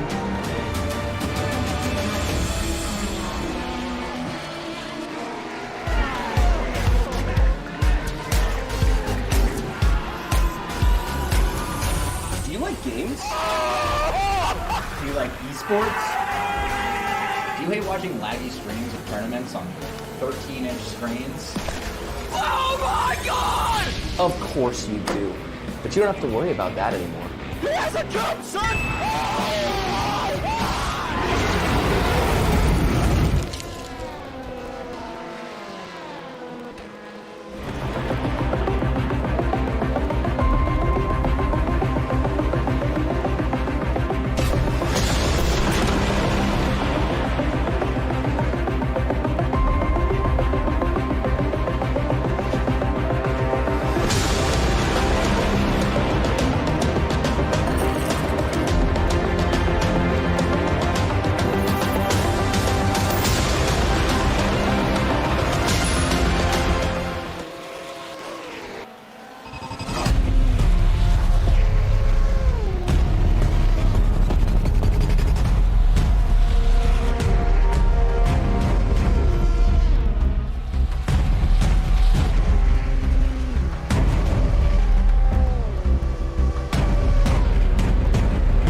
Right, welcome back. We are now taking a vested interest in the Hypercar class lead at the moment because Josef Frederick Suto from Omicron Sim Racing has had absolute chunks of time taken out of him. I'm looking at Josef Frederick Suto, who's coming up against GTE traffic, whereas Ewan O'Leary is looking at Martin Hemmingson. You in the gap now, 16.8 seconds, and they have got within 2/10 of their best lap time so far, set by Henri Cynic. Hemmingson's on a flyer. Yeah, he's done 2 19.3s in a row, which is incredible pace when you consider he's got to go through traffic at this point as well. He is having a couple of clear laps, let's be clear about that, but it's not taking anything away from the fact he's very, very quick, catching traffic at the right places. Just look at this, he's got 4 cars in front of him, but he's going to get them all on the straight, going one way through turn south. This is incredible. He's playing, he's on a slalom course at the moment. It's unbelievable the way he's going over the line as well at the moment. What's the lap time going to be? It's a 20.3. He takes 1.3 seconds out of Suto on that particular lap time. Let's not forget that Suto came out about 40 seconds in front of Hemmingson. He made a mistake just as we went to commercial. He made some kind of mistake. We didn't quite see what happened to him, but he lost about 20 seconds or somewhere and then got 7 seconds taken out of him on the very next lap with a bit of a disaster in traffic. I think he just caught them all at the wrong moment and had an absolute disaster. So this is now coming down, and this is a very real battle that is going to happen in the next few laps, we predict. Yes, indeed it is. Gap now 15.9 seconds as we will just quickly go on board from a perspective from Josef Frederick Suto in the number 80, coming out of turn 12, trying to hug the apex, letting the car run to the left-hand side of the circuit, through the banking, through turn 13, now pulling the car in towards the white line on the right-hand side. He's going to get a bit of a tow here, and he's going to come across the line, and that is a 1 minute 21.219. Goes up the inside of one of the LMP2s going through turn 1. So that is a bit of an improvement there. It was a 126.2 when Hemmingson responded with a low 120. So that was where he had over 6 seconds taken out of him. So Suto trying to respond. He's actually using a lot more curb than he dares, but he's run a bit wide coming through one of the corners. He's managed to keep it together. I think that was possibly through turn 6 and into 7. He's now going down the back straightaway. So Suto will have been told by the rest of the team that Hemmingson is charging forward and what the gaps and the intervals, because I've just seen that Hemmingson has taken just nearly 0.34 of a second in the first sector alone. And he's making up time in sectors 1 and 2, quite comparable in sector number 3. Yeah, he's doing very well at the moment. Hemmingson's a very, very fast driver indeed. We've seen him before. He's competed in the R-Factor 2 GT Challenge Series that has recently been running with all the best GT drivers in R-Factor 2. We've seen him as well in the Nürburgring 24 Hours here last spring and summertime here in GTR 24. We've seen him driving very, very well. I don't believe he was quite in the car at the time, but he was part of a massive push for drillers. Suto's had a massive tank slapper. Wow. It through turns 2 and 3. He hung on to that one. That's dropped the gap under 15 seconds. Sorry to cut across you there, Ewan, but I literally, as you were saying that, he went way too hot into turn 2. And he was so lucky. That back end could have stepped out so easily, and Hemmingson would have been quicker than a rat up a drainpipe to get past to take the overall lead.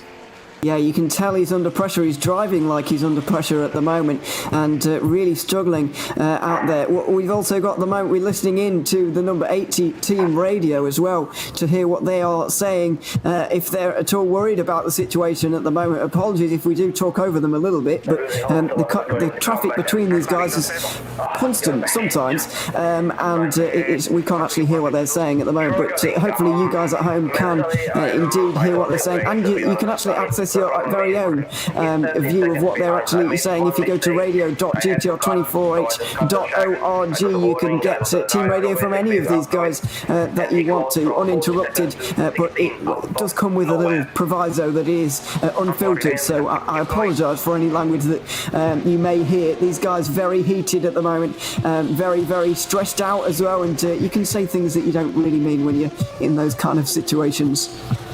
Yeah, the gap now, it's just over 13 seconds. Martin Hemmingsen put in a 1 minute 20.055. Joseph Frederick Souto, I can't see his lap time at the moment, but he's just put a 24.980 in the first sector.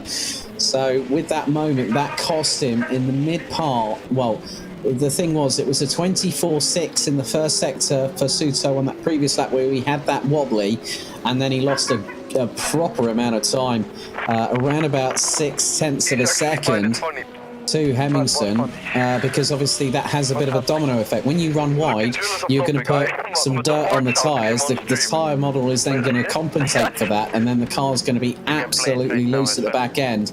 But credit to Josef Frederick Souto for being able to keep that car on the black stuff, never mind having that moment where I think...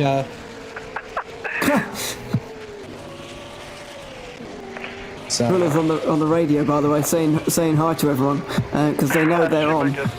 But yeah, so hi to those guys as well. But yeah, we can get in a bit of an insight for what these guys are actually doing. Just to update, by the way, on what's going on the rest of the field, because we are focusing on the overall lead right now, but there is stuff happening up and down this field, and it's quite fantastic to see right now. So Ferris Stanley for the lead of GT is being caught. The gap between him and Michele Alessandro at the moment is under 40 seconds. That is going to be an interesting battle to watch out for. It's staying the same in GT3 right now, but in LMP2 we've seen a pit stop for Mugen Sim Racing, a driver change now to Sultan Varkonyi, the Hungarian driver from Mugen. So he's in that car now, one lap behind Alexander Palmgarten, and I think that's a little bit more than it should be, so maybe they've had some kind of issue along the way as well. But Ramada and Fair Racing Team have both just come in now. They're in a titanic scrap between themselves at the moment, so we'll see if any of either of those guys jump each other in this particular pit stop battle which is happening on pit lane right now. Yeah, I'm just having a look at the timers. 15 seconds for 57, and it's a couple of seconds more for the 334 Fair Racing Team, currently running second in LMP2. So Zoltan Varkonyi in the Mugen Sim Racing number 22, currently running at the top 4 in LMP2. The gap is closing, but he's about 60 seconds off. I'm just seeing Jansen's still in the pits. Yeah. Baumgartner has just made the jump in the pit stop phase to now take second in the class. And as I say that, Marcel Sinchik is now in the pits from the lead, but has a 4-lap lead advantage. That has to be tyres for Palmgarten, or the fact that he's not taken any, and Janssen is taking tyres, it seems, at this particular pit stop. So this battle has swung around again. Yeah, 15 seconds roughly is exactly the kind of time you need to change tyres on one of these cars. So Palmgarten is going to be on a little bit older tyres throughout this stint, and Janssen is going to be able to slowly catch him. It might not even be slowly catch him. He might catch him pretty comprehensively here, but this battle has just switched around again, and it's the fight for second place, because Mugen have lost quite a lot of time in that last pit stop that they've just taken. 37 seconds behind this battle. Yep, so 3 hours, 10 minutes and 36 seconds still remaining at the opening round out of 6 for the 2021 GTR 24H Endurance E-Series World Championship here at Indianapolis Motor Speedway. And yeah, just looking down, sort of looking at the top 3 in the respective classes, Ewan, it has been rather competitive so far, but D'Alessandro is trying to do his level best to close in on the 959 of Ferris Stanley from HM Race Engineering, Engineering. But the thing is, they have been consistently, when one's pitted, the next one's done it on the following lap. So that, to me, says quite a lot, because if the number 7 of Pescara ADG, the Italian crew, decide to go little bit longer in a stint, you could see that they might, in the pit stop phase, try and do the undercut on the 959. And that is quite, I think that's quite possible, but it just depends on how brave the Italians want to be. Yeah, absolutely. I don't think they need to be at this stage. I think if they get desperate a little bit later on, then that's definitely a possibility for them. It's good that they've opened that kind of opportunity up for themselves, but I think at this point, they're actually going to cycle towards the lead. If you were trying to explain this one for you at home, if you've not really been following the strategy like I haven't, when you get to the top of the hour, that's when you've got to really consider what positions they're in. So Pescara aren't leading for much of this race. When the cycles go through, they're rarely ever leading. It's often HM Engineering, but when you get to the top of an hour, HM Engineering can't quite make it, but Pescara can. Now, whether HME can actually extend that window out throughout the next 3 and a bit hours remains to be seen, because if they can, then that is a legitimate gap, and those 40 seconds are in favour of HME for the moment. But the way it's looking right now, they're not quite able to stretch their window far enough, and it means when we get to the top of hour and when we get to the end of this race, we will see Pescara going to the lead of this race, and then the new Corvette getting its first victory in the EEWC. Yeah, I'm just looking at the capacity, the fuel tank capacities for each car, and the fuel tank capacity on the 2016, that's the C7R Corvette, is a specification as per the manufacturer, 70 litres. I'm just trying to have a look at the C8 as well, because the thing is, a completely re-engineered car from the ground up, completely different ethos to what GM had got away from, going to a mid-mounted engine, rear-wheel drive car. It's going to be rather interesting how they could try and get that sort of thing happening. But I think the biggest question... well, that's 18.6 gallons. I've just, oh god. When you try and find, you want to say, how many litres has it got? Not how many gallons, come on. So, give or take, you're probably talking a little bit more, probably around about 75 to 80 litres in some respects, maybe. So, the re-engineering of this new car could be making the difference, and if Pescara ADG decide to go on a long fuel stint, they could absolutely really bring the fight to HM Engineering.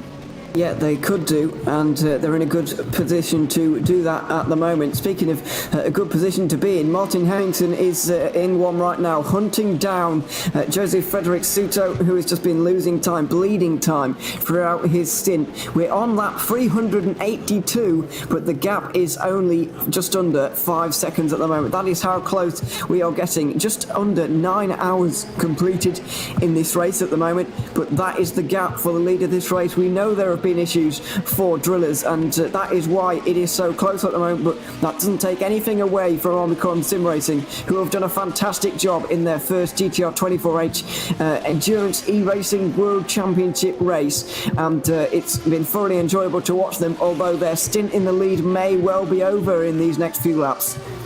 Well, I'm just making a quick calculation. When we will go over 1,000 miles, we will exceed that on the completion of lap 384, which will be in around about a lap and a half's time. And I've just seen that Hemmingsen has taken another over 8.5 tenths out of Joseph Frederick Suto in the Omicron Sim Racing car. And it looks like the number 80 is now coming onto the back straightaway, and Hemmingsen is making his way through traffic. The gap has now increased quite substantially as he makes his way into the back straight. He's lost quite a lot of time there in that second sector, probably to the tune of at least a good 2 to 3 seconds, as one of the cars has gone off just behind him.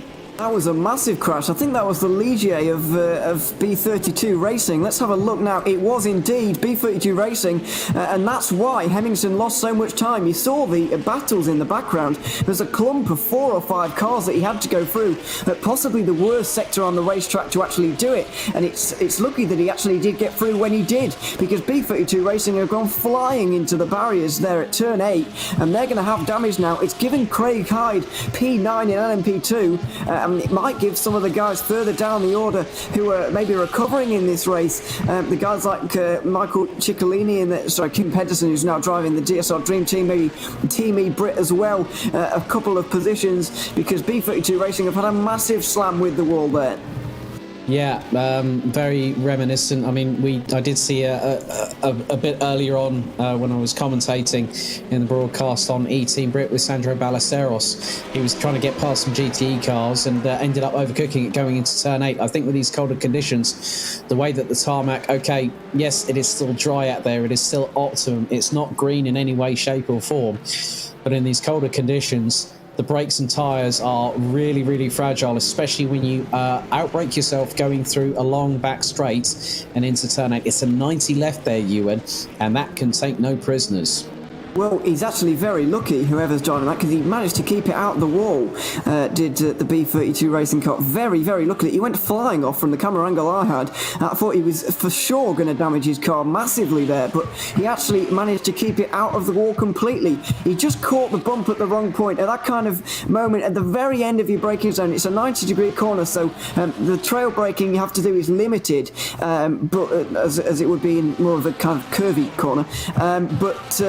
It's still, you do have to trail brake right towards the apex, and the problem was he was on the inside line of one of the Porsches. I think it was the ID SimSport number 166, so he was taking a slightly strange line, and on the very inside there, when you're overtaking someone, there is a bump. When you're trail braking and turning at the same time, it's very, very difficult to control your car. He hit the bump quite hard, and he spun the car around, but very, very lucky to actually keep himself out of the barriers and continue on with his race just fine. Yeah, it's quite surprising how that can all change, and I've just been given a bit of a weather update at the moment. There is currently a very possible light drizzle coming, or I think there might be. Yeah, that could really add a bit of spice. We are just over 2.5 minutes away before getting into the final 25% of this race here at the GTR 24H EEWC season opener here at Indianapolis Motor Speedway. And once again, Martin Hemmingsen has got that gap down to just under 5.5 seconds. And now we are officially over 1,000 miles completed here at Indy. I'm not going to put a prediction on how many laps leaders in the Hypercar class will be able to complete at the minute. But there's been a lot of moves up the order. And you were saying about the B32 racing car from LMP2 that is now actually circulating out on the track. So yeah, that gave Craig Hyde in the number 15 a bit of an opportunity, and they're about 11.1 seconds apart. So the good thing is now this is going to give other drivers that chance. I mean, the way that Stuart Ross French has been absolutely blistering in that car, he's getting quicker and quicker. He's running in the 123s at the moment. And he was a last-minute substitution for a couple of the E-Team Brit drivers, as was Matt Webb. So they both have really put in a lot of the backbone work for E-Team Brit, as has Sandro Ballesteros, with Matt Webb having already done a couple of stints in the car. Yeah, absolutely. They've got a decent decent way of running at the moment. Considering the issues that they've had earlier on, they're not doing too badly right now. As at the front of the field, the gap is less than 3 seconds. It was a 22.1 last time for Suto, but a 20.4 for Hemmingsen. 1.7 seconds was taken out of Omicron on that occasion, and now it's down to 2 seconds as diving down the inside goes Hemmingsen again. We're about to cross over to 3 hours to go in this race, by the way, and so that means I can make a bit of a prediction on how many laps we're going to complete. I think it's going to be, I predicted earlier on in the race it was going to be roughly 514. We're actually going faster than we were earlier. Colder temperatures maybe helping the engines and so on. We're going a little bit faster. 516 is now the prediction that it's giving me, but obviously that is subject to change, particularly if drillers get to the lead and really start pushing the pace on again. Right, I'm now with Martin Hemmingsen, gap under a second. It is well and truly on after so much trials and tribulations. Josef Frederick Suto will now incur the wrath of one Martin Hemmingsen. They are very, very shortly going to be coming through into turn 11. Hemmingsen will now bury the throttle to the floor, go up the gears, and now close. It's getting really, really interesting right now. A few moments ago, it was going to put themselves back onto the lead lap. They come out of turn 13, roar down the start-finish straight, and now going to go on board with Martin Hemmingsen. He's flashing, letting Suto know he's there, as if to also signal to the back marker just up ahead. Suto gets a bit of breathing space. Up the inside of the back marker, McLaren, goes Martin Hemmingsen. And if I'm honest with you, he made up nearly 1.3 seconds in Sector 2 alone, took another 10th out of him on Sector 3, and this is where it's going to get rather interesting, because now we're going to head into the left-hander at turn 6 and then onto the right-hander at turn 7, and I think Hemmingsen, I think he's going to wait. He is going to wait now, because he'd rather get in behind Josef Frederick Suto going through into turn 11. That's where his real opportunity is to strike. And look at it from this perspective, Ewan. The last lap, a 1 minute 20.238 from Hemmingsen. Suto, a 1:22.605. And Suto now feeling the heat under the collar. They've got a car just up ahead, and that's going to allow Hemmingsen to possibly have that chance that he needs right now to get the car back into the overall lead. Absolutely. Deuces Motorsport Club just getting out of the way there, the GTE car, as these guys both continue on for one more lap, riding around the banking one more time. Suto has now got Hemmingsen right behind him, flashing the lights, distracting him in any way possible. Suto pulls it to the middle of the road. Hemmingsen forced to go to the outside. They run door to door down the straight into turn number 1. Suto with the inside line. He brakes later and he gets the dive in. That was a very, very good defence there. So the first punch has been thrown from Hemmingsen, and Suto was more than equal to it on that occasion. Yeah, there was definitely a counter-block opportunity there for Josef Frederick Suto, and he rose to the challenge, but Hemmingsen is not done yet. They have got a back marker just up ahead. That is the Glam Racing 404 GT3 entry, running in 32nd position overall. We still have 34 cars running, but now Hemmingsen, there might have been a little bit of a clash there going down the back straightaway. Hemmingsen up the inside going into turn 8. Does he make it through? He does. Suto trying to respond, going through into the very next corner, back up the inside. Hemmingsen keeping it round. So they are clashing now, and Drillers Esports off the track and gets a little tap from behind, courtesy of Glam Racing, who are completely unsighted. So Hemmingsen trying to pressurise Suto, made a bit of an unforced error, got caught up in his own mistake, and now comes out of turn number 11. This is really what we wanted, and we are now officially 2 hours and 57 minutes away from the checkered flag here at the 12 Hours of Indianapolis, and it is literally Hemmingsen on a charge. He's just got past the 959 HM Engineering car of Ferris Stanley, and now he's gone back to within half a second of Suto, and there's a bit of daylight for Suto. It's the 53 Musto car in the BMW M8 GT. He gets literally one thrown round the outside by Martin Hemmingsen. He is well and truly fired up, and I'm sure that Josef Frederick Suto will oblige in making that McLaren centre as wide as humanly possible, but I don't think it's going to take long for Hemmingsen. As soon as he gets a sniff of opportunity, he is going to well and truly take it. But there's a marker up the inside, tries to go Martin Hemmingsen. He's going side by side. They're down the back straight away, heading into turn number 8. Hemmingsen to the outside, Suto to the inside. Oh, that was close. That was way too close for comfort. Yeah, they're making a little bit of contact around these corners, and again, here goes Hemmingsen around the outside through turn 10. It's a hairpin. It's a very slow one at that, with basically no braking zone, and there is almost no way he's going to get through there. Just look at these two right now, nose to tail, after over 9 hours of racing, and this is how close he is getting. Omicron versus Drillers Esport right now, heading around the banking one more time. Hemmingsen's going to use the wider line, trying to get the run, using the banking to maybe get some more speed onto this straight. There's not much traffic in front of them, or there is some. Maybe Hemmingson can use that this time as he goes to the outside for the second time in 3 laps. Can he brake late enough though? He hangs it around the first pot, gives him the inside line for the second pot, but he's on the grass and he can't get through there. So Suto holds on again, and I don't quite know how he's doing this. He was getting caught so quickly, but now when he's in a defensive situation, his on-track combat is absolutely brilliant.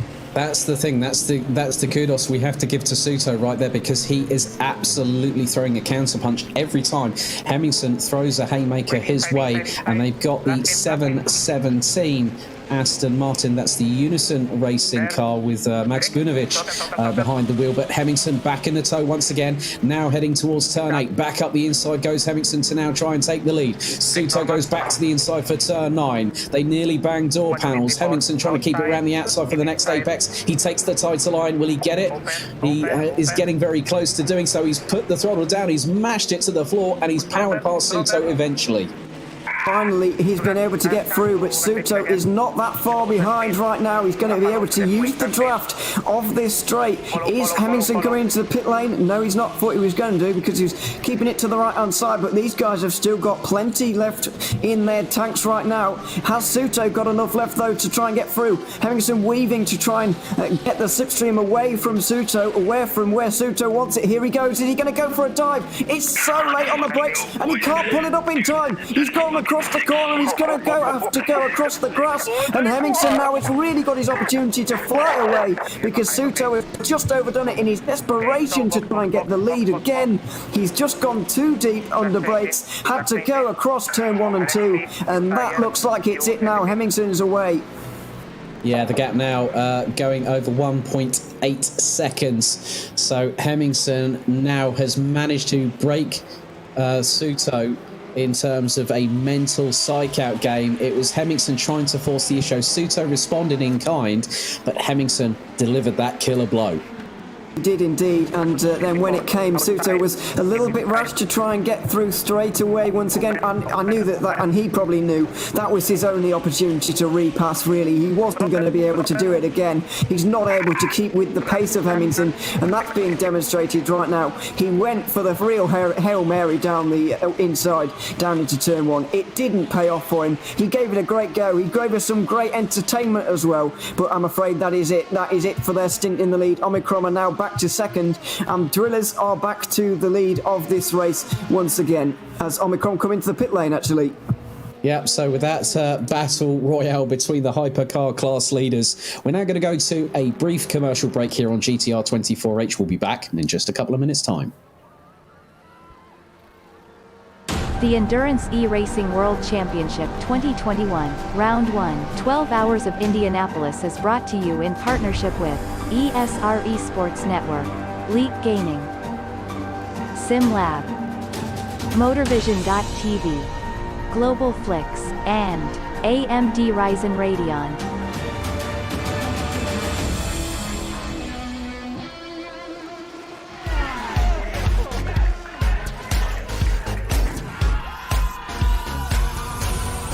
Games? Do you like esports? Do you hate watching laggy streams of tournaments on 13-inch screens? Oh my god! Of course you do. But you don't have to worry about that anymore. He has a jump, son!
Welcome back. As we just seen a multi-car incident going through turn 1 and 2. Alex Goldschmidt back now, being joined by Yusuf bin Suhail. We've seen a massive change in the lead, but then we've also seen, Yusuf, that Thomas Garcia is now back behind the wheel of the number 80. But I saw an LMP2 car and one of the Musto GD Esports cars in the wars off of turn number 2. Yeah, and regarding that battle for the lead with Thomas Garcia at the wheel on those fresh set of tyres, I was thinking for a second, maybe Omicron could pull off the undercut to regain track position, but then I just saw from race control, car 80 Omicron Sim Racing have a drive-through penalty for not respecting racing etiquette in the battle with Pin Sim Drillers, so it doesn't matter. They're going to have a drive-through penalty, and they're going to be about 20 seconds down on Pin Sim Drillers and Martin Hemmingson. That is major drama. And again, Thomas Garcia, he's the one that ends up serving that penalty. So for the second time this evening, the Spaniard, I think, is going to have that inner matador coming out very, very shortly, because they will want to do their best to try and close up on Pin Sim Drillers Esports. But it's just like now he's exiting the pits. The first thing he's going to do, he's going to hit that throttle hard, put it to the floor in anger, and get that car back up to temperature again. Because with these drive-through penalties, even if their stop goes, that's going to cool the tyres and the brakes, and the engine temperature is going to dip ever so slightly. So the car's not going to be one. So looks like we're going to go to a replay for the car 54. Yusuf, take us through it. Yeah, so let's see then with the car 54 incident, which is the Musto GD Esports car. So this was into turn 1 or through into turn 2. So the Musto car is getting passed by the LMP2 car, and he just doesn't get given any room at all. And I don't think Daniela Primavera can really be blamed for that one there, Alex. No. Yeah, so that's a real shame, because at the end of the day, these drivers are absolutely pushing like crazy. You know that they are going to go toe to toe, door handle to door handle. They're going to start rubbing paints, and someone's going to always end up worse off at the end of the day. So it does go to show that with 2 hours and 47 minutes still remaining in this race, it's never easy for these drivers. Speaking of body panels rubbing, take a look in the LMP2 class, because we have a battle for P2 as the 57 Ramada Motorsport car has the 334 Fair Racing Team right on its tail, and there's a Corvette just up ahead that is bunching them up a little bit more than Alexander Paumgarten would like. That is the 959 GTE leader in the Corvette C7.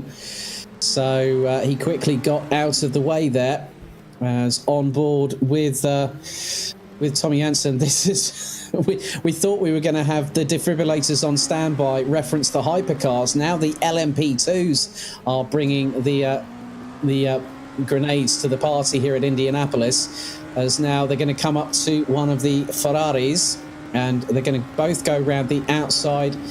I'm not too sure. That might have been the Hungarian crew, possibly. But now, with the speeds building, we're going to hit over 300 kph in 6th gear, bouncing off the rev limiter. And, Janssen nearly at 320 kph. Oh, nearly tags into the back of 2nd place. So Paumgarten got away with that one. But Tommy Janssen, ever so lucky in the Fair Racing Team. That could have put them both off of the track at a moment's notice. Yeah, Tony Janssen so late on the brakes, and sure, while he might have got a bit sideways into turn 1 this time around, it's all extra information that he can get on Alexander Paumgarten, knowing when he brakes, how hard Alexander can brake, and it'll just give him that info, that bit of extra confidence the next time round to know what he has to do to get the move to stick. Yeah, so there's still plenty to go in this race. Nearly 2 3/4 hours to go. The battle for second in LMP2 still not abating whatsoever. They've got the Unison Racing 717 with Bunovic still behind the wheel, and as a result of Paumgarten getting past, Bunovic accidentally impedes the third place car of Janssen, but now they're back going through into turn number 13. We're still on board with this car at the moment in third place. It's close. And yeah, it's getting even closer now. Look, in the draft, Janssen looking towards the outside through into turn 1. Will he get the move done here? I think he has got that done. And he runs wide and goes onto the grass, I think.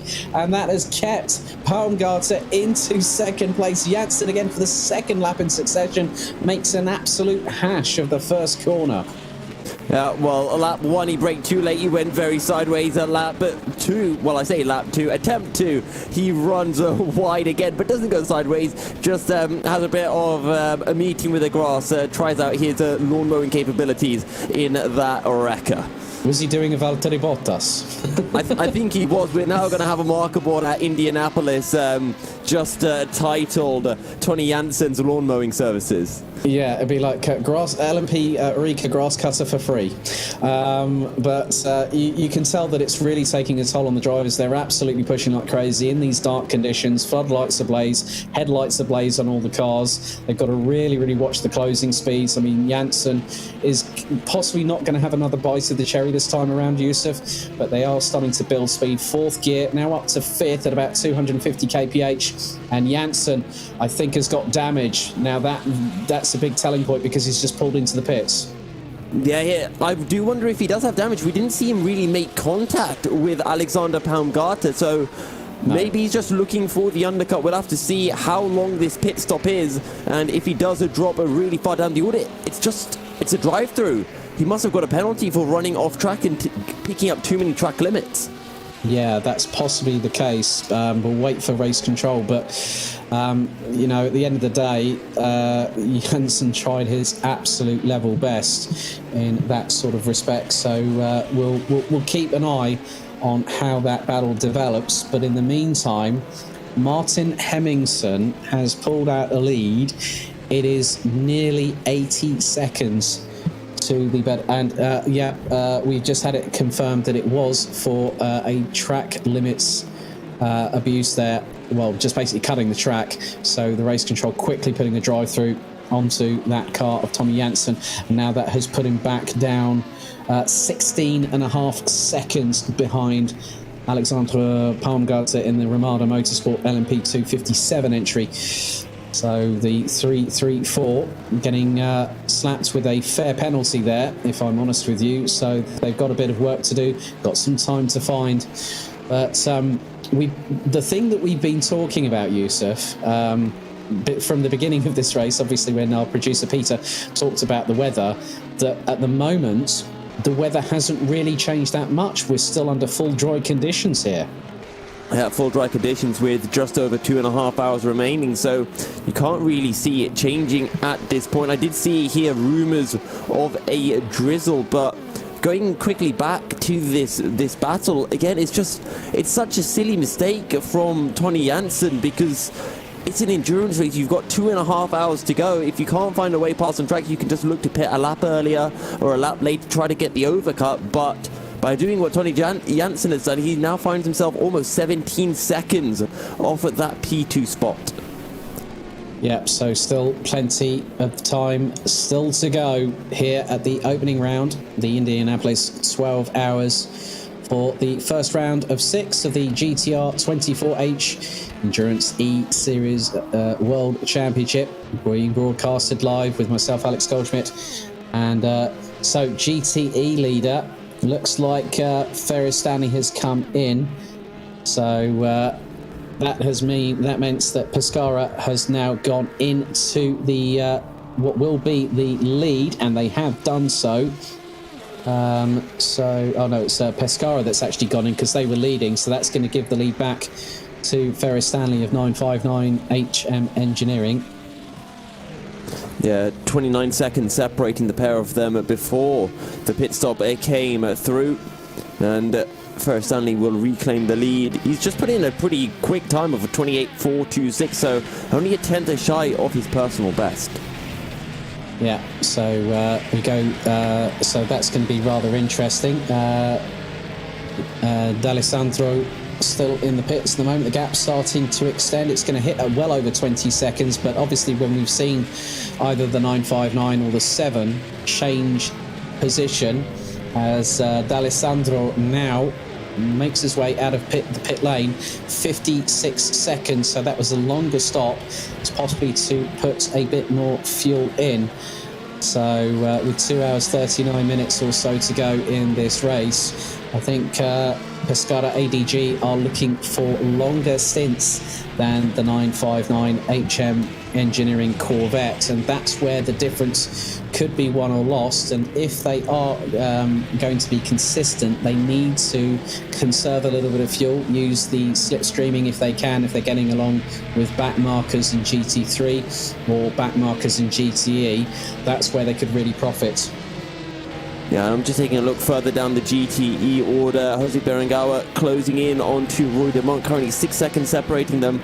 Apparently last time around, Jose Berenguer gained up 4 seconds, and then we've also got a battle a little bit further down the order between Tom Kapusta and Pauli Ahonen.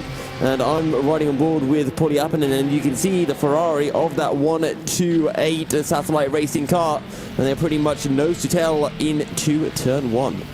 Yep, just going on board with Jose Berenguer in the number 51. Gap now about 4.5 seconds. It's starting to close as the Porsche is having its throttle absolutely mullered to the floor, coming through turn 13 at this particular moment in time. And he was quicker by about over 8 tenths going through the first sector last time, was up by a whopping 1.4 in sector 2. And that gap now down to... Here comes Pauli Ahonen. Sorry to cut across you here, Alex, but Pauli is looking for the move on the outside, on the runner down into turn 7. There's an Oreca as well that might be joining in the fray. That might cause mayhem. No, it gets past nice and cleanly. But Pauli Ahonen on the inside now through turn 8, and it's got the job done on the entry into turn 9. Right, Berenguer is actually looking, as I've just heard, that there's been a massive shunt for the B32 car. The 32 LMP2 car has hit the barrier off of the exit of turn number 7. So another drama for that LMP2 car. First it was turn 8, now it was turn 7.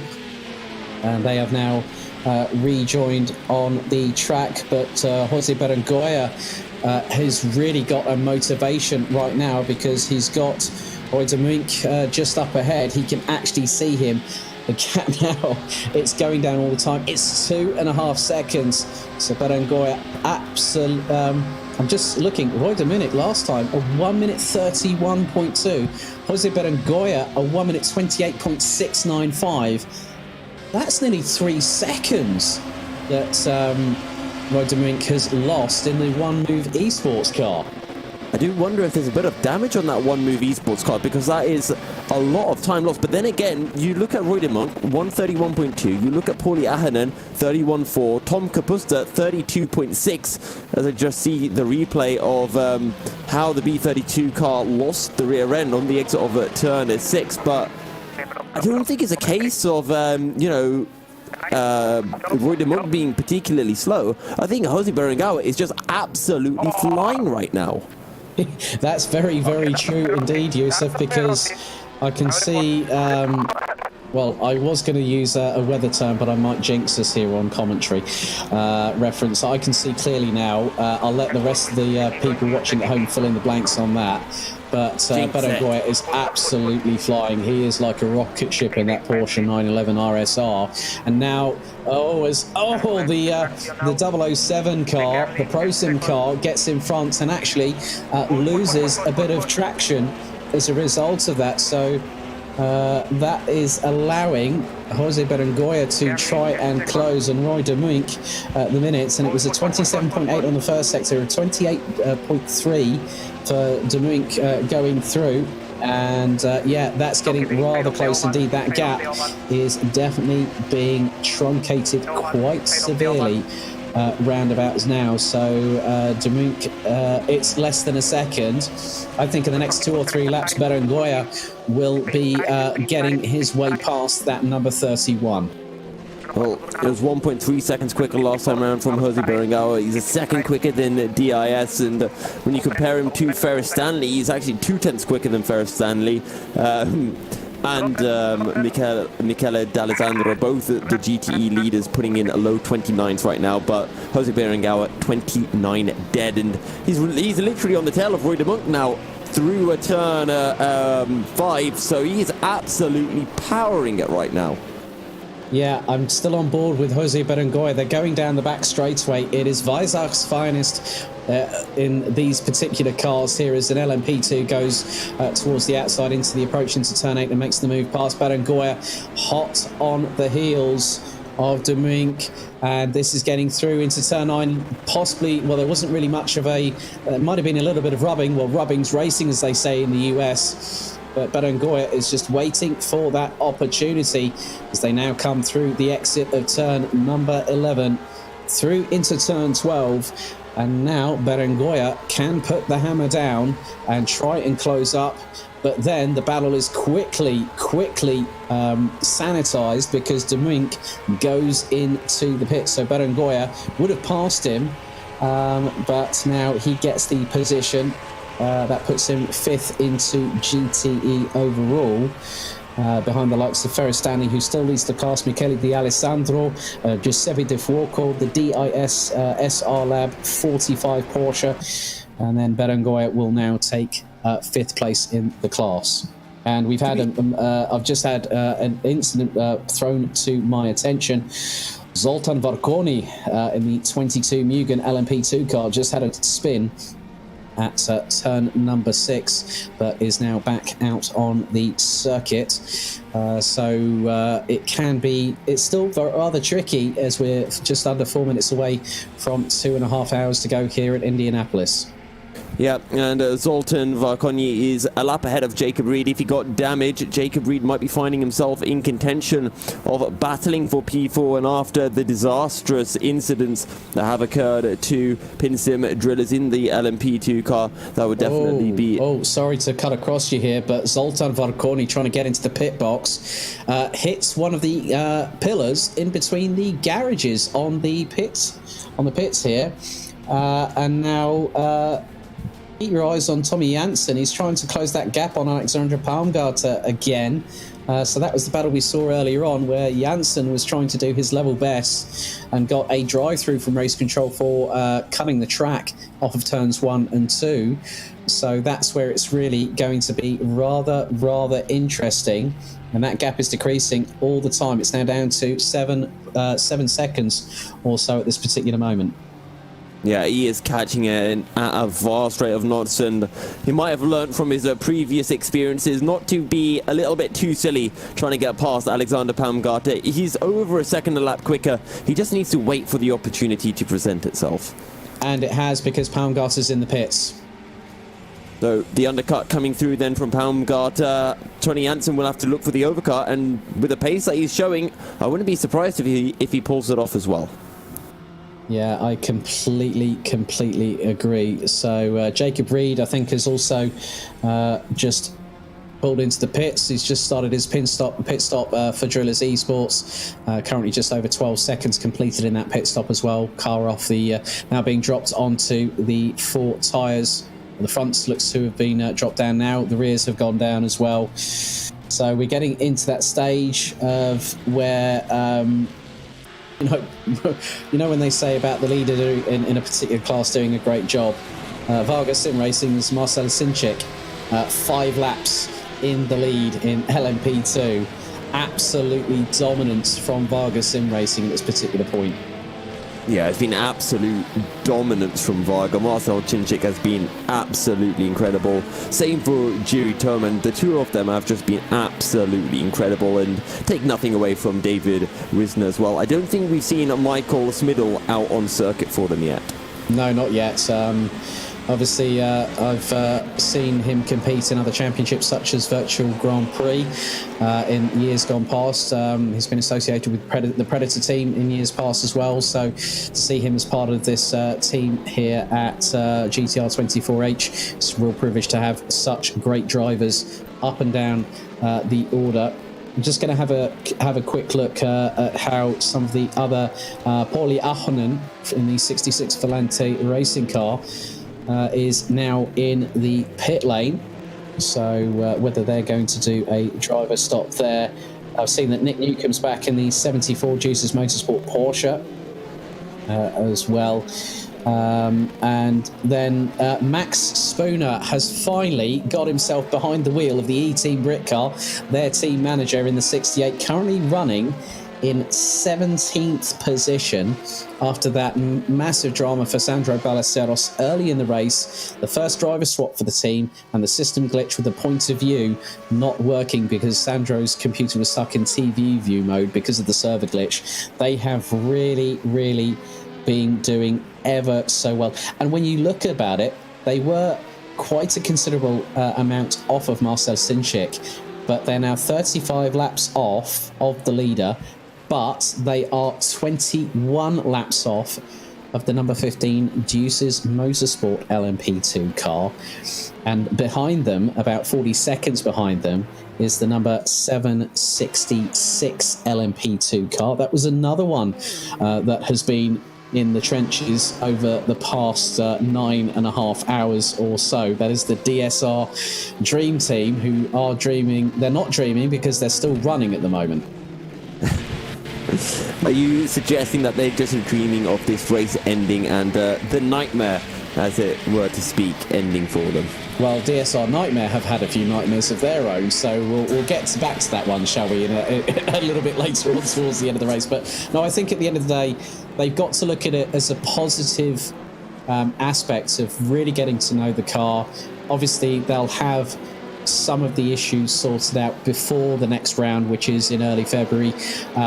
It's going to be a lot, like we've been saying all the way through this, for a lot of the teams, it has been a learning experience, and by golly, have they had a learning experience, as we're now just under 2.5 hours to go officially.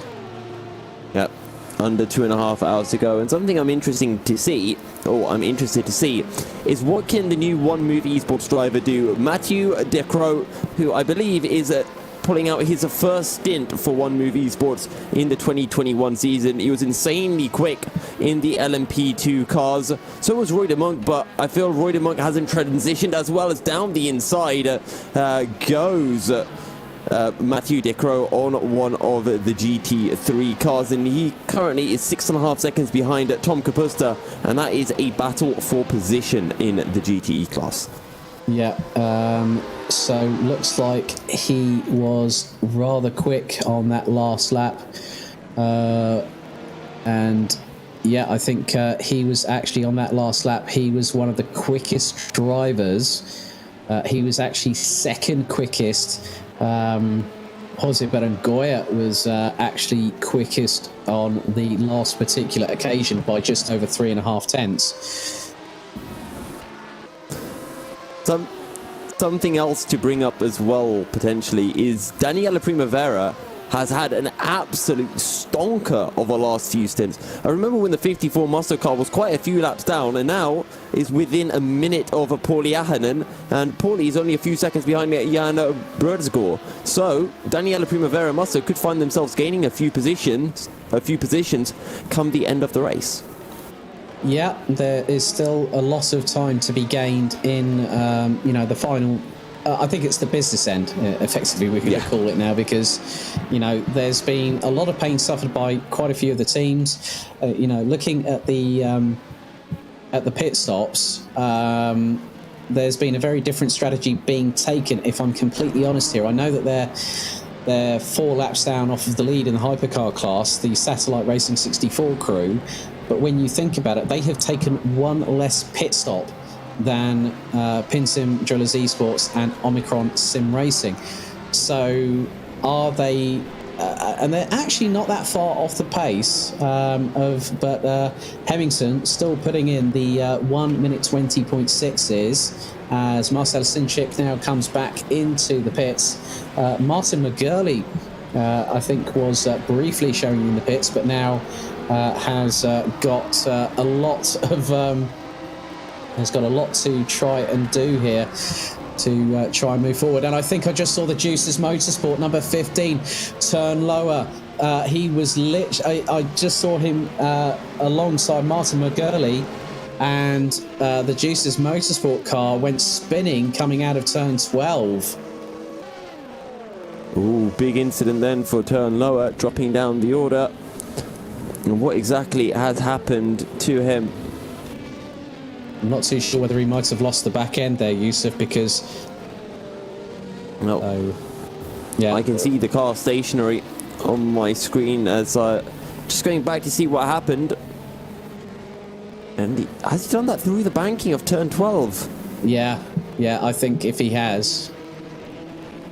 There's the DEAC hackers that he's running side by side with coming out of turn 10 and 11. So we'll be bringing this onto your screens momentarily. So you can see here, Deuces, they get a good run. They come alongside DEAC hackers through the banking of turn 11. And then they just come across each other. And I'm not quite sure, really, you can't fully see with that angle who really comes across who. Well, it's Juices actually went to go up the inside, and as a result of it, I think might have just had a bit of a momentary lapse there because they were towards the inside of the corner. If they've touched the grass, they'd have spat the back end out quite spectacularly there, and it did. And I've just noticed a bit of a VIP in the old YouTube chat, Ibrahim Khan, a very, very quick driver. We saw him racing in the McLaren Hypercar class at Le Mans last year. Sad not to see him racing currently. I'm sure he would have been right up there. In fact, it was him and Henry Sinnick battling last year in Le Mans, and the pace between them was very, very close. So looks like we've got Jan Brodesgaard and Pauli Ahonen getting a bit closer to each other, as well as Tom Kapusta. And Mathieu Descroix in the 31 is 2.3 seconds away of Kapusta. So that's going to be rather interesting. And that gap is coming all the way down at the time. Descroix actually took over 1.1 seconds out of Kapusta. It was over 1.1 seconds through sector 1. He was quicker by nearly 0.3 in sector 3.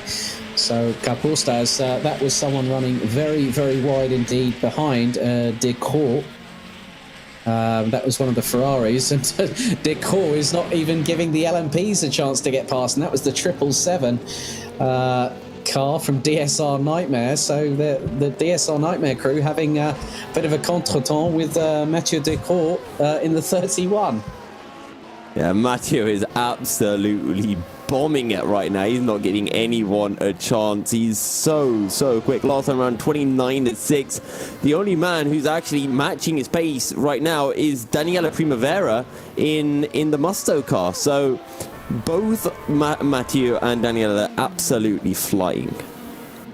Yeah, very much the case, but I've just kept an eye. I'm just keeping with Mathieu Descroix at this particular moment in time, coming through into the first complex here at Indianapolis. Now going through turn 4, and then we'll go into the right-hand kink at 5 before the sweeping left at 6, which nearly nigh on comes back on itself before the right at 7 that brings them onto the back straightaway. He's got the gap down to Tom Kapusta to just under 1.5 seconds, and this will be rather interesting indeed between these two. And again, Descroix was quicker in the first part of the first sector of the lap itself, so it's been rather interesting so far, and I'm just waiting to see what might happen with Descroix and Kapusta very, very shortly. I think you might be having a bit of a delay because I refreshed and Mathieu Descroix I think he's pulled off the move on Tom Kapusta.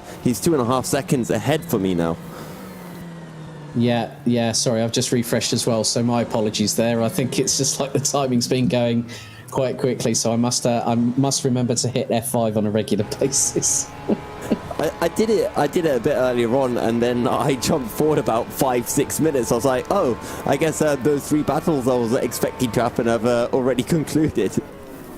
Yeah, that is very much the case. But just to bring your attention back to LMP2, Chris Gonzalez from Fair Racing Team is trying to chase down Felipe Barreto from Ramada Racing in the number 57. The gap is about 4 seconds at the moment between the two. Quite comparable on pace.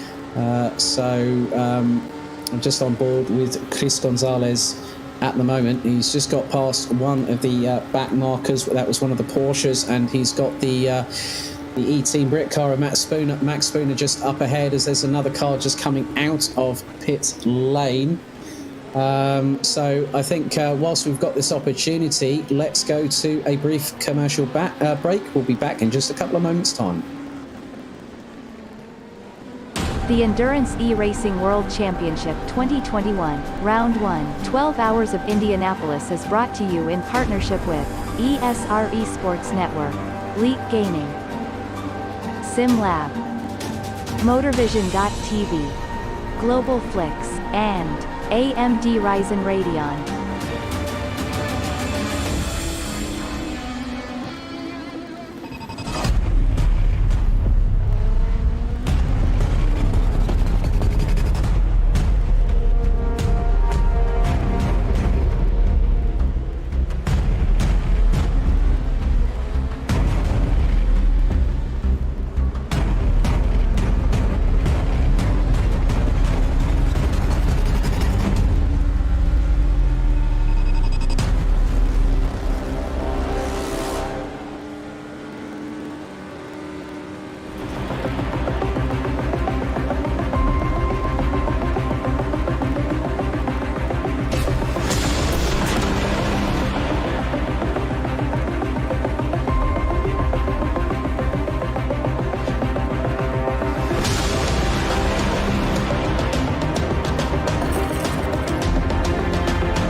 games? Do you like esports?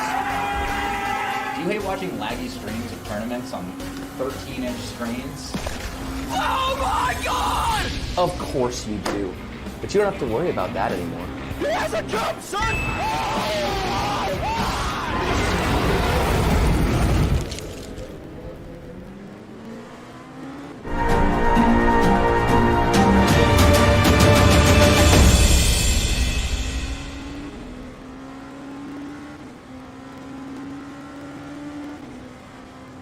Welcome back, ladies and gentlemen, to the Endurance E-Racing World Championship, round one here at Indianapolis. And there are just over 2 hours remaining. I'm Yusuf Bin Sahel, joined by Ewan O'Leary. And Ewan, well, you caught that battle between Martin Hemmingsen and the number 80 at the time. It was Joseph Suto. And now Martin Hemmingsen, he's pulled out a rather hefty 80-second advantage.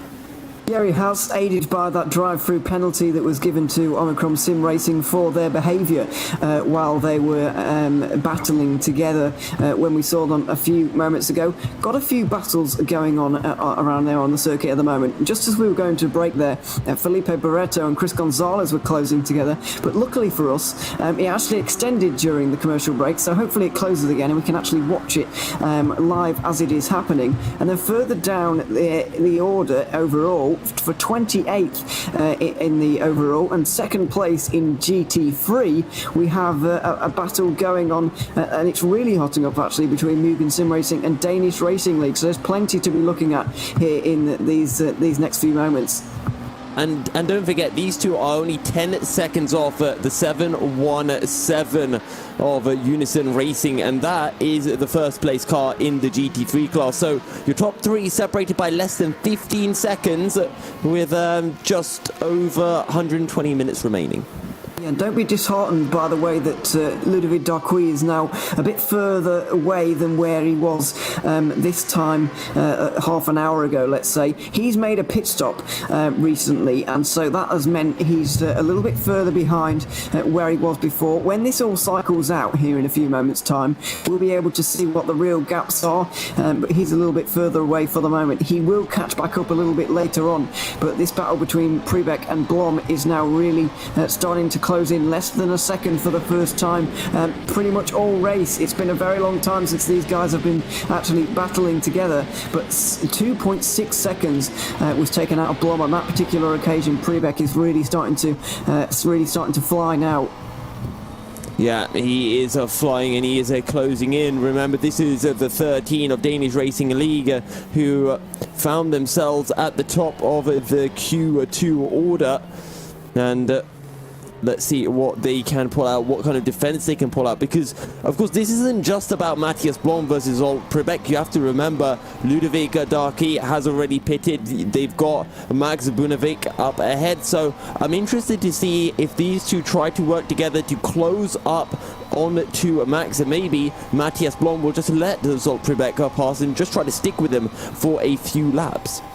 Yeah, possibly. I think also that Thomas Garcia has recently been off the road because there's a yellow flag accredited to him a few moments ago, and he's just gone into the pit lane, so I'm just a little bit fearful that they might have picked up damage, because that's a little bit off schedule in terms of where he should be with his pit stop. Should be pitting on every hour, really. That's what they're going for the rest of this race, for the final 2 hours. But you can see we're not quite there yet, and he's gone in a little bit early for my liking, so I think that Garcia might have had some kind of contact with either a wall or somebody else, or both, around his last lap. Yeah. Well, hopefully for Garcia, he hasn't had contact with a wall. He's still 80, or actually, my timing sheet hasn't updated. Yeah, he's 2 laps down. He's DNF'd. Ooh. That is bad news, because that means he's going to have to reconnect, and he will have that 3-lap penalty. So he's actually going to be 2 laps behind Liam Runts, and all of a sudden, the 64 Satellite Racing might be in for a P2. Yeah, quite possibly. I don't know if they're going to lose 3 laps. I don't know if that's still the rule, but Liam Rance has already got up to second because Garcia's completely disappeared from the timing screens. He's gone straight to the bottom. He hasn't been disqualified, has he? I don't know, but it doesn't look like that is the case, as the GT3 battle in for P2 is starting to get tasty. They're coming around turn 11 and 12 at the moment, and they're going to be getting very close right now. Big slipstream for Zolt Prebeck, and now going around the banking over the line. We'll see if there's going to be any moves made on the Danish Racing League car going into turn 1.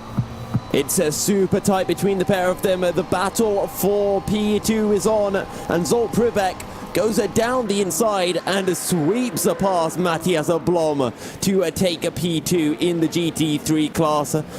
Matthias Blom had a little look down the inside to come back, but wasn't able to find anything. And now now Zolt Prebeck can look to close in onto Max Bunovic for the lead of the race. Pretty simple slipstream pass, really, going down into turn number 1 there. Danish Racing League Blom just tried to give him another go down into turn 1, but there was nothing doing there, really. So Prebeck is through, and by the way, he has made a pit stop in this cycle. He's flying at the moment. He's going quite quickly compared to everyone else. Not as quickly as Darquis, I might add, but he's a minute behind these guys. So we'll see how this plays out, but it's a very, very interesting battle going on in GT3 at the moment, and now Unison Racing have only got 11.5 seconds to Mugen Sim Racing. It is easily the closest category in terms of the lead battle in GT3. 4 cars at some points separated by less than 20 seconds, depending on where we are in the pit cycle. Meanwhile, Thomas Garcia has reconnected. I think if you only get the 3-lap penalty if you tell race control you are reconnecting. So if they did do that, then they might not have the penalty, but I would put a question mark over that because I'm not entirely sure what the rules are. Well, they are 2 laps ahead of Liam Run, so if they do get that 3-lap penalty, I think it'll be pretty tight. So we'll see how it all pans out. Liam Runs having just put in his personal best, or the personal best of that 64 Satellite Racing car. So I think he's got the word that Thomas Garcia might be getting a penalty, and he's really put the hammer down. Yeah, he absolutely has, and he's ramming home that advantage. Garcia has been given 3 lap penalty, I do believe, for that reconnection. That I do believe is still a thing. So the gap between himself and Liam Rance is only 30 seconds, and that could be one to watch throughout the race, or the rest of the race. Another battle to maybe watch out for: Chris Gonzalez versus Filippo Barretto. Those two just trading lap times at the moment. 7/10 of a second was taken out of Barretto last time, as Garcia has got a yellow flag next to his name again. He's stopped out on circuit. I don't know what's happened to him. His car is right in the middle. It's literally embedded into one of the LMP2 cars. Trying to reverse out of B32. it, drive out of it, but every time he drives forward, it's like he hits a block, and he's finally reversed out. And I'm not sure which of the LMP2 cars that was, but it's all just going horribly, horribly wrong for Omicron Sim Racing. It was the B32 Ligier there, that the new car, that have been having a terrible day, to be honest. In the final few laps, they were up in the battle for 7th, which is still raging between DAC Hackers and DSR Nightmare. But they've had a terrible day since then. But we're going to get a replay now in a couple of moments' time about what happened here with the B32 and the Garcia car.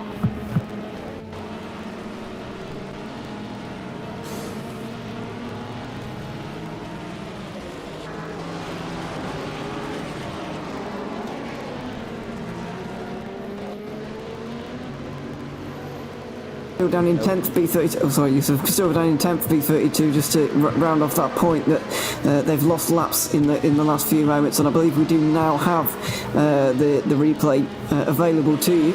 Not quite just yet. I'm just seeing how some of the other battles are going. Still seeing that battle between Fair Racing starting to heat up between themselves and Ramada Motorsport, but again, that gap not really changing. No, it's not for the moment, and that's surprising, to be honest, given the way that Chris Gonzalez really did close very quickly. But now they're kind of trading lap times. It's just under 3 seconds at the moment, the gap between the two of them. But let's see what happened here with those two, the Hypercar and the B32 car. I'm waiting to see it. I'm a little bit delayed here because I can't quite see it live. But yeah. Okay, so we have it up on stream now. So you'll just see the Hypercar looking for the inside, and then they just make contact, and from then on, well, they're literally a married couple right now. Yeah, I'm afraid it's... Oh dear, yeah. So B32, was that B32 going for a spin, and then it's a bit of a lag issue with the Hypercar just getting completely inside of the... That is weird. I've never seen that before, but there you have it. New... What is going on there? I don't know, but it just adds to the woes that B32 have had today, and adds to the woes that Omicron have had in the last few moments, because they've not had the bet from leading this race not too long ago. They're back into the garage again, and so they're really not enjoying themselves, and why would they at this point? It's just been a disaster in these last few moments, and they're going to be picking up 3rd place at best, it seems, at the moment, because they're in the garage losing laps, and Liam Rance is pretty safe in 2nd place. Yeah, Liam Ranson, this is what we're talking about. You just have to keep it clean, and that's what Satellite Racing have done, and they'll now find themselves picking up a P2, unless, of course, they have run into some issues. So for them right now, literally all you do, just play it safe, make sure you're super easy round back markers. It doesn't even matter if you're 2 seconds a lap slower, as long as you don't have any incidents. Yeah, staying out of the pit lane in these endurance races is almost as important as going quickly in these as well. So that's what you need to do. Just stay out of the pit lane, and you'll be fine. But that's not, I'm afraid, what they've managed to do down at Omicron. They are back out of the... No, sorry, they're getting overtaken by Marcel Chinsick. The leader of LMP2 is now in front of them. It's not going to affect their points tally. They're still going to get 15 from the event, and then 1 for finishing if they indeed do so. But that from having the win possibly snatched away from them to all of these issues now down in 3rd, they're going to be mightily disappointed. Just keeping an eye on the GT3 battle as well. Currently 10 seconds separating the top three. Ludovic Darky a further 60 seconds behind. And I think you said that we estimate all of them have one more pit stop to do, if I recall correctly, or was it two more? It depends really when they last stopped, because we're at 2 hours to go now, roughly. Yeah, it depends when they made their last stop, if I'm honest. It could be a little bit different, as Garcia has gone into DNF again, I'm afraid, as we go side by side. Two of the LMP2s thought that was actually the fight between Fair Racing Team and the team in front of Barretto. But it's not. It's just a bit of a lappery going on for Fair Racing Team. They're getting through for the moment, but it looks like they can't quite make the inroads into Felipe Barretto that they want to. Chris Gonzalez currently trying to close in, but not having much luck with it at the moment. Yeah, and we've also just seen Giuseppe De Fuoco diving on into the pits from second place in the GTE class. Sorry, fourth place in the GTE class. First Stanley currently leads from Michele D'Alessandro. 35 seconds separating those two. Michele D'Alessandro has been closing in very, very slowly, but he has definitely been closing in to your GTE leader. Yeah, certainly.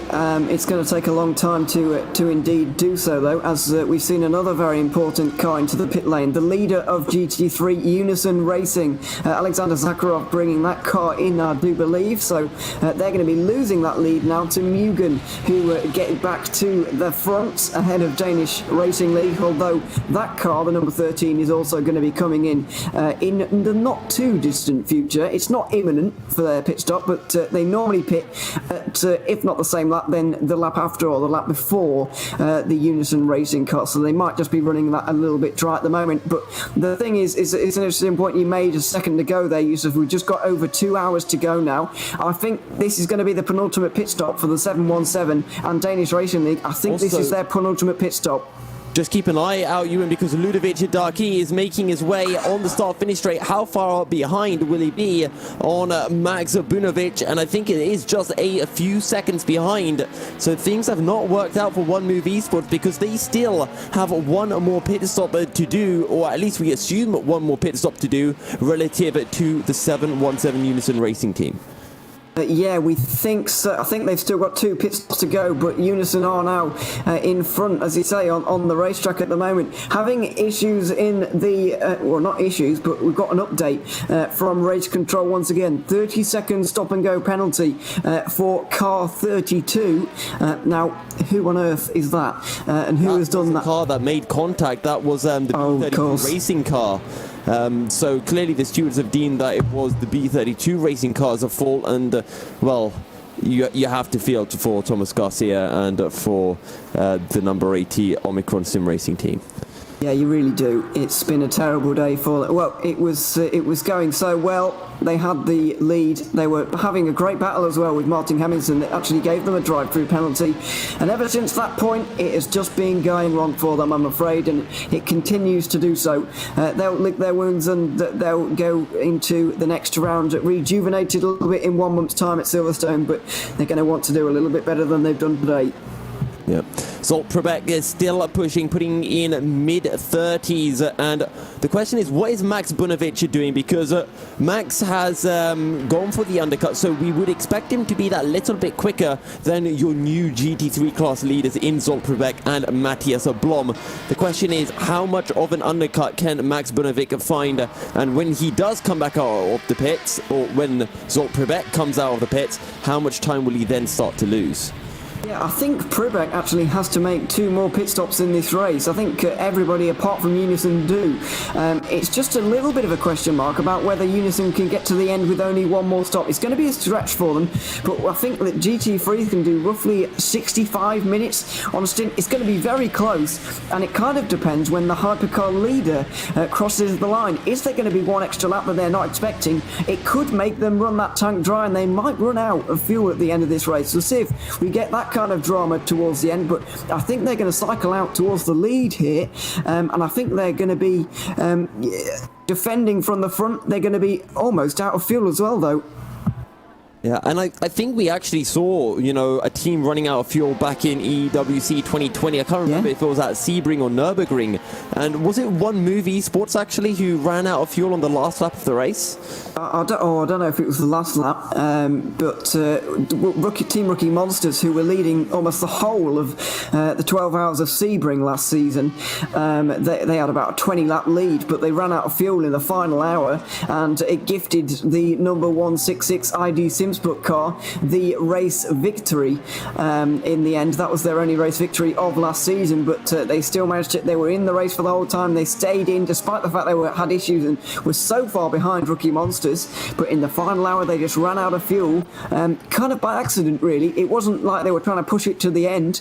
I think they just forgot to pit, and that was the end of it. So they lost that race, came second. They still won the title in the end in LMP2, but it was final hour drama for Rookie Monsters, having led the whole entire race.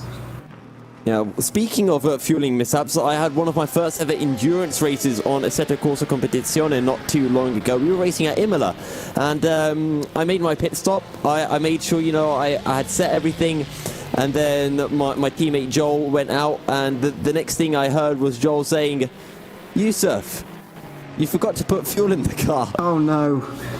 So he had to come in one lap later and refuel.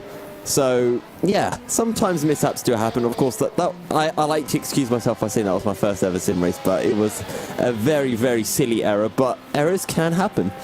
You're lucky that you had a lap of fuel in the car, to be honest, because if you'd have run that tank absolutely dry, it was all part of the plan. If you'd have run that tank completely dry, then you really would have had it. But yeah, there you go. I think that can be excused just for this for this one particular occasion. It was fine anyway. Joel went to hit like 10 cars and got us disqualified like 20 minutes later. So yeah. So we still blame Joel for that race, and now everyone's forgotten about my little fuel mishap. Well, until now, and now you've just released it to the public again for another round of complete misery for you.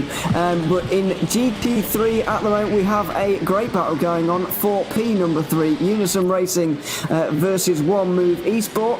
That's the number 26 car, currently driven by Ludovic Darqui, closing in on this Aston Martin at the moment, and it's just under 4 seconds, I think, right now. It's closing in. Darqui is going quite quickly, but as we mentioned earlier on, I think they will still have to make 2 more pit stops, and their 60-second stop-go penalty that they got for driving the wrong way in the pit lane is really starting to cost them. I think at the moment, the best they're going to get is P4 out of this race, and considering the pace they've got, they're going to be disappointed.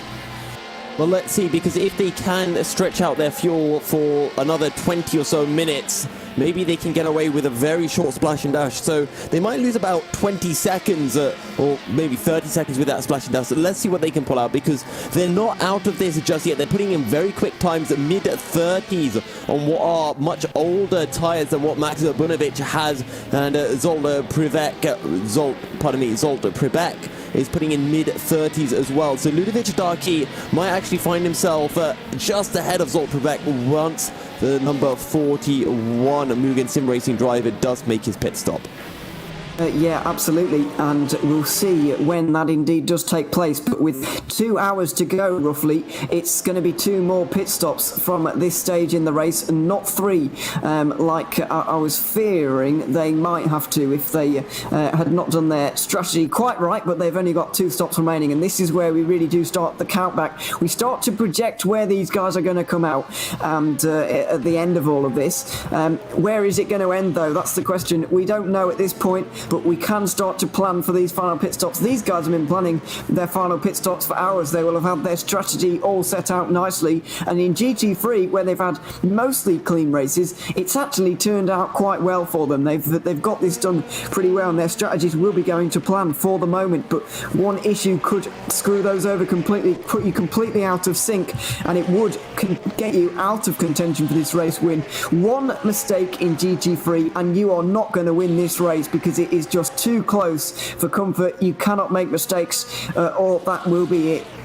So let's just run through then all of the different battles that can really change. LMP2 class, 2nd, 3rd and 4th. The 57 of Ramada Motorsport, Felipe Barreto, ahead of Fair Racing Team, and the 22 of Mugen Sim Racing. Currently 6 seconds separating Ramada Motorsport and the 3-3-4 of Fair Racing Team, and then a further 30 seconds to Zoltan Varkonyi. You then drop it down to the GTE class. Ferris Stanley leading by 35 seconds from Michele D'Alessandro, and then you've got your P3 battle, which is Jose Berengawa, currently 6 seconds ahead of DIS SR Lab, who is 32 seconds ahead of Tiziano Brioni, and Tiziano Brioni currently putting in high 28, so he is absolutely flying, Ewan. Well, he's a very capable driver. We know that from the Sprint Series. We know that from the Endurance Series. Obviously, he's part of the championship-winning team for the 2020 Endurance E-Racing World Championship in GTE. The only team that can retain their title in the class that they got a title last year, if you see what I mean. Team Viaducton Hypercar champions have moved to GTE. Team Rookie Monsters champions from LMP2 have not returned for 2021, unfortunately. And the GT3 champions, 45 DIS SR Lab, have moved up to GTE. So all three returning champions from the four classes, or the, if you see what I mean, the three reigning champions that we do, yeah, you get it what I mean. The three returning champions have all gone to the GTE category, and that's part of the reason why it is so competitive. Think of it, I feel like a good metaphor, Ewan, is think of it as boxing, right? You've got some guys who won their titles, whether that be welterweight, heavyweight, and then some of them got fat and some of them got skinny. And Master are the only ones that didn't change weight. That is a very good analogy, actually. I don't understand boxing in the slightest, but even I got that. So there you have it. That was actually really good. But Ludovic Darquis, as we were hyping up this battle in GT3 for quite a long time, he's starting to drift away a little bit. 9 seconds is the gap now. That's 5 seconds that he's dropped away in the stint that, or since he came out of the, since Unison Racing came out of the pit lane a few laps ago. Considering that they have to, or we think they have to make 2 more pit stops, I wonder if they're fuel saving, trying to make this last, trying to make their fuel tank last, so that they only have to make 1 more stop, maybe. Well, you're saying that they're losing time. They are losing time to Bunevik, but when you compare it to the lap times of Zolt Prebeck and Matthias Blom, they're actually going quicker than the 2 GT3 leaders. So I think it is just a case of the tyre where maybe they are fuel saving as well. I hope they are, because that would be some incredible pace, and it would mean that they are on the same strategy as the top 3 in the GT3 class as well. Yeah, that would be very exciting to see. And let's not forget, Unison Racing were in the lead of GT3 when they came in the pit lane. Mugen and Danish Racing League are both... Wow, that's a lot of traffic in the background, by the way, of One Move Esports. 3 wide with, I think, B32 in the walls again. That's the Ligier just coming up towards the back of the Ferrari at the moment. This is a very big clump of traffic right now. And this is what we tend to see towards the end of endurance races. Some people are out there purely to finish the race. And so they're not going to risk going through in risky places. Here goes the B32 car, and that is one of the cars who are not really fighting for very much out there at the moment. They're going to want to get through the traffic cleanly, and so they kind of get cars stacked up behind them, being a little bit hesitant in traffic. It's not their fault, they're just trying to get to the end of the race, but it does mean you get these massive clumps of traffic. And just look at that at the moment. 4 LMP2 cars just had to go past Darquis in one single sector, and now the Pescara Corvette is right behind him as well. This is a nightmare portion of traffic. Yeah, and if you look at Darquis' first sector, when that does update for me his first and second sector, you can be guaranteed he's lost a fair bit of time. Yeah, he's lost 3/10 to Bunevik, 3/10 to Zolt Prebeck as well. Although that being said, as you're going quicker than Matthias Blom, I'm not too sure. But we are at 9:30 British time, 10:30 European time, and there is under 2 hours remaining in the race. So we're going to be throwing to a quick ad break, and when we're back, we'll be bringing you the next half an hour of action here from Indianapolis. The Endurance E-Racing World Championship 2021, Round 1, 12 Hours of Indianapolis is brought to you in partnership with ESR Esports Network, Leap Gaming, SimLab, MotorVision.tv, Global Flix, and AMD Ryzen Radeon.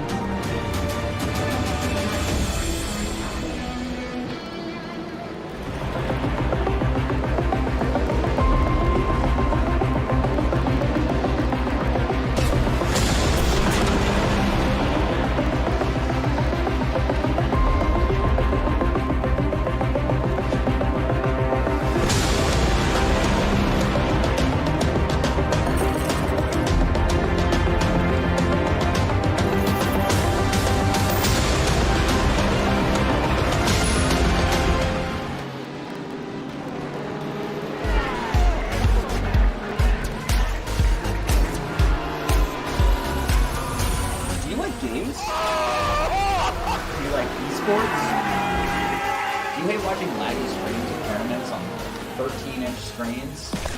Oh my god! Of course we do. But you don't have to worry about that anymore. He has a jump, son!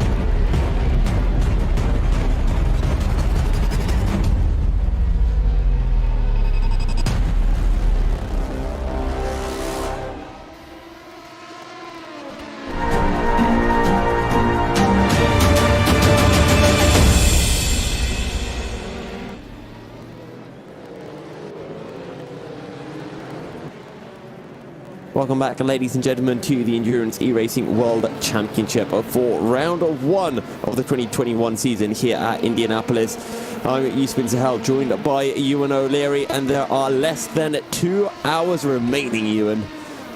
There are indeed, and we're getting down towards crunch time in all of these categories, really. In Hypercar, we still have Martin Hemmingsen leading for Drillers Esport. In LMP2, it is still Vargas Sim Racing leading by over 5 laps at this point, but we've got some pit stops to talk about there in a moment in LMP2. In GTE, it's HM Engineering leading by 36 seconds. Ferris Stanley over Michele D'Alessandro. Surely those two have got to be getting out soon. They've been in there forever. But it looks like they're going to be getting out soon. And then whoever gets in is going to be going to the end of the race. And then in GT3, we've got this fascinating battle between Mugen Danish Racing League, Unison Racing and One Move Esports. So it's all going on in all of the classes, and no better than in LMP2. We've seen some pit stops going on at the moment. Chris Gonzalez has just jumped Pedro Ramada, who's just got into his own Ramada Motorsport car. So we'll see how those guys go now. But it looks like a tyre change and a driver change for Ramada has put them behind the 3-3-4 again. Yeah, Chris Gonzalez is out on a track. Pedro Ramada, how far behind is he actually?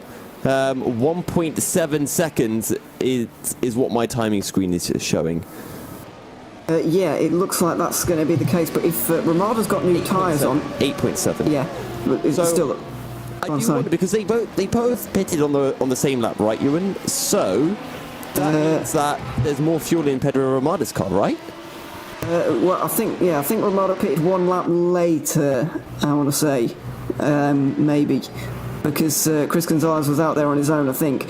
So Ramada might have 1 lap extra, but with just under 2 hours to go, I think it's still 2 stops remaining, whether it's 1 lap or not. I don't think it's particularly close for those guys. It's going to be a little bit of a shorter final stop, but I still think 2 more stops for them.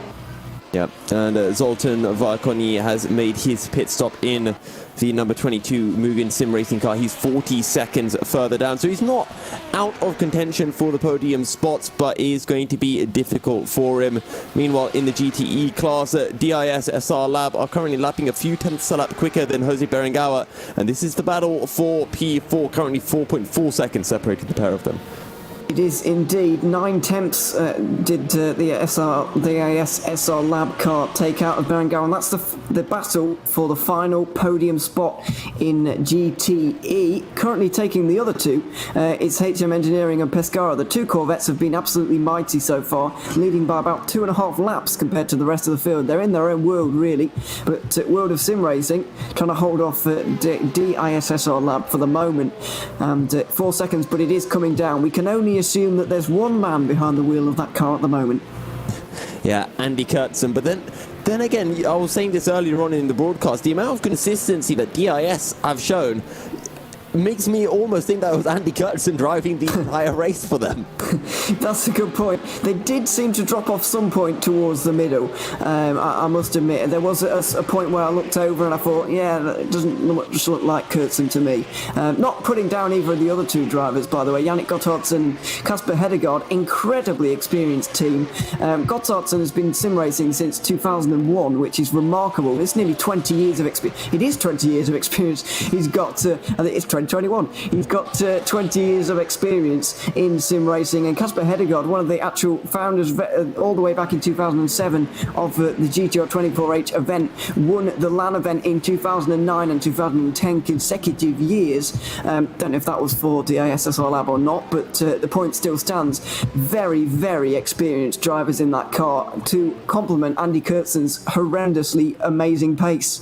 Horrendously amazing. When you started to say that, I was thinking horrendously. Okay, where's it's horrendous for everyone else. Horrendous for everyone else. True. At least it wasn't last year. It was horrendously devastatingly amazing last year from Andy Kurtzen, and I think he got DIS 3 wins out of the 4 races. Yeah, they had a very it was actually him who fought off at Linus London at the end of the Sebring race in the final half an hour. They had a Titanic scrap, did Prosim and the number 45 car. That was when Prosim and they were both GT3 cars. They've both moved on for this season. But yeah, it was Kurtzen versus London for that particular battle. And yeah, DISSR Lab came out on top on that one, winning a lot of races last season. And so they were champions, of course.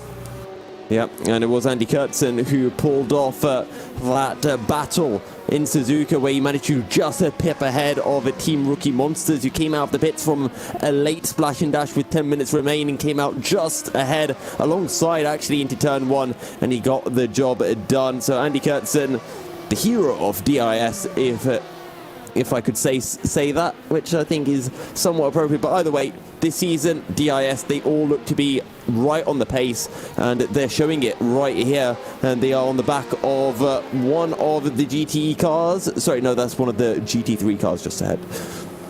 Yeah, it does get a little bit confusing. I found it especially difficult to tell the difference between the Ferrari GTE and the GT3 at times. It can be a little bit tricky, but it looks like that is the one move car just in front of the number 45 for the moment. That's the 777 DSR Nightmare car just going through as well, the LMP2, but it looks like 45 is just going to get stuck behind the 26 right now, and it's not going particularly quickly as that Ferrari. It looks like Darkui is struggling in this stint ever so slightly. Could be fuel saving, but still, he's going to slow up the number 45, and that's not what he wants at all. No, it is not. Pedro Ramada as well, 7.3 seconds behind the fair racing team of Chris Gonzalez. He's dropping a bit of time, but again, anything can happen, especially when there's less than 10 seconds separating the two with 1 hour, just over 1 hour and 30 minutes remaining. Just trying to see what other battles going on. DIS closing in on Jose Berenguer. Second last time around. What will it be this time around? As I wait for my timing screen to update, Jose Berenguer puts in a 29.9, a 30.6 for DIS, so they drop back a bit this time round. Yes, just 7 tenths lost there for the number 45. So Berenguer just getting himself together and putting in a pretty good performance there. But yeah, we've seen a great deal of that actual team participating here today. The world of sim racing, seen Blazos Mask earlier on, Sol Sanchez as well. But these guys do race each other an awful lot. Very experienced team, and so we can expect great things from them throughout the season. And a podium will be a great way to start off their season. They're going to be hoping that they can continue on in that position. In GT3, by the way, we have received news that the pit lane has been recently occupied and left again by the Danish Racing League number 13. This is with under 2 hours to go, so one more pit stop remaining for them. But their problem is that one pit stop remaining is for also the 2 cars in front of them, possibly, definitely Unison Racing, maybe one move as well. And they're 36 seconds behind Darkui in that one move esports car, so they're down in 4th and they might miss out on a podium the way it's going. Yeah, and it all comes down to how many pit stops are left for everyone. Ludovic Darkui, how far can he take that GT3 car? We know that Zsolt Przebek still has 2 stops to go. I mean, if Zsolt Przebek can make his fuel loss and only have to do 1 stop, he'll be in a fantastic position, because the 717 has at least, has exactly 1 stop left to go, unless he burns fuel at a ridiculous rate of litres.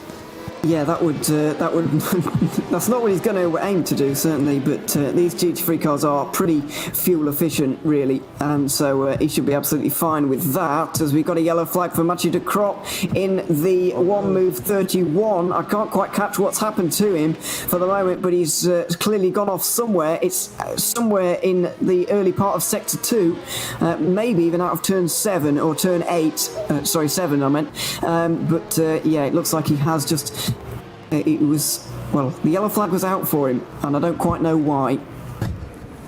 Well, something has happened to Mathieu de Crot. Tiziano Brioni 28 seconds behind DIS and Jose Berengawa, closing him by a second on the last lap to DIS. So Tiziano has a real shot at P3 in the GTE class if he can just continue to put in these laps, and we know the pace that the Italian man has under his belt. Yeah, absolutely. Recovering a little bit from a slightly disappointing day. They will have been hoping for a little bit more, the reigning champions, but there's only one man who can really pull them out of this kind of position. Tiziano Brioni is really a very fantastic driver indeed. We've seen 3 of those drivers actually driving here today. He's been partnered with Giuseppe Giafuoco, Marco Massetti as well, but he's got David Greco and Manuel Bancalula as well signed up and ready on that team when they are needed.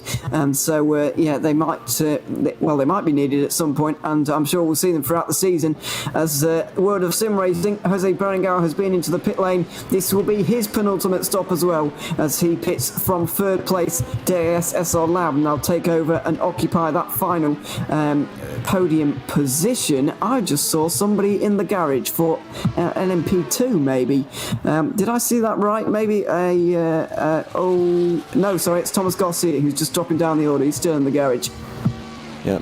So don't forget, for Jose Berengawa, because he's pitting later than everyone else, even though he'll come out behind the likes of Mathieu de Crot, he will have a much shorter pit stop than everyone else around him in that final stop, and that might be enough to help him jump up one further place up the order. Yeah, absolutely. Just having to do a little bit less time in the pit lane because of the fuel situation that you find yourself in could be very, very useful to you. So we'll see how that done, because basically in his final pit stop he'll only have to do 2/3 of a tank, given that we've got just under 1 hour and 40 on the clock at the moment. Meanwhile, in LMP2, we're about 20 minutes away from the window opening for your penultimate pit stop. If you're making one now, it's going to have to be kind of 2.5 stops, really, because the LMP2s can only do 40 minutes or a little bit more than that at some circuits. But considering you're on full throttle from turn 11 all the way to turn 1, that's a good 20 seconds on the full throttle, and that's a lot of fuel to be burning. So 2 pit stops remaining for most of the LMP2s, I would expect, and the closest battle in that category at the moment is between Chris Gonzalez and Pedro Ramada. Fair Racing Team versus Ramada Motorsport. Obviously, Ramada is kind of flying the flag for his own team at the moment, trying to close in on Chris Gonzalez, and he did so by 1.8 seconds on that last lap. What about this lap? He just comes over the line now, takes another half a second out of the Dutch driver. Yeah, I'm just keeping an eye on the GT3 battle as well, and Max Bunovic on those newer tyres, he started to lose that advantage that he was initially gaining over Ludovic Darky, and now they're setting pretty much identical lap times, both in the mid-30s. Zolt Prebeck are doing mid-31, so I think Zolt Prebeck, he might by the skin of his teeth be able to stretch himself to only have to do one more stop in this race, but we'll see. The next 10-15 minutes are going to be crucial. Yeah, well, it depends really on when he does indeed make that final pit stop. If he does manage to stretch it, then my goodness, has he done a very, very good job. He will have the fluffiest slippers on if he's able to do that, to be honest, because that's a heroic job. If he does do it, though, he'll be about 50 seconds in the lead, which is exactly what you kind of need. You don't really want somebody pressuring you, chasing you down while you're trying to fuel save, because trying to do it alone and trying to keep your pace up is enough. Having somebody breathing down your neck track at the same time is really not very nice. We've seen it at places like the Bathurst 1000, which always seems to come down to a fuel race of some description. Back in 2014 or something, Jamie Whincup had to save fuel, but with somebody breathing down your neck, you just can't, and so we're ending up running out in the end. Let's hope the same doesn't happen to Prebeck, but it's going to be a heroic job for him to actually manage that. I don't think he's going to be making only one stop. I think it's going to be two, with a very short one right at the end. Speaking of breathing down people's necks, Pedro Ramada in the Ramada racing car, or the Ramada motorsport car, is now 5 seconds behind Chris Gonzalez. He took a second out of Chris 2 laps ago. He took 2/10 out of him on the last lap. So that gap is slowly coming down. Yeah, it is, and that's exciting for us, certainly. 4.5 seconds. We saw that Gonzalez never quite got to Felipe Barreto.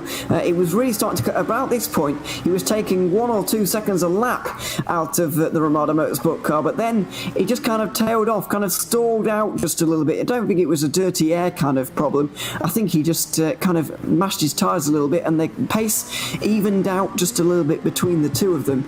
But we're seeing a similar situation right now with Ramada catching Gonzalez, and I believe they're involved in a little bit of traffic. They're all involved in a bit of traffic at the moment out there on the circuit, because there is a lot of it out there. Still 33 drivers in this race. Big news, Michele D'Alessandro has dived on into the pits for the number 7 Pescara ADG car. Now, there's 1 minute 34 seconds, 1 hour 34 minutes remaining in the race. The question is, can Michele D'Alessandro take that tank of fuel all the way to the end? Because Philip Kraus is still out there driving, and if he can get another 10 minutes, he probably can take a tank of fuel to the end. I don't know. That's still a long way. About an hour and a half. Where are we at now with the remaining time? An hour, more than an hour and a half at this point. I think that is too far, unless you've got, unless you're driving really slowly. Eros Mashuli has got into that car, by the way, for Pescara, but they have closed in on HM Engineering. Phil Kraus is now in, so they've got their real gun drivers for the final hour and a half. I think HME have recently been in. We just didn't see it at some point, because that's what normally happens. The 959 comes in, and then a few laps later Pescara come in. It's not looking quite as good for the number 7 team as it was a few hours ago. Me and Alex were trying to figure out what strategies they were going on, and we thought Pescara were in a very good place, but clearly things have changed around a little bit in these last few moments, and now the Pescara team have got some catching up to do. 30 seconds between the two GTE leaders at the moment, but Pescara will be able to take a little bit less fuel on their final pit stop, which will come in about an hour's time. I feel like that wasn't a very long pit stop for the Pescara team, so I think they've underfueled the car slightly. So I think they know that they want to be doing a 2-stop or a 1-stop to the end from this point. Yeah, you could be right on that one. When you know the amount of time left in the race at this point, that you might not want to brim the tank fully on each time. You might just want to ever so slightly take a few litres off.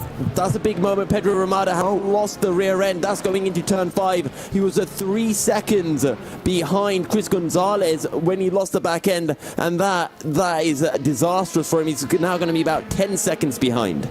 Yeah, he is at the moment. It's just correcting itself right now. 8 seconds is the new gap. So considering he's had a pretty big spin there, which could have ended up a lot worse for him, he's actually got away with that pretty unscathed to only lose 6 seconds in something that could have been a lot worse. That's going to be a pretty good outcome for him. But from what I could see, that was completely on his own. I don't think he was helped around. I know there was a car near to him. There's a GTE, or one of the GTs that he just passed, but I don't think he was involved in any way.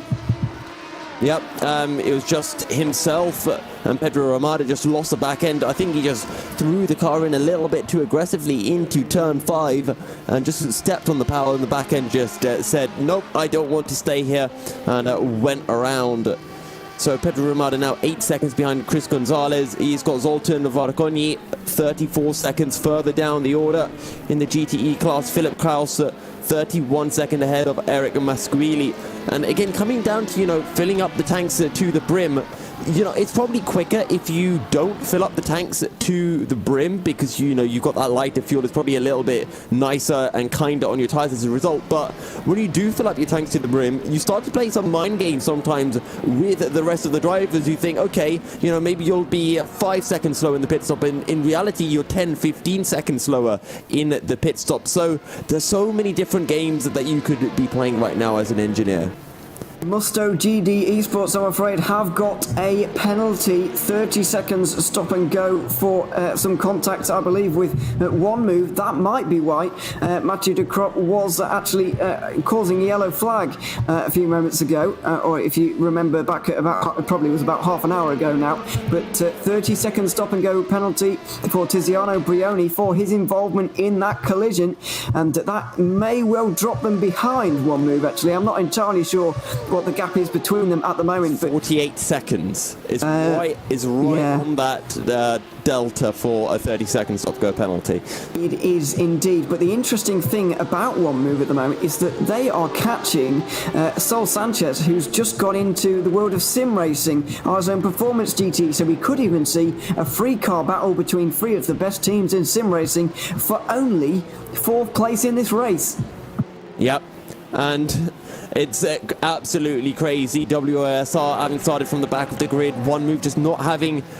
Actually, what happened to one move? I think they just didn't have a great start to the race, a decent first 6 hours. And, of course, when we talk about the GTE class, I think we all remember what happened to Deuces Motorsport Club, having started at the front. Wojtek Polesny absolutely flying in the 74, and then it all went wrong with a bad pit stop, and that was followed by Nick Newcomb flying through turn 1 onto the oval part of the track, and it just dropped them about 5 laps down the order. Yeah, he's currently driving at the moment, actually, is Nick. He's 12th place in the GTE category, 31st overall, trying to make his way through the GT3s, and I think he's just going to be able to get through all of them before the end of this race in about an hour and a half time. But, yeah, I think other than that, he's not going to be able to get very much more from this race. It's going to be difficult for him to do so anyway, as Mathieu de Crop has come into the pit lane again. I wasn't expecting that, I have to say, but it looks like that is... well, it looks pretty scheduled to me anyway. Now that I'm watching the pit stop, doesn't look to be too much worry down there at all for him. So penultimate pit stops being made. This race hasn't quite fallen right for the GTE cars. You're left with this very awkward final stop, and I wonder if it's the 12 hours of Silverstone or the 12 hours of Sebring that we have in the next couple of months, will somebody try the short fill early, try something a little bit weird, just to try and get themselves ahead of the game in the strategy, because so far everybody's been on pretty much the same strategy. They're running it as long as they can and pitting. That's what you would normally do. But we're finding that they're getting this awkward final pit stop where you don't really know what to do. It's just a short fill. Do you even take tyres? I would suggest not. But I think some of these guys are going to try and avoid this conundrum next race by maybe pitting early, maybe taking their short fill a little bit early in the next one. Yeah, I mean, again, we saw it in Matsusaka, Team Rookie Monsters, making that splash and dash very late on. And yeah, you just put in 20 litres of fuel, whatever it is. It's a 10-second stop, and then you're straight back out. So it's even quicker than a stop-go penalty, really. It's practically a driver through. And yeah, it's just about getting enough fuel in the car to take you to the end. And your tyres should be in decent nick, because you haven't really done a full load of fuel, because you generally underfuel a little bit going into that stint anyway. Yeah, you do just a little bit, but it's all the maths that these guys have got to do in this one. As Mathieu de Crop has recently exited the pit lane, he is now just ahead of Tom Kapusta, but I think de Crop is going to be a little bit quicker than Kapusta, considering on previous pace that we had. Don't forget we had that battle between the two of them a little bit of time ago.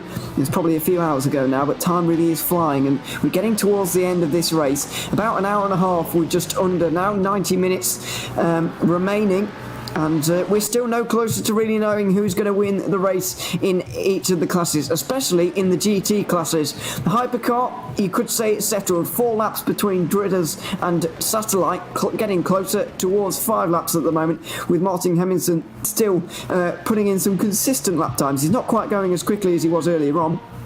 He doesn't need to at this point in the race. He can continue on at that pace and he will be absolutely fine. And Varga Sim Racing, Yuri Toman leading by 5 laps at the moment. They have laid down a real marker today, and people are going to really have to respond at Sebring and Silverstone in the next couple of rounds if they want to take this championship away from Varga.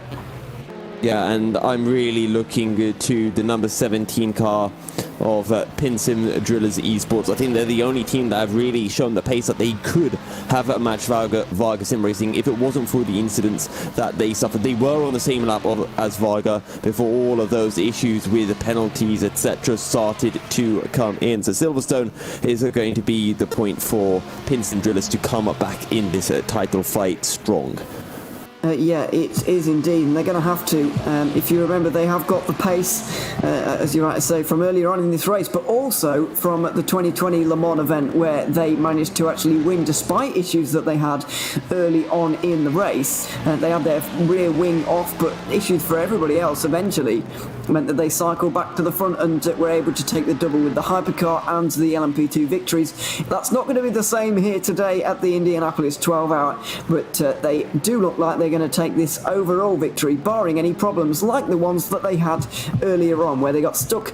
In case you don't remember, the darkness was just about to fall. It was still just about light, but they were flipping and lagging into the air. It wasn't their fault. I don't think it was really anybody's fault. It was the internet's fault. Sprung into the air was the Hypercar, got stuck on the wrong side of the barrier and lost a few laps, allowing Omicron to lead for a bit of time, but they've got their lead back now. Drillers don't look like relinquishing it. Yeah. Meanwhile, in the GTE class, Daniela Primavera is closing in onto Thomas O'Brien.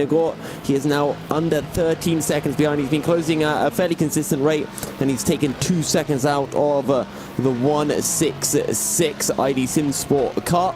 And further down the order in the GT3 class, Zsolt Prebec and Ludovic Darky are still out on track. They haven't done that pit stop yet, so with just over 80 minutes remaining, I have a feeling that their next pit stop will be their last, and it'll be fuel saving to the end. And Ludovic Darky is effectively 17 seconds behind your race leader, Max Bunevik, and Zsolt Prebec with that 1 pit stop remaining. The question is, how much time will he lose to Zsolt Prebec once he does make that pit stop?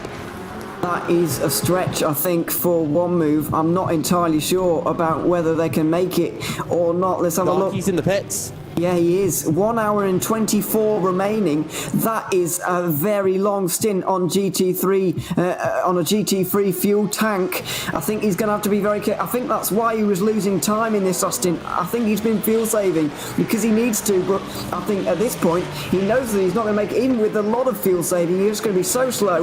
I think it's better for him now to just absolutely hammer it for an hour, and then it's short fill, do the splash and dash with no tyres, put tyres on now. Don't take tyres at the end of the race, just do a very short fuel stop and see where that brings you out. I think Darky's pace is a lot better than his fuel saving credentials, and I think it's a lot more useful to do that at this stage in the race.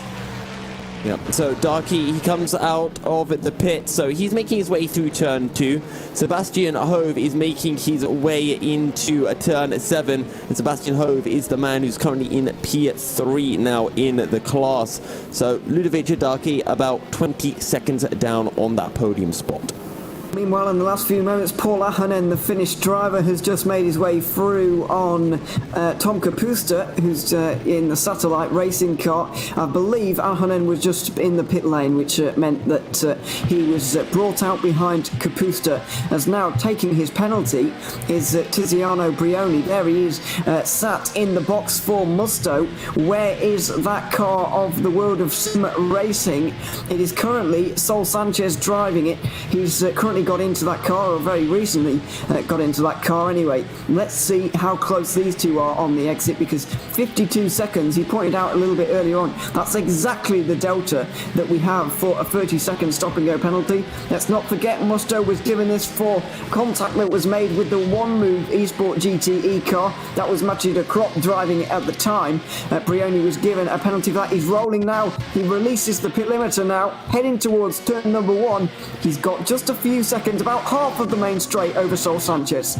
Yeah, so it'll come out, I guess that's about 6-7 seconds ahead of Sol Sanchez. And of course, that Musto driver still does need to pit. But while he needs to pit, we also need to jump into an ad break. And when we're back, we will have the final 80 or so minutes of the Indianapolis 24 hours. Stay tuned for it.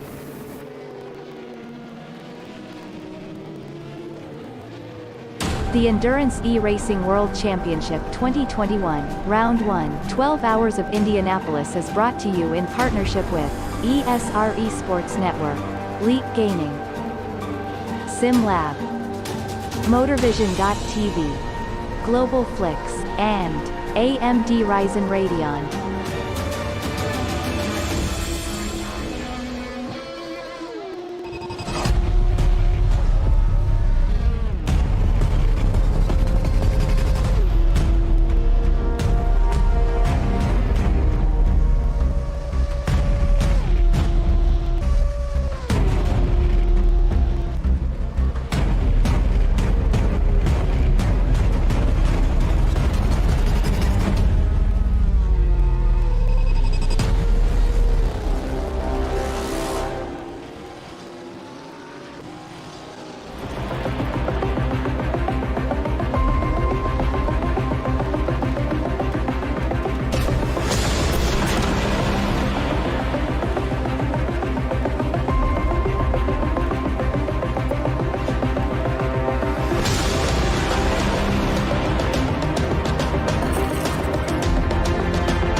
Do you hate watching laggy streams of tournaments on 13-inch screens? Oh my god! Of course you do. But you don't have to worry about that anymore. He has a jump, son!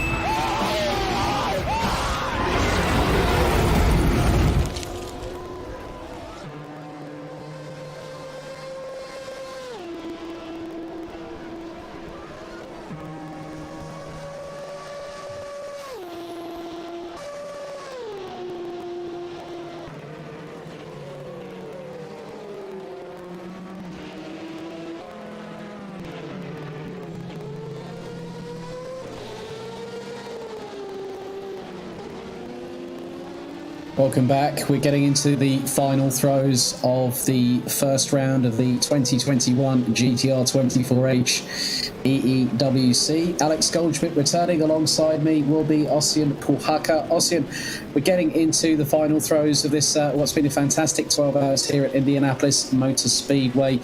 It really has changed quite a lot since we were both commentating a bit earlier on. But just give us some of your highlights so far. Well, at the absolute highlight, the one thing we should mention is the overall lead situation. With that number 10 Pinsim Duros Esports now back into the lead, and the destiny, or rather the fatal fate of number 80 Omicron Sim Racing and those guys getting pretty much taken out of the lead contention after some real drama unfolded there. Other than that, it's been, I don't want to say, boring, but it's been pretty calm in terms of lead fights, but it hasn't been calm on track. No, not at all. There's still some fights going on. Before we went to the break, we heard Yusuf speculate about the fuel. You guys speculating about the fuel until the end of the race with GD3s. I don't think it's going to happen from here on out. I have been wrong before, but I don't think you can make it to the finish from here. So they still need to do some splash and dashes, and that's going to be very interesting to watch with some of the gaps in that GD3 field being mighty small indeed. I think they're also getting a bit closer in the GTE class, as Pauli Ahonen in the number 66 is being closed in on by Tom Kapusta in the 128, and that is a battle for what is effectively 7th position. We've just had a new fastest lap from Zsolt Príbek in the 41, currently rounding out the top 2 behind the 717 Unison Racing Aston Martin, piloted currently by Max Bunovic. So everything is rather heating up. The gap between them at the minute is around about the 7-second marker so far. So that's going to be a rather interesting affair, I think. But then also Saul Sanchez is about a few seconds off of Tiziano Brioni at the moment, who has had to serve that stop-go penalty for 30 seconds and is now about 1 minute and 10 seconds behind the 3rd place GTE car of the number 45 of DIS SR Lab. So a lot of changes happening still, as we've got not that long to go, about an hour and a quarter still until the checkered flag, but with the temperatures have stayed quite consistent, around 10 degrees air temperature. The rain hasn't really come as a lot of people were potentially suspecting, so the microclimate here at Indianapolis hasn't really thrown its weight down like it did in qualifying 2 yesterday evening. No, it hasn't, but it's still getting heated as if it was a microwave climate here in the city. So trying to deal with that, especially as we come to the final hour of this race, 1 hour and 16 minutes, as we've mentioned. Not too much to go here in this race. The big news recently, of course, alluding to Zsolt Príbek's pace, 128.9 last time around, the fastest lap of the entire GD3 field, 3.4 seconds behind Max Bunovic. You mentioned that battle earlier on, and certainly trying to put on the chase here in these dying minutes now. That is, of course, also the GD3 lead battle, so it's quite something to behold, quite something to watch. And why is it, Alex, that with these GD cars, and we got a spinner as well in turn number 11. That was a McLaren 720, I believe. So that was the number 46. Yeah, it was. I've just been told, which is the sister car of the number 45 from the DIS SR Lab, and they are currently running in 33rd position overall on the road. So a bit of a moment there. And the lead battle for the GT3 really heating up going into turns 1 and 2. As now Zsolt Príbek closing on Max Bunovic. So this is getting rather hot and heated under the collar, Ossian. It is. So those guys, Max Bunovic, I suppose, is gonna have to just try his best to get away from Zsolt Príbek, who is not letting him do that. And look at the differences in lap times. Okay, once again, traffic plays a part. These lap times are to be taken with a pinch of salt. But Max Bunovic last time around, 131.2. That's a decent lap. That's around what some of the other GT3 cars are doing. That's not a bad lap at all. And Zsolt Príbek, 129.4. He's only half a second off the lap record he just set on the previous one. So that's quite something, and we are running on board with the 41 of Zsolt Príbek as well, seeing him deal with this traffic, seeing him deal with this situation, and it's not far. That's a Unison Racing up in front of him, so that's not far to go to the lead of his class as well. Of course, leading that class is still the 717 of Unison Racing, but not for long. Here he goes for the pass, round the outside onto the main straight. Let's see if he can pull it off. He has to run, he's got to run, and here you can see he's got the pass done as well. Absolutely nothing Max Bunovic could do there. On you go to the lead, Zsolt Príbek taking on the GT3 class honors. The number 41 Mugen Sim Racing is right where it belongs, and it's in the hands of their elder statesman, the oldest driver, the pensioner, 18-year-old Zsolt Príbek. Now that makes me feel like a real OAP there. Thank you for that, Ossian. No worries. But that was a really, really good move. I mean, I was looking because obviously they had Max Spooner from E-Team Brit who's sidling his way through traffic at the moment. And if I'm honest with you, Zsolt Príbek had to put on the anchors but still keep enough to keep Max Bunovic at bay going through turns 1 and 2. And he absolutely nailed it, did Zsolt Príbek. So that is the lead now in GT3. It has now officially changed, and it is down to Zsolt Príbek to start pulling a gap, and it looks to be that he is starting to do so, and that gap is ever expanding. It is, and also we got the situation developing here. Because the 166 ID Sim Sport, currently being piloted by Thomas Breinegard, is under attack from one of the Musto entries, the 54 of Daniele Primavera of Musto GD Esports, and he is less than 5 seconds behind at this moment. So trying to hold on, trying to catch on to those positions, and I must say, you look at the GDE field, you look at those guys, they're not quite where you expect them to be. I mean, 10th place in class, that's not Musto territory. That's not where you expect the Musto GD Esports, GT Esports car to be, but that's where they are, and they just have to make do with what they got.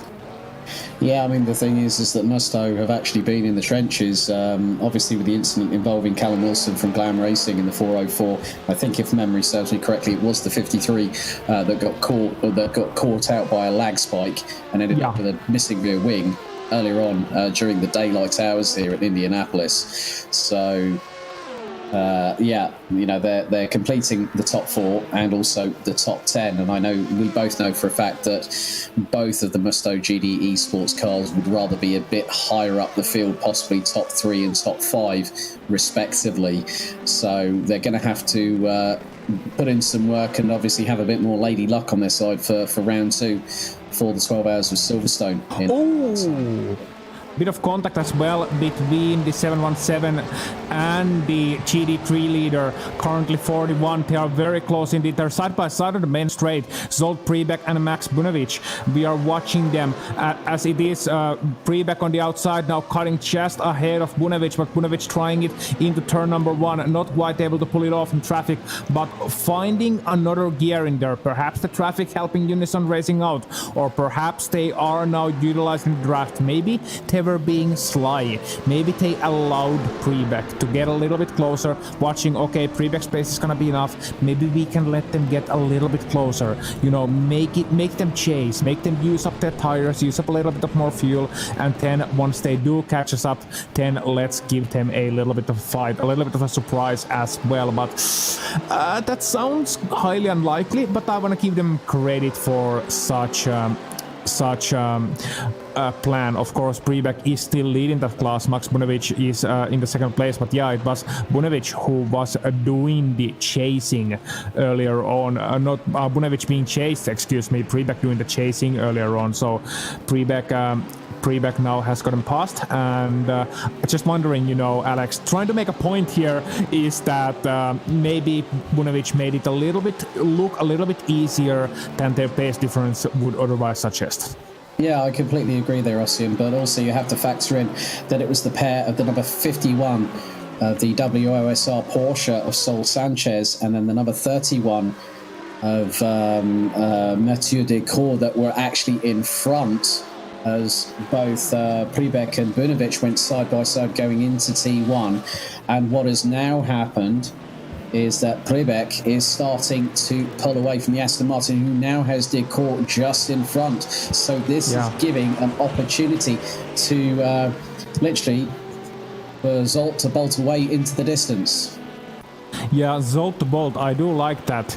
So one thing I'm wondering is what is the plan for Dorgy here? What is the plan for the 26? Are they gonna keep on extending the lead, just running their own pace? And what if they do come across Zolt Prebeck? Like, what if the 26 comes across the GT3 lead? Do they stay behind, or do they actually wanna take one lap back there? Because they have the opportunity now to put themselves on the lead lap, which would mean great things come to the end of this race, especially if we do get to the splash and dashes. But we'll just have to, I suppose we'll have to wait and see. That's a lot of difficulty for Max Bunovic there on the final sector. Yeah, I definitely agree, because with the splash and dash, it depends on how much of a calculation they've made. Are they going to slightly overfuel by maybe a couple of litres just to make sure that car gets to the finish? How much lifting and coasting are they doing going into certain parts of the circuit? You know, are they lifting, you know, slightly going through faster corners like turns 11, 12 and 13? But one of the biggest problems is that if you start lifting and coasting, you're taking your foot off the throttle, and what that can do is that can sometimes step out the back end of a car at a moment's notice, especially if the temperatures get colder and colder as the race carries on, where we've got just over 66 minutes still to go in this race, and still a lot of action still to come here at the opening round of the 2021 GTR 24H season here at Indianapolis. I'm just keeping with Zolt Prebeck at the moment, and he has got Max Bunovic by well over 2.5 seconds, and is making that McLaren 650S work to his distinct advantage. I mean, I've seen Unison Racing compete before, and I know that they are definitely no slouches, but it seems like Zolt Prebeck has got their number at the moment. At the moment, yeah, and we still got an hour of racing to go, hour and 10 minutes of racing to go. And so anything can still happen, but right now it looks like the GT3 lead isn't perhaps getting contested right at this minute. So I'm wondering what's going to happen in the GTE division, because Pauli Ahonen now in that number 66, he is 6 seconds behind Mathieu de Crop, and he's a little bit faster on track than de Crop as well, going 29.9 for Ahonen, de Crop doing 30.3, so the gap is slowly coming down. It's not coming down enough for there to be an immediate challenge, but it's something to keep an eye on and to note on, because as said, we still got over an hour of racing to go, so that can still be a position change for the GTE class, and we also have a battle for position number 9 in the GTE class. Yeah, that is between the number 54, who is actually at the back of this, and it's Thomas Brenjegard in the 166. I think that is the ID SimSport car. So they're getting rather close, and they've got splitting the pair of them. Oh, it's good old Martin Hemmingsen again in the number 10, the overall leader so far, who's putting in rapid lap times once again. They're running in the high 1 minute 19.9s. So what this is going to allow for Primavera is to possibly have a bit of a tow coming through down the back. Well, they've just come down the main straightaway, heading into turn 1. I don't think Primavera is close enough yet to get into striking distance, or is in my karting experience in lunge range. And with, you know, about an hour and 4 minutes still to go, it's if you do make that lunge, it could be risk against reward. And if you take the risk and it doesn't give you any reward, it could put you on the wrong foot. But now Primavera, I think, has just made the move past. He's got past Brenjegard and now gets up into P9 in GTE. That he is. So Primavera bringing that Musto GTE sports car one position ahead.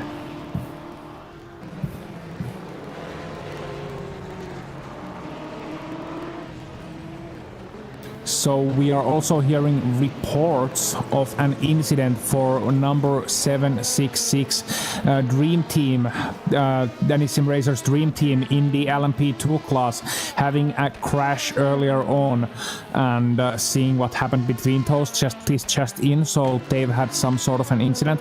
Bo Christiansen behind the wheel of that one, and starting to get to the replays soon enough. So as soon as we see what happened there, we can then bring you the information live. And we have it ready now here. So going into the opening sector, and just losing it on the sand, just losing it on the exit of the corner and hitting one of the GDE cars as well. Wow. Yeah, not exactly the best. Oh, that was a. Oh, he got T-boned. Got properly T-boned, didn't he? That right-hand side is not going to be aerodynamically efficient roundabout now, but they're still. Bo Christiansen is still circulating at this particular moment in time. Good on him. Just keep on soldiering on and see what transpires, because we're getting just under 2 minutes away from the golden hour, the 12th and final hour here at Indianapolis. So yeah, I'm really interested to see what is going to happen over the next 60 minutes, Ossian. But still, it's there's still all to play for. There is still. I'm just having a look now at trying to keep an eye on Pauli Ahonen in the 66 Volante car, and is actually 1.1 seconds behind Mathieu Decaux in the number 31. So that is the One Move esports team, and that is currently sixth in GTE, and Ahonen's speeding. Yeah. Oh, just about to get excited about something, and we get the biggest anticlimax. The driver from either in front or behind pits.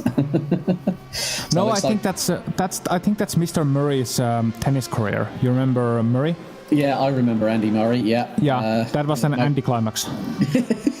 Well, it was. It looks to be the final stop. That's a drive-through for Ahonen. Oh, so still probably another pit stop in hand for Ahonen. And DSR Nightmare in the 777 is just exiting the pits. Unison Racing, the 717 is now in for its final pit stop. That was being piloted by Max Bunovic. Is Bunovic going to stay on for the final stint? That's going to be an interesting question. Yeah, is that tank going to last all the way through to the checkered flag? Are they going to need to do a bit of fuel saving and tyre conservation? That is the biggest point, because now that is going to give Zolt Briebeck a considerable gap, a considerable advantage. I'm just seeing, I think, James Juba in the PinSim Drillers Esports LMP2 car has just come into the pits from 5th position. So that looks to be possibly their final stop, as the front of the car now released from the air jacks, and the rears will drop down after 20 seconds. So it's all getting rather interesting so far in all the categories. So far, as Primavera, I've just spotted, is getting away from Brenjegard in the 166 ID SimSport car. That is now a gap of about 3.1 seconds behind the pair, as the 166 is actually in the pits, trying to find its position in the pit box, and now finally, after a couple of manoeuvres, now gets has just had to reverse back in order to allow James Juba to get out of the pits after a 57-second pit stop. Yeah, so that's done, and that should take them all the way to the end because we still have 1 hour roughly on the dot remaining. So I think they should be able to do it on that. Definitely not like an hour 20 or anything, but in 1 hour that should be doable. So the ID Sim Sport GDE, the 166, getting a mention also. As you mentioned, they had a slow pit stop. They have to share a pit box with an LMP2 car, and that's why they had to wait for that pit stop. So that's a very interesting tidbit indeed, and that's what can happen when you have a lot of cars racing in a track with not enough pit boxes. That was what we saw with Polezny in the 74 Juice's Motorsport Porsche, which is now being piloted by João Barbosa, currently running in 30th overall. It's been a bit of a day in the office to forget, I think, for the number 74 car, obviously with the bigger problems when Nick Newcomb had the PC freezing. It was in sort of like it just sort of shut down on him, and all of a sudden we saw the car stricken to the outside on the banking. So they're trying to make as good as they can, and we've then had the number 67 Valente car. That's got Shivan Balu behind the wheel, currently running in 25th position overall, but running 11th in GTE. But it's been a standout drive for the 959 HM Engineering car, which has got flames spitting from the side exhaust. They're currently leading by 33 seconds from Eros Masculi in the Pescara ADG number 7 C8 Corvette. So the old guard still fighting its corner here at Indianapolis. They are, and really I must say for them, if they do end up winning this, which is looking highly likely for the 959 HM Engineering squad, the work put in by, I mean, all of them have done pretty well, but Ferry Stanley really put in the heavy lifting. He put in those incredible lap times halfway through the race earlier on, and now he's really putting it on. Yeah, just noticing that Brioni in the 53 Musto GD Esports car was about 3 seconds off, and Pribek is off the track. The GT3 leader has had a major drama, and he's not moving at all. Zsolt Pribek in the 41 Mugen car is at a standstill, and I hope that's not for fuel. I really hope that's not for fuel. And it's in the garage. Disaster for the GT3 leaders with about 56 minutes on the clock still to go. It was so good for so long, then it turned so bad so quickly, with just under 1 hour remaining, just when they got the lead. Zsolt Pribek and that number 41, well, their chances of winning this race are gone. They're out of it. So Mugen Sim Racing heartbreak striking the Hungarians here. And that means that for the moment, it's the number 13 getting the lead, the Danish Racing League car, with Sebastian Hove behind the wheel of that one. But I'm very curious to see if they have done their final pit stop yet. I don't think they have. No, they haven't. Okay, so I think really they've got to err on the side of caution, even though Max Budovic has already done what looks to be the final pit stop for Unison Racing, the 717. Ludovic Darcuy in the 26 Ferrari is only 13.3 seconds off second. Well, look, the top three in GT3 here, Ossian, are covered by less than 25 seconds, and it's getting closer. And could one move go for broke and try and stretch it? I think that splash and dash scenario, as I've seen in LMP2, have a little bit of a spin in front of Sebastian Hove there. They might have to they might try it, they might have to sort of run it to the bitter end, but they might have to do that splash and dash, which could cost them time. it could and it will, but it's better than running out of fuel as we just witnessed. Well, we are certainly trying our best to work this situation out with just under an hour remaining on the first round of Endurance E-Racing World Championship 2021. Stay tuned for the final hour and we'll see who's gonna pick up the big points, who's gonna pick up the victory here from Indianapolis Motor Speedway. The Endurance E-Racing World Championship 2021, Round 1, 12 Hours of Indianapolis is brought to you in partnership with ESR Sports Network, Leap Gaming, SimLab, MotorVision.tv, Global Flix, and AMD Ryzen Radeon.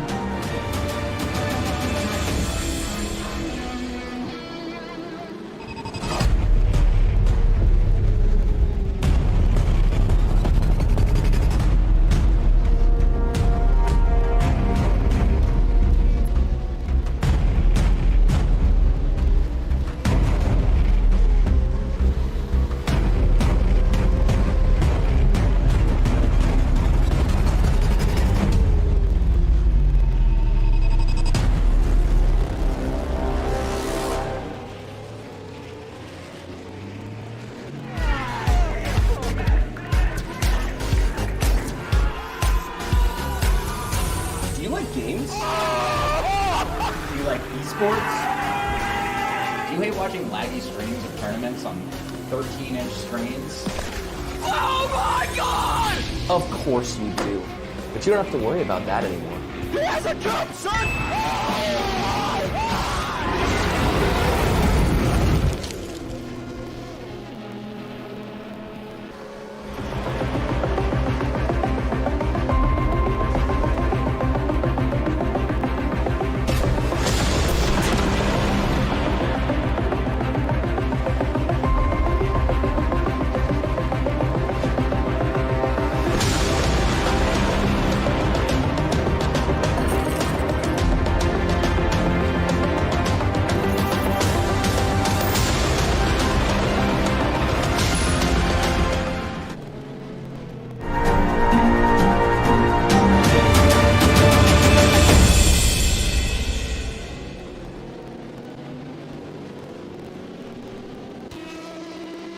Right, welcome back. Drama for the GT3 leader. Zod Prubek in the number 41 Mugen Sim Racing 650S McLaren. Ewan, you were talking with the team. Can you give us a bit of an understanding as we're now going to go to a replay here on the official live stream? We're going to get a replay of it in a few moments' time, yeah, but I've just been talking to Adam Sorej of the number 41 Mugen Sim Racing GT3 team. They were leading a second ago with Zolt Priebeck, but unfortunately they've just had one of those kind of strange double downshifts, which has put them, it's put their engine out of existence, I'm afraid, completely blown up, and that's why they were stopped at the side of the road on the exit of turn number 4. It's dropped them now down to 4th place. They are 3 laps behind Sebastian Hove. They're basically in a battle to finish 4th in GT3. No chance of them finishing on the podium anymore, but a fateful double downshift for Mugen Sim Racing has put pay to their chances of winning this race. And what that has done is that Max Bunovic in the 717 Unison Racing Aston Martin Vantage V8 GT3 now inherits the lead, and that gives an opportunity for the number 26 One Move Esports Ludovic Darcuy to have an opportunity. He's got 17.3 seconds behind. He's really got an opportunity here. He's actually closing that gap. It's around 16.5 seconds, Ewan. But the biggest question that I need to ask here is, can One Move Esport put the frighteners on Unison Racing? I think it's going to be very difficult for them at this point in the race. If you remember, cast your mind back about 20 minutes ago, maybe, when One Move Esport made their final pit stop. I don't know. Well, is it their final pit stop? That's the point that I'm getting to. Are they going to be able to actually stretch this all the way? I'm personally not so sure. I think it's going to be very, very difficult for them to actually manage that. If they can, then I don't think they're going to have the pace to catch up to Unison Racing, because let's not forget that Aston Martin has already made its final pit stop. They're pushing 100% to the end of this race, but Ludovic Darquis is not going to be able to if he wants to make it to the end of this race on fuel. So I think that One Move are in a difficult situation to actually win this. I think there's going to be a fight for second here between Danish Racing League and One Move. If Darquis comes in to make that splash and dash towards the end, then they're going to come out very close together. But I think Unison Racing are in a good place to win this race. However, it's far too early to say that they definitely are. We've seen too many twists and turns today to definitely say that. Okay, we'll have a look through what is happening in each of the respective classes, starting with Hypercar. Henry Siddick still leading the way after what has been 483 laps. Now on to lap 484. So we are going to break the 500 lap barrier. I think, what was your prediction, Ewan? 516? Yeah, flag. With 3 hours to go, we were going to 516, but with the way that drillers have now put the hammer down a little bit, they might have even slowed up because they've not had much pressure. That might be a little bit less than that. We'll wait and find out. Well, we have actually eclipsed over 1,260 miles of total race distance. So I'm just going to do another quick calculation on the fly. That 516 laps will total probably close to 1,460 miles if they do get to that particular point in time. But it looks like we're going to eclipse 500 laps here at Indianapolis. But it's still pretty much anyone's guess as to what dramas might befell teams in this final hour, because this is when the real test starts to begin. Yeah, these positions are really going to get sorted out now, and you're back timing, you're trying to figure out what's going on in these final few moments. We're looking forward to seeing how it's going to play out in Hypercar and LMP2. We think we know who is going to win, but who's going to come second in LMP2 is up for debate at the moment between Pedro Ramada and Paul Holt, who's recently got into that car and he's driving quite quickly. Took 8 tenths out of Ramada on that last lap. And in GTE, something very interesting is happening right now. Eros Mashuli is slowly catching that HM Engineering car of Phil Krause. Not quite so much on that last lap, just by 1/10 or so, and they're pretty much matching each other pound for pound at the moment, but the gap's down to 20 seconds. Earlier on in this race, at this point in the cycle, the gap was about 50 seconds, but it's now down to 20. And so is it coming down quickly enough? I don't quite know, but Pescara have got a shorter final pit stop. Those final pit stops are yet to come here in the next half an hour or next 45 minutes, but Pescara are going to be able to save a little bit of time there. Are they quite going to be able to catch HME? I'm not quite sure, but it is going to be nail-biting to the end. Yeah, so, let's have a look at a replay coming up right now. And this is looks to be the replay of Zolt Priebeck from earlier on. And as you say, a double downshift, what can happen can really sort of try a double downshift. That will literally break the internals of the gearbox, and that will affect the complete drivetrain. So I'm not at all surprised, and that's uncharacteristic of a car that literally, after, the best part of 11 hours, that car literally had a major technical drama. Oh, yeah, straight down to first there, actually, in the turn 4. Just pulled it off to the left-hand side of the road. It was on the exit point for a little bit of time, but now completely off the road now, and probably head in his hands as well. Turned the engine off because there was nothing left within it. That was the end of their charge to get first, but they were so good throughout this race that they can definitely challenge for this championship. They've lost out on a possible 13 points and maybe not even more. That's what I don't really know what I mean there, but they've lost out on some points is what I'm trying to say, and I'm sure they'll come back fighting throughout the rest of the season.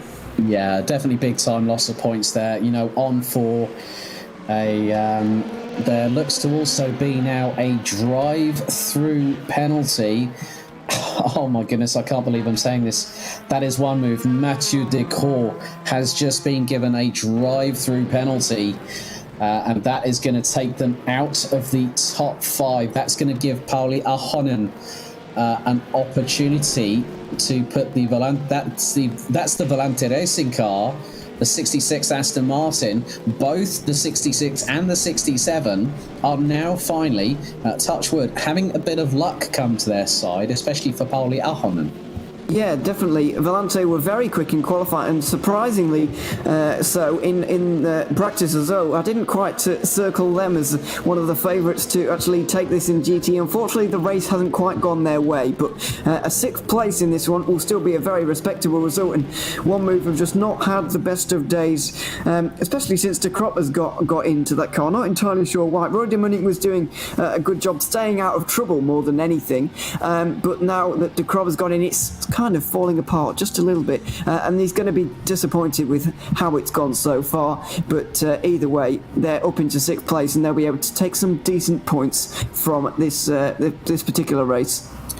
Well, the reason why Mathieu Decaux has got a drive-through penalty, it was cutting the corner just in front of another car for the 3rd time. He got 2 warnings from race control and then was pinged with the penalty. So, you know, it's firm, but it's fair. And if race control do see it, they are rather rapid to get on top of it. Yeah, they are indeed, as in GTE at the moment, the Pescara car has just left the pit lane from its final pit stop at the moment. So I believe that was an actual pit stop. Let's just have a look here whether that was. Yes, it was. He's a minute behind Phil Kraus now, but he did not take tyres there, Eros Masciuli. With only 40 minutes to go in this race, he has decided not to take tyres, and so we're not expecting Phil Kraus to do that either. But let's not forget that Pescara were able to run it a little bit longer throughout this race, and their pit stop will be a little bit shorter at the very end. Yeah, so still twists and tails in this session. I can't believe it. We're getting to the dying throes. Around 42 minutes on the clock, still to go for the opening round. 41 and a half minutes. And I'm just keeping an eye on Philip Kraus, who's keeping things nice and clean. And just doing the job at hand, just keeping it in front. And so, at the moment, your leaders in the 4 respective classes are Henri Cynic for PinSim, Drillers Esports in the Hypercar class. Jiri Toman in the 117 Vargas Sim Racing leads LMP2. Philip Kraus in the 959 HM Engineering Corvette C7 leads GTE. And after the dramas that befell one unfortunate number 41 Mugen racing McLaren of Zolt Pribak, Max Bunovic in the 717. Leader from GTE now pits for the final time. So this is going to be rather interesting. I think I'm going to keep an eye. I'm going to flick between the two because now Kraus has hit his markers in the pit box, and the gap between him and Eros Masciuli is now dropping very, very shortly. So I'm going to switch now to just keep an eye on where Masciuli is at the moment. He's coming through turn 8, whereas Kraus is in the pit lane at the moment. He is indeed. Now this is a very, very important fight. With about 40 minutes to go in this race, I'd be making sure that I have 2/3 of a tank in that car. That's what you need in a GTE and a GT3 at this stage in the race. So whatever 2/3 of your car is, then that's what you need. 20 seconds was the gap before this pit stop for Phil Kraus and Eros Masciuli, but the final pit stops are just changing things right now. Phil Kraus has just left his box, but Eros Masciuli is coming around the banking right now. He's on the main straight again, and he's going to be crossing the line. There is the Corvette in front of him. He can see it on the other side of the wall. It looks like Phil Kraus is just going to be in front. He's got the inside line for turn 1, but he's got cold tyres. And Masciuli goes to the outside line. It was very close, but Masciuli's gone over the corner. He's gone too deep into that turn, and Phil Kraus is going to retake the lead. Yeah, but that was ever so close on the rejoin. Masciuli was very, very lucky. So was Philip Kraus. That could have been absolute disaster for the pair of them, because think of it this way: if they had both had a tangle, even though they're not too far behind, if there was damage involved, they both would have had to have had an unfortunate, unscheduled pit stop. So effectively, I can't believe that. Masciuli knew it was going to happen. They were saying, yeah, go for it. He's coming out of the pits now. They will have had a spotter for him, and he just went too hot through that corner. That's a real shame, because the number 7 of Pescara could have been absolutely on it, and if he had enough time to react on the braking, he could have got the job done, but it was just a little too late. Yeah, it was, I'm afraid. It was. It's not over yet. Let's not forget that these two are going to be very, very close on pace. So I think that battle could redevelop, as in LMP2, Pedro Ramada has come into the pit lane for Ramada Motorsport, of course. These are final pit stops in LMP2, and for anybody out there on the circuit right now, these are final pit stops. Doesn't matter what you're driving, you can get to the end from here, and that's exactly what Pedro Ramada has done into the pit lane for the moment, as now splitting the difference between Phil Kraus and Eros Masciuli is one of those LMP2 cars. Bo Christensen in the DSR Dream Team 766 is between them, but it looks like Kraus has just got that extra gear for the moment, and he's able to just pull away ever so slightly. Yeah, very much the case, and so that was really, really close to wire. I think I've just seen that Mathieu Decourt has just served his drive-through penalty for the track cut, so that was unscheduled for the 31 Porsche from One Move Esports. But yeah, I think the thing is now is that Carlos really. So it looks like we are going to go to a replay. So let's head to that now. Yeah, let's just get that playing here in a moment. Here we go, down towards turn number 1, on board with Eros Masciuli. You could see he wanted to get that lead so badly, but just braking ever so slightly too late, not even making the corner at all. And I think actually he just let off the gas ever so slightly out of that corner, just to allow Phil Kraus to take that lead again, because if he'd have got through by going across the corner, then he would not be allowed to keep it.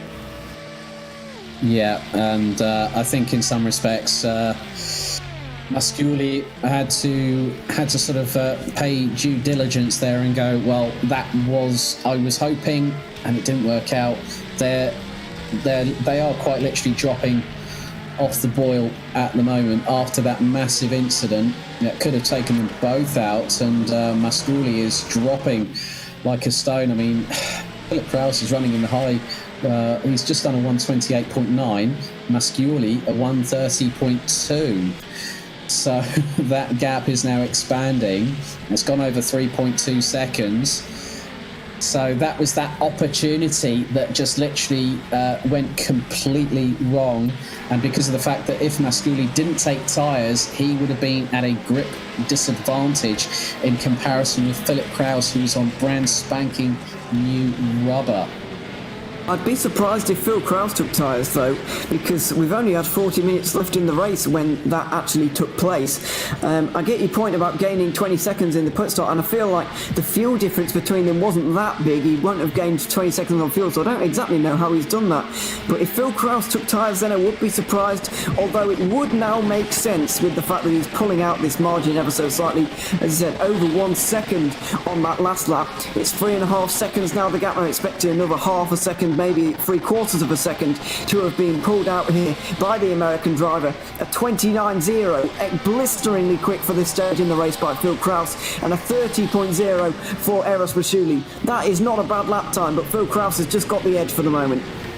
Yeah, he was up by half a second after the first 2 sectors, and he was up by over 4/10 in sector 3 was Philip Kraus. So Kraus doing an absolute number here on Masciuli. The gap is just absolutely expanding like an elastic band before it goes ping. The gap now is 4.8 seconds and climbing. Well, I think that HM Engineering, they said to Kraus, just go for it, see if you can keep Masciuli at bay, and by golly did he. Yeah, absolutely. That's exactly what he's done right now, and very, very good to see that for him, of course. But the Corvettes, just a word on them as well. This is two different generations of Corvette being used, of course. The Pescara team have got the new C8R. The C7R is being used by the winning team at the moment, HME, which is a little bit surprising to see. But the thing that is really apparent is the Corvettes are very, very strong at the moment. They are the only two Corvettes in this field in GTE, but they are 2 laps ahead of the rest of the competition. Yeah, I'm just going to have a quick look at our 2 LMP2 cars that are at pretty much the tail end of the field, 11th and 12th respectively. Now, a few minutes ago, I said about E-Team Brit. They were around 20 plus laps, 24 or 25 laps off of B32. They're now 19 laps adrift as they have just pitted. Max Spooner handing over to Stuart Ross French in that number 68 car. Bo Christensen is behind the wheel and is a further lap behind. So great recoveries from both teams after issues, both technical in terms of hardware and software, causing problems for them both. And now they have been literally scything their way through GTE and GT3 in the process. Yeah, they've really been going very well since their issues. 19 laps now, as you mentioned, to B32, who haven't had the best time in the dark. I think before the darkness they were doing quite well. I'm not saying it's because of the darkness, but just ever since the darkness has fallen, they've done not quite as good as they were before, I'm afraid. But Team eBrit and DSR Dream Team have finally made their way through the GTEs, and in terms of making the timing screen look all nice and having all the classes together, obviously Thomas Garcia is, I'm afraid, out of this race for Omicron Sim Racing, and so he's never going to make it back to the other hypercars. But João Barbosa is trying his level best to try and get towards the front of the GT3 category, but given the fact that GTEs aren't that much faster than GTEs, aren't that much slower, sorry, I don't think Barbosa is going to be able to make up that 1 minute and 20 he needs to, so he's going to remain finishing behind some of the GT3s. However, the 74 are going to get this point for finishing the race, and they're going to be able to regroup and go again next month at the 12 Hours of Silverstone. Yeah, so just under 31 and a half minutes remain after what has been a rather enthralling season opener for the 2021 GTR 24H EEWC. Here live and uninterrupted with myself, Alex Goldschmidt, and Ewan O'Leary. But still, Ewan, there's still quite a lot of things to discuss. Nevertheless, I mean, there's been some fantastic drives. There's been some moments that I think some of the teams will want to forget and look to heal up their wounds and come back fighting Silverstone in a month's time. Yeah, absolutely. It's a very different circuit, Silverstone, as well. So they'll be looking to do a little bit better, as we're seeing in the pit lane in LMP2 right now. Mugen Sim Racing. So that's their final pit stop for the number 22. Just waiting now for Fair Racing Team to come into the pit lane, because I believe they need to. Correct me if I'm wrong, as Juice's Motorsport Club there, the 15, have got a yellow flag next to their neck. Well, they did. 9th in LMP2, but they've got that cleared. So it seems that a few of these guys losing concentration a little bit towards the end of the race, which is to be expected ever so slightly. One thing as well about the attrition that has actually taken place in this race, I would say that looking at this calendar, first of all, it would be the most attritional race that we'd see all season. However, it's not been bad at all. The driving standards have been very good, actually, and we've not seen much contact with the wall or much contact with each other either. Not seen too much activity in race control, which is the way we like to keep it. I believe that only two teams out of the 36 that started here today, 35 maybe, started here today. Omicron are not going to finish, it looks like, unless they come out of the garage for one lap at the end to get their point. And Team Viaducton as well for the GTEs also retired. So I think only 2 retirements, and I hope I haven't jinxed anybody by saying that, by the way. No, Team Verdicton in the bright orange 63 Corvette that Ossian has a bit of a penchant for in terms of liveries, as I've just seen Paul Holt in the 334 Fair Racing Team. LMP2 has just come out of the pits. Yeah, he's right. So right behind him is Felipe Barreto, which is kind of what I was hoping for, but I completely missed it. So we've got a great battle going on for P2, and this is going to last to the end of the race as well. Yeah, about half a second covering them at the moment, and we knew it was going to be pretty much to the wire. I've now gone on board with Felipe Barreto as they're now heading into the left-hander. Cold now was a bit of a slide to the left for the 334 Fair Racing Team car going into turn 8. The back end stepped out to the right-hand side. And that says to me, possibly, have they put on new rubber? Because that is a characteristic. If you spool up the rear tyres on the back axle, that can sometimes break traction when you haven't got them completely warm. Yeah, possibly, but with only, I would say, half an hour to go in this race, maybe even less than that at this point. 28 to 27 and a half minutes to remaining. I think putting on tyres, especially for an LMP2, which is quite light and quite nice on its tyres anyway, that would be a bad decision, but it could be the case. There's a bit of traffic involved now for Fair Racing Team. ID Simsport GTE Porsche getting in the way, but nicely getting through as well. Felipe Barreto in the Ramada Motorsport car. He's recently got into that, was exchanging a little bit with Pedro Ramada, who was in a moment ago, but Barreto is back in now, and he is chasing down that Fair Racing Team car in front. This is going to be a great scrap towards the end of the race with all of the traffic involved as well. There's a few LMP2s that I can see in front, and they're going to be slower as well, I would imagine, at this stage in the race.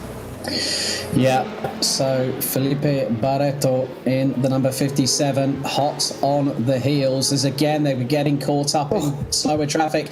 Paul Holt got really held up there, but that didn't leave much of an opportunity for Felipe Barreto to get past, as there is one of the LMP2s at the back of the order of that class. And Barreto trying to go round towards the outside. That's through the banking. That's very brave there, but decides to get the momentum carry through turn 13. Well, I think Paul Holt has been well and truly put on notice as we now enter the last 26 or so minutes. We're going to go to a brief commercial break, and we'll be right back for the conclusion of the 12 hours of Indianapolis. The Endurance E-Racing World Championship 2021, Round 1, 12 Hours of Indianapolis is brought to you in partnership with ESR Esports Network, Leap Gaming, SimLab, Motorvision.tv, Global Flix, and AMD Ryzen Radeon.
games? Do you like esports? Do you hate watching laggy streams of tournaments on 13-inch screens?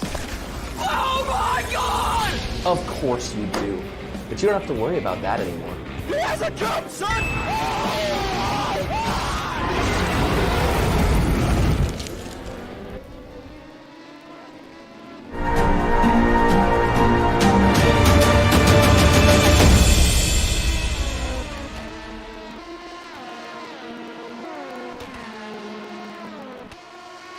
Welcome back to the conclusion, the inevitable conclusion here of the 2021 12 Hours of Indianapolis here on GTR 24H. Alex Goldschmidt now rejoined by the man who started, well, we started alongside each other whilst we were waiting for about, 40 minutes for the race to go green, Yusuf bin Suhail.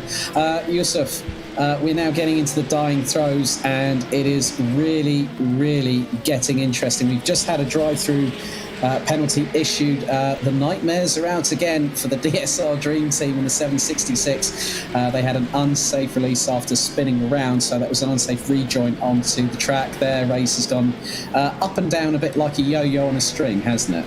Yeah, it really has. I think they need to switch their team names around and call the Dream Team the Nightmare and the Nightmare the Dream Team, because even last year the Nightmare team was performing better than the Dream Team. Yeah, also in the pit lane now for what will be the final time, the number 15 Juices Motorsport LMP2 car. Currently still showing turn lower behind the wheel of that at the minute, but it's been absolutely brilliant just to see how much these stories have unfolded over the I still can't believe it. We're now literally not that far away from hitting the checkered flag here at Indy ahead of the Film Vault 12 Hours of Silverstone in a month's time. I mean, it's really whetted our appetites for the rest of the remaining 5 rounds of the calendar. Yep, and Felipe Barreto is all over the back of Paul Holt. He had a little look at the inside and backed out of it, just lifted and coasted into the corner. But we are in for a stadium finish in the LMP2 class, maybe even the GTE class, because it's currently less than 13 seconds separating Philip Kraus and Eros Mascuili. Yep, and Kraus is still keeping pace. He's last time around was about a second quicker. Last time around as Paul Holt was actually going up the inside of one of the Musto. He's pulling a Mika Hakkinen. Cars. He's gone down the inside as he actually pulled off the move.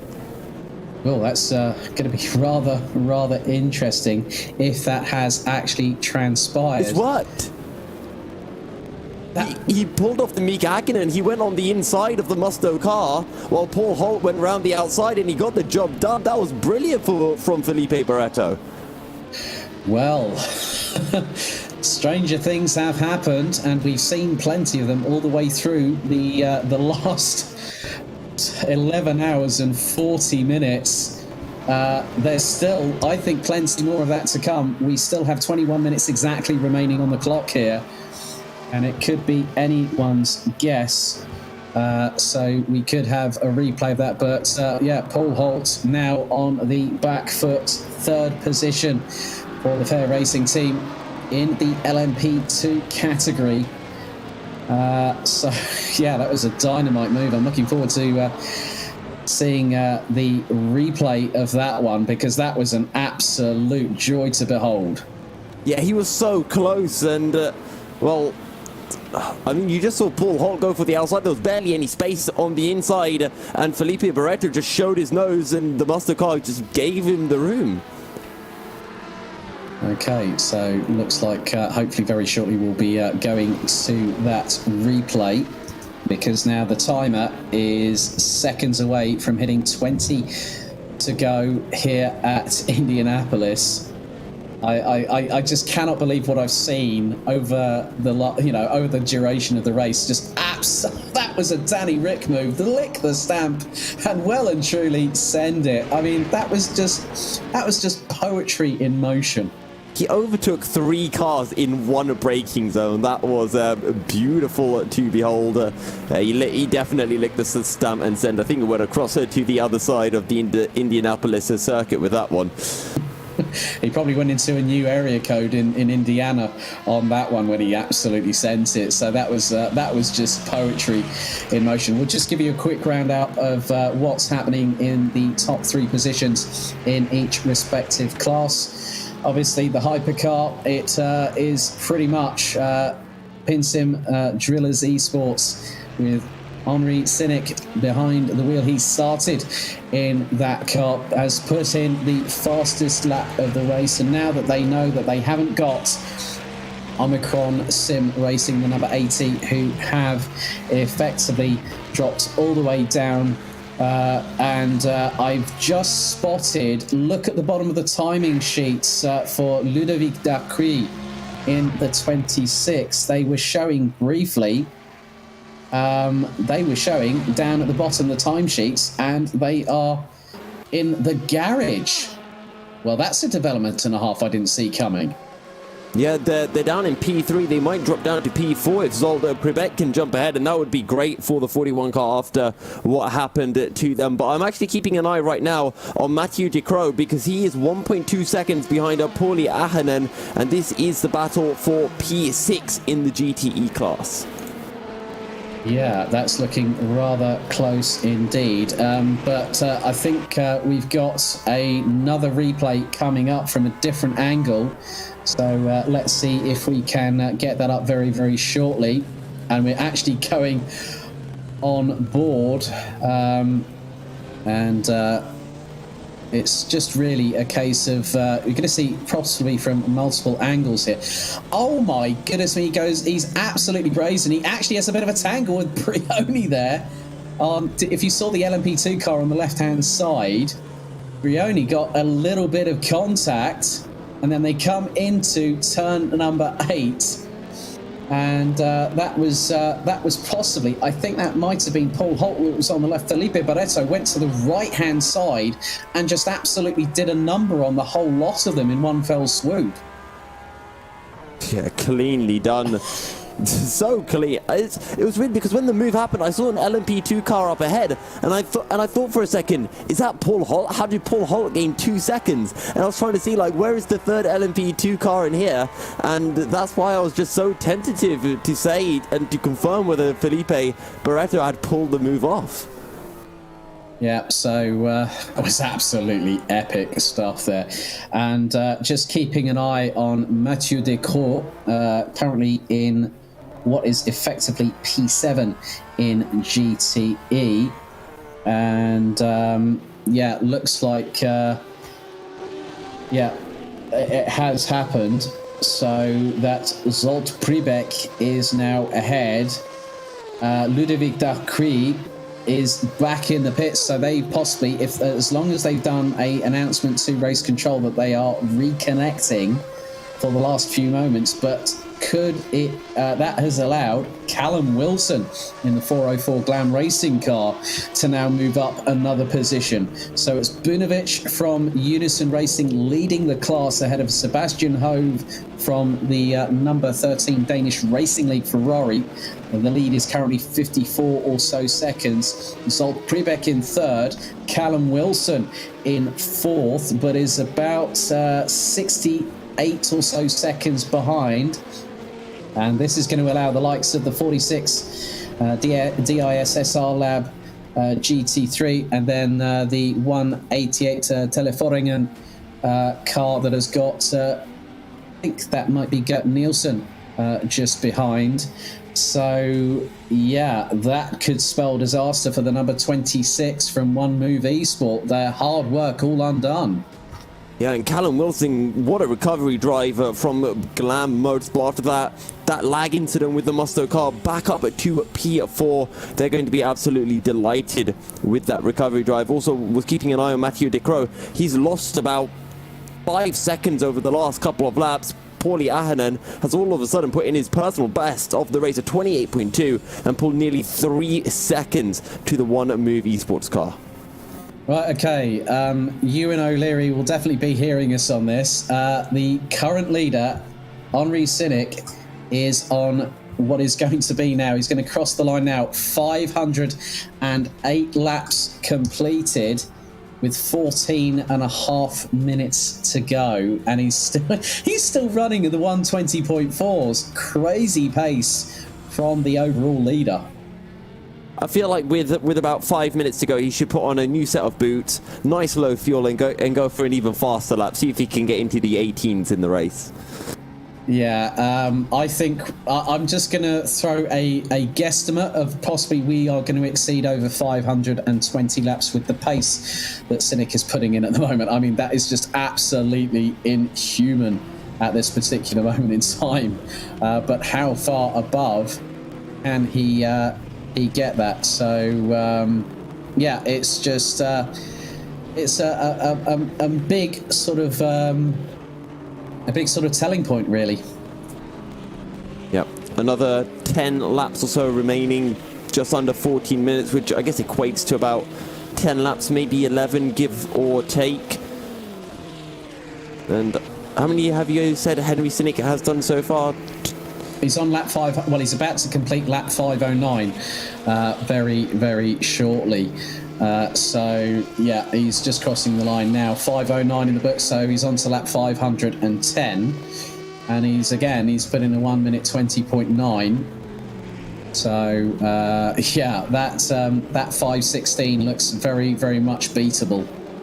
Yeah. I'll also tell you what, Paul Holt hasn't dropped too far back from Felipe Barreto. He's only